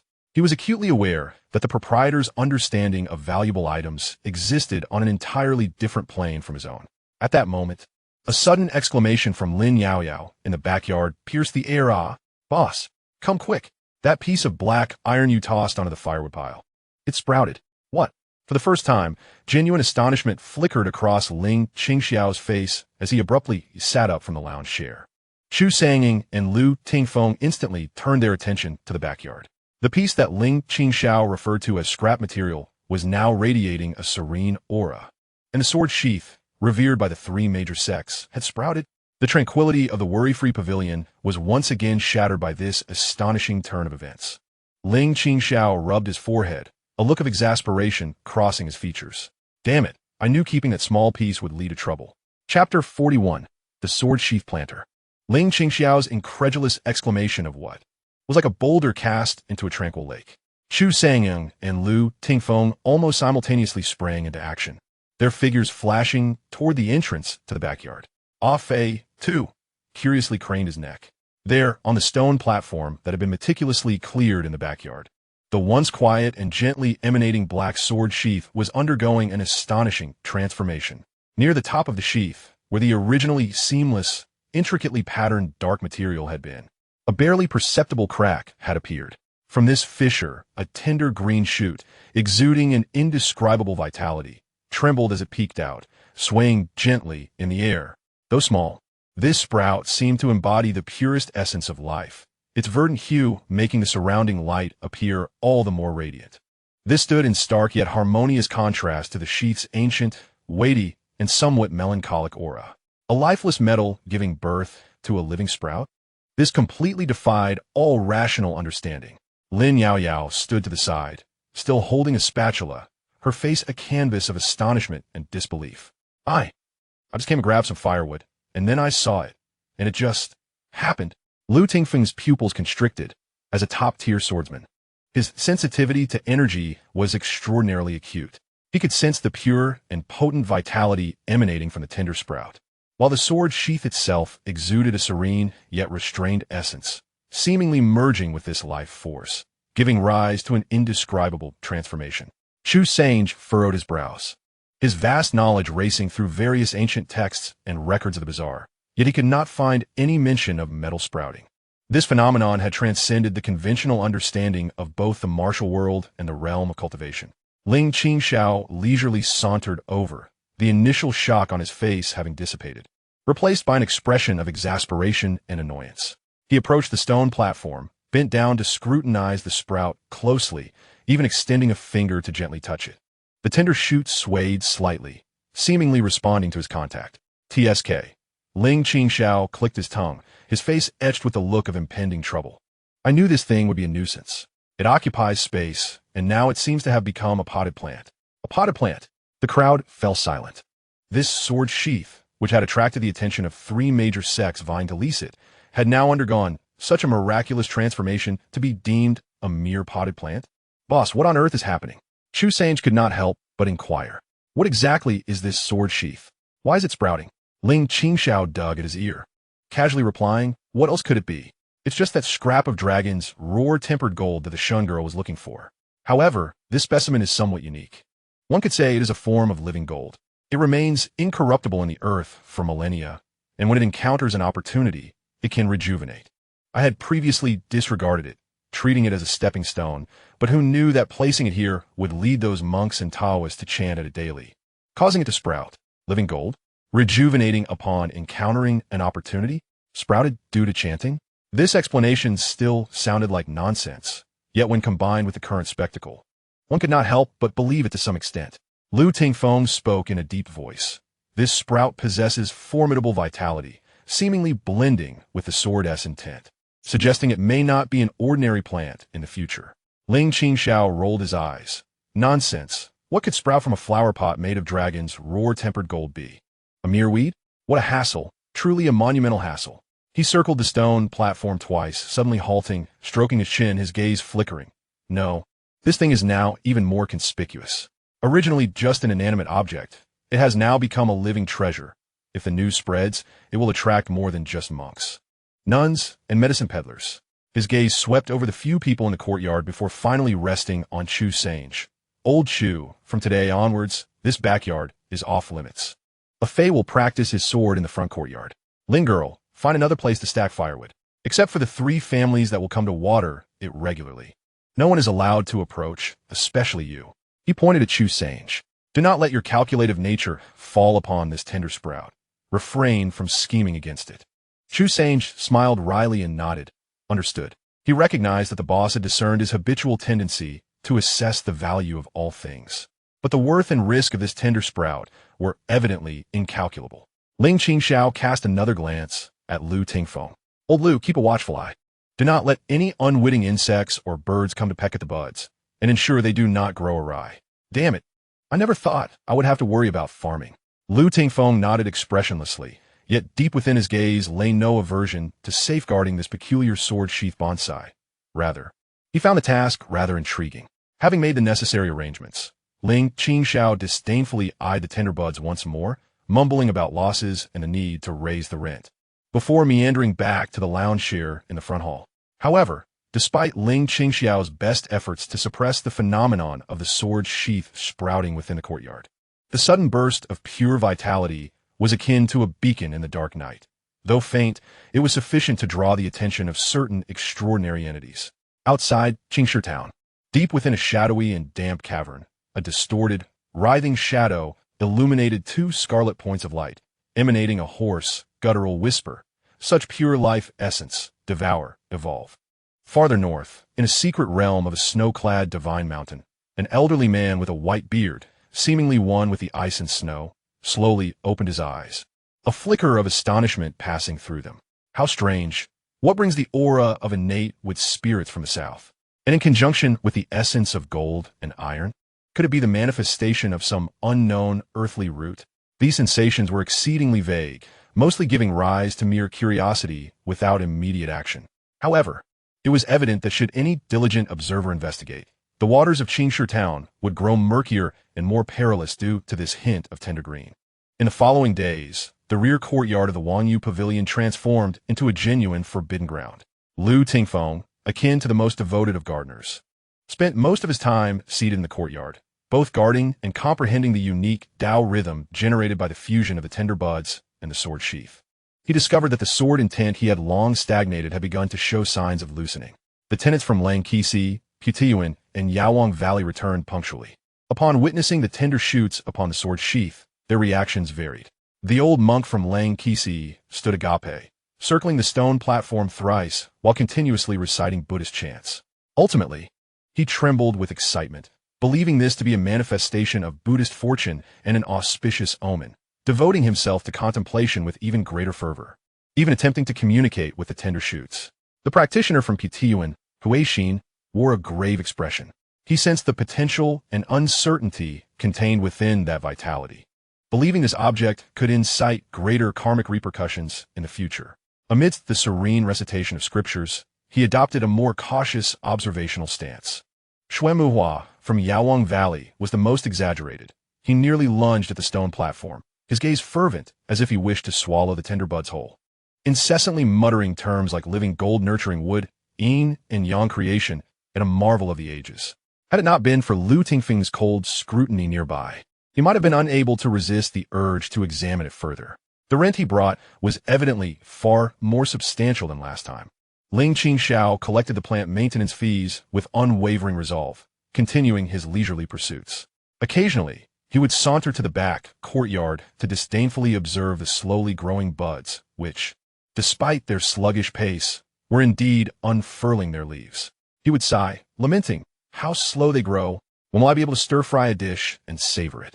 On this particular day, as dusk approached, the setting sun cloaked the small town in a golden red hue. The Forgetting Worries Pavilion was preparing to close its doors when suddenly, the sound of frantic hoofbeats and uproar erupted from the town entrance, intermingled with panicked cries and the sharp clang of weapons. A group of approximately 20 to 30 riders, clad in disheveled attire, yet with fierce gazes, stormed into Qingshi Town like a whirlwind. They indiscriminately slashed at anyone in sight, plundering shops while unleashing wild howls. Clearly a band of marauding horse bandits. Not good. It's the bandits. The shrill alarm rang out from the town entrance, accompanied by the cries of the residents. Chaos swiftly spread throughout the town. Outside the Forgetting Worries Pavilion, Chu San, who had just bid farewell to the last guest, furrowed his brow in concern. A Fei gripped his iron sword tightly, casting a glance at Lu Tingfeng. Lin Yaoyao poked her head out from the kitchen, her expression laden with worry. Meanwhile, Ling Qingxiao remained languidly reclined in his chair, a book covering his face, seemingly oblivious to the turmoil outside. However, as the stench of blood and the aura of violence encroached upon the street where the Forgetting Worries Pavilion was situated, a butt atop the stone platform in the backyard swayed gently, as if stirred by an unseen wind. An almost imperceptible yet profoundly pure and serene vitality emanated from it, mingling with the peaceful essence of the sword sheath, quietly rippling outward. At that moment, the book covering Ling Qingxiao's face shifted slightly. On the street outside, the bandit leader, brandishing a blood-soaked saber and laughing maniacally as he charged toward a general store, found his warhorse suddenly rearing up in terror, defying all attempts to spur it forward. The mounts of the other bandits also exhibited varying degrees of restlessness and fear, causing their formation to collapse into disarray. Strangely, as these ferocious bandits neared the vicinity of the Forgetting Worries Pavilion, an inexplicable wave of intense trepidation surged within them, as if a profoundly terrifying presence loomed ahead, instinctively urging them to retreat. The weight of their weapons seemed to increase, and the flames of their murderous intent were inexplicably suppressed. "What the hell is happening?" the bandit leader exclaimed, both startled and furious. Meanwhile, the town's watchmen and some courageous young men seized the opportunity to organize a counterattack, managing to temporarily stave off the bandits' onslaught. In the ensuing chaos, no one noticed the source of that extraordinary aura. Within the Forgetting Worries Pavilion, Ling Qingxiao's languid voice emerged from beneath the book. "Ugh, how noisy. It's disturbing my sleep. A fey, turn the sign at the entrance from open to closed. Please do not disturb." It was as if that quiet force that dispelled the violence and subtly safeguarded the street had no connection to him whatsoever. Only the tender green in the backyard, under the setting sun, appeared to shimmer even more vividly. This modest Forgetting Worries Pavilion, along with the extraordinary sword sheath bonsai within, was quietly altering the fate of Qingshi Town in its own unique manner. Yet, a greater storm might be on the horizon. Chapter 42, The MO Family. The news of the bandit attack on Qingshi Town spread like ripples from a stone cast into a pond, quickly fading away. The townsfolk attributed their survival to ancestral blessings or sheer luck, failing to delve into why the bandits had suddenly lost control that day. Only a few perceptive individuals, such as Captain Zhao, cast their questioning gazes once more towards that street, that establishment. Inside the Forgetting Worries Pavilion, life continued as usual. However, the sword sheath bonsai in the backyard had become of paramount importance. The tender shoots grew at an exceedingly slow pace. After several days, scarcely half a fingernail-sized leaf unfurled, with faint golden glimmers flickering within the veins. An extraordinary sight, indeed. Lu Tingfeng remained almost glued to it, treating it as a unique form of swordsmanship training. Chu Songguang began discreetly gathering all rumors about the dragon's roar-quenching gold and similar phenomena through passing merchants, attempting to assess the potential risks that might loom ahead. Ling Qingxiao maintained his usual demeanor, seemingly unperturbed by the world's tribulations, though occasionally he would squint towards the official road outside the town, muttering, "The mountain rain is about to come, the wind fills the building. I hope this building isn't my roof." One afternoon, a gentle drizzle began to fall from the sky, bringing a touch of coolness to the sweltering summer day. The pavilion lacked patrons, rendering it particularly serene. A fey was polishing the tables and chairs in the front hall. Lu Tingfeng was tending to his bonsai in the backyard. Chu Songguang was checking the accounts behind the counter, and Lin Yaoyao was in the kitchen preparing ingredients for the evening market. Ling Qingxiao, rather than reclining in a chair, was unusually seated by the window, gazing vacantly at the rain outside, his fingers unconsciously tracing something on the dusty window sill, faint remnants of several incomplete runic patterns. Just then, a peculiar sound emerged amidst the rain. It was not the sound of hooves nor footsteps, but rather a mechanical clattering, reminiscent of gears turning, intermingled with the friction of wooden components, rhythmic and approaching steadily. The sound halted at the entrance of the Forgetting Worries Pavilion. All within were drawn to this strange noise, lifting their heads in curiosity. Through the rain curtain stood two figures. The one in front appeared to be a boy of about 15 or 16, clad in faded coarse cloth, his attire splattered with mud, exuding a somewhat disheveled appearance. Yet, his eyes shone brightly, radiating an indomitable cleverness. He held a tattered oiled paper umbrella, most of which obscure the object behind him. That was the source of the sound, a humanoid wooden mechanism, roughly half his height. This contraption was fashioned rather crudely, its joints clearly exhibiting simple mortise and tenon and gear structures, producing a clatter as it moved, its actions somewhat stiff. Yet it was indeed in motion, closely following the boy's steps, even as one wooden hand assisted him in carrying a small, heavy bundle. Mechanism art? A flicker of surprise flashed in Chu Songwang's eyes. The people from the Craftsmen's Guild had only just departed, and now another had arrived? Judging by the boy's shabby appearance and the crude mechanism he carried, it was evident that he did not belong to the affluent and skilled Craftsmen's Guild. The youth hesitated at the entrance, retracting his umbrella, patting off the rainwater from his clothes, and cautiously wiping the face of the wooden contraption, a polished piece of wood, before taking a deep breath and stepping into the Forgetting Worries pavilion. His gaze, somewhat timid, swept across the interior, finally settling on Chu Songwang, who seemed the most approachable. He took a few steps forward and respectfully bowed. Esteemed shopkeeper, may I inquire if your establishment is still hiring? Hiring? Everyone was taken aback. This was indeed a novelty. Chu Songwang set down his abacus and inquired amiably, young brother, what sort of work are you seeking? This is a restaurant. We have positions for waitstaff, dishwashers, and kitchen assistants. Can you manage any of these? The boy quickly waved his hands, a flush of embarrassment rising on his face. No. Shopkeeper, I can repair things. I can fix anything. Tables, chairs, pots, and pans. Doors, windows, even some simple machinery. He gestured towards the wooden contraption behind him, a mix of pride and sorrow in his expression. This wooden ox. I made it myself. Though it moves slowly, it helps me carry things. I can also create mouse traps, automatic waterers, and labor-saving pulleys. I can learn anything, and I only require a modest wage. Just meals will suffice. So, it appeared that this lad was well-versed in mechanisms, seeking a means to make a living. Given his travel-worn appearance, he must have journeyed quite a distance. Before Chu Songwang could respond, Ling Qingxiao, lounging by the window, suddenly spoke up, his tone laced with casual curiosity. Oh, you can repair anything? Upon hearing the voice, the boy turned to see a languid young proprietor draped over the windowsill, and he quickly nodded. Yes, esteemed boss. My skills are quite proficient. Ling Qingxiao tilted his head, scrutinizing the crude wooden ox, then glanced at the boy's hands, which were tightly gripping in nervousness, the knuckles pale. His hands bore numerous small wounds and both old and new calluses, clearly the result of years spent handling tools. In fact, I do have something in this establishment that has a minor issue, Ling Qingxiao said leisurely, pointing to an inconspicuous old cabinet in the corner behind the counter. The drawer at the very bottom has been stuck for nearly a decade. It neither pulls out nor pushes in. Can you repair it?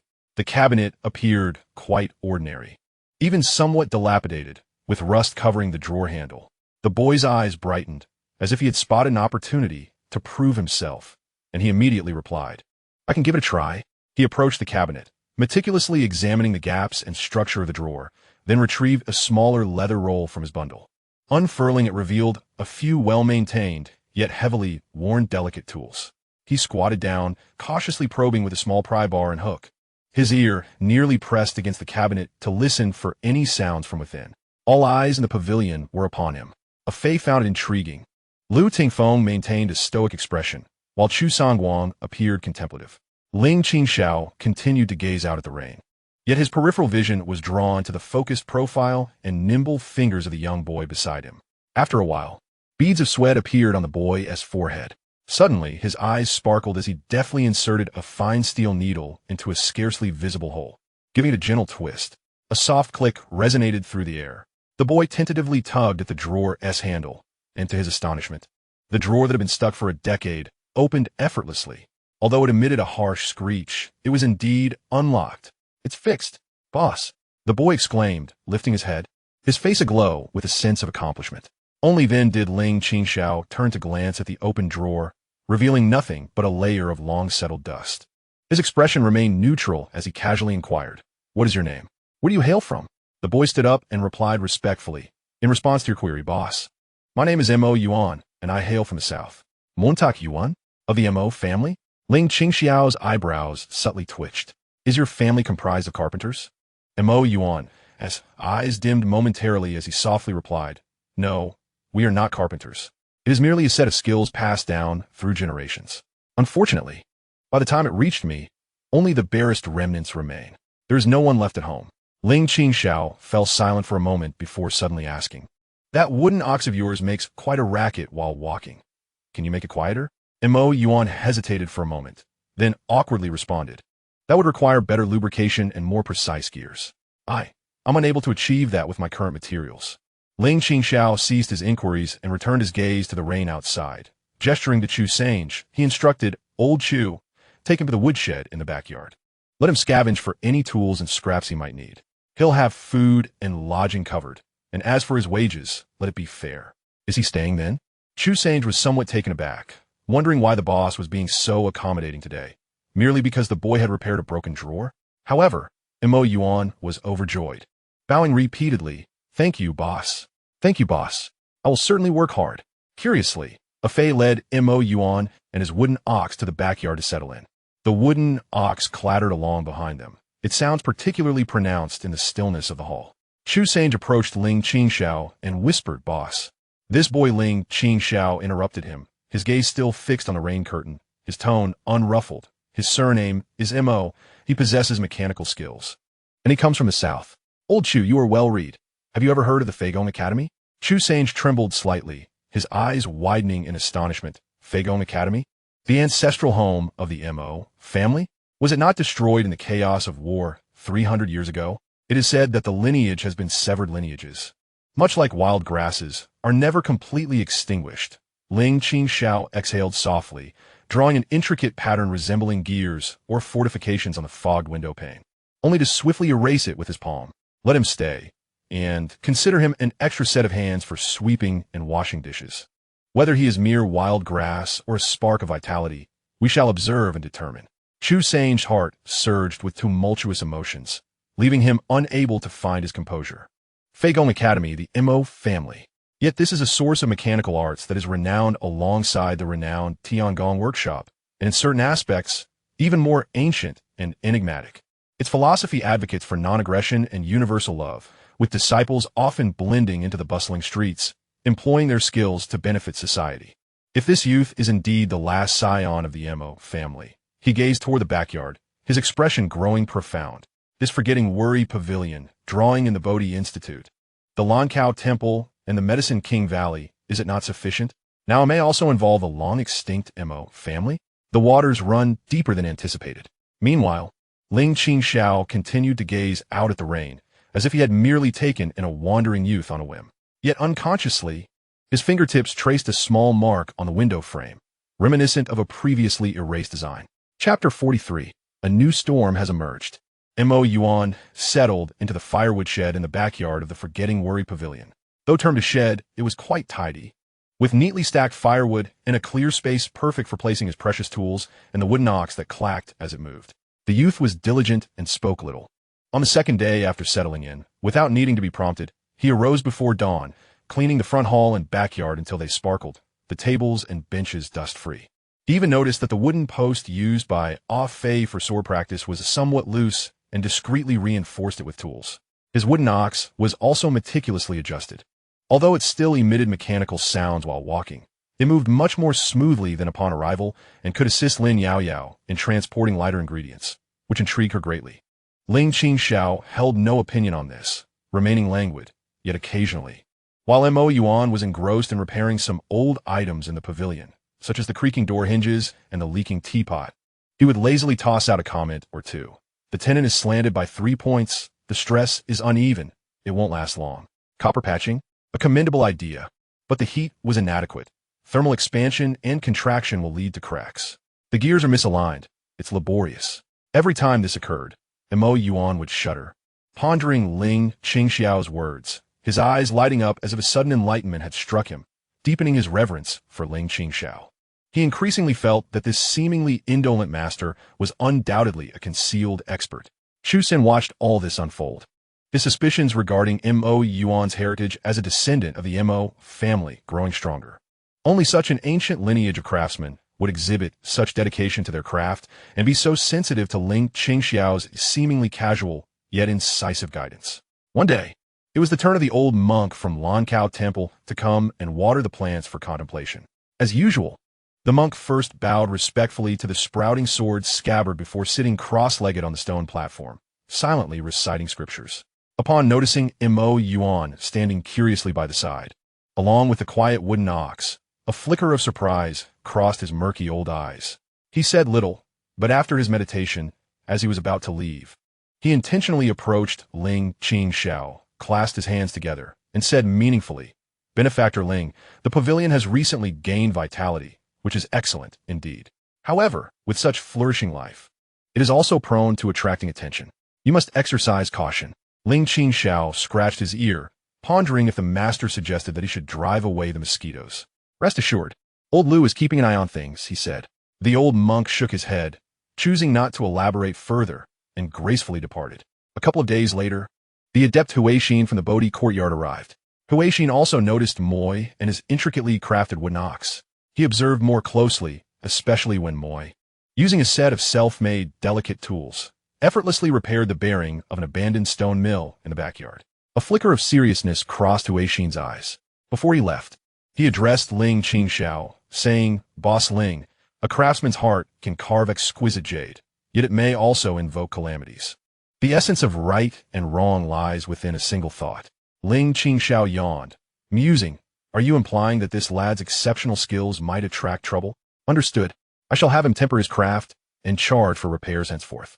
The only other visitor, Xuan Muhua from Yaowang Valley, simply cast curious glances at Moy and the wooden ox, but offered no words. His entire focus was captivated by a remarkable sword-sheath bonsai, fixated on a newly sprouted tender shoot, almost reaching out for it, only to be thwarted by a glare from Lu Tingfeng.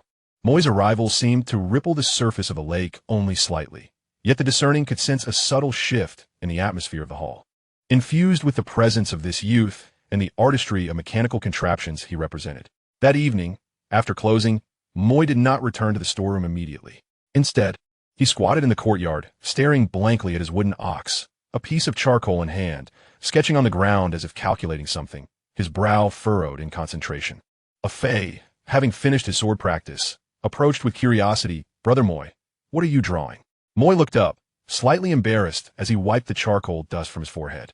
"I want to add a mechanism to the wooden ox that allows it to avoid obstacles autonomously, but no matter how I calculate, I always fall short. Either the response is too slow, or the structure is too complex to realize." A Fei, dazzled by the intricate designs, scratched his head and suggested, "That's impressive, but I don't quite understand it. Why not ask the boss? He seems to know a bit about everything." Moy's eyes brightened momentarily, but then dimmed again as he shyly glanced at Ling Qingxiao, who lay inside. "Do you think the boss would teach me these things?" At that moment, Ling Qingxiao's languid voice drifted from within. "It's too noisy. If you want to calculate, go far away." Moy instinctively recoiled, hastily trying to erase his calculations from the ground.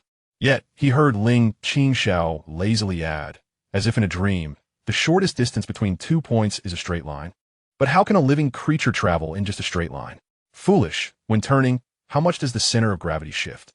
Does friction change? If you only focus on the ground 3 inches ahead, you are bound to hit a wall." These words seemed nonsensical, perhaps a complaint or a form of guidance. Moy was suddenly struck with clarity, staring at the intricate circuit diagram he had drawn in the dirt, as if a flash of lightning had illuminated his mind. He had been preoccupied with how to enable the mechanism to perceive obstacles and make complex judgments, yet had overlooked the fundamental principles of movement dynamics, turning, center of gravity, and friction. If the wooden ox could instinctively adapt to the mechanical changes encountered during turns, complemented by simple tactile feedback, would that not be a more direct and effective approach than complex visual judgments? "I see it now. Thank you for your guidance, boss." Mo Yuan's face flushed with excitement, and disregarding the mess, he seized the charcoal and resumed his sketching, his thoughts suddenly unclouded. Ah Fei, witnessing the spectacle, was left dumbfounded, and quietly remarked to the approaching Chu Sangeng, "Mr. Chu, it seems the boss is teaching someone again?" "Que Jean." Observing the fervent calculations of Mo Yuan and glancing at the seemingly slumbering Ling Qingxiao within, smiled faintly and whispered, "Who can truly fathom the boss's intentions? Perhaps he simply finds the noise bothersome." However, amidst this seemingly tranquil night, outside Qingshi Town, in the mountainous forest where the bandits had previously scattered, a shadow glided silently like a wraith. This shadow was not human. Its form was indistinct, at times resembling mist, at others coalescing into a beastly silhouette, exuding an aura of chilling stillness and death. It halted in a spot lingering with a faint scent of blood and chaos, precisely where the bandit chief's steed had been startled. Extending its nose, formed of swirling darkness, it sniffed intently. Fear, confusion, and a hint of an abhorrent tranquility and vitality permeated the air. The shadow emitted a raspy whisper.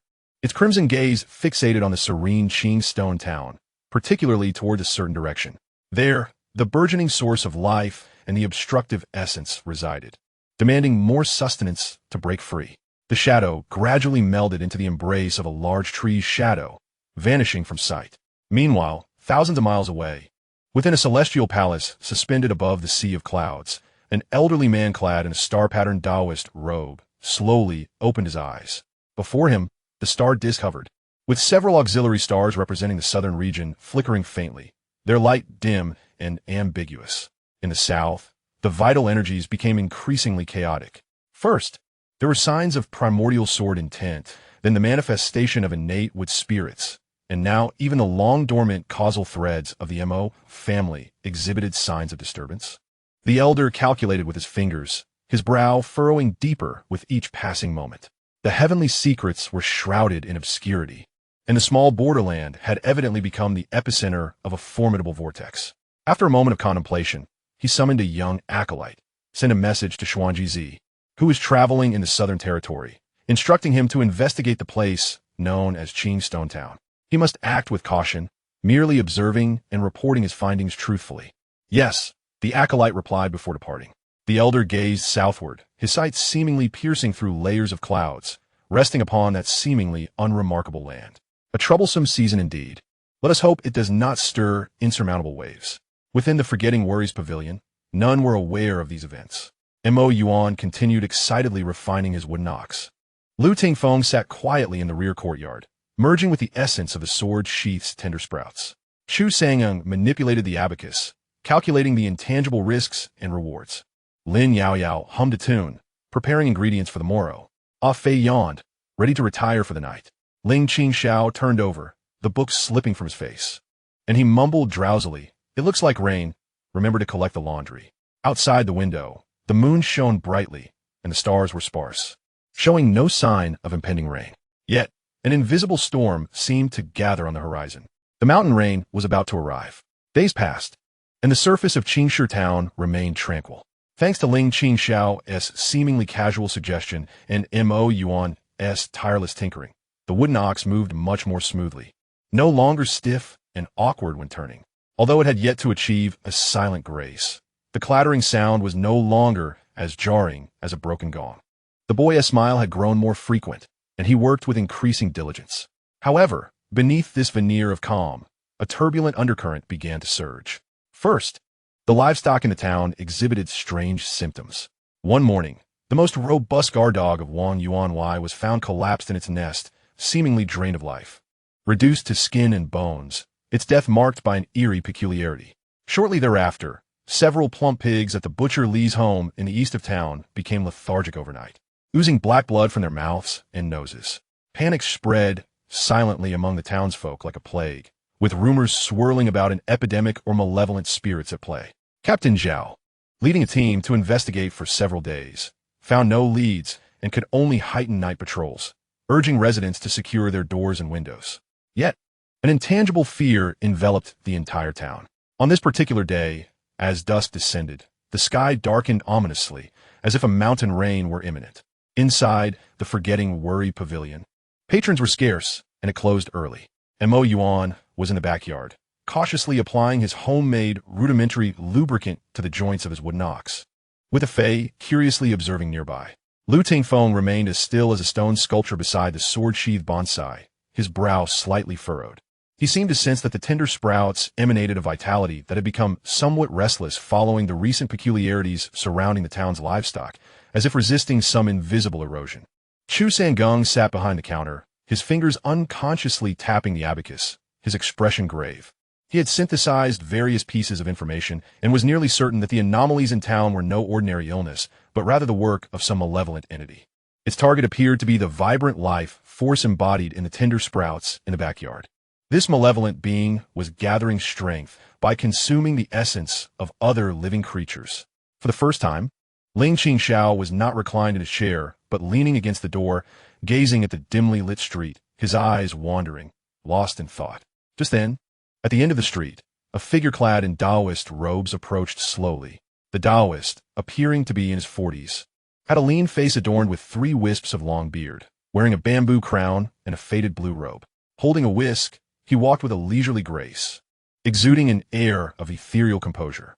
Though he seemed to walk slowly, he covered the distance to the Forgetting Worry pavilion in just a few strides. His gaze swept across the pavilion sign, a flicker of subtle calculation passing through his eyes before he stepped inside. Liang Tianzuan, he greeted, bowing slightly, his voice clear and resonant. I, Xuanji, a wandering monk, have arrived at this esteemed place as dusk approaches, seeking a humble shelter for the night. May I kindly request your hospitality? Another traveler in need of lodging? Chu Sanjin, wary at heart yet maintaining a composed exterior, rose to greet me, saying, Honorable Taoist, you're welcome. This establishment is primarily a restaurant, not an inn, so accommodations may be inconvenient. With a gentle smile, I wave my feather duster lightly, responding, It is of no consequence. I merely require a space to meditate. I have heard that your establishment serves delightful meals. I would also be grateful for a repast. As I spoke, my gaze casually swept across the interior, momentarily lingering on Ling Qingxiao before darting past the curtain leading to the courtyard. A glimmer of insight flashing in my eyes. Ling Qingxiao, still leaning against the doorframe, lazily remarked, Taoist, we have certain customs here. Lodging is permissible, but one must work in exchange. What skills do you possess? Can you divine fortunes or exorcise malevolent spirits? I remained unperturbed, smiling as I replied, I possess some knowledge of divination and rudimentary healing arts. As for exorcising evil, that is within my purview.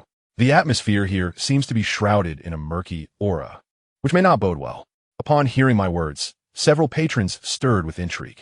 Que sont-gens incroyables? Oh, what have you discerned, esteemed Taoist? I stroked my long beard, feigning profundity. Upon entering the town, I sensed an insidious, lifeless energy lingering, particularly around your establishment, where vitality and death intertwine in a rather uncanny manner. Recently, livestock in the town have perished unexpectedly. This must be connected. If my intuition serves me correctly, there may be a malevolent entity lurking, coveting something vibrant within this locale. My words nearly pinpointed the tender shoots of the sword sheath in the courtyard. Lu Tingfeng's hand instinctively grasped the hilt of his sword. Chu Sanjin narrowed his eyes slightly. Yet Ling Qingxiao scoffed. Vibrant life? Are you referring to the jar of pickled vegetables made by Miss Lin? Indeed, it possesses quite the vitality, nearly sprouting mold. In the kitchen, Lin Yao, who was pickling vegetables, exclaimed, Boss, that is my latest recipe for pickled cabbage. The corners of my mouth twitched imperceptibly as I chuckled awkwardly. You jest, my friend. However, I became increasingly convinced that this worry-free inn was far from ordinary, and that the seemingly indolent proprietor possessed hidden depths, skillfully diverting the conversation. At that moment, a sudden exclamation from the courtyard pierced the air. Came Mo Yuan's startled cry, swiftly followed by Fei's commanding shout. What is that? Get away. Lu Tingfeng's figure vanished in an instant, like a wisp of smoke darting into the courtyard. Ling Qingxiao's expression sharpened, his previously relaxed posture straightening. My countenance shifted as well, and with a flick of my feather duster, I declared, a malevolent presence. I must investigate. Chu Sanjin's heart sank, and he hastened to follow into the courtyard. There, shrouded in twilight, a formless, twisted shadow erupted from the wall's corner, its target unmistakably the tender shoots atop the stone platform. This shadow lacked a fixed shape, emanating a chill, greed, and an aura of death. Wherever it passed, the grass withered instantly. A Fei, wielding an iron sword, positioned himself protectively in front of Mo Yuan. His face pale, he had just attempted to strike the shadow, yet his blade had sliced through the air with no resistance whatsoever. Lu Tingfeng arrived before the stone platform, his finger poised like a sword, unleashing a formidable and unparalleled sword aura that pierced directly at the heart of the shadow. With a hiss, the sword energy traversed through the shadow, causing it to distort and emit a silent howl, yet it failed to completely disperse it. The shadow appeared to be formless and intangible, exhibiting remarkable resistance to physical attacks. A chilling, Tooth-grating laughter emanated from the shadow, which then released several tendril-like wisps of dark energy, circumventing Lu Tingfeng and continuing to ensnare the tender sprout. The serene aura surrounding the sprout clashed violently with the dark energy, producing a sizzling sound. "You vile creature, do you dare to show your ferocity?" Xuanjizi exclaimed, raising his voice as he wielded his whisk, reciting incantations. A gentle, ethereal, spiritual light blossomed from the whisk, transforming into a luminous net that enveloped the shadow. This spiritual light seemed to have a restraining effect on the shadow. As the net descended, the shadow emitted a piercing wail of anguish, its dark essence roiling as it was scorched, releasing wisps of azure smoke. "Is this the pure Yang exorcism spell? Are you from the Yunhai Immortal sect?" Lu Tingfeng shot a glance at Xuanjizi, his strikes relentless, sword energy weaving through the air in tandem with a luminous net, compelling the shadow into a corner. Xuanjizi was too occupied to respond, pouring all his energy into the incantation. Ling Qingxiao arrived a moment later at the back courtyard entrance. Observing the shadow struggling beneath the combined forces of the sword energy and spiritual light, a frown etched on his brow as he muttered under his breath, "Is this never-ending? Does it think it can come and go as it pleases, like a public restroom?" Seemingly nonchalantly, he lifted his foot and kicked a small stone beside him. The stone shot forth with a swish, its speed unremarkable, its trajectory ordinary, yet it appeared to possess a will of its own. Slipping through the gaps of Lu Tingfeng's sword energy and circumventing Xuanjizi's luminous net, striking precisely at the core of the shadow's most solid point. With a soft pop, akin to a bubble bursting, the shadow, which had struggled under the sword energy and incantation, suddenly stiffened upon being struck by the small stone. It let out one final, desperate shriek before collapsing entirely, dissipating like a punctured balloon into a wisp of black smoke, which was whisked away by the evening breeze, leaving no trace behind. The courtyard returned to tranquility, with only the tender sprout swaying gently, its vitality seemingly more pure than before. Lu Tingfeng sheathed his sword and regarded Ling Qingxiao with a hint of curiosity. The seemingly casual kick just delivered by the boss concealed a power that transcended his understanding. Bordering on a rule-like force, Xuanjizi stood dumbfounded, gazing incredulously at Ling Qingxiao, then at the ordinary stone on the ground. His sect's pure Yang exorcism spell, combined with a profound sword energy, had barely managed to suppress that malevolent entity. Yet the boss simply resolved it with a mere kick of a stone. What level of cultivation was this? Ling Qingxiao, seemingly unfazed, dusted off his hands and disdainfully glanced at the patch of grass tainted and withered by malevolent energy. "TSK, making such a mess. Mo Yuan, clean this up tomorrow. Ah Fei, you've got some nerve daring to swing your sword at that thing. Just a bit off target. You need to practice 500 thrusts tomorrow." Startled, Mo Yuan and Ah Fei nodded vigorously. Ling Qingxiao then turned to the astonished Xuanjizi, casually remarking, "Taoist, you have engaged in the task of exorcism. Although your efforts were not particularly deft, you did contribute somewhat. Tonight, there is still room in the woodshed. You may share a space with Mo Yuan. Consider your meal expenses as payment for lodging." Xuanjizi opened his mouth, gazing at Ling Qingxiao's nonchalant demeanor, suppressing a torrent of questions and astonishment that threatened to escape, ultimately transforming into a stiff bow of gratitude. "Teach thank you, benefactor." Internally, he was in turmoil. The proprietor of the worry-free pavilion was anything but ordinary. His cultivation was unfathomable. The budding sword sheath was of significant consequence. Moreover, that youth adept in mechanisms. This place was indeed, as his sect had predicted, the epicenter of a vortex. Ling Qingxiao paid him no further mind. Sauntering back to the front hall with hands clasped behind his back, his murmurs drifting into the distance. One after another, none of them are easy to manage. "It seems I must find an opportunity to add a roof to this dilapidated courtyard, lest any stray cats or dogs come leaping in." The night deepened. The crisis in the rear courtyard had temporarily subsided, yet all understood that the shadow was merely a scout. The true storm was likely just beginning. Meanwhile, the newly arrived Taoist Xuanjizi lay on the straw bedding in the woodshed, staring at the ceiling, tossing and turning, with only one thought occupying his mind. "I must swiftly relay my observations from this place back to my sect. This Qingshi Town, this worry-free pavilion, harbors secrets far more astonishing than my sect had anticipated." Chapter 45, Xuanjizi. The night was profound. and the brief disturbance of malevolence in the rear courtyard of the worry-free pavilion seemed to have left little trace, save for the patch of withered grass in the corner. A testament to the earlier unrest. Mo Yuan and Fei, having been startled, were sent to rest early by Lin Yaoyao. Lu Tingfeng remained by the stone platform, eyes closed in meditation, his breath subtly intertwined with the budding sword sheath, growing ever more vigilant. In the front hall, the oil lamp flickered dimly. Xuanjizi did not retreat to the woodshed for rest. Instead, he sat at a square table, a cup of cold tea before him.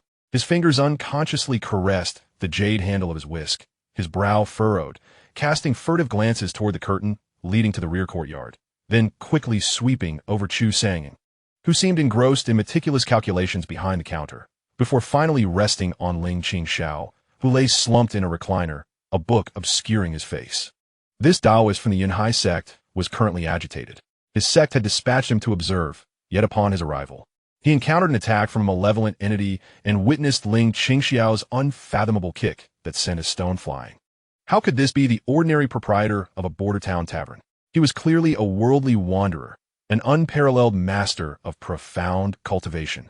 And that swordsman in the green robe, his sword aura was pure and fierce, far surpassing many renowned sword cultivators he had encountered. The accountant, with his calm demeanor and profound gaze, was certainly no ordinary figure. Not to mention the extraordinary plant in the rear courtyard that could sprout from the essence of dragon's roar and gold refinement. The malevolent entity was evidently drawn to its overwhelming vitality. This worry-free pavilion was indeed a hidden gem, a vortex concealing earth-shattering secrets. Ahem. Xuanjizi cleared his throat, attempting to shatter the silence. Addressing Chu Sangin, Master Chu, this humble Taoist observes that your esteemed establishment seems rather extraordinary. Chu Sangung raised his eyes, a courteous smile gracing his face. The Taoist is jesting. It is merely a small business, a means to earn a living. However, I must commend your previous exorcism. Your skills in Taoism are indeed profound and worthy of respect. Xuanjizi waved his hand dismissively, shifting the conversation with a hint of inquiry. Yet, that malevolent entity is rather peculiar. It does not seem to have originated locally. It appears to have been drawn here by some exceedingly pure and radiant force. Upon my arrival in town, I sensed an unusually refined vitality. Before he could finish, Ling Qingxiao, reclining in a chair, turned over, causing a book to slip from his grasp, revealing one drowsy eye. Exceedingly pure and radiant? Are you referring to the volcanic snow, a mixture of chili and sugar, that Ling girl has recently researched? It is indeed potent. It even incapacitated that thieving rat I caught a few days ago. Xuanjizi was momentarily taken aback, recognizing that Chu Sangung was indulging in jest. Although he felt a twinge of irritation, he dared not express it, instead forcing a smile.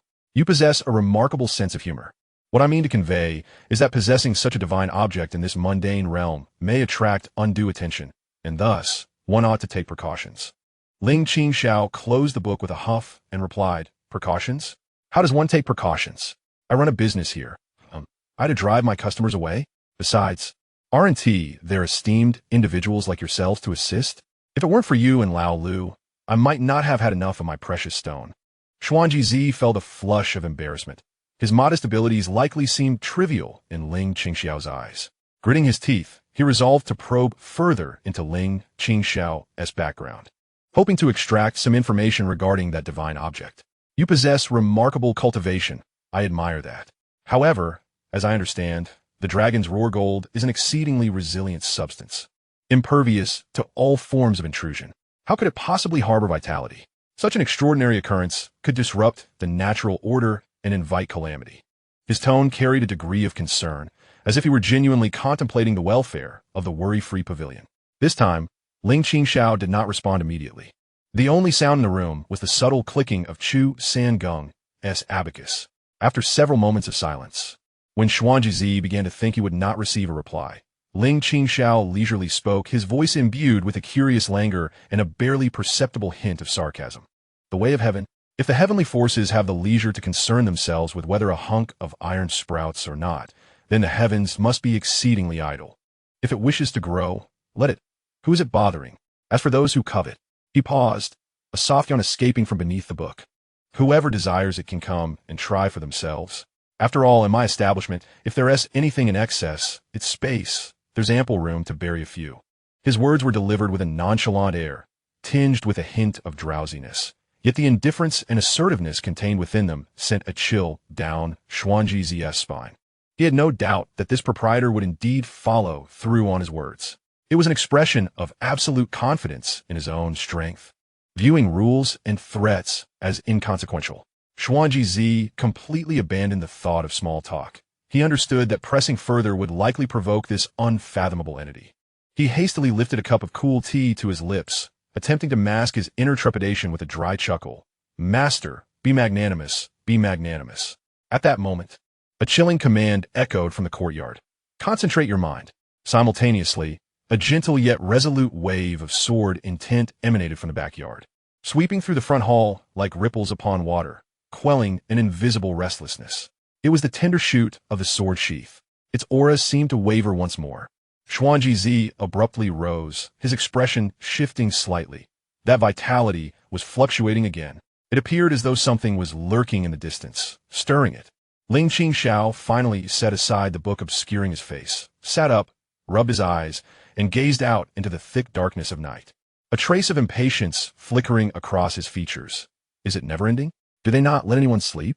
He stood up, slipped on his shoes, and sauntered towards the backyard, muttering, "It seems merely adding a cover won't suffice. We must build a high wall." Xianxia watched his retreating figure, hesitated for a moment, then followed suit. Chu Sangung laid down his abacus and silently rose. In the backyard, Lu Tingfeng stood before the stone platform, the sword half drawn, his gaze sharply scanning the surrounding darkness. The tender shoot upon the stone platform trembled slightly, its vibrant glow flickering erratically, as if resisting some unseen tug. Ling Qingxiao approached the stone platform, glanced at the shoot, then lifted his eyes towards the forest beyond the town, his expression growing cold. "Caught the scent, have you?" He murmured to himself, then extended his index finger to gently tap the sheath beside the tender shoot. There was no blinding radiance, no overwhelming might. Yet, at the very moment his fingertip made contact with the sheath, the restless shoot abruptly ceased its trembling, its vibrant glow transforming into a gentle and subdued luminescence, as if smoothed by an invisible hand. A deeper, more ancient essence, reminiscent of the primordial chaos, began to silently emanate from the sword sheath, spreading like quicksilver, enveloping the entire Forgetting Worry pavilion and extending into a portion of the street. This essence was neither the sharpness of sword intent nor the oppressive weight of dominance. Rather, it was a declaration of existence itself, as if silently proclaiming, "This place is under my jurisdiction. All laws are prohibited." Xianxia felt an instantaneous lightness wash over him. The sensation of being scrutinized by an unknown presence vanished without a trace. He stared in astonishment at Ling Qingxiao, who had merely gestured lightly to quell the agitation of the divine object and established such a fearsome domain. What manner of technique was this? In the depths of the forest beyond the town, the being hidden in the shadows emitted a suppressed, fearful hiss, swiftly retracting all its presence and burrowing deeper. Ling Qingxiao withdrew his finger, yawned, and addressed Lu Tingfeng, "All is well now. If it stirs restlessly again, just tap this iron tube," as if soothing a child. Lu Tingfeng regarded the now tranquil shoot, nodded, and sheathed his sword. Ling Qingxiao cast another glance at the astonished Xianxia, saying, "Taoist, stop standing there in a daze. Hurry and return to your shed. Remember to sweep the front courtyard tomorrow to compensate for the disturbance you caused tonight." With that, he resumed his leisurely repose, retreating to the hall to continue his languid endeavors. Xianxia remained rooted in place, the night breeze caressing his robes coolly. He gazed at Ling Qingxiao's retreating figure, then at the now tranquil sword sheath. A singular thought spiraling furiously in his mind. The waters of the Forgetting Worry pavilion are more unfathomable than the coldest depths of the cloud sea. This news must be relayed back to the sect at once. The matters here far exceed what he could discern alone. Meanwhile, the instigator had slumped back into his chair, a book obscuring his face, breathing evenly as though he had merely risen to relieve himself. Only in the corner did the sound of Chu Sangu's abacus resonate in the stillness of the night, strikingly clear. What he was calculating perhaps extended beyond mere gold and silver. It involved how the diminutive vessel of the Forgetting Worry pavilion could navigate the impending tumultuous waves in this increasingly enigmatic situation. The night loomed long. and the storm seemed to draw ever closer. The following morning, before dawn's light had fully emerged, Xianxia stealthily departed from the shed of the Forgetting Worry Pavilion. He disturbed no one, neglecting even the sweeping task assigned by Ling Qingxiao. Instead, he quietly placed several warm jade coins on the table in the hall, a token for his lodging and sustenance.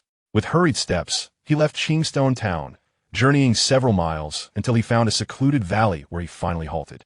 His expression grave. He retrieved a token, neither gold nor jade, engraved with swirling cloud patterns, and produced a specially crafted talisman. Using his own blood as ink, he infused the paper with radiant energy, imprinting the mysteries of the Forgetting Worry Pavilion, the inscrutable nature of Ling Qingxiao, the peculiarities of the sword sheath, the assault by malevolent entities, the sword energy of Lu Tingfeng, and even the mechanisms of Mayun, as succinctly yet clearly as possible onto the talisman. As the final character was inscribed, the talisman ignited spontaneously, transforming into a fine stream of light that penetrated the cloud pattern token. The token trembled slightly, its cloud designs swirling as if animated. Swiftly, Xianxia commanded, tossing the token into the air. It morphed into an almost imperceptible shadow, piercing through the clouds towards the northern horizon at a speed surpassing that of any bird. Once this was accomplished, Xianxia exhaled a long breath. Yet his visage bore no relief, only heightened anxiety. He understood that once this message reached the Cloud Sea Immortal sect, it would undoubtedly provoke a significant upheaval among the higher echelons. What actions the sect would take thereafter were beyond his foresight. He could only hope that it would not lead to an irreconcilable conflict with the unfathomable boss Ling. He glanced back towards Qingshi Town side, and with a slight flicker of his form, disappeared into the morning mist, opting to remain nearby in a more concealed position to continue his observations. Bound by the dictates of his sect, he dared not depart. In the Forgetting Worry Pavilion, the sun hung high in the sky. Ling Qingxiao yawned as he rose from his reclined position, immediately noticing several jade coins on the table. He picked them up, weighed them in his hand, and smirked, remarking on the swiftness of their acquisition, though the land had not been swept clean. Nevertheless, the coins were of good quality, sufficient to purchase several rounds of wine.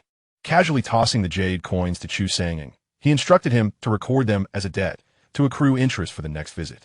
Chu Sangang accepted the jade coins, feeling their warmth and vibrant energy, which far surpassed that of mundane gold and silver.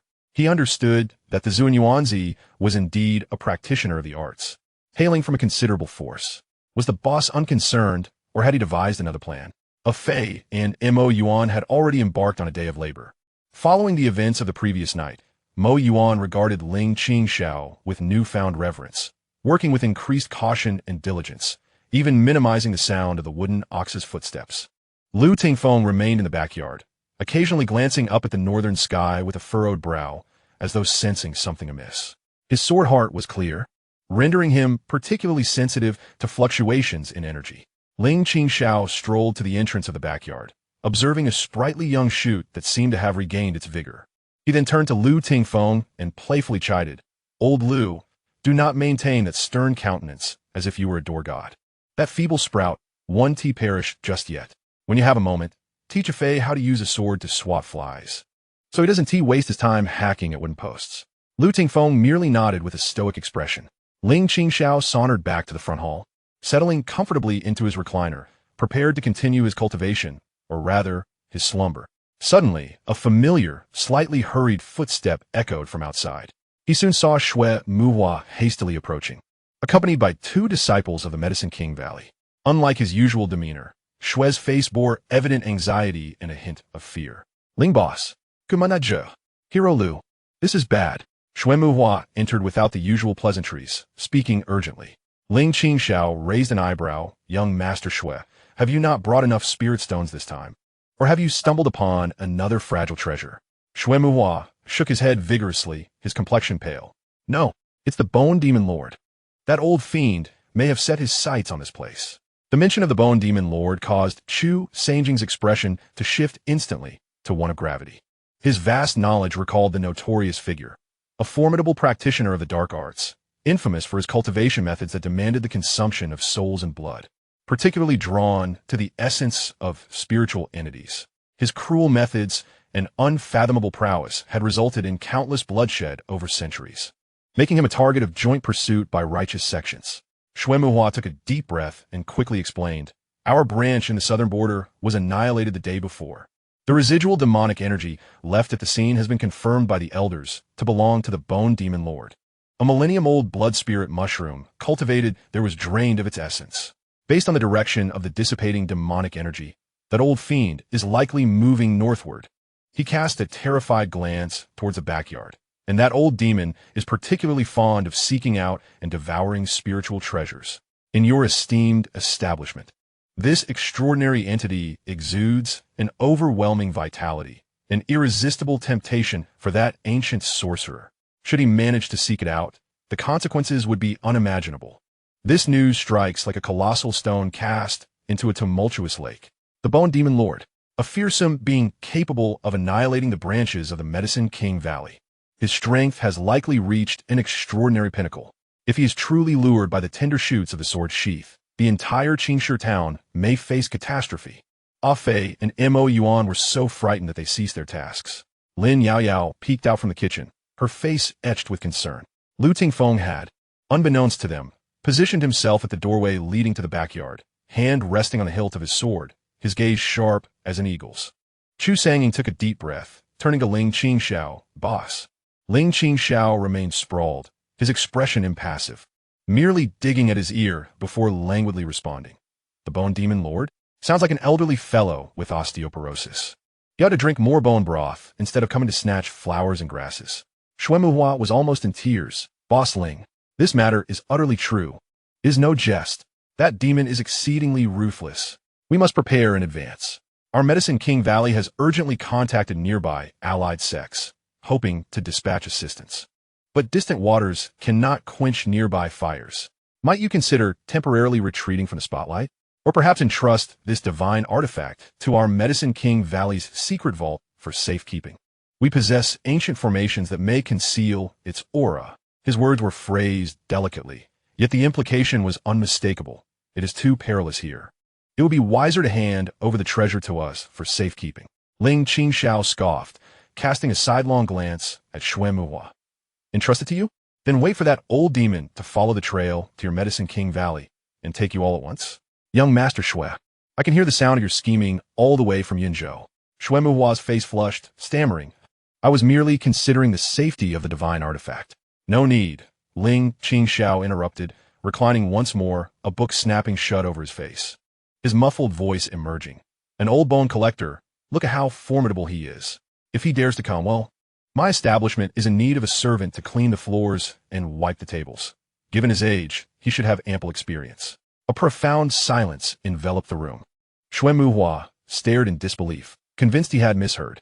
Lu Tingfeng's grip on the sword hilt relaxed slightly. Chu Sangeng, initially taken aback, soon displayed a glimmer of understanding in his eyes, lowering his head to fiddle with his abacus, a subtle smile curving his lips. The boss's words seemed wildly arrogant.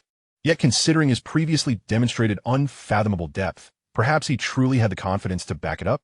Ling Qingxiao's voice drifted from beneath the book, tinged with impatience. "Enough. Return to your tasks.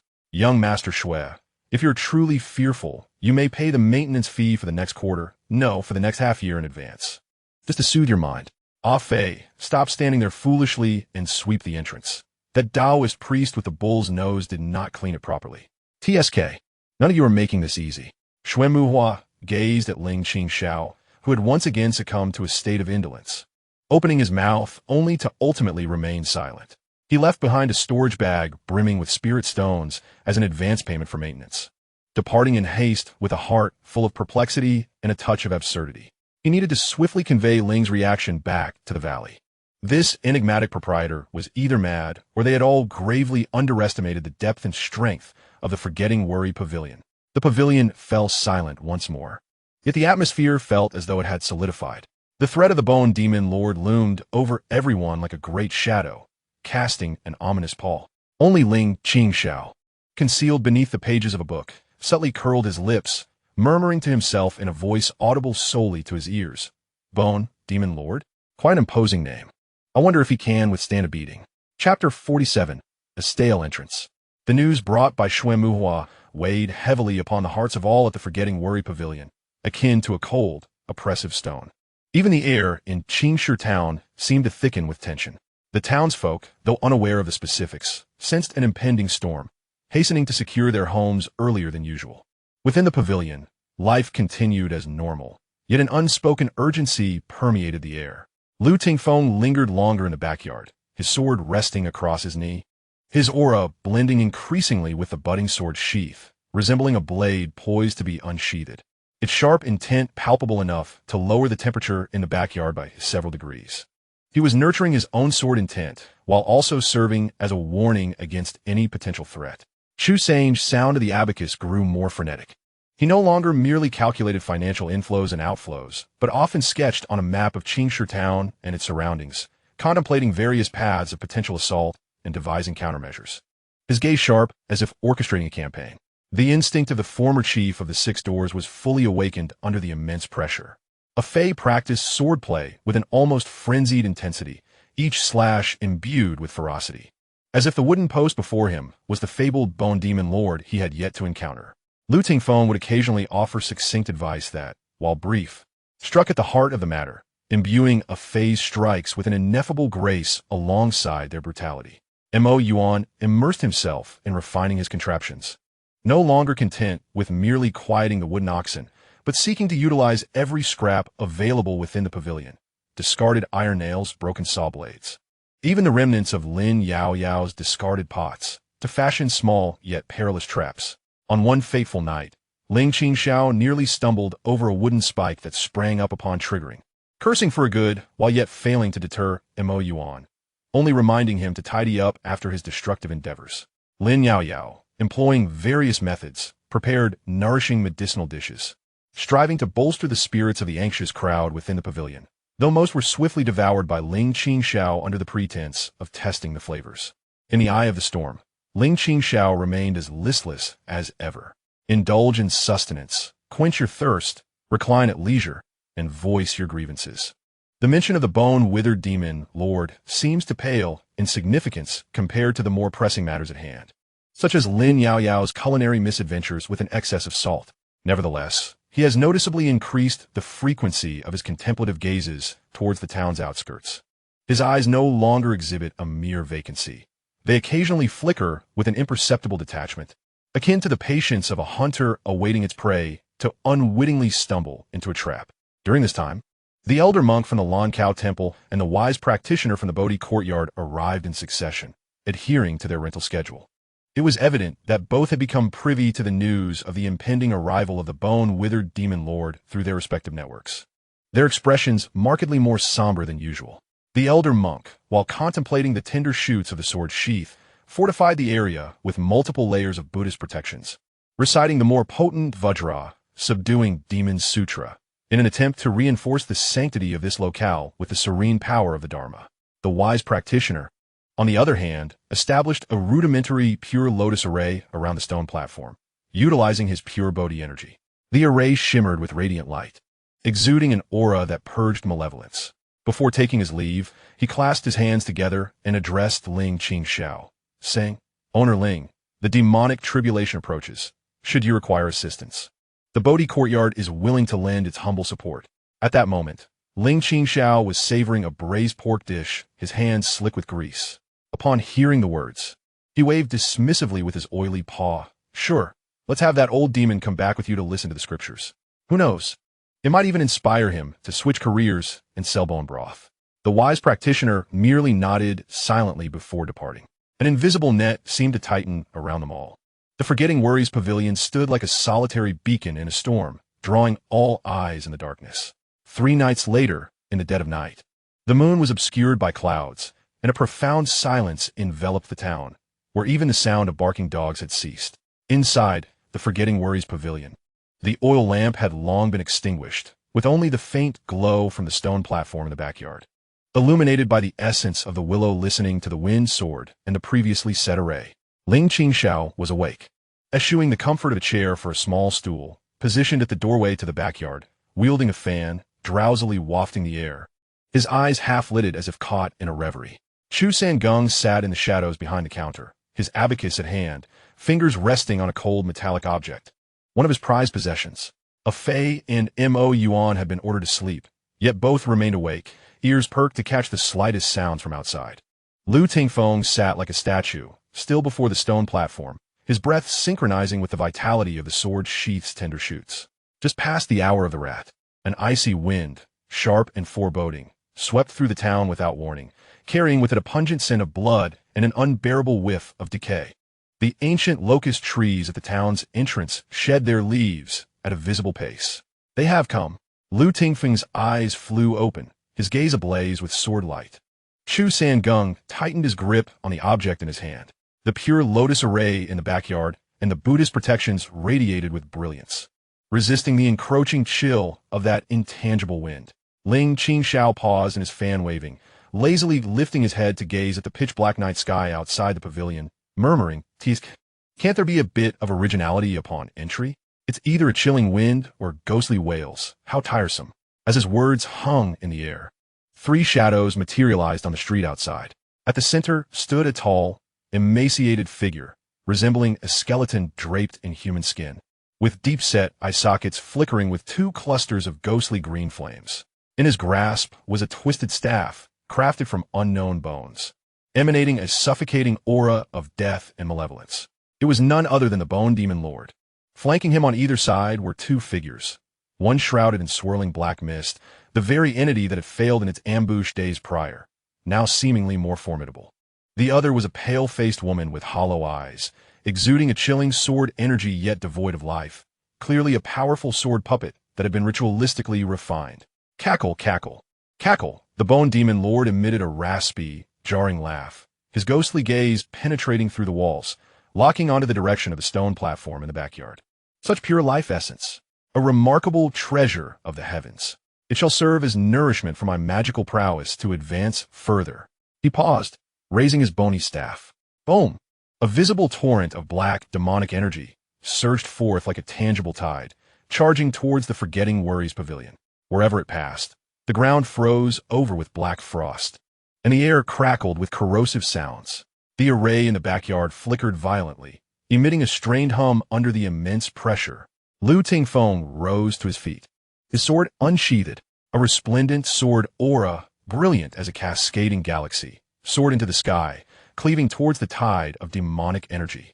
The collision of sword and demonic force unleashed a deafening explosion. The shock wave sent tremors through the buildings lining the street. Lu Tingfeng stifled a grunt, his figure swaying slightly, a flush of red gracing his cheeks. The Bone Demon Lord's cultivation was indeed terrifying. Just a single strike had caused his blood to surge. Oh, another formidable swordsman? The Bone Demon Lord displayed a hint of surprise, quickly morphing into a sinister grin. Alas, it's like a mantis trying to stop a chariot. I shall tear them apart. The black mist creature let out a piercing shriek, transforming into countless twisted tendrils that ensnared the Forgetting Worries pavilion from all sides. Meanwhile, the sword-wielding puppet flickered and transformed into a stark white swordlight, aiming directly at Lu Tingfeng's face. The sword technique was devious and vicious, infused with a heavy aura of death. Lu Tingfeng found himself ensnared in a perilous situation, battling 2 opponents at once. The sword energy clashed violently with the lifeless sword light and the uncanny attacks from the black mist, sparks flying, and a chilling demonic presence enveloping the scene. Within the pavilion, Chu Sangguang suddenly darted out from behind the counter, a seemingly inconspicuous iron dart shooting forth from his hand, not aimed at the Demon Lord but rather exploding in front of the pavilion, transforming into a massive, flickering metallic net crackling with lightning, temporarily blocking a portion of the demonic energy's encroachment. This was the heavenly net of thunderfire he had once employed to tackle notorious bandits. Oh, Thunderfire Pearl from the 6 Gates? Quite intriguing. The Bone Demon, taken aback yet unfazed, once more wielded the bone staff, unleashing an even more formidable wave of demonic energy that crashed down upon the trembling doors and walls of the Forgetfulness Pavilion like a colossal hammer. The pavilion seemed on the brink of being engulfed by the dark energy. Finally, after sitting languidly on a small stool, fanning himself, Ling Qingxiao rose with a leisurely grace. He brushed the dust off his trousers, yawned, and cast a disdainful glance at the Bone Demon wreaking havoc outside. Was it really necessary to create such a ruckus at this hour? Did they not realize the current market price of blue bricks? How exorbitant labor costs were? Complaining under his breath, he slipped on his shoes and strolled toward the entrance. In the face of the overwhelming demonic aura that could send ordinary cultivators into a state of terror, he stepped out as if crossing the threshold of his own backyard, exuding an air of nonchalance. As Ling Qingxiao took that seemingly casual step, it appeared as though he had tread upon the very nexus of the universe. The surging, corrosive demonic energy collided with an invisible, insurmountable barrier surrounding him, emitting a thunderous roar yet failing to advance even a fraction. The chaotic energy surged and crashed, unable to so much as lift the hem of his garments. The bone demon's emerald eyes widened in disbelief for the first time. Impossible. This strike, though not unleashed with full force, was capable of leveling a small hill. How could this seemingly ordinary restaurant owner so effortlessly withstand his might? Seizing the moment, Lu Tingfeng's sword light surged, driving back the female puppet and the swirling black mist, his gaze filled with a complex mix of emotions as he regarded Ling Qingxiao's silhouette. He was aware of the owner's unfathomable depths, but had not anticipated such a nonchalant confrontation with the demon lord. Ling Qingxiao, casually digging at his ears, addressed the bone demon with a tone laced with irritation at being so rudely awakened.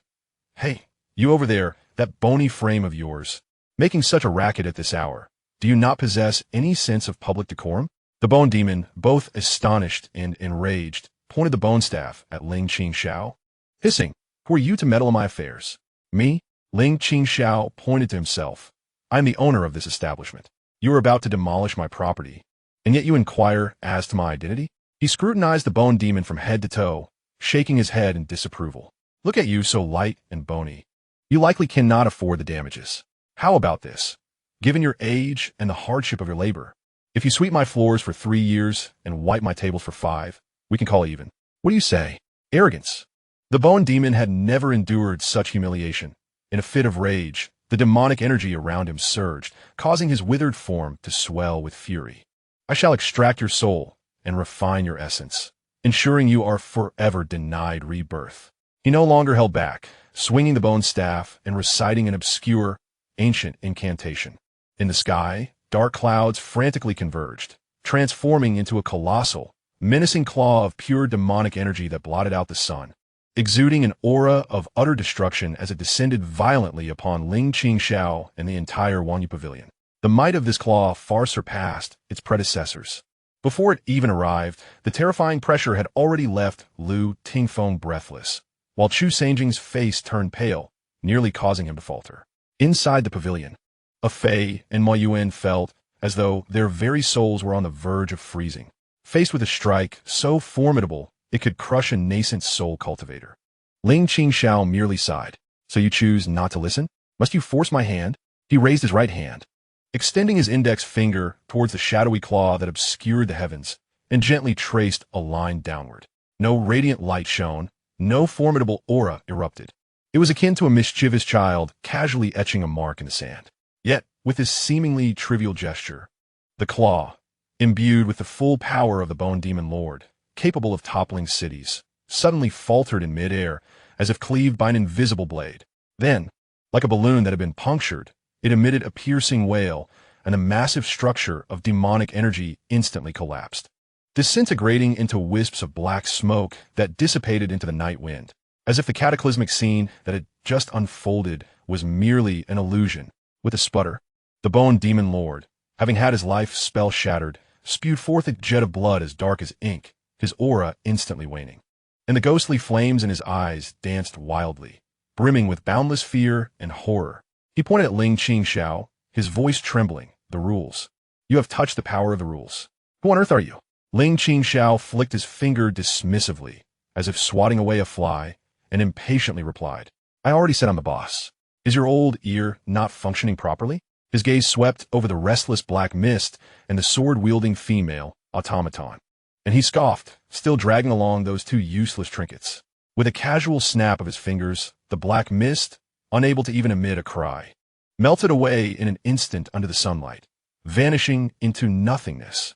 The cold-breathed, sword-wielding automaton suddenly froze, the soul fire in its eye sockets extinguishing with a poof, collapsing into a pile of true bones with a clatter. In the blink of an eye, the 2 formidable aides were reduced to ashes. The bone demon lord, terrified to the core, lost all will to fight, transforming into a black rainbow to flee. Did I permit your departure? Ling Qingxiao's calm voice resonated. The bone demon lord's escape was abruptly halted, as if he had collided with an invisible wall, forcing him back unceremoniously to the ground. In terror, he turned to see that Ling Qingxiao had somehow appeared before him, looking down with a tranquil gaze that sent shivers deeper than the coldest ice. You have shattered my door, frightened my associates, and now you wish to simply walk away? Ling Qingxiao pointed at the ground, pockmarked from demonic energy, and the walls marred with cracks. The account has yet to be settled. The skeletal demon lord trembled, devoid of any semblance of his former majesty, consumed by a singular desire for survival. With a quavering voice, he implored, Elder, I am but a blind fool who has offended your esteemed presence. Please grant me mercy. I am willing to offer all my treasures in exchange for my life. Ling Qingxiao stroked his chin, seemingly pondering the proposition. Treasures? Likely nothing more than unsightly trinkets. However, considering your age and the arduous journey you have undertaken to reach this point, a glimmer of hope ignited within the skeletal demon lord's heart, only to be swiftly extinguished as Ling Qingxiao continued. Yet, killing you would indeed be a waste. With a swift motion, he reached out, and before the demon lord's horrified gaze, he gently tapped the center of his brow. A barely perceptible golden light penetrated his being.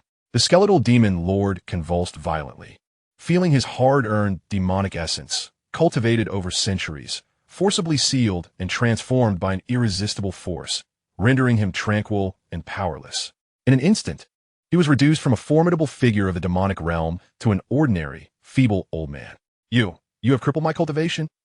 The skeletal demon lord collapsed to the ground, his face ashen. Crippled? What a pity, Ling Qingxiao corrected him. I have merely assigned you a position where you can still be of service. From this day forth, you shall be known as Old Bone, a janitor at the worry-free pavilion. Your duties will include sweeping, dusting, and preparing incense. Room and board will be provided, but there will be no salary. After 30 years of diligent service, should you perform well, I may consider granting you a modicum of your powers back, allowing you to lean on a cane in your twilight years. The skeletal demon lord, now referred to as Old Bone, nearly fainted, his eyes rolling back in disbelief. Ling Qingxiao, unfazed, called out to the pavilion, Old Chu, come forth to receive our new employee. Register him and explain the rules. Rule number 1, no slacking. Rule number 2, do not frighten the guests. Rule number 3, do not drop any bone fragments on the floor. Chu Sange emerged from within the pavilion, glancing at the despondent former demon lord sprawled on the ground. A twitch crossed his lips, yet he responded respectfully, yes, boss. Lu Tingfeng sheathed his sword and regarded Ling Qingxiao with a gaze filled with complex emotions. The boss's power continually surpassed his understanding. The force of rules? That was a realm only deities were said to touch. Having resolved all matters, Ling Qingxiao clapped his hands, as if merely dealing with a trivial task. He glanced at the sky and murmured, another night spent in turmoil. Dawn is almost upon us. What a loss. I must sleep until noon to recuperate. He turned, donned his shoes, and ambled back, pausing beside Lu Tingfeng to say, Old Lu, remember to remind me tomorrow to collect the wall repair funds from Wang Yuanwai. And that pile of bones. He gestured toward the shattered remnants of the female puppet. Have Mo Yuan check for any usable parts. We mustn't let them go to waste. Lu Tingfeng replied, understood. That night, the overwhelming demonic aura outside Qingshi Town came swiftly and departed just as quickly. The townsfolk heard only a few thunderous booms and eerie cries before tranquility returned, dismissing it as mere thunder. No one is aware the notorious master of the dark arts has silently descended to the role of a mere servant at the Forgetfulness Pavilion, a position devoid of salary but inclusive of food and lodging. The pavilion's sign, shrouded in the dim light before dawn, appears to take on an even more unfathomable quality. Inside, Ling Qingxiao has reclined once more into his chair, a book resting upon his face, his breathing steady. Yet, the unusual runes embossed on the cover of that book seem to flicker imperceptibly in the darkness. Chapter 49.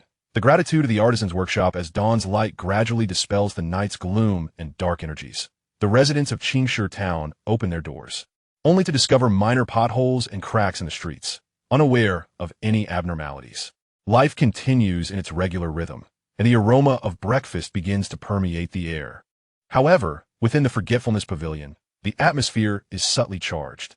The once formidable bone demon, now reduced to a mere servant, dons ill-fitting coarse garments procured by Qingxiao. His back hunched, wielding a broom taller than himself, laboriously sweeping the floor of the foyer. His complexion is ashen, and his gaze vacant. Each sweep seems to drain the last vestiges of his strength.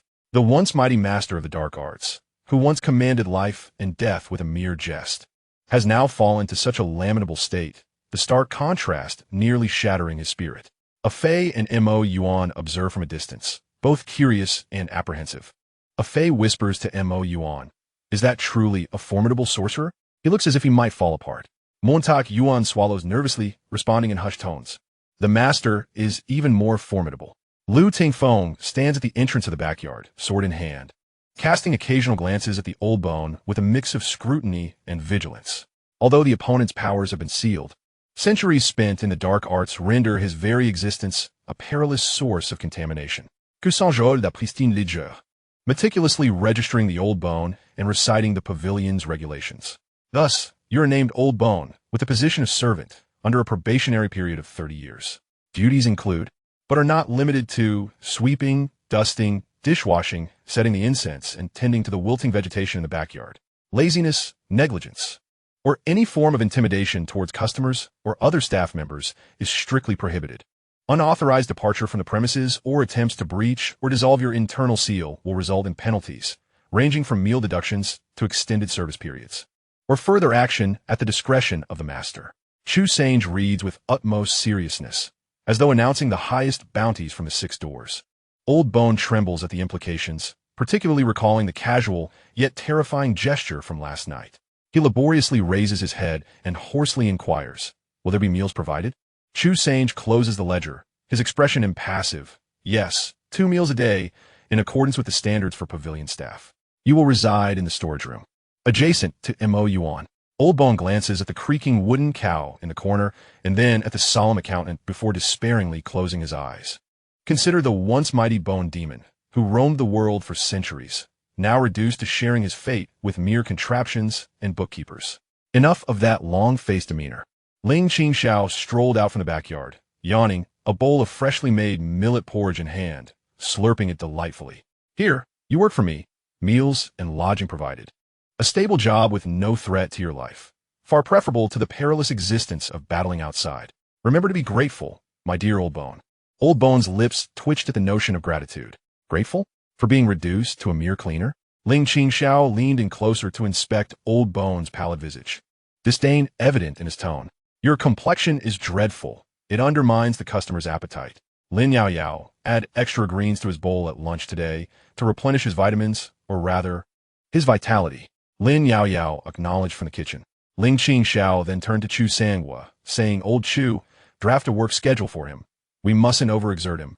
Considering his age, morning for sweeping, afternoon for wiping tables, and in the evening, let him reflect upon the transgressions of his past and write a report on his thoughts."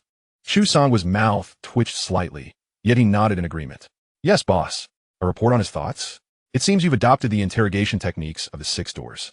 Thus, the daily life at the Forgetting Worry Pavilion acquired an additional silent, sluggish, and mournful-eyed old servant. During the initial days, Old Bone endeavored to retain a semblance of the dignity befitting a former demon lord, sweeping slowly and leaving streaks of water on the tables.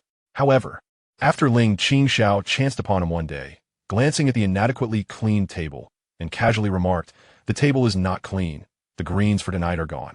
Old Bone found his bowl containing only plain rice and a few pickled vegetables. The temptation of those vibrant green leaves, primarily driven by humiliation, spurred him to work considerably harder the following day. News, however, cannot remain concealed. Despite Ling Qingxiao's formidable efforts to confine the conflict to a minimal scope that night, the abrupt disappearance of the Bone Demon and the subsequent vague reports from the spies of the Yunhai Immortal sect and the Apothecary Valley regarding an additional old servant at the Forgetting Worry Pavilion soon created a considerable uproar within certain circles. The Bone Demon had been defeated and in utter silence, perhaps even captured. Who, then, was the proprietor of the Forgetting Worry Pavilion, capable of so effortlessly subduing a titan of the demonic path? In a flash, various factions escalated their assessments of the Forgetting Worry Pavilion from a curious locale requiring cautious observation to a territory suspected of harboring extraordinary recluses or ancient legacies. Upon receiving the news, Xuanmu Hua from the Apothecary Valley nearly crushed the pills in his hand from shock, followed immediately by a mix of exhilaration and dread. He was elated to have made a wise investment, entering a leasing relationship with such an entity, yet fearful that he had once contemplated seizing that tender sprout of a sword sheath. Upon receiving a more detailed report from Xuanji, the higher-ups of the Cloud Sea Immortal Gate fell into a prolonged silence, ultimately issuing an order to withdraw all undercover agents from the vicinity of Qingshi Town and forbidding any disciples from approaching the Forgetting Worry Pavilion, deferring all decisions until the sect master emerged from seclusion. The attitudes of the Lankao Temple and Bodhi Courtyard became increasingly nuanced. They maintained their leasing relationship with the Forgetting Worry Pavilion, yet the visiting monks exhibited an ever-deepening respect, imbued with a hint of pilgrimage. The Forgetting Worry Pavilion remained open for business, though a few observant regulars noted that the new, listless old servant occasionally bore a terrifying glint in his eyes. However, upon catching sight of the reclining owner or hearing the kitchen maid Lin call for meals, his expression would swiftly transform to one of pitiful grievance. One afternoon, as Ling Qingxiao directed the old servant to tidy up the sunflower seed shells beneath his recliner, a clear and somewhat urgent voice suddenly rang out from outside. "Boss Ling. Is Boss Ling present? I am Shun Qingli from the Tiangong workshop, here to express my gratitude for your generous gift." The previously visited Miss Shun, accompanied by the steward, hastily returned.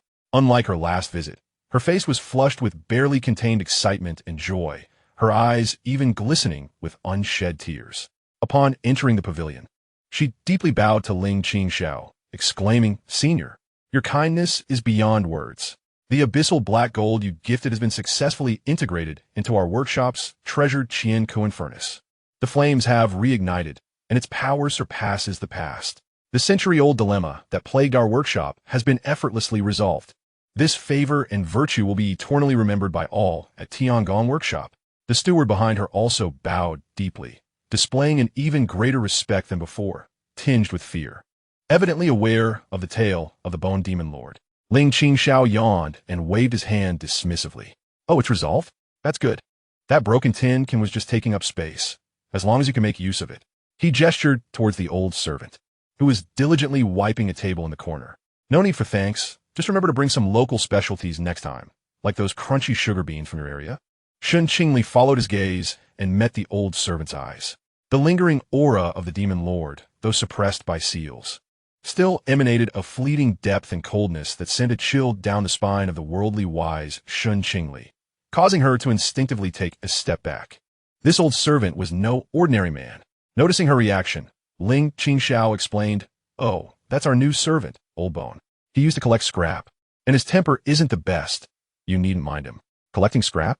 Shun Qingli and the steward exchanged glances, taking in the old servant's extraordinary physique and demeanor despite his hunched posture, their lips twitching in disbelief. However, they dared not inquire further. Shun Qingli promptly presented an exquisitely crafted storage pouch. "Senior, this is a token of our workshop's appreciation, along with the promised Tiangong Tongbao.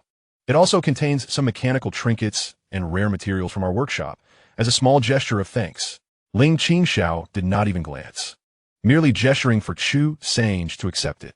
Shun Qingli expressed her gratitude once more and cautiously inquired about the characteristics of the abyssal black gold.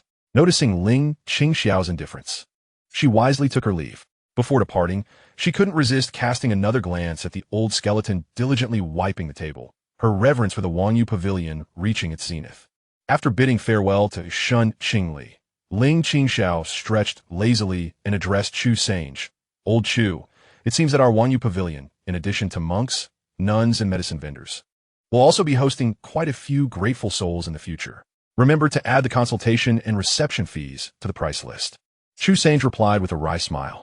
Ling Qingxiao glanced once more at the old skeleton, who was trying to minimize his presence, and lazily remarked, "Old Bone, did you see that? This is the benefit of working diligently and being kind to others. Who knows?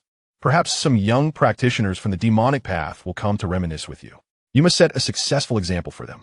The old skeleton trembled, accidentally dropping his rag into the bucket. An example? He only wished to find a crevice to hide in. The twilight sun filtered through the window, casting a gentle glow within the pavilion. Ling Qingxiao reclined on a chaise lounge, a book covering his face, seemingly asleep.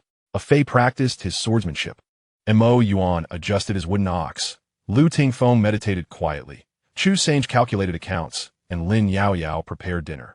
The newly appointed janitor, Old Bone, resignedly picked up a mop and began to clean the floor. Everything seemed to return to its routine.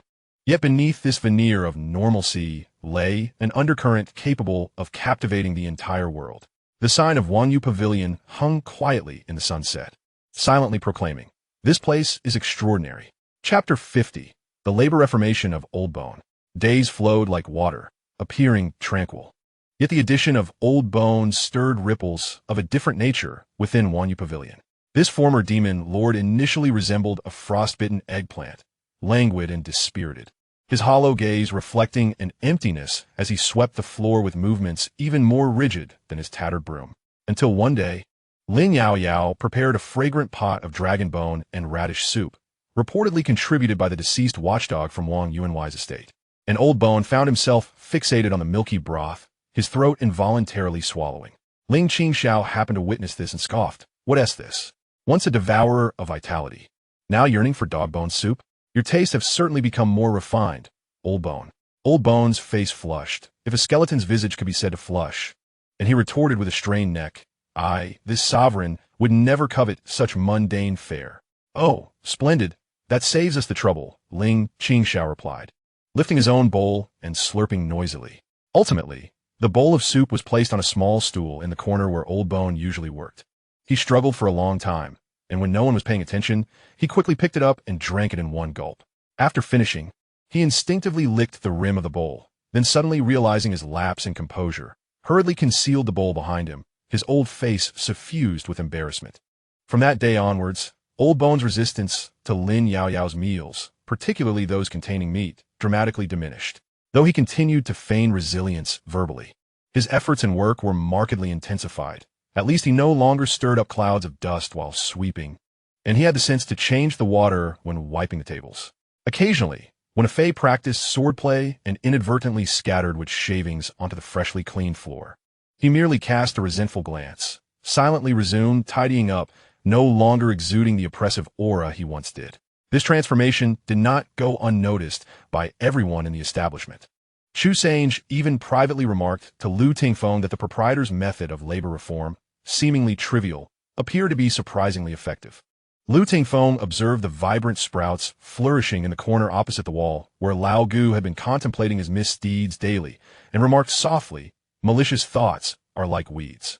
They must be uprooted with reason and nurtured with the rain of vitality. Here life abounds." Indeed, the Forgetting Worries Pavilion seemed to possess a uniquely invigorating atmosphere.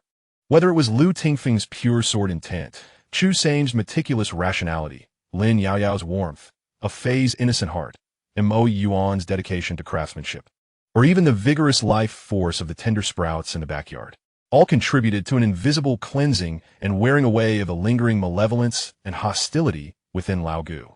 He resembled a sponge soaked in ink, placed into a crystal-clear spring.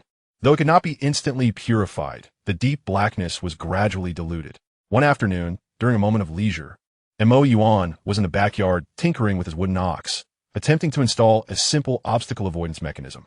After several attempts, he always fell short, his frustration evident as he broke into a sweat. Lao Gu, while methodically wiping the edges of a stone platform, having been ordered to remain at least a foot away from the tender sprouts, occasionally cast sidelong glances at the intricate tools and components Mo Yuan was using. Deep within his murky gaze, a faint glimmer of interest flashed, almost imperceptible even to himself. Having lived for centuries and witnessed countless rare treasures and formidable weapons, he seldom paid attention to the underlying structures of such ingenious contraptions. After yet another failure, Montauk Yuan sighed in despair. "Fool!" A gruff, low voice suddenly echoed. Startled, Mo Yuan looked up to see Lao Gu, having paused his cleaning, regarding him with an expression akin to that of a fool. "The axle is misaligned by 0.5 millimeter. The connecting rod is 3 units too long, and the stress points are completely incorrect. It's a wonder it doesn't T-jam." Lao Gu scoffed, his tone laced with a disdain born of experience. "Your fundamentals are utterly lacking. Mo Yuan was momentarily taken aback, a flush of indignation rising to his cheeks. You, what do you know? This is the latest method of linkage. Nonsense. Lao Gu dismissed him with a sneer. The puppets I casually crafted in my day were 1,000 times more agile than this contraption of yours. You haven't even grasped the most basic principles of levers and pulleys, yet you aspire to reach the heavens in one leap? Though his cultivation had been crippled, his centuries of knowledge and experience remained intact. The art of mechanical puppetry bore considerable resemblance to the dark arts of corpse manipulation and soul driving.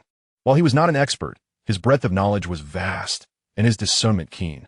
Mo Yuan, rendered speechless by his retort, felt his face flush crimson. At this moment, Ling Qingxiao's voice leisurely drifted in from the entrance. Oh, old bone, I never would have guessed that you possess such knowledge. It seems you've indulged in quite a bit of grave robbing and tomb raiding to study the accompanying burial artifacts, haven't you? Old Bone's face stiffened, and with a snort, he turned away, choosing silence, though his ears perked up slightly.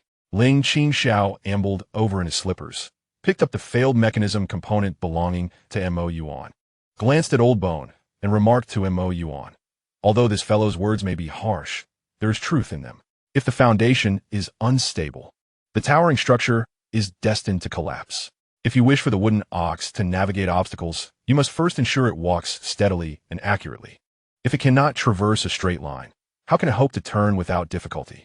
He casually tossed the component to Mo Yuan, saying, Go, copy the first 3 chapters of Fundamental Mechanisms of Mechanics 10 times. You're not permitted to eat until you finish. Mo Yuan accepted the component with a grimace, acknowledged with a yes, and obediently retreated to the woodshed to transcribe the text. Ling Qingxiao turned his attention back to Old Bone, stroking his chin. Old Bone, I never imagined you had such skills. It seems that merely sweeping the floors is a waste of your talents. Here's the deal.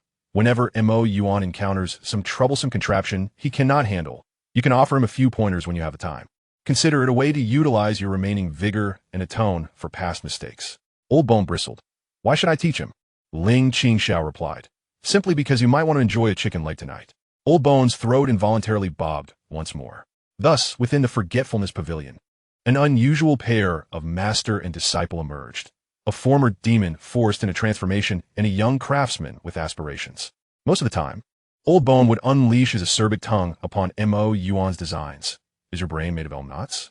Even a dog would shake its head at this structure, yet occasionally, he would inadvertently highlight a crucial technical challenge or reference an ancient method long forgotten, which would illuminate Mo Yuan's understanding. From his initial resistance, Mo Yuan gradually became eager to learn, primarily for the sake of the chicken leg and to avoid scolding, and his progress was swift. Under Old Bone's subtle guidance, his wooden ox began to move with increasing fluidity, even managing some simple tasks like retrieving and transmitting objects. Ling Qingxiao observed all of this with keen interest, never intervening, only occasionally chiming in during Old Bone's most scathing critiques with a gentle reminder, Old Bone, mind your manners. We wouldn't want to frighten the flowers and plants. Or, after Old Bone occasionally uttered a useful insight, he would have Lin Yao add an extra piece of meat to his bowl. One day at dusk, a few unusual guests arrived at the Forgetfulness Pavilion. They were not cultivators, but rather the mayor of Qingshi Town and several village elders. Their faces bore worry, and they carried some cured meats and mountain goods, evidently in need of assistance. Boss Ling, Manager Chu, we apologize for the intrusion, began the mayor, a gaunt old man with a polite demeanor. To speak candidly, we have come with a request. Manager Chu stepped forward. Please, Mayor, speak freely. The mayor sighed. It concerns the Qingshi Gorge at the west end of town. Although there have always been floods during the rainy season, this year is particularly strange. The gorge's waters have turned frigid and black, accompanied by a foul stench. The vegetation near the water's edge has withered away, and livestock that drank from the stream perished within 3 days. We sought the counsel of both Taoist priests and monks, yet they claimed the water was tainted by malevolent spirits, and their rituals yielded no results. If this continues, the town's water source will be depleted, and the crops will be lost. The village elders echoed these sentiments, their faces etched with worry. Chu Sange furrowed his brow slightly, casting a glance at Ling Qingxiao, who remained slumped with a book covering his face, seemingly oblivious to the commotion. At that moment, Lao Gu, who had just finished cleaning the stone platform in the backyard and was preparing for meditation, paused briefly, his murky eyes fixed on the western direction of the town. his nostrils twitching slightly as he hoarsely murmured, "The malevolent energy congeals in the water, mingled with a hint of putrid odor, reminiscent of traces left by corpse puppets." Though his voice was low, everyone present heard him clearly. The town mayor and village elders were taken aback, looking at the ominous old servant with suspicion. Chu Sange and Lu Tingfeng exchanged a knowing glance, a flicker of understanding passing between them. Lao Gu, after all, was a master of the dark arts, his sensitivity to sinister energies far exceeding that of ordinary folk. Finally, Ling Qingxiao removed the book from his face, sat up, glanced at the cured meat brought by the mayor, and then at the flickering-eyed Lao Gu, before suddenly breaking into a smile. "So, is the Qingstone stream to the west? It seems a professional in drainage is required." Lao Gu stiffened, an ominous premonition creeping in. Ling Qingxiao pointed at him and said to the mayor, "Do you see? Our newly arrived servant, Lao Gu, though he may appear to be sweeping now. He has previously dealt with such matters in the depths of sewage, a true expert. Let him accompany you. I assure you, the ailment will be cured." The mayor and village elders regarded Lao Gu's demeanor with skepticism. Lao Gu's face turned pale. How could a former demon lord be tasked with clearing sewers? "A gentleman may be slain, but must not be humiliated," Ling Qingxiao added. "Once this matter is resolved, I will reward you with 5 chicken legs this month." Lao Gu swallowed back his protest, his throat constricting painfully, and finally squeezed out the words through clenched teeth, "I will go take a look."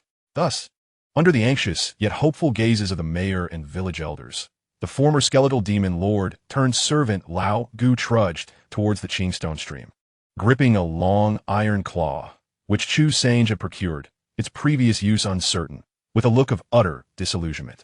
The setting sun stretched his shadow long, his silhouette exuding a profound sense of both tragic grandeur and absurdity. Chapter 51. The Nine Heavens' Profound Malevolence. Lao Gu did not return until the moon had risen above the willow treetops. When he came back, he was still clad in his coarse garments, dragging the long iron claw behind him, its talons smeared with blackish-green, viscous sludge, exuding a stench more potent than that of the Qingstone stream itself. He appeared as if he had been pulled from a mire, his already somber complexion darkened to the point where it seemed water could drip from it. Yet, within the depths of his sunken eyes, there seemed to be less of the lifelessness and more of an indescribable weariness from completing the filth-laden task, coupled with a faint flicker of accomplishment. The mayor and several village elders followed him, their faces filled with gratitude and reverence, while they carried a few flapping old hens and several jars of fine wine. "Boss Ling, it's resolved, truly resolved," the mayor exclaimed, his beard trembling with excitement. "Mr. Lao Gu is indeed miraculous." Upon reaching the stream, he employed some unknown method, and the black water began to churn as if it had encountered its nemesis. Then, using his iron claw, he reached into the water and astonishingly pulled out a corpse, covering green fur and still moving. Mr. Lao Gu swiftly dismembered the corpse and incinerated it until nothing remained. The stream has already begun to clear. The village elders chimed in, their eyes reflecting the awe they felt towards Mr. Lao Gu, as if he were a living deity. "Mr." Lao Gu tossed the iron claw into the corner with a clang and, with an expressionless demeanor, addressed Ling Qingxiao, "Don't forget the 5 chicken legs." With that, he wearily trudged toward the backyard, preparing to wash up. His standards for personal hygiene had inexplicably elevated. Ling Qingxiao beamed at the gifts bestowed by the mayor, and said to Chu Sanging, "Old Chu, accept this. Put it on Mr. Lao Gu's tab, Consider it an excellent performance bonus for this month." Chu Sanging, suppressing a smile, stepped forward to receive the gifts. The mayor expressed his profound gratitude as he left, promising to consult Mr. Lao Gu for any future complex matters in the town. The establishment returned to its tranquil state. A Fei and Mo Yuan cautiously approached the foul-smelling iron claw, their curiosity tinged with fear. Lu Tingfeng gazed at the departing figure of Mr. Lao Gu, his expression contemplative. He sensed that the pure malice surrounding Lao Gu seemed to have diminished slightly, not purified, but rather overshadowed and suppressed by something more mundane. Ling Qingxiao yawned, reclined back in his chair, and murmured, "It seems that clearing the drain is quite a skill. This business could be expanded, adding yet another chargeable service." As the night deepened, amidst the profound silence, the tender shoot of the sword sheath in the backyard of the Forgetting Worries pavilion suddenly stirred without wind, emanating an even softer and brighter emerald glow than before. Following this, a minuscule yet exquisitely concentrated golden light, akin to a firefly, slowly drifted from the tip of the chute, circling the air before leisurely floating towards the woodshed, where Mr. Lao Gu rested after washing up. The light slipped through the crack of the door, silently entering Mr. Lao Gu's brow, where he lay tossing and turning on a straw mat. Reminiscing about his drainage feet, a tremor coursed through Lao Gu's body. He felt a warm and peaceful vitality surge through his limbs, easing the lingering dark injuries accumulated from centuries of practicing demonic arts, as well as the stagnation sealed within him by Ling Qingxiao. Though his cultivation remained bound, his body experienced an unprecedented sense of lightness. He abruptly sat up, feeling his forehead in disbelief. Why had that divine being bestowed a thread of its original vitality upon him? Was it because he had cleared the drain? At this moment, the old bone felt a myriad of emotions stirring within. The ice-like heart of darkness seemed to crack open, revealing a deeper chasm. In the days that followed, the Forgetting Worry Pavilion truly transformed into an extraordinary sanctuary, welcoming inquiries and woes from all directions. Not only did practitioners arrive for various reasons, most behaving with utmost reverence and caution, but even the ordinary folk from nearby, encountering inexplicable phenomena that defied scientific explanation, gathered the courage to seek assistance. Ling Qingxiao's responses were as diverse as they were peculiar. A woman from the Zhang family, distraught over the loss of a cherished ancestral jade bracelet, came weeping. Ling Qingxiao instructed a Fei to practice the soul-stabilizing needle technique by her family's well for 3 days. Remarkably, on the 3rd day, the bracelet was washed up from the depths of the well, allegedly having frightened away a water ghost that had hidden it. A child from the Li family cried incessantly, claiming to have seen a ghost. Ling Qingxiao had Mo Yuan create an automatic puppet that could strike a wooden fish and possessed glowing green eyes, placing it by the child's bedside. The child, amused, burst into laughter and ceased to wail, the underlying mechanism of which remained a mystery, possibly employing the principle of counteracting the strange with the strange. There was even a wealthy merchant from a neighboring town who, desperate for a child, came bearing lavish gifts. Having heard that the Forgetting Worry Pavilion hosted a divine entity known as the childbearing Guanyin. Upon receiving the gifts, Ling Qingxiao pointed to the old bone sweeping the floor and told the merchant, "Seek him. He once specialized in soul retrieval and has connections below. Perhaps he can assist you in bypassing the queue." The merchant, upon seeing the old bone's ominous demeanor, fled in terror without even claiming his gifts. The old bone was so incensed he nearly snapped his broom in two. The reputation of the Forgetting Worry Pavilion spread in a bizarrely dual manner, resonating through both the mundane and the extraordinary realms. It served as a refuge for enlightened beings and a solution for the trivial, brimming with an absurd yet strange harmony. One day, an unexpected familiar face arrived at the pavilion. The returning Taoist from the Yunhai Immortal sect, Xuanjizi. Unlike his previous composed demeanor, this time, Xuanjizi bore an unmistakable air of exhaustion and weariness, his eyes betraying a hint of urgency. He entered the pavilion, scarcely pausing for pleasantries, and deeply bowed to Ling Qingxiao, his tone earnest and tinged with desperation. "Senior Ling, I apologize for intruding once more, but I am in dire need of your assistance regarding a matter of utmost urgency." Ling Qingxiao raised an eyebrow. "What is it? Are you out of funds again? Planning to sweep for several years this time?" Xuanjizi's face flushed with embarrassment as he quickly replied, No. Senior, it concerns the 9 heavens mysterious calamity." Upon hearing those 4 words, the old bone, who had been dusting the table, suddenly froze, a profound wariness flickering in his eyes. Lu Tingfeng and Chu Sanging both stiffened at the mention. Ling Qingxiao arched an eyebrow. The 9 heavens mysterious calamity? Sounds like a new type of laxative. Xuanjizi implored urgently, "Senior, please do not jest. The 9 heavens mysterious calamity is a cataclysmic disaster foretold in ancient texts. It is neither wind, nor rain, nor thunder, nor lightning, but an ethereal force, intangible and formless, capable of eroding the very essence of existence and unraveling the spiritual fabric of the universe. According to ancient prophecies, this calamity manifests once every 3,000 years, leaving desolation in its wake, draining the spiritual veins and plunging all living beings into despair, shaking the very foundations of the cultivation realm." He took a deep breath and continued, "The treasure of the Yunhai Xianmin, the Zhou Tian Xing Chun instrument, has recently issued frequent warnings. The predictions indicate that the Nine Heavens Dark Calamity has already taken root in a certain location to the south and is spreading. Its source seems to point directly to this southern region. Senior, with your unparalleled mastery of the Tao, I humbly request, on behalf of the sect leader, that you investigate the origin of this calamity for the sake of all living beings and find a way to avert this impending disaster. A world-ending catastrophe? The Nine Heavens Dark Calamity? Everyone in the room was struck dumb by this revelation. If what Zhuan Yuanzi said was true, it would spell disaster for the entire world. Leaving no one unscathed, all eyes turned towards Ling Qingxiao. After a moment of silence, his previously nonchalant demeanor began to fade. He straightened in his seat, his fingers unconsciously tapping the armrest of the recliner, his gaze shifting towards the south, growing deep and inscrutable.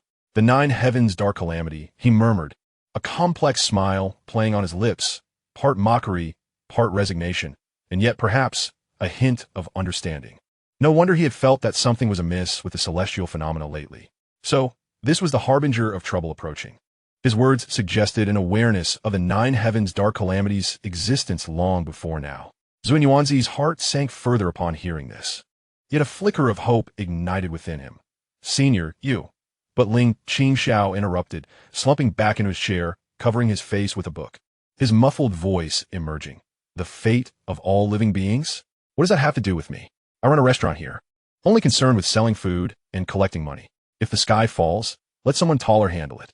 Zhuan Yuanzi's face turned ashen, and he was about to say more when Ling Qingxiao leisurely added, however, if that so-called calamity dares to interfere with my business, say, by frightening off my customers or inflating my ingredient prices, a soft, disdainful snort emerged from beneath the book.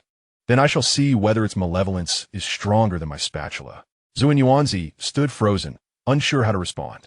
Meanwhile, the others in the room, including the elder Gu, discern an unusual undertone in Ling Qingxiao's seemingly dismissive words. The shadow of the Nine Heavens Dark Calamity had quietly loomed over them. It appeared that this small restaurant, the Wanyu Pavilion, was destined to be swept up in the impending catastrophe. Ling Qingxiao's final words felt less like a refusal and more like a proclamation. Chapter 52, The Cosmic Heart Defense Array. Zhuan Yuanzi left, burdened with a sense of helplessness and a glimmer of hope. He found it impossible to interpret Ling Qingxiao's remark about the spatula and could only report it verbatim to his sect. The news of the Nine Heavens Dark Calamity hung over those aware of it like the heaviest of clouds. The atmosphere within the pavilion had undeniably shifted. Even the most carefree of Fei exhibited a newfound gravity during his sword practice. Mo Yuan ceased his tinkering with those whimsical contraptions and began to peruse the ancient, yellowed tomes he had brought in search of any fragments concerning the Nine Heavens' mysterious calamity. Amidst the rhythmic clatter of Chu Sange's abacus, an air of weighty contemplation regarding the unfolding situation enveloped the room. Even the old bones, while sweeping the floor, often gazed vacantly towards the south, where flickers of nostalgia and dread occasionally sparkled in his murky eyes.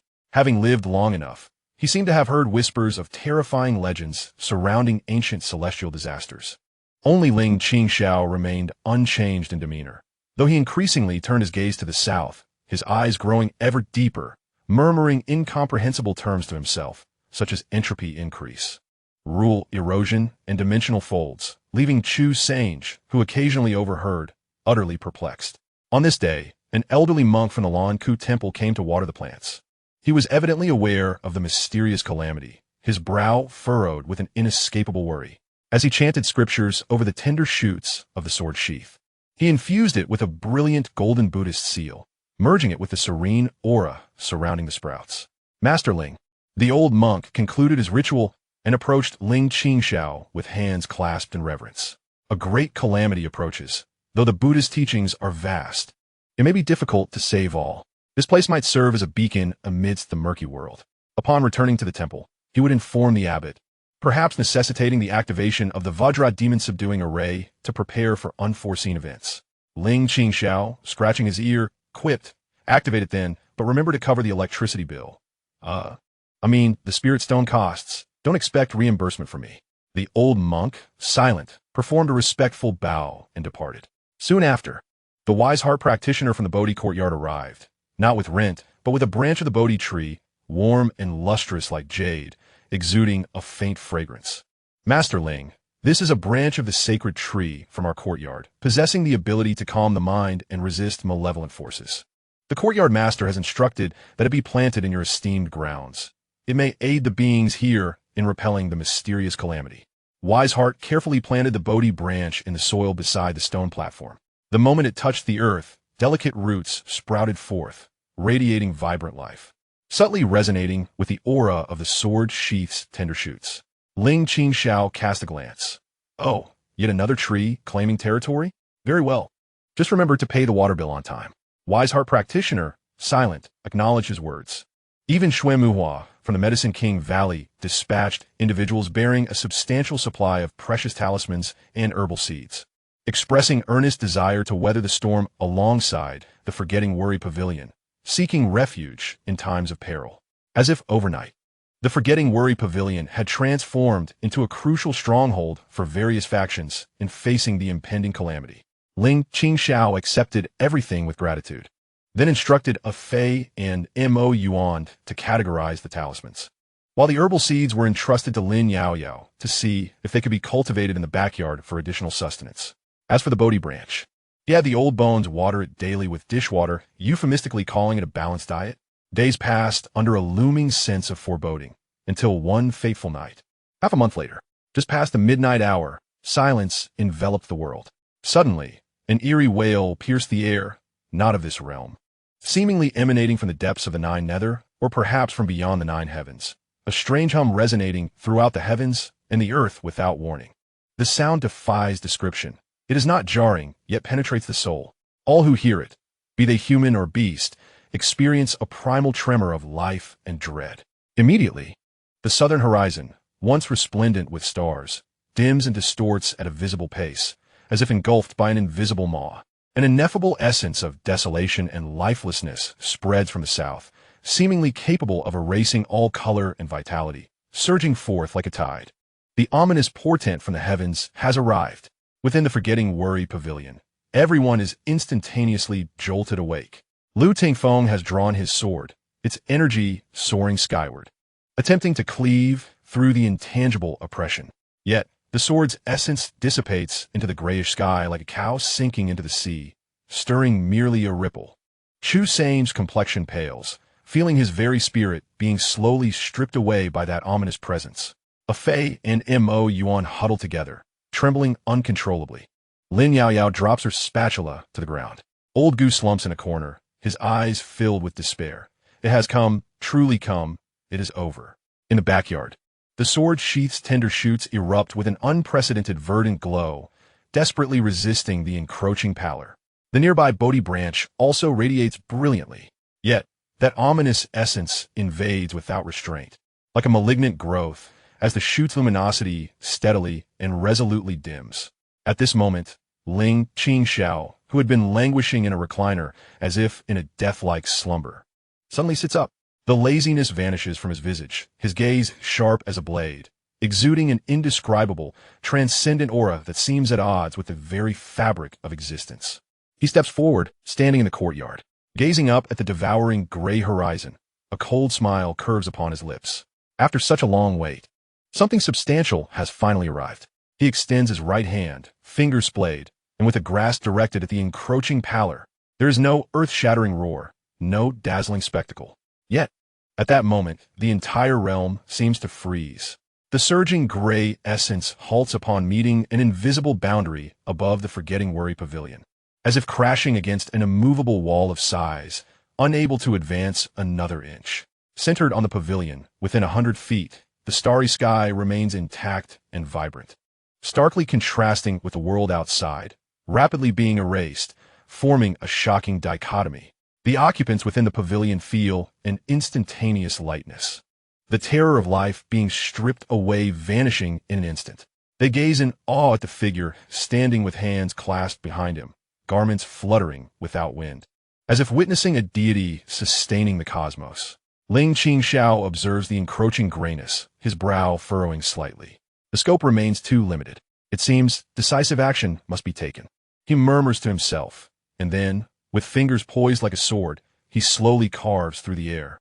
As his fingertips glided across the air, intricate, Ethereal runes of a delicate golden hue materialized, embodying the profound truths of the universe. They danced like living entities, intertwining and ultimately coalescing into a colossal, translucent barrier that enveloped the entire Forgetfulness Pavilion. Above this luminous shield, fleeting phantoms of the sun, moon, stars, mountains, rivers, flowers, birds, and fish circulated endlessly, exuding an aura of eternal righteousness, a harmony untouched by myriad laws. The ancient formation of a universe guardian array? The old skeleton in the corner gasped in astonishment, eyes wide with disbelief. This was a supreme array only spoken of in ancient legends. It was said to isolate all external malevolence and safeguard a sacred realm. How could Ling Qingxiao so effortlessly manifest such a formation? At the moment the array took shape, the encroaching pallor of the outside world was entirely barred. Within the pavilion, one could even hear the wind whispering outside, yet the oppressive silence could no longer breach even a hair's breadth. Once the formation was complete, Ling Qingxiao's complexion seemed to pale slightly, but he quickly regained his composure. He clapped his hands, as if he had merely tidied the courtyard. All right, we are temporarily safe. He turned to the still shaken crowd, donning a languid expression once more. Why are you all standing there in a daze? Sleep if you must. Practice your swordplay, if you will. The sky is not falling. Even if it were, he pointed to the barrier above, swirling with celestial bodies. There will be someone tall enough to hold it up. With that, he yawned and strolled back to the front hall, collapsing onto a lounge chair, a book covering his face, and his breathing soon became steady. It was as if the one who had just conjured a realm and established an ancient formation was not he at all. The pavilion lay in profound stillness. Only in the rear courtyard did the tender shoots of the sword sheath, under the protection of the barrier, radiate a vibrant green, even more robust than before. At the tip of the tender shoots, a new, more solid golden point of light quietly gestated. Beyond the barrier lay a world being devoured by the dark forces, its colors fading. Within the barrier, the lanterns of the Forgetfulness Pavilion emanated a warm and resilient glow in the night. From beneath Ling Qingxiao's book came a barely audible mutter. Damn it, what a loss. How much ticket money must I collect to break even? Chapter 53. Catastrophe. Xuanjizi departed, bearing with him Ling Qingxiao's words, which straddled the line between jest and caution, returning to his sect with a complex mood. News of the nine heavens' dark forces erupted like droplets of water in boiling oil among a limited circle of informed individuals. Yet, in stark contrast to the turbulent currents outside, the Forgetfulness Pavilion, shrouded by the Universe Guardian Array, fell into a peculiar tranquility. Within the array, the phantoms of the sun, moon, and stars slowly rotated upon the barrier, maintaining a constant sense of daylight, detached from the outside world. The air was fresh, filled with spiritual energy, and the tender shoots of the sword sheath in the rear courtyard appeared even more vividly green, while the nearby Bodhi branch had sprouted new leaves. The sound of a Fei practicing his swordplay, the click of Mo Yuan adjusting the mechanism, the clatter of Lin Yao Yao's pots and pans, and even the feeble sweeping of old bone have all become the most authentic background sounds in this sanctum. Beyond the transparent barrier, one can witness the town of Qingshi Town succumbing to demise at an alarming rate. Colors have been stripped away, leaving only a monochromatic palette of gray, white, and black. The flora withers, buildings gather dust, rivers stagnate, and the absence of insect chirps or bird calls creates an eerie silence that is disquieting.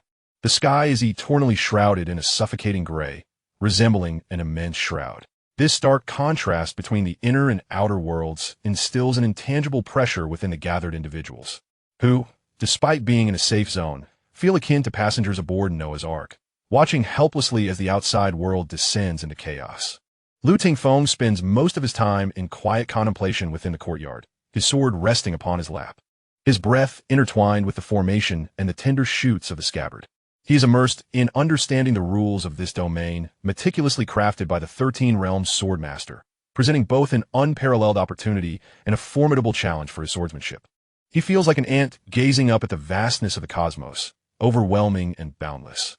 Chu Sangung has ceased counting and instead has begun meticulously documenting the changes within and outside the formation, including temperature, light, fluctuations of spiritual energy, and even the mental and physical states of each individual.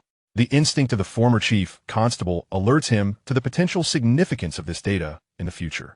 He also silently inventories the supplies stored within the sanctum, preparing for unforeseen circumstances. Initially, Fei and Mo Yuan were curious, peering over the edge of the barrier to gaze outside, but after several days, they too were rendered silent by the absolute stillness and decay, becoming increasingly engrossed in their own cultivation and skills. The most transformed among them is Old Bone, this former demon lord, who had once displayed despair akin to a grieving creature at the onset of the Xianxia, discovered that within this formation, he was not only shielded from the encroachment of Xianxia, but due to the occasional emanation of pure vitality from the tender shoots and the inherent rhythm of the formation. The dark wounds left by Ling Qingxiao's ceiling are slowly mending. A sensation of unprecedented cleanliness pervades his long-decayed, demonic body. He continues to sweep and wipe tables. Yet the resentment and lifelessness in his gaze diminish, replaced by a complex bewilderment. At times, he finds himself staring vacantly at leaves outside the barrier, now reduced to mere ashes. He has witnessed destruction in myriad forms, yet such complete and systematic erasure still surpasses his comprehension. The image of Ling Qingxiao, who can effortlessly counter such annihilation, has become indistinguishable from that of a true deity or demon in his mind. Fear remains, yet it is laced with a hint of something he himself has not fully recognized, perhaps reverence, even a faint, renewed longing for life. As for Ling Qingxiao, he continues to embody an air of lifelessness. He has even designated sections within the barrier, labeling the area closest to the backyard, where vitality is most abundant, as the VIP section, while the area near the entrance, from which the grim state of the outside world can be clearly observed, is termed the observation deck. And he has tasked Chu Sangung with creating a corresponding seating price list. Why is my assigned sweeping area the lowest consumption zone? Old Bone gazed at the corner designated for him, unable to suppress a murmur. Are you dissatisfied with the meager pay? Ling Qingxiao cast him a sidelong glance. Would you prefer to be reassigned to the observation deck to clean the windows, confronting the bleakness of life with double the fee? Old Bone immediately fell silent, burying his head and scrubbing the floor with fervor. On this day, a scene unlike the previous stillness finally emerged beyond the light barrier. A few disheveled figures, their brilliance dimmed, were struggling toward the worry-free pavilion. They shimmered with various protective auras, yet under the encroaching pallor, they flickered like candles in the wind, uncertain and wavering. It was none other than Xuanjizi, who had departed earlier, along with two other disciples from the Yunhai Immortal sect, evidently having paid a heavy price to arrive here. Senior, Ling Xian, please open the formation and let us in. Xuanjizi's voice was hoarse, his face etched with exhaustion and dread, as he repeatedly pounded on the barrier. The two disciples behind him were on the verge of collapse, about to be consumed by the malevolent force. The people inside the pavilion all turned their attention to Ling Qingxiao. Ling Qingxiao yawned, sat up from his recliner, slipped on his shoes, and strolled to the edge of the barrier, gazing at the three outside, akin to drowning souls. Oh, Taoist, back again? Ling Qingxiao dug at his ear. Have you brought enough for the ticket this time? Xuanjizi was taken aback, quickly regaining his composure and urgently producing a nearly depleted, cracked jade vial from his robe. There is. This is the specially formulated 9 rebirth soul pill from our Yunhai Immortal sect. Though it pales in comparison to your esteemed abilities, it possesses miraculous effects for healing and prolonging life. I offer it to you, hoping for a sliver of survival. Ling Qingxiao glanced at the jade vial and curled his lip. In such a state, the efficacy is barely 1/10 intact. It's hardly worth more than a subpar product. With a deft motion of his finger, a silent gap, just wide enough for a single person to pass through, opened in the barrier. Kumin, 1 pill offsets 1 ticket. For the other 2, we'll keep a ledger to be compensated with labor later. Xuanjizi was overjoyed, hastily ushering his disciples through the opening. The gap closed instantly behind them. Once inside the formation, the 3 collapsed to the ground like fish returned to the sea, gasping for the vibrant air, their faces alight with the ecstasy of surviving a calamity. Ling Qingxiao adressed que Saint-Jean, Olke. Please register the entry of Xuanjizi and his 2 companions from the Yunhai Immortal sect, noting 3 outstanding tickets, with interest calculated daily. Take them to the empty space by the woodshed to meditate and recover. That area is the economic zone, so charge them a modest fee. Xuanjizi and his companions dared not object, expressing their profound gratitude as Chu Sanjin led them aside. This scene served as a signal. In the days that followed, more cultivators arrived, struggling to reach this place. There were practitioners from the Bodhi courtyard, monks from the Lang temple, and even a couple of fortunate solitary cultivators with powerful artifacts. Without exception, they were all granted entry after offering their most precious possessions or promising future service in exchange for passage. The worry-free pavilion gradually became lively.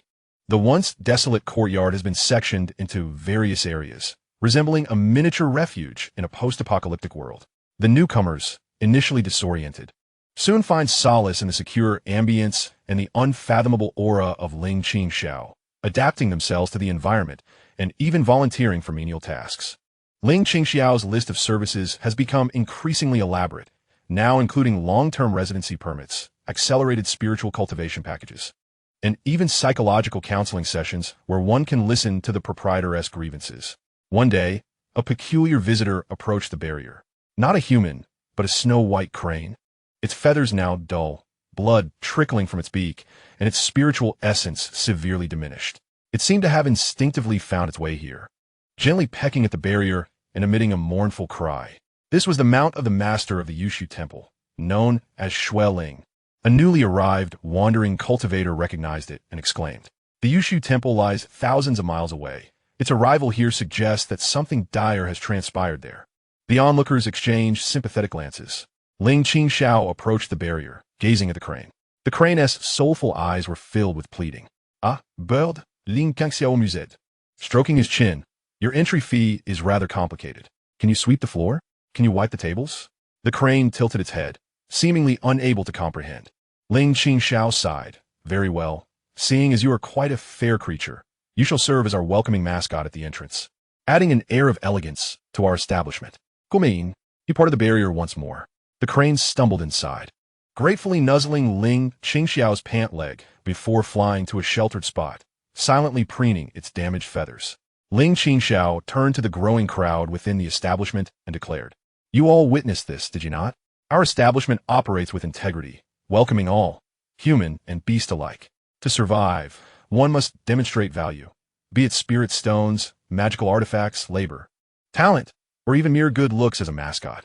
However, should anyone dare to partake in my hospitality without contributing, there will be consequences." His gaze swept across the assembly, including the elderly figure in the corner. The grim world outside served as a stark reminder. Silence fell over the gathering, each individual nodding in agreement. Satisfied, Ling Qingxiao reclined back in his chair, a book covering his face. Within the barrier, a nascent order of survival, crafted by 13 sword masters, was quietly taking shape. Outside, the all-consuming grayness continued to spread silently. Beneath the pages of his book, Ling Qingxiao muttered in a voice only he could hear, "My senior brother was right. Saving the world is far too troublesome. It's much better to run a black market. No, a refuge, collect some rent, and observe a spectacle. That suits me far better." Chapter 54. Yangji Ganlu. The forgetting worry refuge within the barrier gradually took on a semblance of structure. Survivors from the Cloud Sea, Immortal Gate, the Lankao Temple, the Bodhi Courtyard, along with a handful of wandering cultivators and the spiritually attuned crane, totaling around 20 individuals, crowded the once spacious backyard of the restaurant. Chu Sangung exhibited the exceptional managerial talents of the former chief, adeptly organizing personnel according to their sex and specialties. He delineated areas for rest, meditation, and activity, and even established a rotating cleaning schedule, resulting in a commendable orderliness. Ling Qingxiao, delighted to assume a hands-off approach, found his greatest amusement in observing Chu Sangung as he diligently approached new tenants to record their debts and skills, occasionally introducing some preposterous fees, such as an additional charge for breathing in high-concentration spiritual energy zones or a chance to gain Taoist insights while meditating facing the owner for an extra fee, which left everyone both amused and reluctant to argue. One day, 2 unexpected guests arrived beyond the protective barrier, not struggling cultivators, but the nun Miaoyin from the Water Moon Cave and her junior disciple Huiming. They were enveloped in a hazy, moonlit radiance, appearing utterly incongruous against the surrounding desolation, walking with an air of tranquility as though largely unaffected by the ominous energy. Miaoyin held a pure bottle in her hands, within which a sprig of verdant willow emitted a gentle and serene aura. As they passed, the dreariness beneath their feet temporarily receded, revealing a small patch of pure earth. "Ling Benefactor, I trust you are well. Miao greeted, standing outside the barrier, her ethereal presence unchanged as she offered a respectful gesture to those within. Young Huiming mimicked his senior sister, his curious eyes scanning the scene inside the barrier. The patrons of the establishment were all astir. The Water Moon Cave was notoriously enigmatic, and witnessing its disciples remain so composed amidst the ominous energy hinted at profound depths of cultivation. Ling Qingxiao lifted his book and squinted at them, muttering TSK. 2 more beggars, and they seem rather affluent.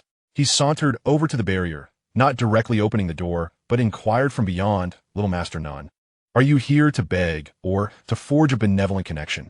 We've transitioned into a high-end refuge, and the entrance fee is rather steep." Miao smiled slightly, her voice clear and melodious. "This humble nun has come not to beg, nor to flee calamity, but rather sensing a foundation of purity manifesting in this place. I am here to offer support and weather the impending trials together." Her mention of a foundation of purity clearly referred to the tender shoot of the sword sheath and the grand array established by Ling Qingxiao. Ling Qingxiao scratched his ear. "Support? How do you intend to support? Can you help me with cleaning, or perhaps collect my debts?" Miao remained unperturbed, gently dipping the willow branch from her pure bottle into a bit of nectar, flicking her fingers. A droplet of crystalline water traversed the barrier, which Ling Qingxiao did not obstruct, landing precisely on the tender shoot in the backyard. In an instant, the shoot radiated with resplendence, bursting with vitality, and the spiritual energy within the entire array seemed to invigorate. Even the barrier appeared to solidify slightly. "This is the Xianxia nectar from our Water Moon Cave, capable of nourishing all things and purifying filth. I wish to daily nurture the life here with this nectar, contributing my humble effort," Miao spoke softly. This display left the patrons in awe, particularly the monks from Bodhi Courtyard and Lankao Temple, who were visibly astonished by the profound and mysterious powers of the Water Moon Cave. Ling Qingxiao stroked his chin, seemingly weighing the pros and cons, before finally waving his hand to dismiss the barrier. "Very well, consider your technical contribution as sufficient for a waiver of the entrance fee. However, accommodation and meal expenses must still be settled. Huiming, the young monk, shall be charged half price." Miao clasped her hands in gratitude. "Thank you, benefactor." She then led Huiming into the formation. Unlike others who sought a place to meditate, she walked directly to a stone platform in the backyard. Selecting a position neither too distant nor too close, settled down in a lotus position, placed a pure bottle before herself, and began to chant softly. Her voice flowed like a clear spring, instilling tranquility in those who heard it, even easing the furrowed brow of the elder. The Forget Worry Pavilion welcomed yet another enigmatic master into its fold. However, the serene days were not destined to last long. On a night several days later, within the formation, the light shifted to simulate night. Unusual sounds emanated from beyond the barrier. It was not the cry for help one might expect, but rather a series of dull, ominous cracking noises, reminiscent of countless bones grinding together, accompanied by a nauseating stench of decay. The onlookers gazed in horror at the barrier, where, through the ashen mist, shadowy figures emerged, dozens of them. These were not the living. They were a grotesque assembly of various beings, humans, beasts, and even low-tier practitioners, transformed into malevolent puppets by the insidious corruption of the Xianxia. Their eye sockets gaped hollow, movements stiff and jerky, their forms enveloped in a pallid aura of death, instinctively drawn to the vibrant life force within the formation. They staggered closer, battering and clawing at the barrier. "It's the Xia puppets." Xianjizi's face turned pale, completely consumed by the Xianxia. These walking corpses would instinctively attack anything that bore life. The barrier rippled under the assault of the Xia puppets. Though it remained steadfast, the sight was undeniably terrifying. "Boss, what should we do?" A Fei gripped his iron sword, anxiety etched on his face. Mo Yuan produced his improved contraption, now equipped with sharp steel spikes. The newly arrived practitioners were on high alert, brandishing their weapons in preparation. Ling Qingxiao yawned, sat up from his reclined position, and cast a glance at the ever-multiplying Xia puppets outside, his expression one of disdain. What a lack of civic sense. Even in death, they cannot rest, disturbing our peaceful dreams. He had no intention of intervening directly. Instead, his gaze swept over the assembled crowd, finally settling on the elder, who was attempting to diminish his presence. The elder stiffened, a foreboding feeling creeping over him. "You were once an expert in handling corpses." Ling Qingxiao gestured towards the barrier. Those outside are your peers. Consider this an opportunity to redeem yourself and showcase your professional acumen. The elder's face fell instantly. The notion of a former demon lord dealing with these mindless Sha puppets felt like an affront. I have been sealed, he stammered in protest. Precisely because you lack power. Ling Qingxiao interrupted. Rely on your skills, your experience. Have you not spent centuries as a demon lord? Can you not handle this minor situation? Old Bone was rendered speechless, gazing at the menacing figures outside, while occasionally stealing glances at Ling Qingxiao's authoritative gaze. With a resigned sigh, he understood this was yet another test, or perhaps a jest from his superior. His countenance darkened as he approached the edge of the protective barrier, meticulously observing the patterns of movement and the density of the malevolent energy emanating from those creatures. After a lengthy scrutiny, he rasped, "These beings may appear terrifying, yet they lack intellect, acting solely on instinct. Their essence is a fusion of a twisted remnant of a soul and the power of sinister energy. They must be scorched with pure yang fire or purified energy, or alternatively, their soul core must be directly shattered." He turned to the nun, Miaoyin, and inquired, "Little nun, can your nectar purify them?" Miaoyin nodded slightly. "Yes, but their numbers are overwhelming. I fear my strength may be insufficient." Old Bone then directed his attention to the practitioners from Bodhi Monastery and the monks from Ling Qingxiao Temple. Your Buddhist light and recitations can effectively restrain these malevolent entities, allowing for area suppression. Lastly, he addressed Lu Tingfeng and the wandering sword cultivators. Your sword energy is sharp and can precisely eliminate the approaching figures, particularly targeting their heads or hearts, where the soul core usually resides. In just a few succinct sentences, he elucidated the strategies with remarkable clarity, embodying the demeanor of a battlefield commander. The onlookers were astonished, realizing that this seemingly sinister old servant possessed such insight. Ling Qingxiao nodded in satisfaction. Indeed, professionals should undertake professional tasks. Old Bone, you shall command this operation. Lu Tingfeng, Miaoyin, and the rest of you coordinate accordingly. Fei and Mo Yuan, you two will follow and learn, but do not cause any disturbances. Thus, within the protective barrier of the Forgetting Worry Pavilion, an extraordinary defensive battle commenced. The chanting of Miaoyin grew resounding, and the moonlit radiance spread like ripples, diminishing the malevolent energy. The practitioners from Bodhi Monastery and the monks from Ling Qingxiao Temple recited Buddhist verses, their golden light working in concert to suppress the onslaught. Lu Tingfeng pointed his fingers like swords, unleashing precise and fierce sword energy to eliminate any approaching creatures. Other sword cultivators also employed their unique techniques. Meanwhile, Old Bone stood at the forefront, attentively monitoring the battlefield, issuing commands in his raspy voice.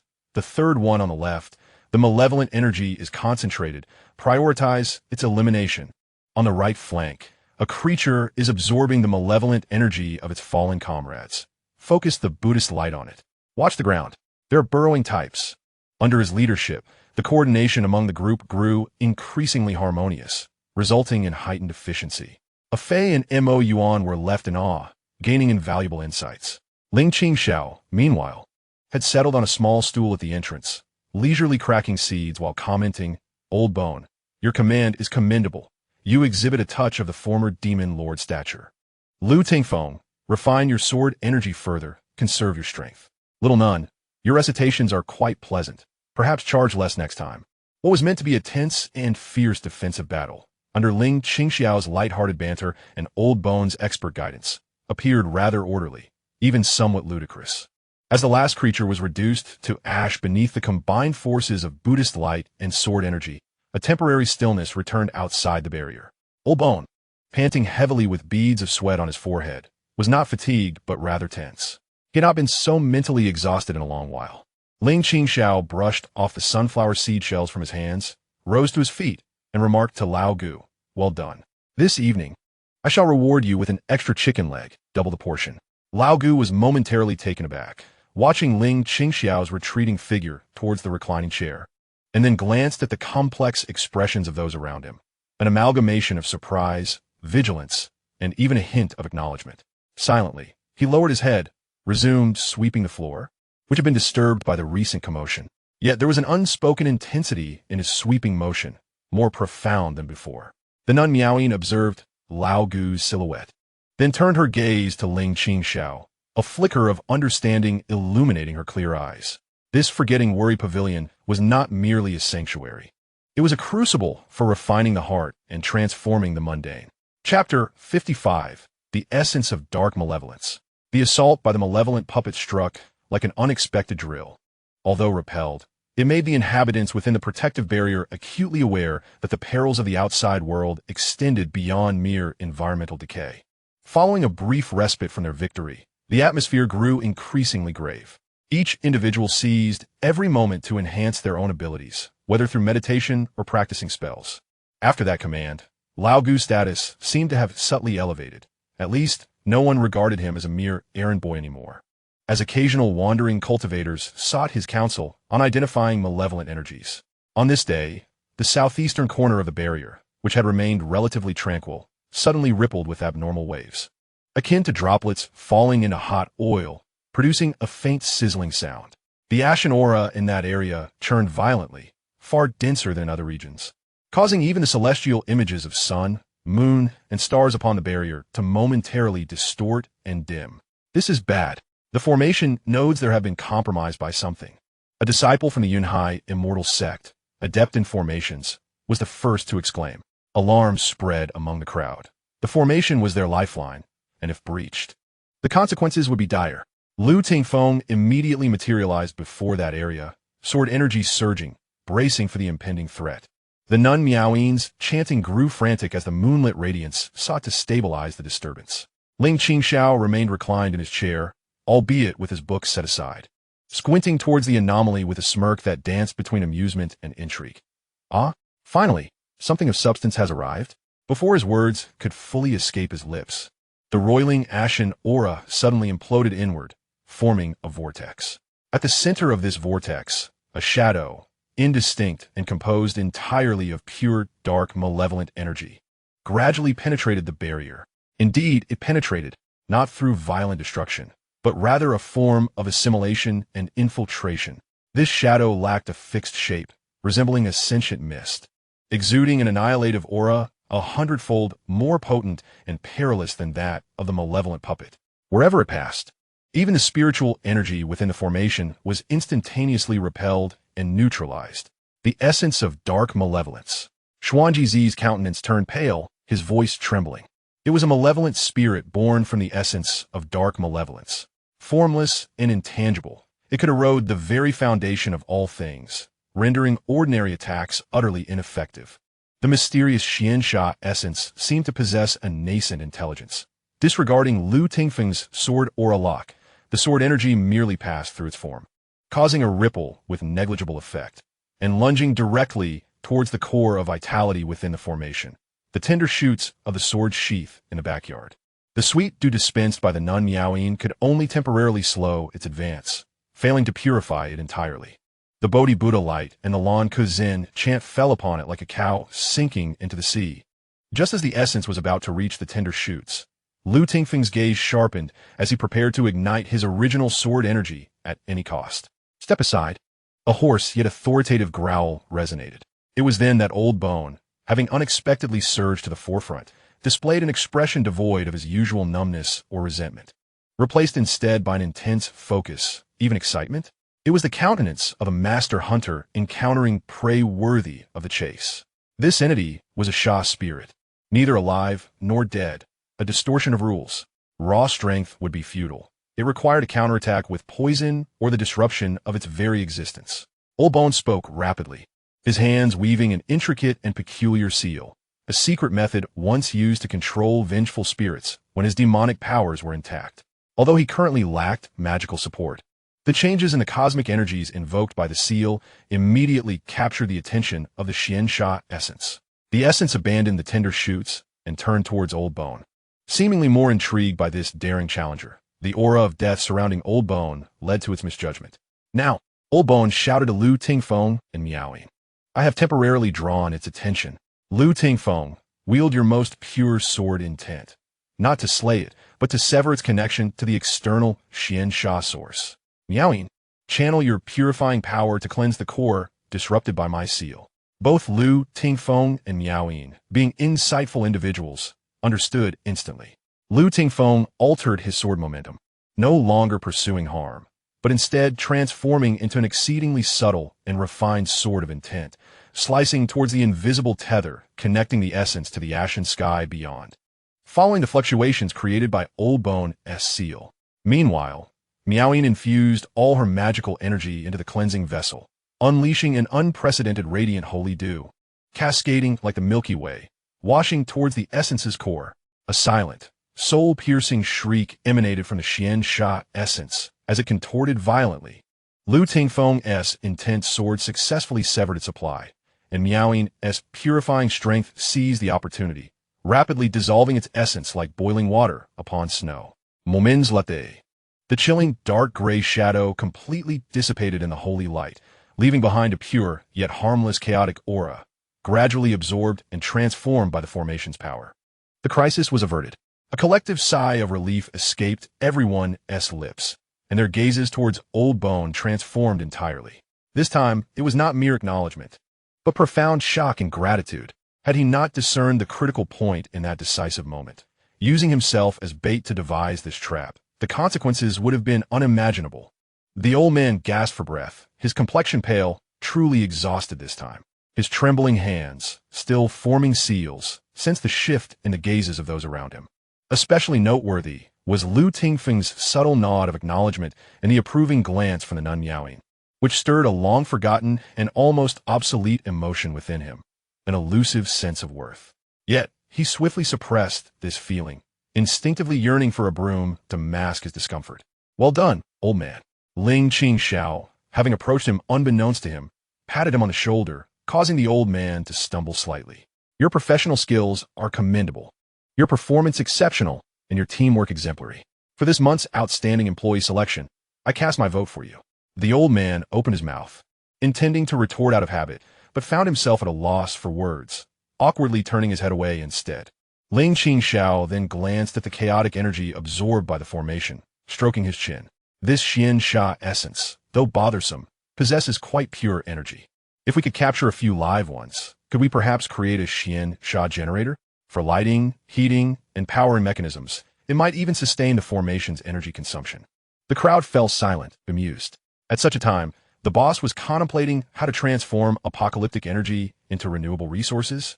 However, Ling Qingxiao appeared to have unlocked a new realm of possibilities, his eyes brightening as he beckoned to Mo Yuan. "Mo Yuan, come here. I have a new project for you. Research how to safely capture, store, and utilize this Xianxia energy. This could be a sustainable, green energy source." Mo Yuan surveyed the terrifying, gray world outside, then looked at his enthusiastic boss, his face paling, yet he steeled himself to comply. Just then, the crane Ling, which had been quietly perched under the eaves, suddenly emitted a clear cry, taking flight and circling within the protective barrier before persistently nodding towards the point where the Xianxia essence had seeped in. Ling Qingxiao directed his gaze to the now tranquil barrier. "Crane, what have you discovered?" Ling, unable to speak, anxiously called out, pecking at the barrier in that direction. Ling Qingxiao's expression shifted as he approached the node, extending his finger to gently touch the smooth surface of the barrier, closing his eyes to sense the energy within. Moments later, he opened his eyes, a flicker of surprise crossing his features. Interesting, this Xianxia essence did not simply wander here. It seems to be a scout, probing the area, and in the direction from which it came, perhaps 100 miles away. Ling Qingxiao paused, a playful smile tugging at his lips. It appears something significant is attempting to take root, or rather, something is constructing a nest using the Xianxia. This revelation sent a ripple of trepidation through the hearts of those present. The Xianxia was not merely a mindless calamity. Behind it, there could be an entity with intelligence and intent. What implications did the emergence of a forming nest hold? The worry-free pavilion seems to be confronted not merely with natural calamities, but rather with a premeditated invasion. Yet, Ling Qingxiao appears to be increasingly intrigued. He strokes his chin and murmurs, "A nest, I wonder if there are any valuable specialties within." Chapter 56, The Mobile Fortress. The term nest resonates like a heavy hammer upon the hearts of all present. The possibility of intelligent beings lurking behind the Xianxia is far more terrifying than the blind and unfeeling disasters. The atmosphere within the protective barrier is exceedingly tense, to the point where even breathing becomes instinctively subdued. However, Ling Qingxiao seems to have received word of a grand enterprise, brimming with enthusiasm. He directs Mo Yuan and a Fei to collect the relatively intact parts scattered during the previous attack by the Sha puppets, primarily some resilient bones and metal fragments that have not been entirely corroded, and instructs Old Gu to discern which materials might possess some resistance against the Xianxia. Drawing upon his experience. "Boss, what are you planning?" Chu Sange inquires, gazing at the heap of debris in the corner, perplexed. "We are undertaking construction," Ling Qingxiao asserts with conviction. "Our shelter is of too high a standard, and, as our clientele increases, we must enhance our facilities. First, we shall create a viewing corridor, allowing our paying VIP clients to safely enjoy the apocalyptic scenery outside and alleviate their tense spirits. Thus, under Ling Qingxiao's whimsical guidance, a peculiar construction project commenced.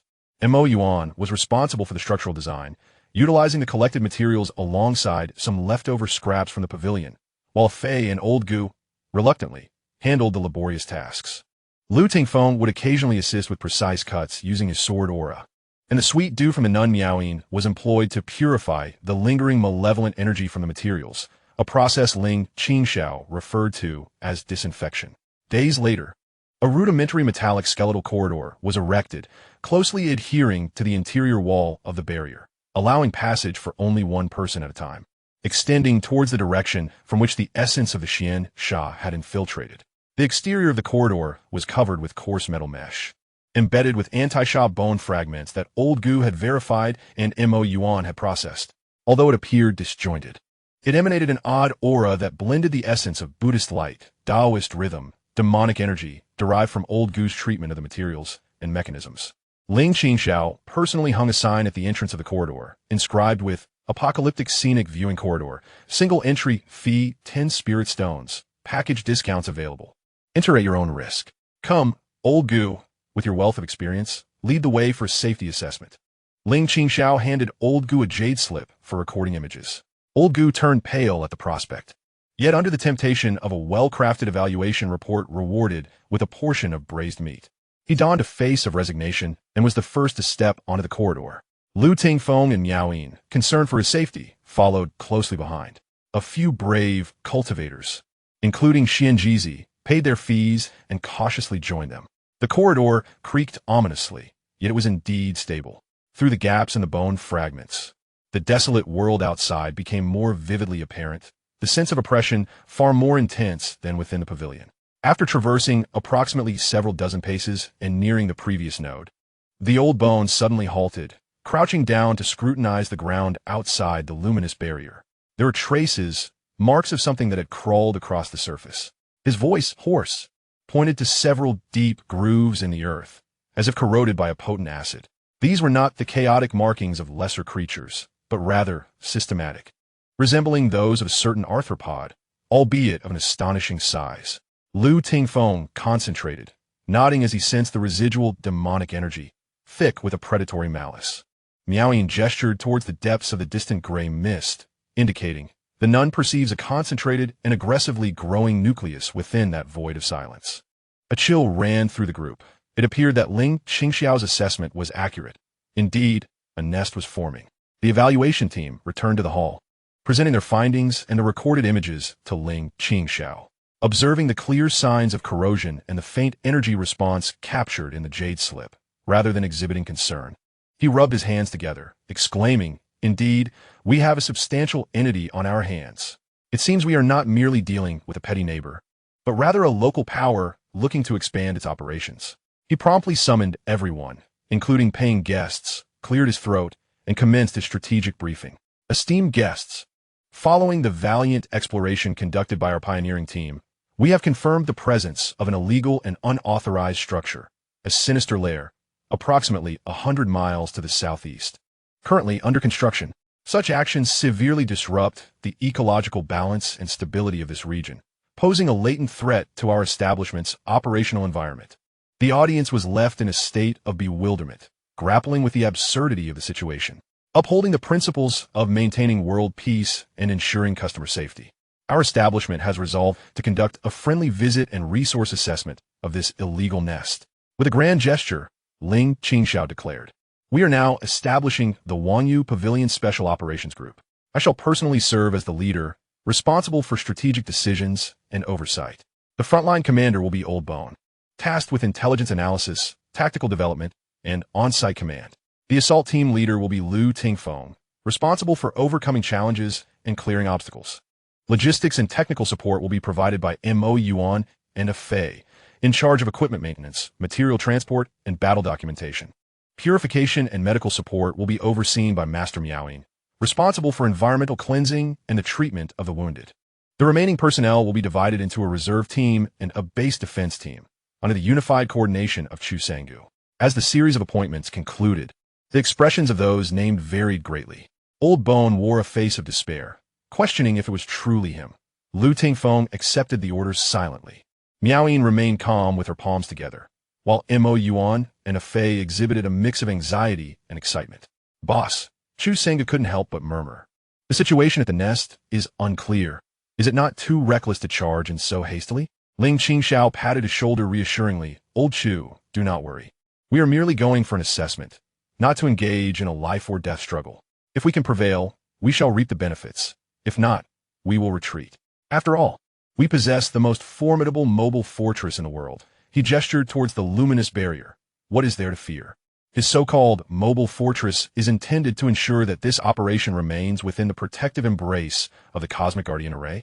How is that even conceivable? Ling Qingxiao approached the edge of the luminous shield, extending a finger to gently tap upon the impenetrable barrier. A portal, just wide enough for a few individuals to pass through, quietly manifested. Strangely, beyond this threshold, one did not confront the desolate world directly. Instead, there lay a flowing, mist-like halo, reminiscent of a curtain of water. This is the extension of the array, Ling Qingxiao elucidated, equivalent to temporarily enlarging our safe zone to create a passageway. As long as we do not stray too far from me, we can bask in the array's protection. Naturally, the farther we venture, the weaker the shielding effect becomes, and the greater the consumption of energy. Therefore, this operation will be short-range, precise, and swift. The onlookers gazed at the wondrous halo passage, numbed by Ling Qingxiao's capabilities. Remember our operational principles. Ling Qingxiao emphasized at last. First, safety is paramount. Second, strive to capture samples alive, referring to the Xianxia creatures. Third, gather all materials of value. Fourth, if the core of the lair is discovered, see if we can salvage some useful components. Now let us embark. Thus, a peculiar expedition team, led by 13 sword masters, commanded by the former demon lord, comprised of the finest swordsmen and promising novices of the Buddhist sect, with mechanical prodigies and potential newcomers providing assistance, emerged from the Forgetting Worry Pavilion, shielded by a miniature cosmic guardian array, resembling a bubble radiating a serene light. Slowly drifting into the gray, desolate realm ruled by death and silence. Those remaining within the pavilion, including Chu Sangu, anxiously watched as they vanished into the thick fog. This time, it was no longer a passive defense. For the first time, the Forgetting Worry Pavilion proactively extended its reach into the unknown and perilous depths of Xianxia. Ling Qingxiao walked at the forefront of the team, hands in pockets, strolling leisurely, humming an off-key tune, as if embarking on a casual outing rather than exploring the lair of annihilation. Yet, deep within his gaze flickered a glint of sharpness. The lair, the sentient entity. Perfect, I can use this as practical material for that rascal A Fei. Additionally, let's ascertain the true nature of Xianxia. Chapter 57, The Passion of Youth. The observation bubble glided slowly through the lifeless, gray world. Beyond the halo lay a stasis of death, colors stripped away, sounds devoured. Even the wind carried a decaying chill. Inside the halo, the tense breaths and heartbeats of the Forgetting Worry Pavilion's members resonated. This extreme contrast heightened everyone's alertness. Lao Gu, serving as the frontline commander, crouched at the edge of the halo, his murky eyes fixed intently on the outside, his nostrils occasionally flaring like a seasoned hound. He hoarsely reported information. 300 steps to the left front, the ground shows signs of severe corrosion, suspected to be a large-scale Sha beast lair. Detour. The fog density on the right is abnormal, possibly a vortex of Sha energy. Avoid it. Attention overhead.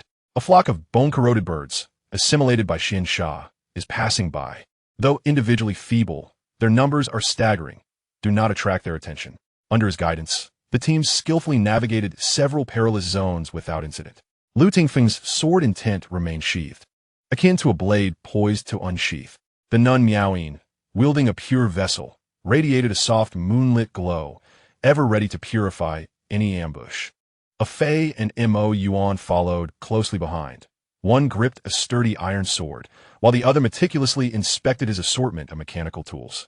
Ling Qingxiao led the way, maintaining a leisurely demeanor reminiscent of a stroll through a market, even taking the time to comment on the surroundings. Ah, that tree embodies quite the abstract artistry.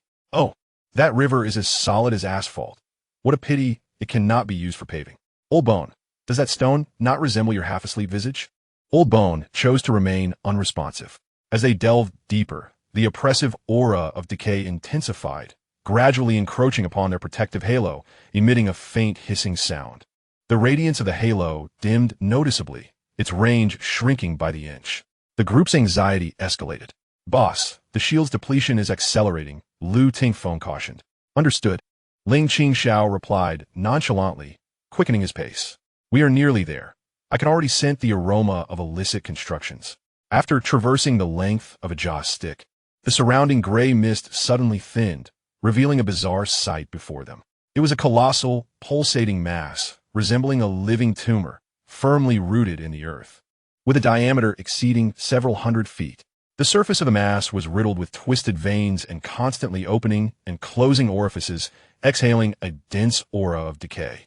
Countless grotesque puppets and beasts scuttled around the mass like industrious ants, transporting materials tainted by the dark energy into the tumor. At its center lay an ominous, dark red core, pulsating like a heart.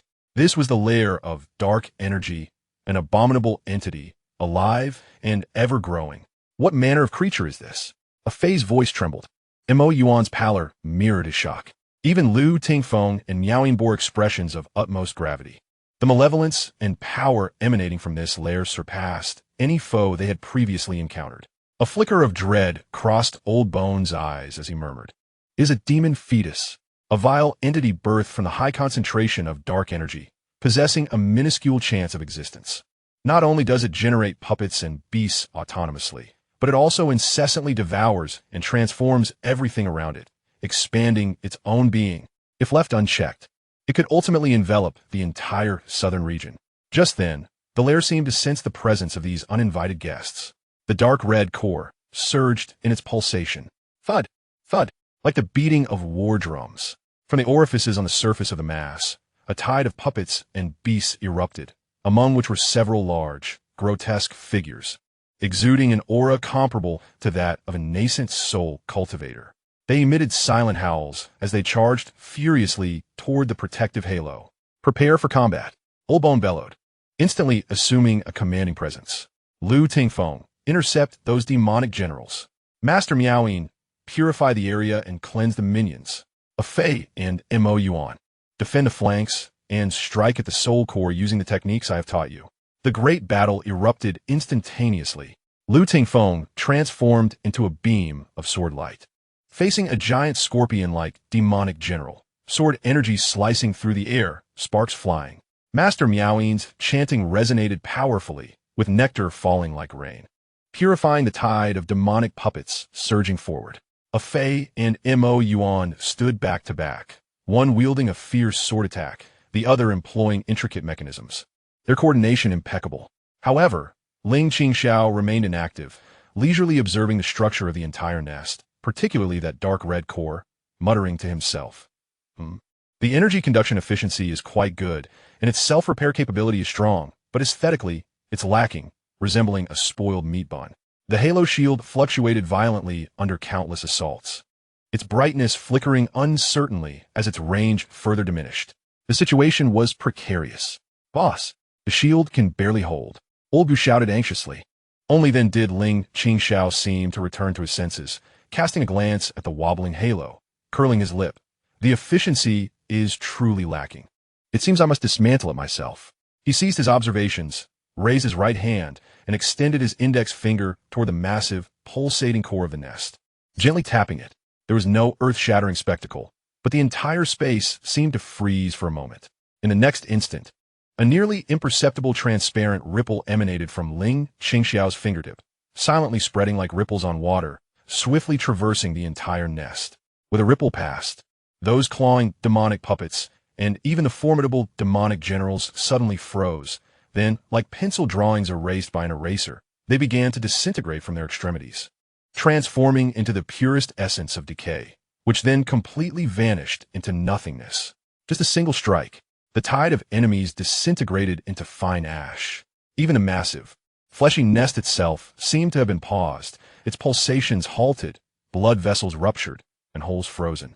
Only the dark red core continued to pulse stubbornly, albeit its glow had dimmed considerably. Lu Tingfeng and the others found their attacks landing on empty air, standing in stunned silence, awestruck by this incredible spectacle. Is this the power of the 13th realm? The annihilation of the rule level? Yet, Ling Qingxiao furrowed his brow. The core is quite resilient? It seems I must exert more effort. He raised his finger once more. This time, a faint yet piercing brilliance coalesced at his fingertip, causing the hearts of all present to race. This was not a physical sword, but a manifestation of the essence of swordsmanship. Just as he prepared to obliterate the core as well, an anomaly occurred. The dark red core seemed to sense the imminent threat, suddenly unleashing its final surge of power. A fissure appearing on its surface, an extremely pure essence, filled with resentment and malice, surged forth like a living black lightning, hurtling toward the halo shield. It was attempting a final struggle to pollute or even seize control of this pure land. Be careful, both Lao Gu and Lu Tingfeng exclaimed in unison. The primal force surged with an alarming velocity, threatening to penetrate the already tenuous halo surrounding them. At that moment, the seemingly inconspicuous A Fei was suddenly infused with an inexplicable courage. Perhaps it was the result of relentless training, the wisdom imparted by Lu Tingfeng, or merely the fervent spirit of youth.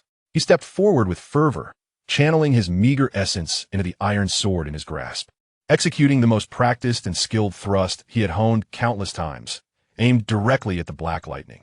This strike, devoid of extravagance, encapsulated all his vitality and spirit. With a sharp sound, the tip of the iron sword collided squarely with the strand of the dark primal force. Contrary to expectations, there was no explosion. The primal essence, akin to a living entity, swiftly coursed along the iron sword and instantaneously infiltrated a Fei's body.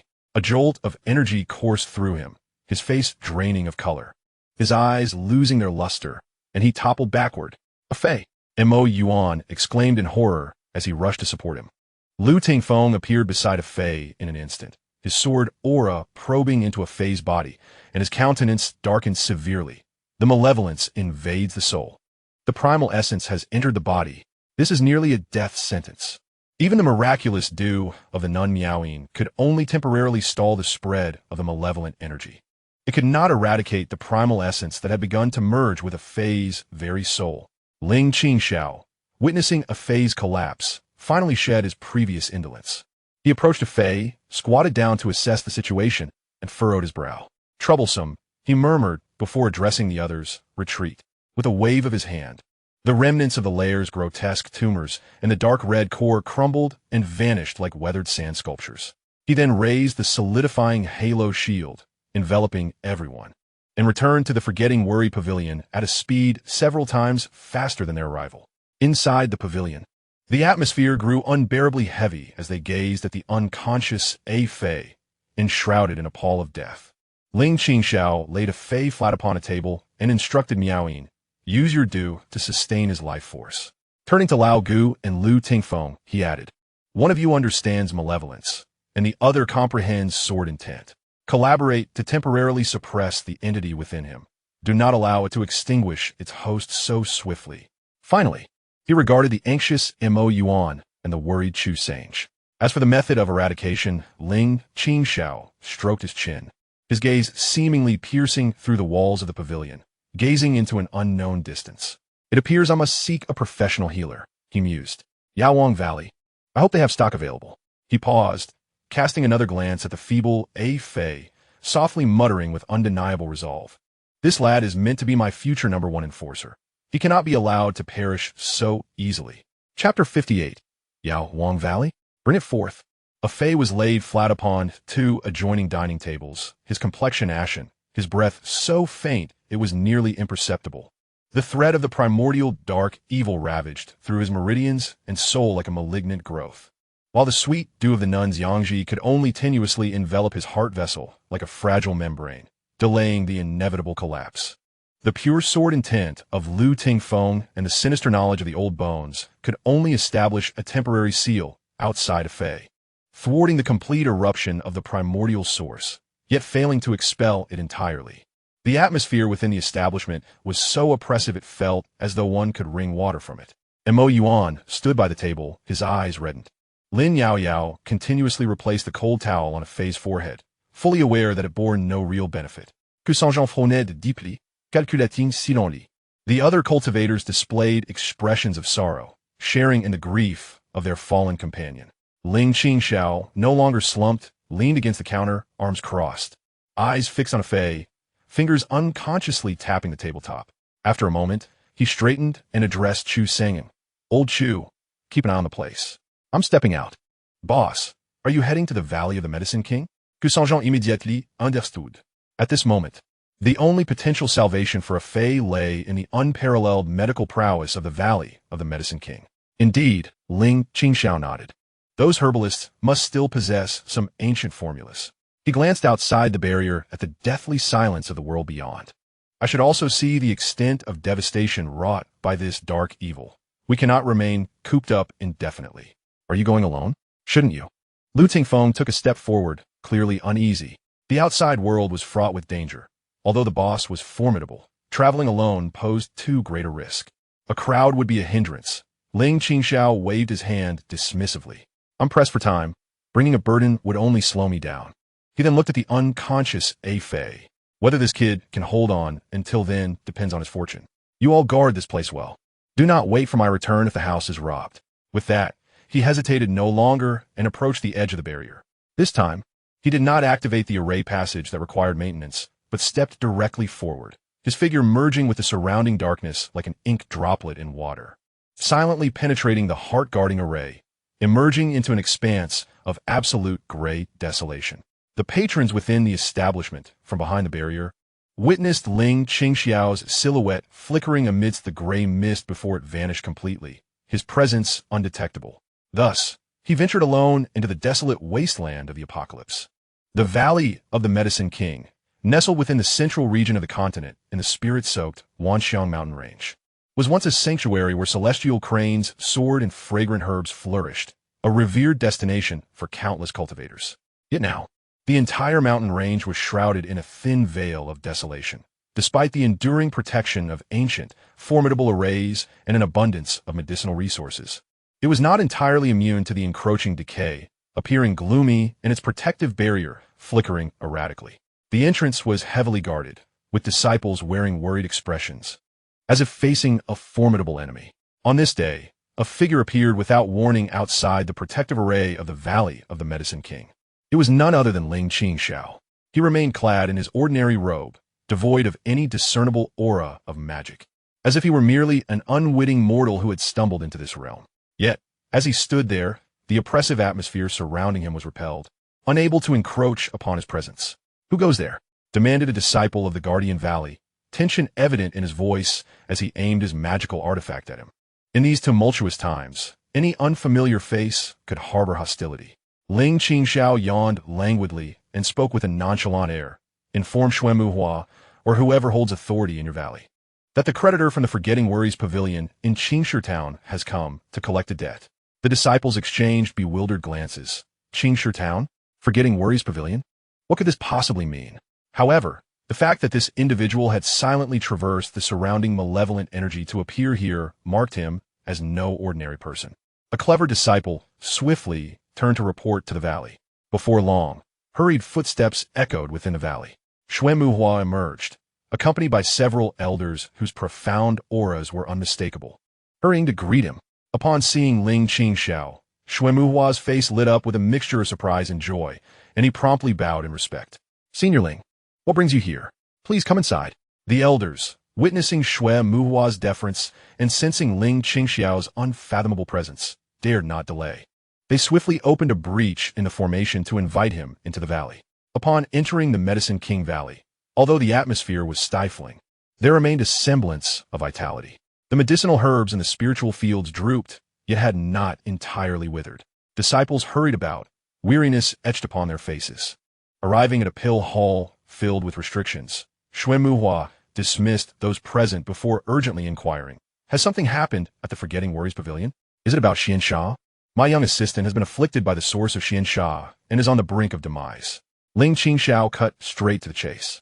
"I have heard that your Medicine King Valley once concocted a remedy known as the Tai Su Qing Ling Dan, capable of purifying the source of taint.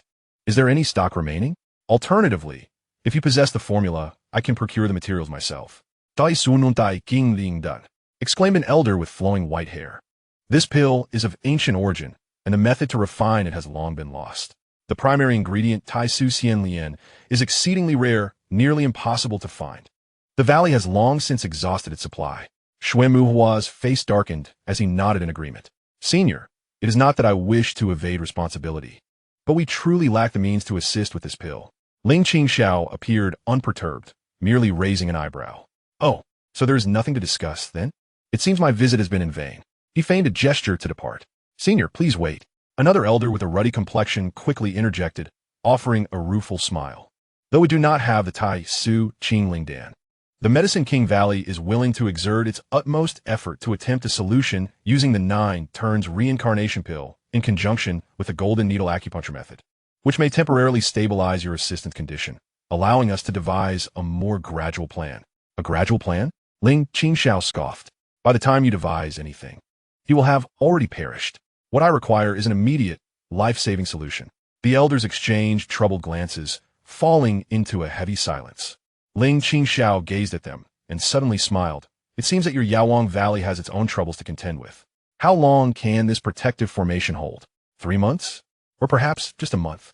Xuanmuhua and the elders turned pale at once. Ling Qingxiao had articulated their greatest concern.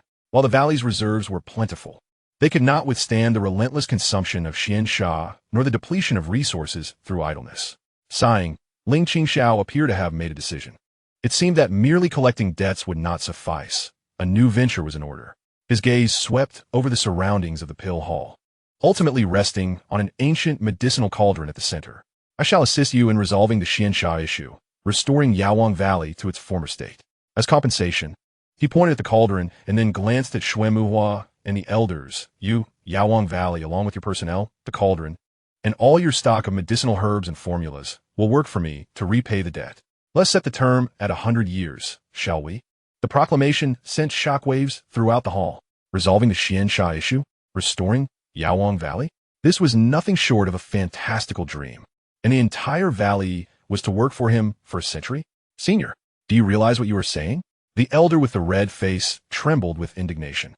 Ling Qingxiao, however, paid him no heed. He merely raised his hand and gently sliced through the air in the pill hall. A minute spatial rift appeared, through which the scene within the Wanyu Pavilion became faintly visible, alongside the unconscious A Fei resting on the table. "Look closely," Ling Qingxiao intoned calmly. Then, under the astonished gaze of Xuanmuhua and the elders, he extended his hand toward the rift. His palms seemed to transcend endless space, directly appearing within the Wanyu Pavilion, hovering above a Fei's body. In the next moment, an indescribable aura, imbued with the essence of life and death, emanated from Ling Qingxiao's palm. It was not a forceful extraction or purification, but rather an intervention akin to the most adept healer, directly influencing the foundational rules. The wild essence of Xianxia within a Fei, under the influence of this aura, gradually became as docile as a tame beast. Its encroachment was forcibly halted, and even a minuscule fragment of the original power was stripped away, drawn through the rift into Ling Qingxiao's palm, coalescing into a tiny gray crystal. A Fei's complexion began to regain a hint of color at a visible pace. Although still unconscious, his life force had stabilized. Was this remote object retrieval? No. This was interdimensional healing, even the refinement of the original source. What extraordinary prowess was this? Xuanmuhua and the elders were utterly petrified, their minds rendered blank. Such methods transcended their comprehension. Perhaps this was akin to the legendary celestial beings. Ling Qingxiao retracted his hand, casually tossing the gray crystal before crushing it, dispersing it into pure energy. He gazed at the dazed individuals of Yawang Valley, languidly inquiring, "So what do you think? Shall we proceed with this venture? Work for me, with meals and lodging provided, and I will assist you in overcoming your survival crisis. Once this opportunity slips away, it shall not return." Xuanmuhua was the first to regain his composure. He took a deep breath, suppressing the tumult within, and exchanged a glance with several elders, each reflecting shock and a glimmer of hope for salvation. With a thud, Xuanmuhua knelt first, proclaiming, "I, Xuanmuhua of Yaowang Valley, am willing to lead all disciples in serving you as our master. Should there be any tasks, I shall not hesitate, even at the cost of my life." The other elders, no longer hesitating, knelt in unison, declaring, "We are willing to serve you as our master." Ling Qingxiao nodded in satisfaction. "Very well, consider yourselves employed. Your first task is to gather your belongings and prepare to relocate. This wretched place is rife with malevolent energy, adversely affecting the well-being of my employees. We shall move to our branch at Wanyu Pavilion." "Move? Relocate?" Xuanmuhua was taken aback. "Master, what about the protective array?" "Array?" Ling Qingxiao glanced at the luminous barrier enveloping the valley, grimacing slightly. "This contraption consumes too much energy, or rather, too many spirit stones. Allow me to replace it with a more energy-efficient and environmentally friendly alternative." He lifted his hand once more, pointing like a sword at the ashen sky above Yaowang Valley. It made a gentle slash. There was no sound, no brilliance. Yet, all within the valley felt the earth tremble ever so slightly. Then, before their astonished eyes, the oppressive gray aura shrouding the Wanxiang Mountains swiftly dissipated as if erased by an invisible hand. At long last, the long-forgotten, pure sunlight pierced through the clouds, cascading down. The spiritual herbs within the valley rejuvenated at a visible pace. Even the protective array stabilized as external pressure diminished. In a moment, the world was transformed. Ling Qingxiao clapped his hands, as if merely dusting off some debris. "All set. Hurry and pack. You have 3 days to complete the move. Ask Xuanmuhua for the address. He knows the way."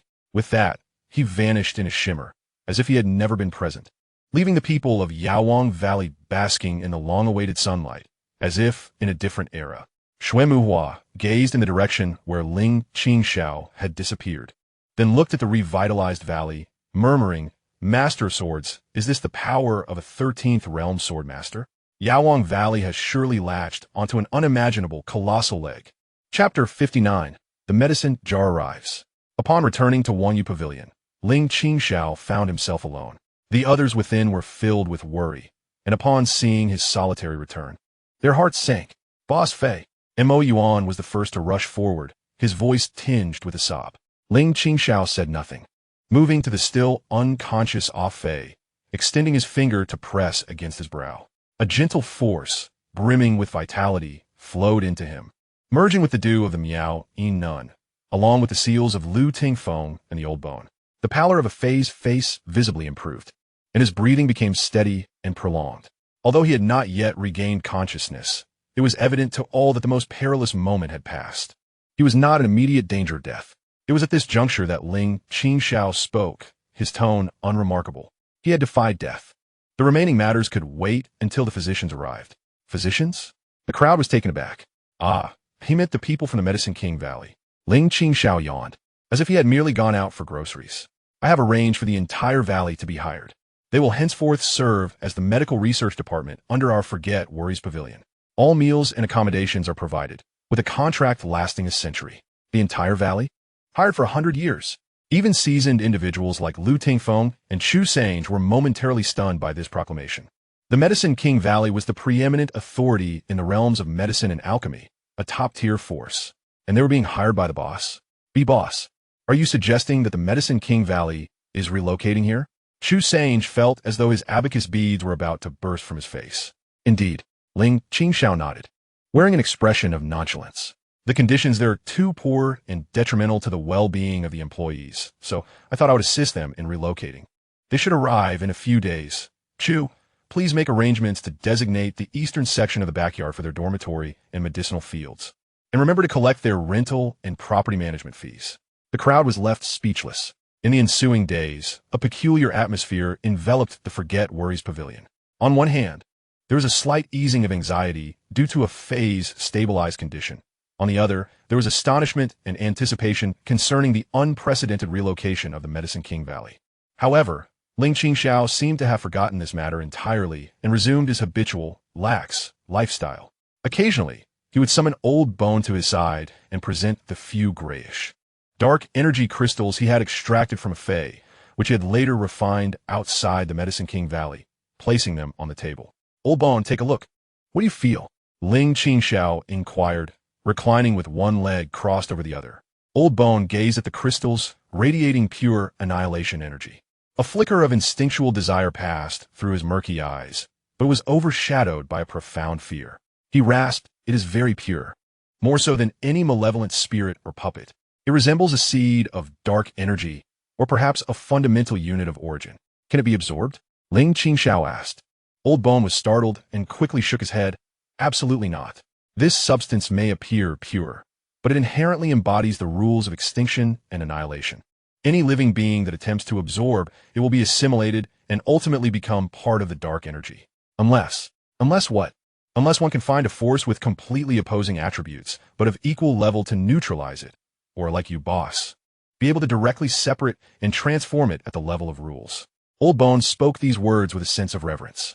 Ling Qingxiao remained non-committal as he picked up a crystal, deftly rolling it between his fingers, deep in thought, returned to silence, obliteration. These concepts evoke a semblance to the finality of death, yet they differ subtly.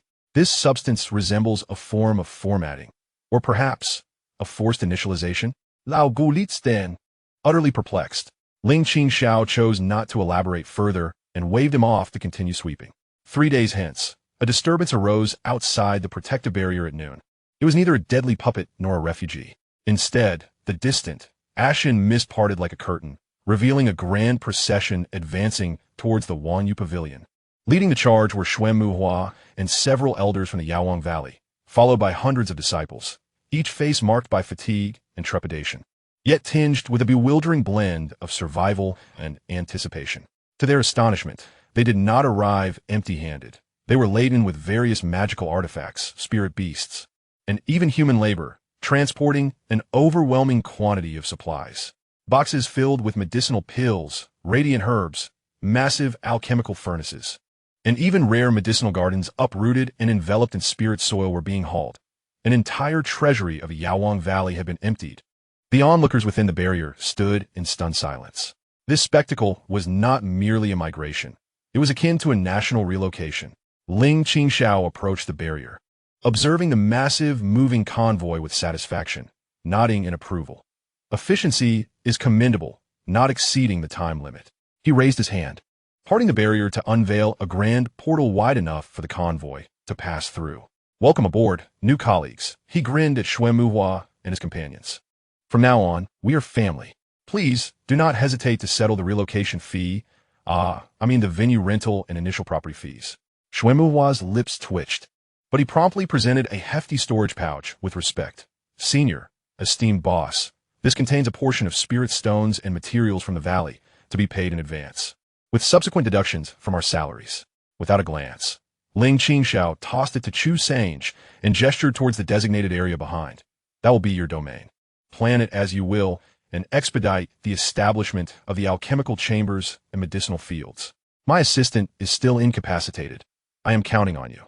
The Yaowang Valley members gazed at the vibrant sanctuary within the barrier, absorbing the rich and pure spiritual energy that far surpassed the outside world. Remembering Ling Qingxiao's transformative abilities, all unease and doubt morphed into exhilaration and gratitude. To be sheltered under such an existence, and to continue their pursuit of medical and alchemical knowledge in this solitary haven amidst a desolate world was a dream come true. Hundreds sprang into action, fervently commencing the construction of their new home. Various formations were laid out, alchemical furnaces installed, and medicinal fields cultivated and transplanted with astonishing efficiency. Soon, a well-planned branch of the Yaowang Valley, suffused with the aroma of herbs, emerged on the east side of the Wanyu Pavilion's courtyard. Xuanmuhua personally led several elders to conduct a consultation for a fae. After meticulously examining a fae's condition, which had been forcibly stabilized by Ling Qingxiao, the elders expressed their astonishment, exclaiming in admiration, "Marvelous! The Master's intervention has astonishingly managed to suppress the erosion of the primordial essence to such an extent. It is truly unprecedented. Next, one simply needs to gradually formulate the 9 transformation vitality pill, complemented by golden needles, to open the meridians, slowly wearing down and merging the residual primordial essence. Not only will this save a life, but perhaps it will also fortuitously endow a certain resilience against malevolent energies. With a professional team now at the helm, a Fey's condition has stabilized completely. Awakening is merely a matter of time. Ling Qingxiao observed the bustling activity of the Apothecary Valley's staff and the orderly new area, stroking his chin, and remarked to Chu Sanjian, "Old Chu, do you see? This exemplifies the advantages of integrating the industrial chain. In the future, our establishment will feature a front shop and a back factory, producing and selling our own goods, encompassing medical care, alchemy, defense, combat, and logistics, a comprehensive service. This business model is truly unparalleled." Chu Sanjian glanced at the rapidly increasing income from venue fees, management fees, and future potion shares, and expenditures, mainly for meals, in the ledger, finally allowing a smile of relief to grace his face. With a boss capable of wielding influence without coercion, no, one who wins people over through virtue, expansion for the Wanyu Pavilion seems inevitable. Meanwhile, Ling Qingxiao picked up a particle of the mysterious malevolence crystal, toying with it at his fingertips, his gaze seemingly piercing through layers of space. Delving deeper into the desolate world, what, exactly, does the creator of this contraption intend? Surely it cannot be merely for cleanliness? He murmured softly to himself, a genuine interest flickering in his eyes for the first time. This 9 heavens mysterious malevolence appears to be even more intriguing than he had anticipated. Chapter 60, Research Exploration. Under the meticulous care of the elders of the Apothecary Valley, a Fey's injuries improved day by day. While still unconscious, his complexion grew rosy and his breath stabilized. The strand of mysterious malevolence within him was enveloped by layers of elixir power and Buddhist light, resembling a hibernating venomous serpent, temporarily posing no threat. The construction of the branch of the Apothecary Valley has also begun to take shape, with the alchemical chambers ablaze day and night. The newly transplanted spiritual herbs in the medicinal fields thrived under the nourishment of the formations, even beginning to reinvigorate the aura of the entire Wanyu Pavilion area, enriching the vitality within the protective barrier. However, Ling Qingxiao seemed to have lost interest in this flourishing scene. No longer did he languish on the recliner all day. Instead, he often stood alone at the edge of the barrier, gazing at the eternally bleak outside, his fingertips unconsciously fiddling with the few particles of mysterious malevolence crystals. His eyes vacant, as if lost in thought. Has the boss seemed a bit off these past few days? Mo Yuan quietly remarked to Lu Tingfeng while adjusting the newly improved mechanism Sparrow, which could autonomously patrol and spray simple expelling powders. Lu Tingfeng paused momentarily, looking towards Ling Qingxiao's silhouette, his gaze profound. He is observing something. Observing what? A Fey's absence led Mo Yuan to instinctively regard Lu Tingfeng as a conversational partner. Things we cannot see, Lu Tingfeng replied succinctly. He could sense an exceedingly subtle, yet penetrating wave of intention emanating from Ling Qingxiao. One that was not merely daydreaming, but rather probing the origins of the mysterious malevolence in a manner beyond his comprehension. On this day, Ling Qingxiao unexpectedly summoned everyone to the back courtyard, including several core elders of the Medicine King Valley.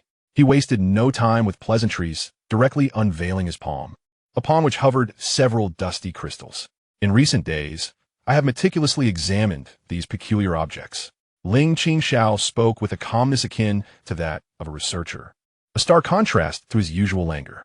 As Old Bone had rightly stated, their essence lies in tranquility and obliteration. However, they do not create death.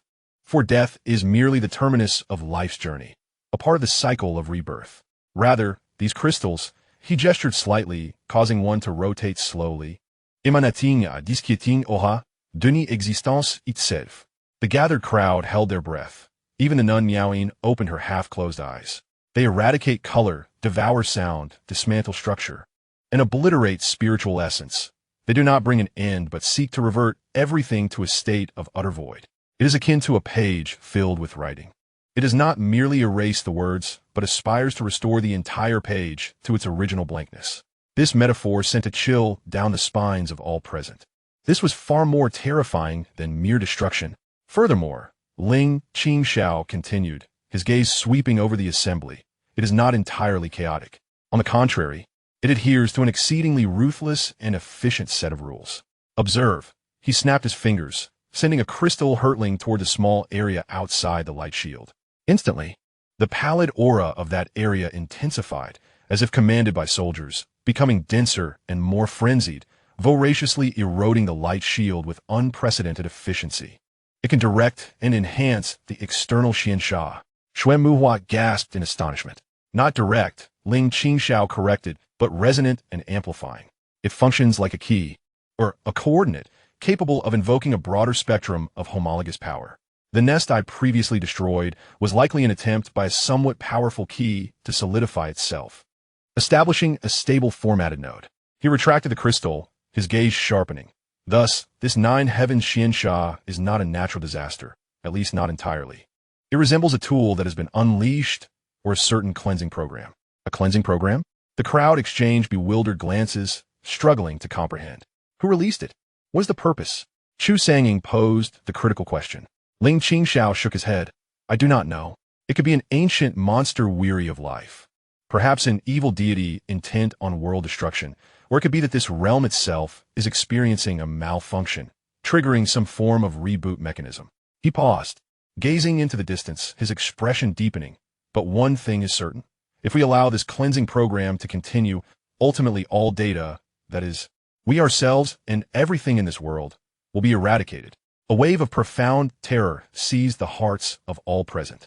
If Ling Qingxiao's conjecture proved true, they would be faced with a thorough and uncompromising ultimate extinction. Senior boss, what should we do? Xuanmuhua asked, her voice dry with anxiety. Ling Qingxiao withdrew his gaze. A familiar, somewhat cynical smile reappearing on his face, yet deep within his eyes lay a frozen calmness. What should he do? Naturally, he would seek out the back-end administrator to inquire which fool had pressed the wrong button, or perhaps he grinned, revealing a set of white teeth. Though his smile lacked warmth, he would simply shatter the control console. A collective gasp echoed from the crowd. Destroying the control console of the Xianxia? Such an act seemed more reckless than confronting Xianxia itself. Boss, do you know where the console is? Old Gu asked hoarsely, fully aware of the challenges involved. I do not know for the moment, Ling Qingxiao replied nonchalantly. However, since there are keys and nodes, there must be locks and main lines. If we follow this trail, we shall surely uncover some leads. He turned his gaze towards Lu Tingfeng, Miao Yin, Old Gu, and several elders from Yaowang Valley. From now on, the daily defense and operations of the establishment will be entrusted to Old Chu and Xuanmuhua. Lu Tingfeng, Master Miao Yin, Old Gu, and you few old alchemists, prepare yourselves. Boss, are you taking us with you? Lu Tingfeng's eyes sharpened. Yes, Ling Qingxiao nodded. Merely speculating at home is futile. We must venture out for on-site investigation. This time, we're not going for wild hunts. We are embarking on a scientific exploration. We require more samples and more detailed data, particularly concerning those nodes and any potential lockholes. He gestured to himself. I will handle the combat and deciphering the core rules. He then pointed to Lu Tingfeng and Miao Yin. You two will be responsible for breaching and recording energy responses, while one will purify and sense traces of life or non-life. Lastly, he indicated Old Gu and the elders of Yaowang Valley.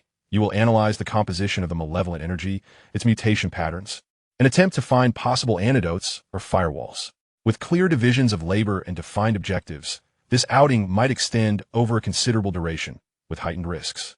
Ling Qingxiao looked at everyone. Those who fear for their lives may withdraw now and stay behind to safeguard the establishment. No one flinched. Lu Tingfeng's eyes ignited with battle spirit. Miao Yin's expression remained calm and resolute. Old Gu licked his parched lips, his eyes shimmering with a blend of fear and excitement. While the elders of Yaowang Valley straightened their spines, to explore the mysteries of obliteration alongside such a being was indeed a rare opportunity. Good. Ling Qingxiao nodded in satisfaction. I will grant you one day to prepare. Old Chu, rummage through the storeroom for the expedition gear we've kept in reserve. Xuanmuhua, prepare ample healing, detoxifying, and energy recovery elixirs, and keep track of the expenses. He turned, casting his gaze once more upon the boundless gray desolation beyond the protective barrier. His hands tucked into his pockets, and at that moment his silhouette appeared somewhat solitary and imposing. After such a long slumber, it is time to rise and stretch my limbs. Let us see who dares to litter on my territory. An intangible yet potent aura, capable of dimming the heavens and the earth, flashed around him for a fleeting moment. The tranquility of the Forgetting Worry Pavilion was abruptly shattered. An expedition aimed at uncovering the origins of the mysterious malevolence, targeting the unseen mastermind behind it, was about to commence. This time, Ling Qingxiao was no longer merely a passive guardian. He intended to take the initiative and confront the unwelcome intruder that had disturbed his serene existence. Chapter 61, Local Specialties. A day's preparation time slipped away in an instant. In the rear courtyard of the Forgetting Worry Pavilion, the expedition team was ready to set forth. Ling Qingxiao remained clad in a tidy garment, hands tucked into his pockets, a blade of grass between his lips. Yet his gaze was as sharp as a sword poised for unsheathing. Lu Tingfeng, in his azure robe, carried a long sword on his back, his demeanor grave and composed. The nun Miaoyin, adorned in a pure white monk's robe, held a cleansing vase, her eyes cast down, exuding an aura of solemnity. Old Bone donned a relatively clean, dark short robe, with several pouches and peculiar tools hanging at his waist. His eyes reflected a complex mix of trepidation from venturing into the tiger's den and a secret thrill of returning to his former pursuits of exploration. The Medicine King Valley dispatched 3 esteemed alchemists led by the red-faced elder, Master Qian, who came equipped with various detection instruments, sampling vials, and a plethora of elixirs. Chu Sange handed several storage bags filled with supplies to Ling Qingxiao, whispering, "Boss, be careful. I will keep an eye on things inside the pavilion." Ling Qingxiao nodded, patting his shoulder, then cast a glance over the remaining individuals present, lingering for a moment on the unconscious A Fei and the tightly clenched fists of Mo Yuan. They departed. Without grandiloquent speeches, he turned, faced the luminous barrier, and with a finger poised like a sword, made a gentle incision.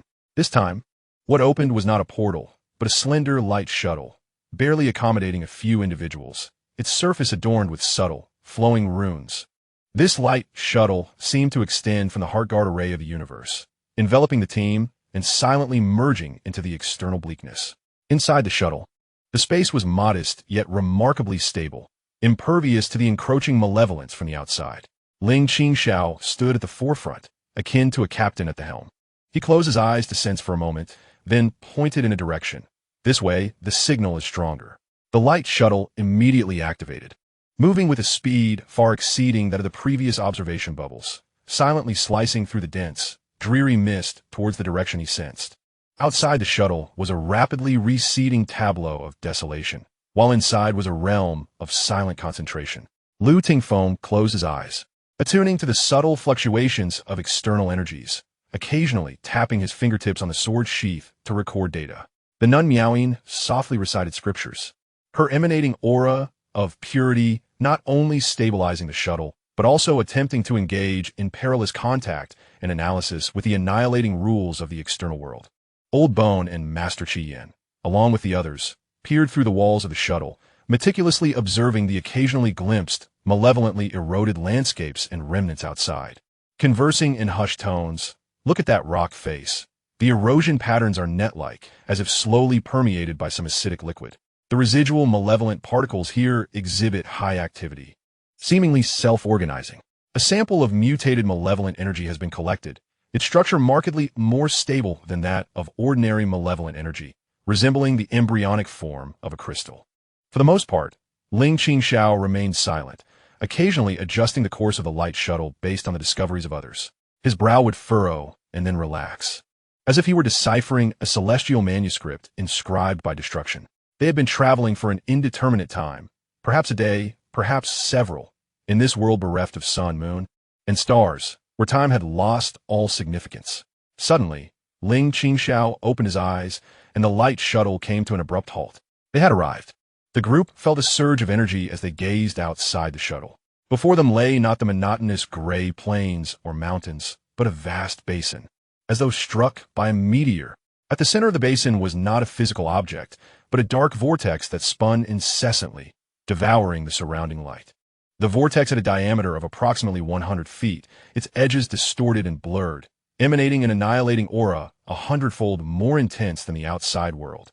Even more disquieting, At the center of the vortex, countless fine, dark golden lines flickered and extended, resembling the intricate patterns of a circuit board, as if constructing something profound. What a formidable energy reaction! It was far more powerful than the core of the previous nest. The real person of Qi, Yin exclaimed in shock. The needle of the compass-like artifact in his hand spinning wildly. Were those dark golden lines?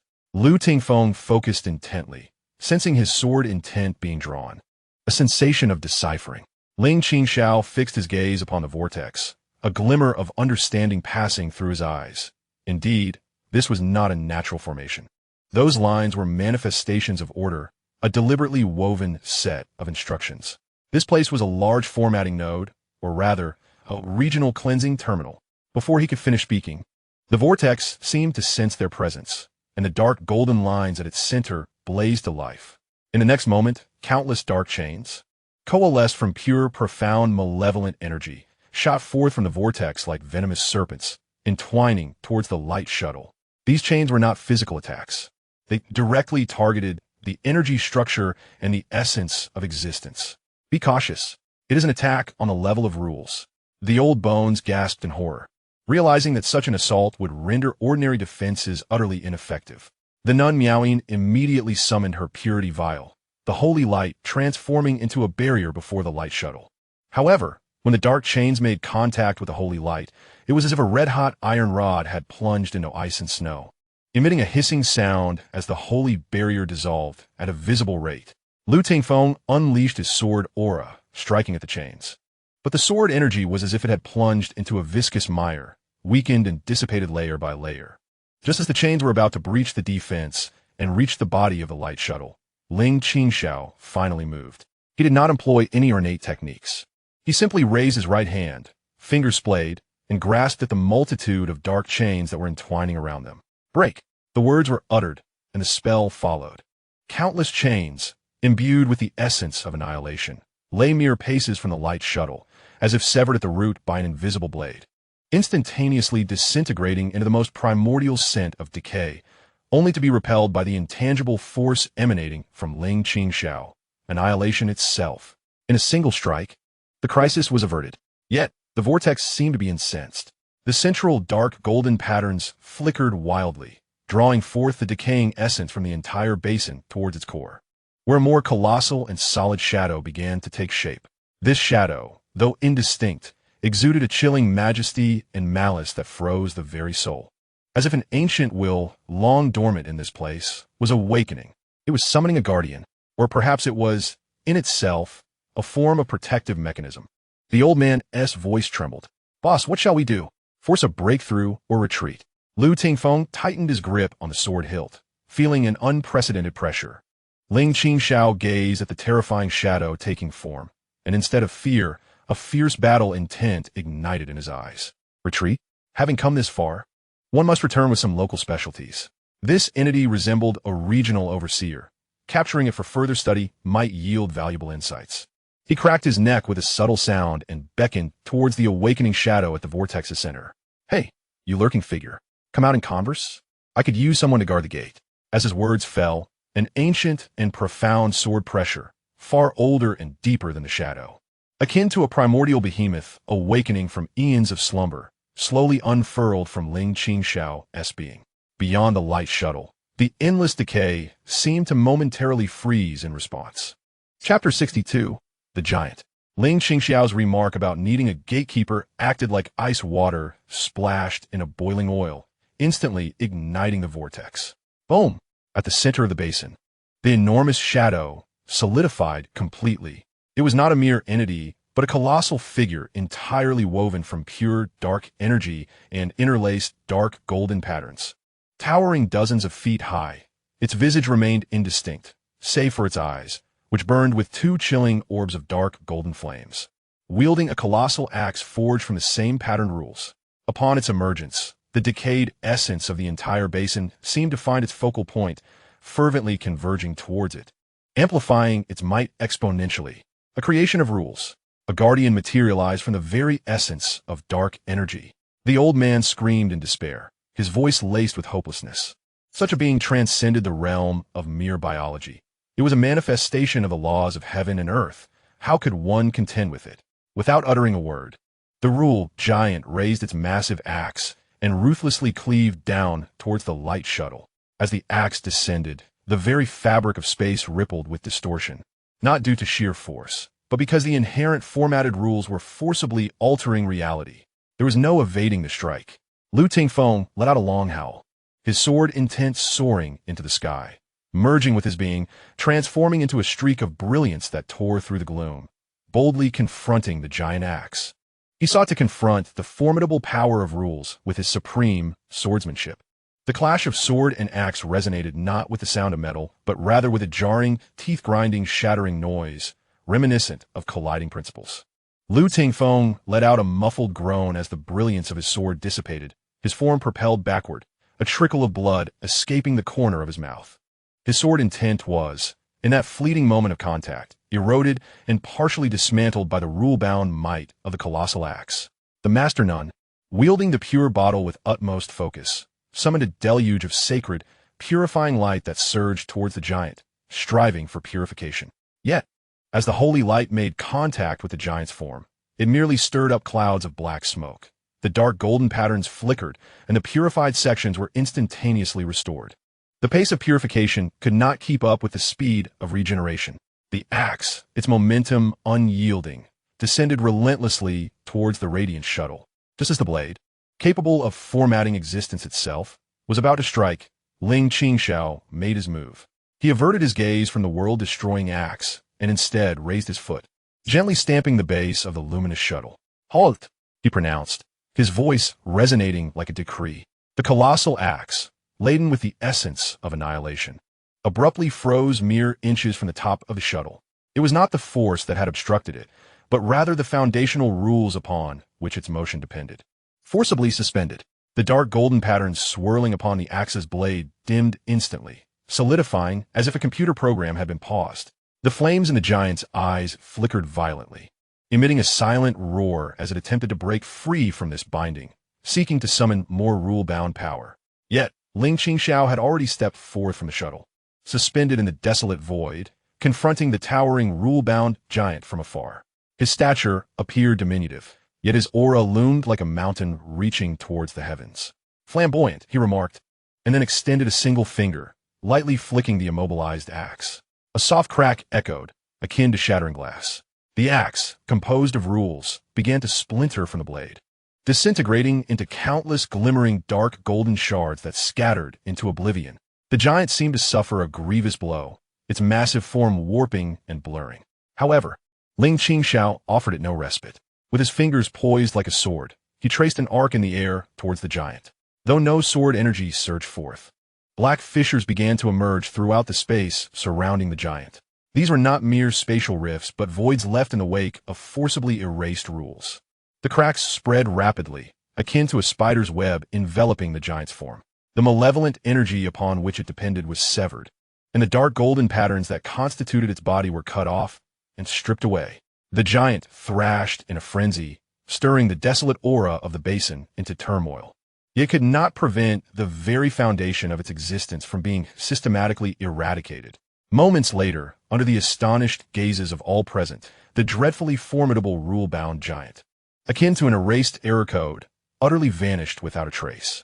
Only a few strands of the most exquisite, dark golden light, imbued with rule-based information, were casually collected by Ling Qingxiao, coalescing into a bead the size of a longan, within which countless delicate runes circulated.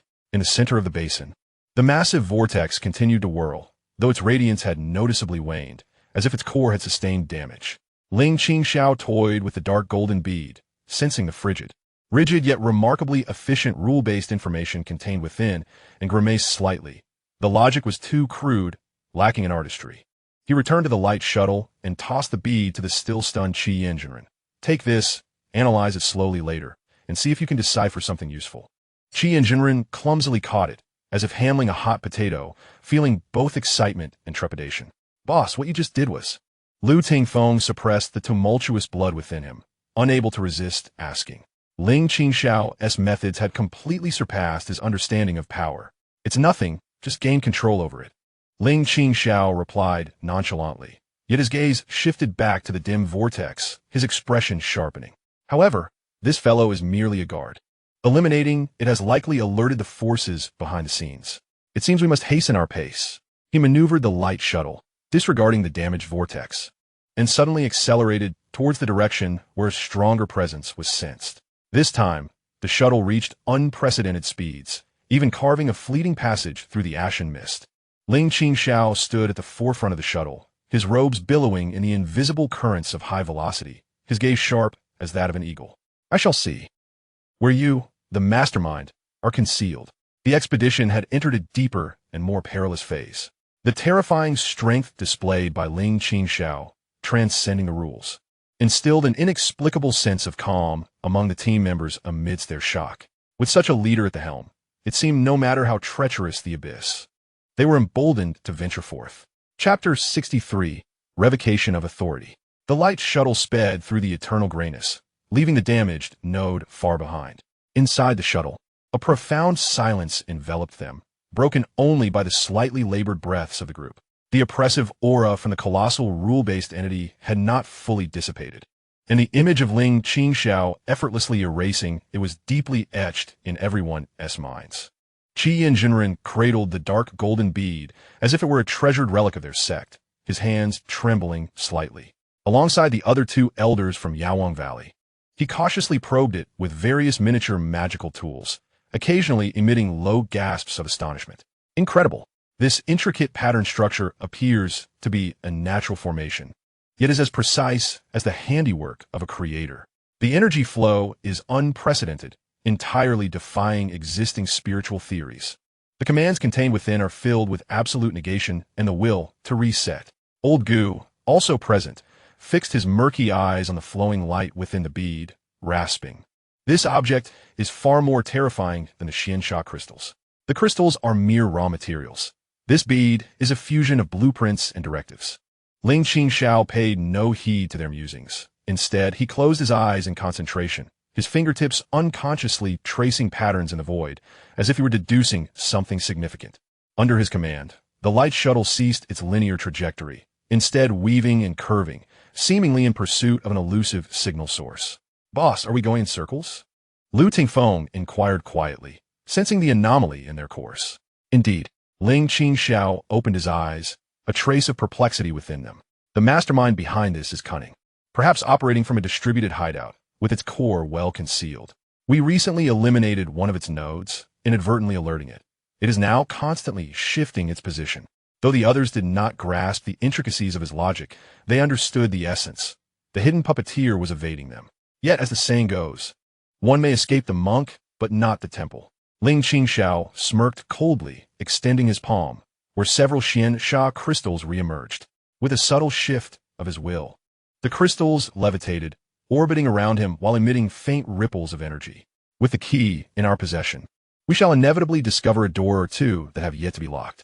He maneuvered the light shuttle towards a direction resonating with the vibrations of the crystals. Accelerating once more. This time, their flight extended longer. The exterior landscape transformed from monotonous wasteland to bizarre topographies. Peaks appeared as if they had been sliced with a colossal blade, while black lakes, covered in bubbles, resembled those that had boiled and then instantly solidified. There was even an area where the very fabric of space exhibited abnormal twists and folds, causing a brief sensation of vertigo and cognitive disarray as they traversed through. "The rules here have been severely distorted," the nun Miaoyin remarked solemnly, noting how even the radiance of her purification vessel was suppressed. "The efficacy of my purifying power is almost non-existent in this realm." "Quite normal," Ling Qingxiao replied without turning. "It is akin to a computer deeply infected with a virus, where the antivirus software is on the verge of being overwhelmed." Suddenly, the light shuttle abruptly decelerated and came to a standstill. Before them lay an indescribable sight, not a tangible object, but a vast, dark golden data stream swirling like a nebula. Countless intricate runes flickered, reformed, and flowed within, creating an immense virtual structure that seemed boundless. This structure continuously extracted Xianxia energy from the desolate ground below, akin to a heart pumping blood, while refined annihilation rules were transmitted through countless invisible conduits to every corner of the decaying world. At the heart of this dark golden data stream, floated a colossal, pulsating dark red core, its size dwarfing that of the previous layer's core by 100-fold. The core's surface has transcended mere patterns, instead manifesting a myriad of ever-changing visions. Mountains disintegrate, rivers run dry, cities crumble, and living beings vanish, as if the entire world were a live surveillance feed of a formatting process. A chilling, vast, and emotionless will, akin to the relentless workings of cosmic law, emanates from this stream of data and the core, enveloping all directions. A moment of clarity gripped Ling Qingxiao's gaze. Without uttering a word, everyone felt the suffocating pressure that filled the air. In comparison to this, the previous nests and nodes appeared as mere toys. Intruder detected. High-priority threat. A cold, rigid wave of thought, reminiscent of the wails of countless souls, resounded deep within everyone's hearts. Execute the highest-level eradication protocol. With a hum, the dark golden data stream erupted into brilliance. Countless chains of pure rules, resembling a torrential downpour, shot towards the light shuttle from all sides. Simultaneously, the data stream revealed dozens of formidable rule guardians, each more powerful and varied in form than those in the previous basin, some resembling colossal pythons, others taking the shape of ominous eyes, and some merely combinations of geometric figures, all charging towards the light shuttle. This assault, in terms of scale, intensity, and the complexity of the rules, far surpassed any before. Steady, Ling Qingxiao commanded, and the runes on the surface of the shuttle glowed with utmost brilliance, managing to withstand the initial wave of chains, though the shuttle trembled violently as a result. Lu Tingfeng let out a long howl, his sword light fracturing into thousands of beams, meeting the rule guardians head-on. The clash of sword energy and the power of the rules erupted into a silent yet soul-rending shockwave. The nun Miaoying levitated her purification vial above her head. Channeling all her strength, the moonlit radiance expanded like a shield, purifying the encroaching chains and guardians, but it was evident she was fighting a losing battle. As the light swiftly dimmed, Lao Gu and the others, including the Red Flame Real Man, employed various means, some unleashed magical artifacts, while others scattered elixirs to form barriers. But against this level of rule-based assault, their efforts were akin to a mantis attempting to stop a chariot. The light shuttle teetered precariously under the tempest of attacks, its protective glow diminishing at a visible pace. "Boss, we can't hold on," the Red Flame Real Man cried out. Spitting blood, Ling Qingxiao stood at the front of the shuttle, facing an onslaught capable of obliterating everything, yet his expression remained remarkably calm. He even found a moment to glance back at Lu Tingfeng, saying, "Old Lu, observe closely. This is how one employs the rules." As his words faded, he pointed his finger like a sword, not at any foe, but gently tapping the inner wall of the light shuttle. In an instant, from the tip of his finger radiated an intricate and delicate flow of pale blue data, teeming with life, swiftly spreading throughout the entire shuttle. This data stream contrasted starkly with the external dark golden structure, brimming with dynamism, transformation, and an undeniable authority of definition. Directive: define this area as a safe zone. Directive: deny all external rule incursions. Instruction: reconstruct the energy shield with parameters of absolute defense.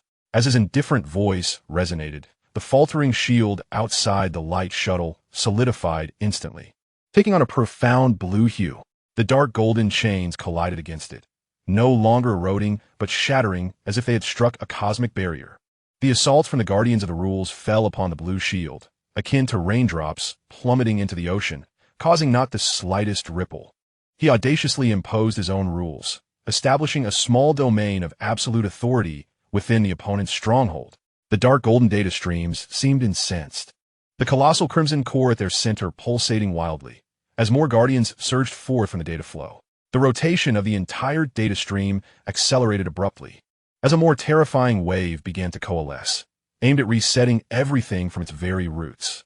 It appeared that a more serious approach was unavoidable. Ling Qingxiao rolled his neck, a flicker of earnestness finally glimmering in his eyes. He stepped forward, penetrating the blue shield directly, standing before the vast, dark golden data flow. Compared to the immense data nebula and the gigantic core, his figure appeared minuscule as dust. Yet he slowly raised his right hand, not with fingers pointed like a sword, but with fingers slightly splayed, making a grasping motion towards the endless dark golden data flow and the pulsating core. as if he intended to clutch the authority that governed this localized vortex in his palm. Your authority I shall temporarily confiscate. Chapter 64. Confrontation with the remaining memory. Under the protection of the absolute domain defined by Ling Qingxiao, the light shuttle remained steadfast as a rock, impervious to the tumultuous dark golden data flow outside. The others within the shuttle watched as Ling Qingxiao stepped forth, standing alone before the vast, world-ending dark golden torrent, their hearts racing. The dark golden torrent seemed to sense an unprecedented provocation. The massive dark red core at its center throbbed like a dying heart, emitting a deafening, inhuman roar of rules. Countless dark golden runes combined at an unparalleled speed, fracturing as the torrent began to collapse inward, condensing as if all its might were to converge into a single strike. The energy of the entire desolate world surged towards this spot, forming an invisible storm, causing even the blue domain established by Ling Qingxiao to tremble slightly. It was desperate now, gathering all its might to unleash the ultimate return to silence. Unyielding, Ling Qingxiao, in the face of this cataclysmic force, merely offered a calm assessment. His outstretched fingers did not retract. Instead, they gradually tightened. With the movement of his fingers, an invisible, yet seemingly transcendent, will suddenly descended upon the realm. This will was not sheer brute force, but a more fundamental authority over the very definition of existence. Here, the divine spark must be retained. This entity, the laws must be clarified. This power shall be under my dominion. With each word he uttered, it was as if he inscribed an irrevocable law upon the fabric of existence. The dark golden torrent, which was fervently converging with the intent to launch a final strike, suddenly faltered. It resembled a meticulously functioning apparatus, its core gears abruptly jammed by an extraneous object. The amassed power began to spiral into chaos, clashing and canceling each other out. The dark golden runes that constituted the torrent, akin to snowflakes cast into boiling water, rapidly dimmed, their structure beginning to disintegrate. Ling Qingxiao's palm tightened further. The immense dark golden torrent was forcibly restrained and compressed by his distant grip. The vast data stream, akin to a nebula, emitted a mournful cry of unbearable burden, being inexorably squeezed, its volume diminishing at an alarming rate. Countless dark golden runes shattered and vanished during the compression, leaving only the primordial core principle, a thread of dark red interwoven with gold, forcibly extracted from the collapsing torrent as if being unwound from a cocoon. The colossal dark red core writhed in a frenzy, projecting waves of resentment and fear, yet it could not prevent the very foundation of its existence from being uprooted. Ultimately, amidst the incredulous gazes of all present, the terrifying torrent, capable of annihilating an entire realm, was forcibly grasped by Ling Qingxiao, refined into a crystal approximately the size of a fist, within which dark red and golden magma appeared to flow languidly. The surface of the crystal still shimmered with intricate patterns, yet these were no longer commands for active aggression, but rather like a tamed beast, exuding an aura of submission and stillness. With the loss of its core source, the desolate aura surrounding the space began to dissipate like a rootless weed, gradually becoming thin. Though life did not immediately return, the sense of despair and annihilation was significantly diminished. Ling Qingxiao, holding the crystal imbued with the regional essence of the Xianxia, felt the cold and lifeless regulatory information within, his brow furrowing slightly. Indeed, it was not a complete consciousness, but rather a segment of programmed, ruthlessly executed memory. He murmured to himself. The creator of this memory was quite cautious, leaving no discernible distraction behind. He returned to the light shuttle, casually tossing the dark red and golden crystal to Lu Tingfeng. Take this, feel it. Although its essence of obliteration has deviated, it might serve as a cautionary lesson for your understanding of the principles of severance and conclusion. Lu Tingfeng solemnly accepted it, feeling an icy chill, accompanied by an overwhelming essence that sought to annihilate all, striking at his mind. He hastily summoned his own sword intent to resist and comprehend, his complexion fluctuating between pallor and a flush of insight. Ling Qingxiao then turned his gaze to the remnants of the data stream, which were gradually calming and dulling due to the loss of their core, shaking his head. What a pity, merely a regional core, not the central hub. Destroying this place only delays the formatting speed of this area. It is a superficial remedy. He maneuvered the light shuttle, changing direction. Boss, are we not continuing the investigation? Asked Miaoing the nun. Of course we must investigate, Ling Qingxiao replied, his gaze profound, peering deeper into the desolate world. Yet, the trail ends here. The mastermind behind the scenes is far more cunning than I had anticipated, employing methods akin to bloodline inheritance or the nodes of a formation. Each regional core operates with relative independence. Destroying one would not disturb the foundation. It can sever its connection to this place at any moment and even activate alternative cores. He paused, a cold smile gracing his lips. However, the more it conceals its presence, the more it indicates that it may itself be bound by certain limitations or fears. Therefore, our next step is to return. Ling Qingxiao stated. A phase injury cannot be delayed further. We require the full resources of the Medicine King Valley. Moreover, our recent harvest has been substantial. We have obtained a fragment of the law from a regional core, which necessitates time for assimilation. To know oneself and to know one's adversary is to secure victory in every battle. The light shuttle transformed into a streak of brilliance, swiftly retracing their path, even faster than their previous journey. Within the shuttle, the group remained silent, processing the shock and rewards of their expedition. They had witnessed Ling Qingxiao forcibly capturing and refining the law of annihilation that governs a realm, a feat beyond the reach of mere mortals, akin to legendary, divine capabilities. Meanwhile, Ling Qingxiao closed his eyes in concentration, gently caressing the dark red and gold crystal with his fingertips. Seemingly sensing through this captured law the true puppet master that wove this cataclysmic disaster from the depths of endless desolation. No matter who you are, since you dare to wreak havoc in my world, do not expect to withdraw easily. His whispered words dissipated in the light shuttle's luminescence. Yet they carried the portent of a storm destined to sweep across the heavens and the earth. Chapter 65, Old Friends. The light shuttle, carrying the returning expedition team, silently penetrated the cosmic heart array and returned to the verdant sanctuary of the Forgetting Worry Pavilion. As the shuttle door opened, Ling Qingxiao stepped out first, followed by the varied expressions of Lu Tingfeng, Miao Yin, Old Gu, and the elders of the Medicine King Valley. The people within the pavilion had awaited their return and, upon seeing them safe, exhaled in relief, only to be further awed by the deep malevolence and law fluctuations that clung to the group, contrasting sharply with the pavilion's tranquil atmosphere. Boss, Chu Sanging stepped forward, his gaze sweeping over the group before settling on Ling Qingxiao. Was everything smooth? So. We dismantled a rather stubborn obstacle. Ling Qingxiao waved his hand, his gaze directed at the still unconscious A Fei. How is this lad? Xuan Muhua hurriedly reported. Boss, A Fei's life is not in danger. The strand of essence within him has been wrapped in layers of medicinal power, falling into a state of dormancy. However, his soul is heavily injured, and since that essence has entwined with some of his meridians, when he will awaken and in what condition remains uncertain. Ling Qingxiao approached A Fei, sensing for a moment before nodding. As long as he does not perish, the rest will be addressed when he awakens. He did not appear overly concerned, as if A Fei merely had a severe cold. He then turned his attention to Lu Tingfeng. Lu Tingfeng, understanding the gravity of the situation, stepped forward to present the dark red and golden crystal that encapsulated the core essence of the regional Xianxia.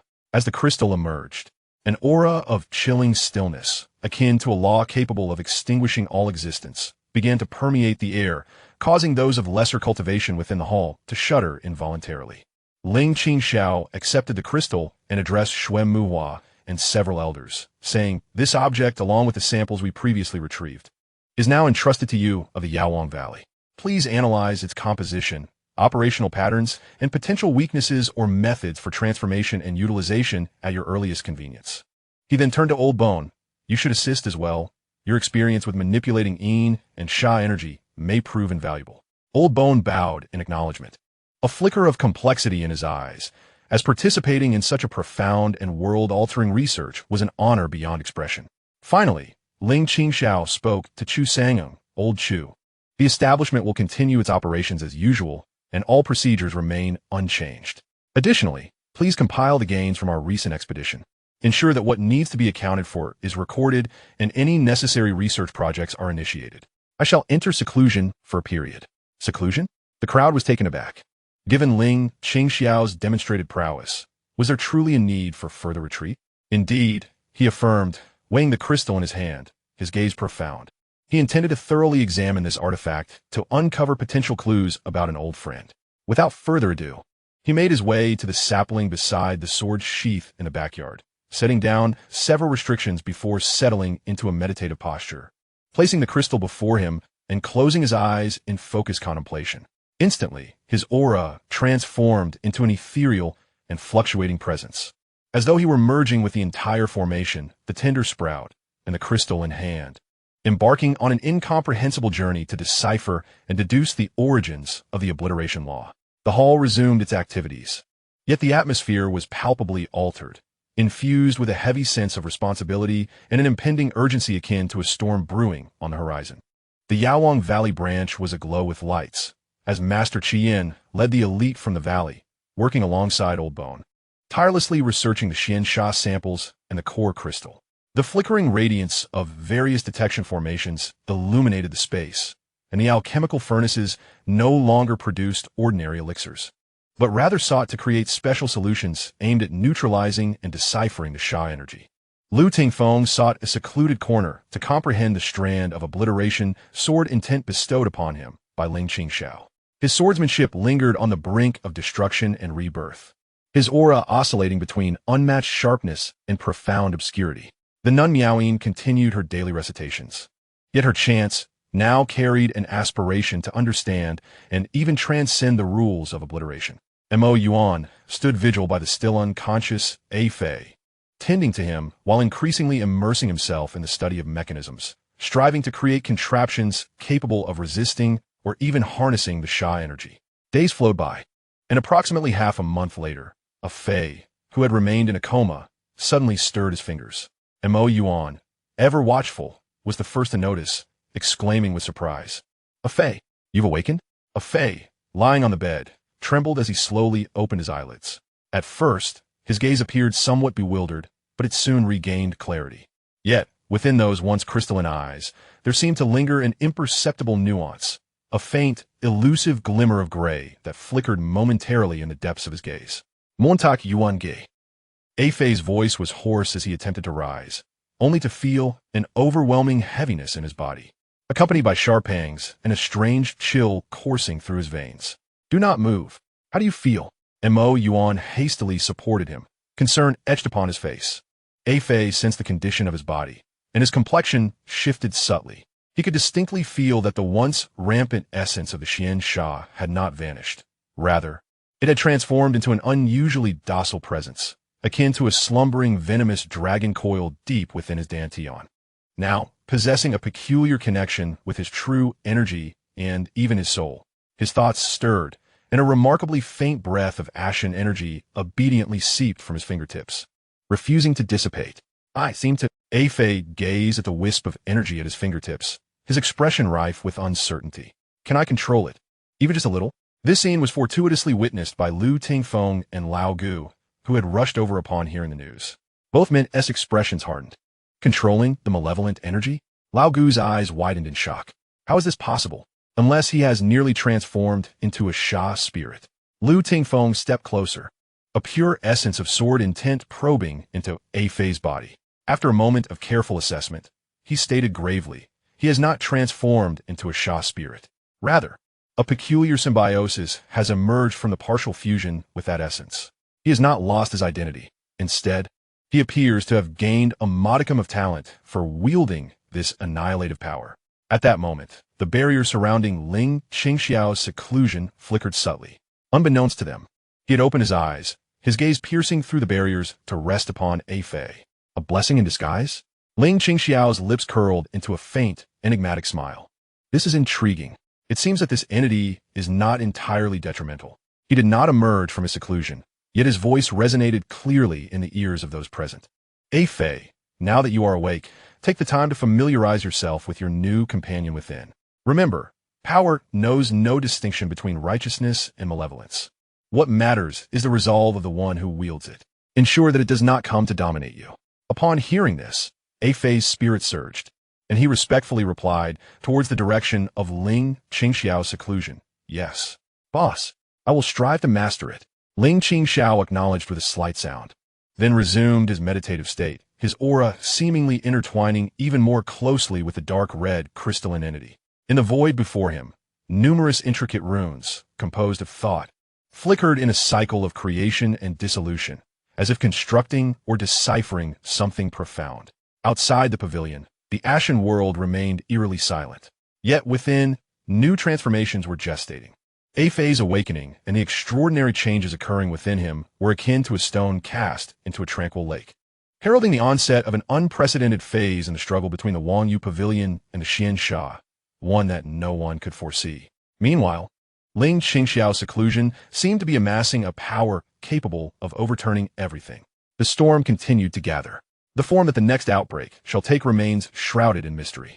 Ling Qingxiao, in deep meditation, felt his consciousness traverse the boundless void, seeking a trace of the elusive law of annihilation, a faint imprint from a distant origin. What he beheld was no longer a chaotic destruction, but rather fragmented visions, a crumbling ancient altar, a blood-stained, shattered jade talisman, and a pair of cold, indifferent eyes that seemed to observe the rise and fall of mere ants. "I have found you," a ripple of thought stirred within the void. It appeared that a visit to this old acquaintance was in order. Chapter 66. The outing surrounding the stone platform, where Ling Qingxiao was in seclusion, the prohibitive light shimmered, its aura profound as the ocean. Though the members within the hall were absorbed in their tasks, their gazes inevitably drifted toward that direction, infused with reverence and anticipation. Afei had regained the ability to move about. The strand of the dark source within him, though not yet dispelled, had indeed become the companion Ling Qingxiao had promised. He often practiced alone within the designated area, manipulating the grayish aura, the destructive power swirling around his fingertips, contrasting intriguingly with his youthful visage, drawing the attention of onlookers and prompting the elder to pause and observe, the murky depths of his eyes sparkling with unspoken thoughts. On this particular afternoon, the hall basked in a rare tranquility. From the direction of the Alchemist Valley branch, a faint humming of a Dan furnace echoed, signaling the imminent completion of a crucial elixir. Lu Tingfeng contemplated his sword in the courtyard, his sword intent sharpening against a sliver of annihilation gleamed from the dark red golden crystal. The melodic chant of the nun Miaoyin resonated softly, attempting to infuse tranquility into the increasingly intricate realm of laws. Suddenly, from a stone platform in the rear courtyard, Ling Qingxiao's energy, which had lain dormant for over half a month, surged forth. It was not an explosion, but rather an exquisite internal restraint and concentration. As if the vast sea of stars converged into a singularity, infinite power coalescing into a mere speck of dust. The dark red golden crystal before him silently transformed into powder, the last stream of law-infused light contained within it inhaled and absorbed into his being. He slowly opened his eyes, revealing not a glimmer of brilliance, but an unfathomable tranquility, as though reflecting the solitude and cycles of existence throughout the ages. He spread his palm, revealing a wisp of chaotic airflow, finer than a hair, yet seemingly encapsulating the entire essence of a desolate world, swirling gently above his hand. This airflow encompassed both the tranquility of the dark source and the burgeoning vitality of a tender sword sheath, even incorporating the ethereal quality of the Watermoon Cave, the Zen essence of the Lang Temple, the purity of the Bodhi Courtyard, the medicinal properties of the Alchemist Valley, and a faintly discernible, chilling coordinate mark that seemed to originate from beyond this world. Rising to his feet, the barriers naturally dissipated. As he stepped forward, he found himself in the main hall. Everyone was startled, pausing their activities, their gazes converging upon him. Ling Qingxiao cast his gaze over the crowd, lingering momentarily on Afei before nodding slightly. He then turned to Lu Tingfeng, Miao Yin, Lao Gu, Chu Sangyang, and the newly arrived Shui Muhua. "I must step out for a while," he announced, his voice calm, yet imbued with an undeniable resolve. "Boss, where are you headed? Have you found a clue?" Chu Sangyang stepped forward, his tone serious. As the one responsible for the affairs of the establishment, he understood the gravity of Ling Qingxiao's seclusion and recognized that his emergence signified significant developments. "Indeed, I've uncovered some leads," Ling Qingxiao replied, a wisp of chaotic energy dancing at his fingertips. "Following this thread, I intend to meet an old acquaintance lurking in the shadows, stirring up turmoil." Old acquaintance? A shiver ran through the crowd. To be deemed an old friend by Ling Qingxiao implied extraordinary strength. Given the perilous nature of this journey, "Do you require our company?" Lu Tingfeng inquired, his hand resting firmly on his sword, a spark of battle intent igniting in his eyes. He was acutely aware of the vast chasm between his abilities and those of his master, yet his desire to protect remained unwavering. Ling Qingxiao shook his head. No need. Your presence would be a hindrance. That location lies beyond the 5 elements, outside the 3 realms. Ordinary means cannot reach or penetrate it. His words weighed heavily upon the group. Beyond the 5 elements, outside the 3 realms? What manner of place is that? Without further elaboration, Ling Qingxiao approached the edge of the protective barrier, gazing into the eternal grayness beyond. He extended his finger, not to breach the barrier, but to trace a line through the emptiness ahead. With a soft rip, akin to fabric tearing, a faint sound resonated. Before the astonished eyes of all, Ling Qingxiao tore open a rift in space with his bare hands. This was not a passage through the barrier, but a dark, profound fissure leading to an unknown destination. The edges of the rift swirled with tendrils of chaotic energy, exuding a chilling aura of void and ancientness. Take care of the place, Ling Qingxiao instructed the gathered individuals, his gaze lingering momentarily on a fey and the tender sprout of the sword sheath. While I am away, the rules remain unchanged. Should any fool seek trouble, a familiar smirk, tinged with a languid yet piercing coldness, graced his lips. Do not hold back. Before his words fully dissipated, he stepped forward, vanishing into the inky rift. The fissure quickly sealed behind him, as if it had never existed. Inside the establishment, silence reigned. To tear space with one's bare hands. What unfathomable power was this? The celestial feats recorded in ancient texts could not surpass such a display. The crowd remained in stunned disbelief, with only the lingering essence of the primordial void attesting to the reality of what had transpired.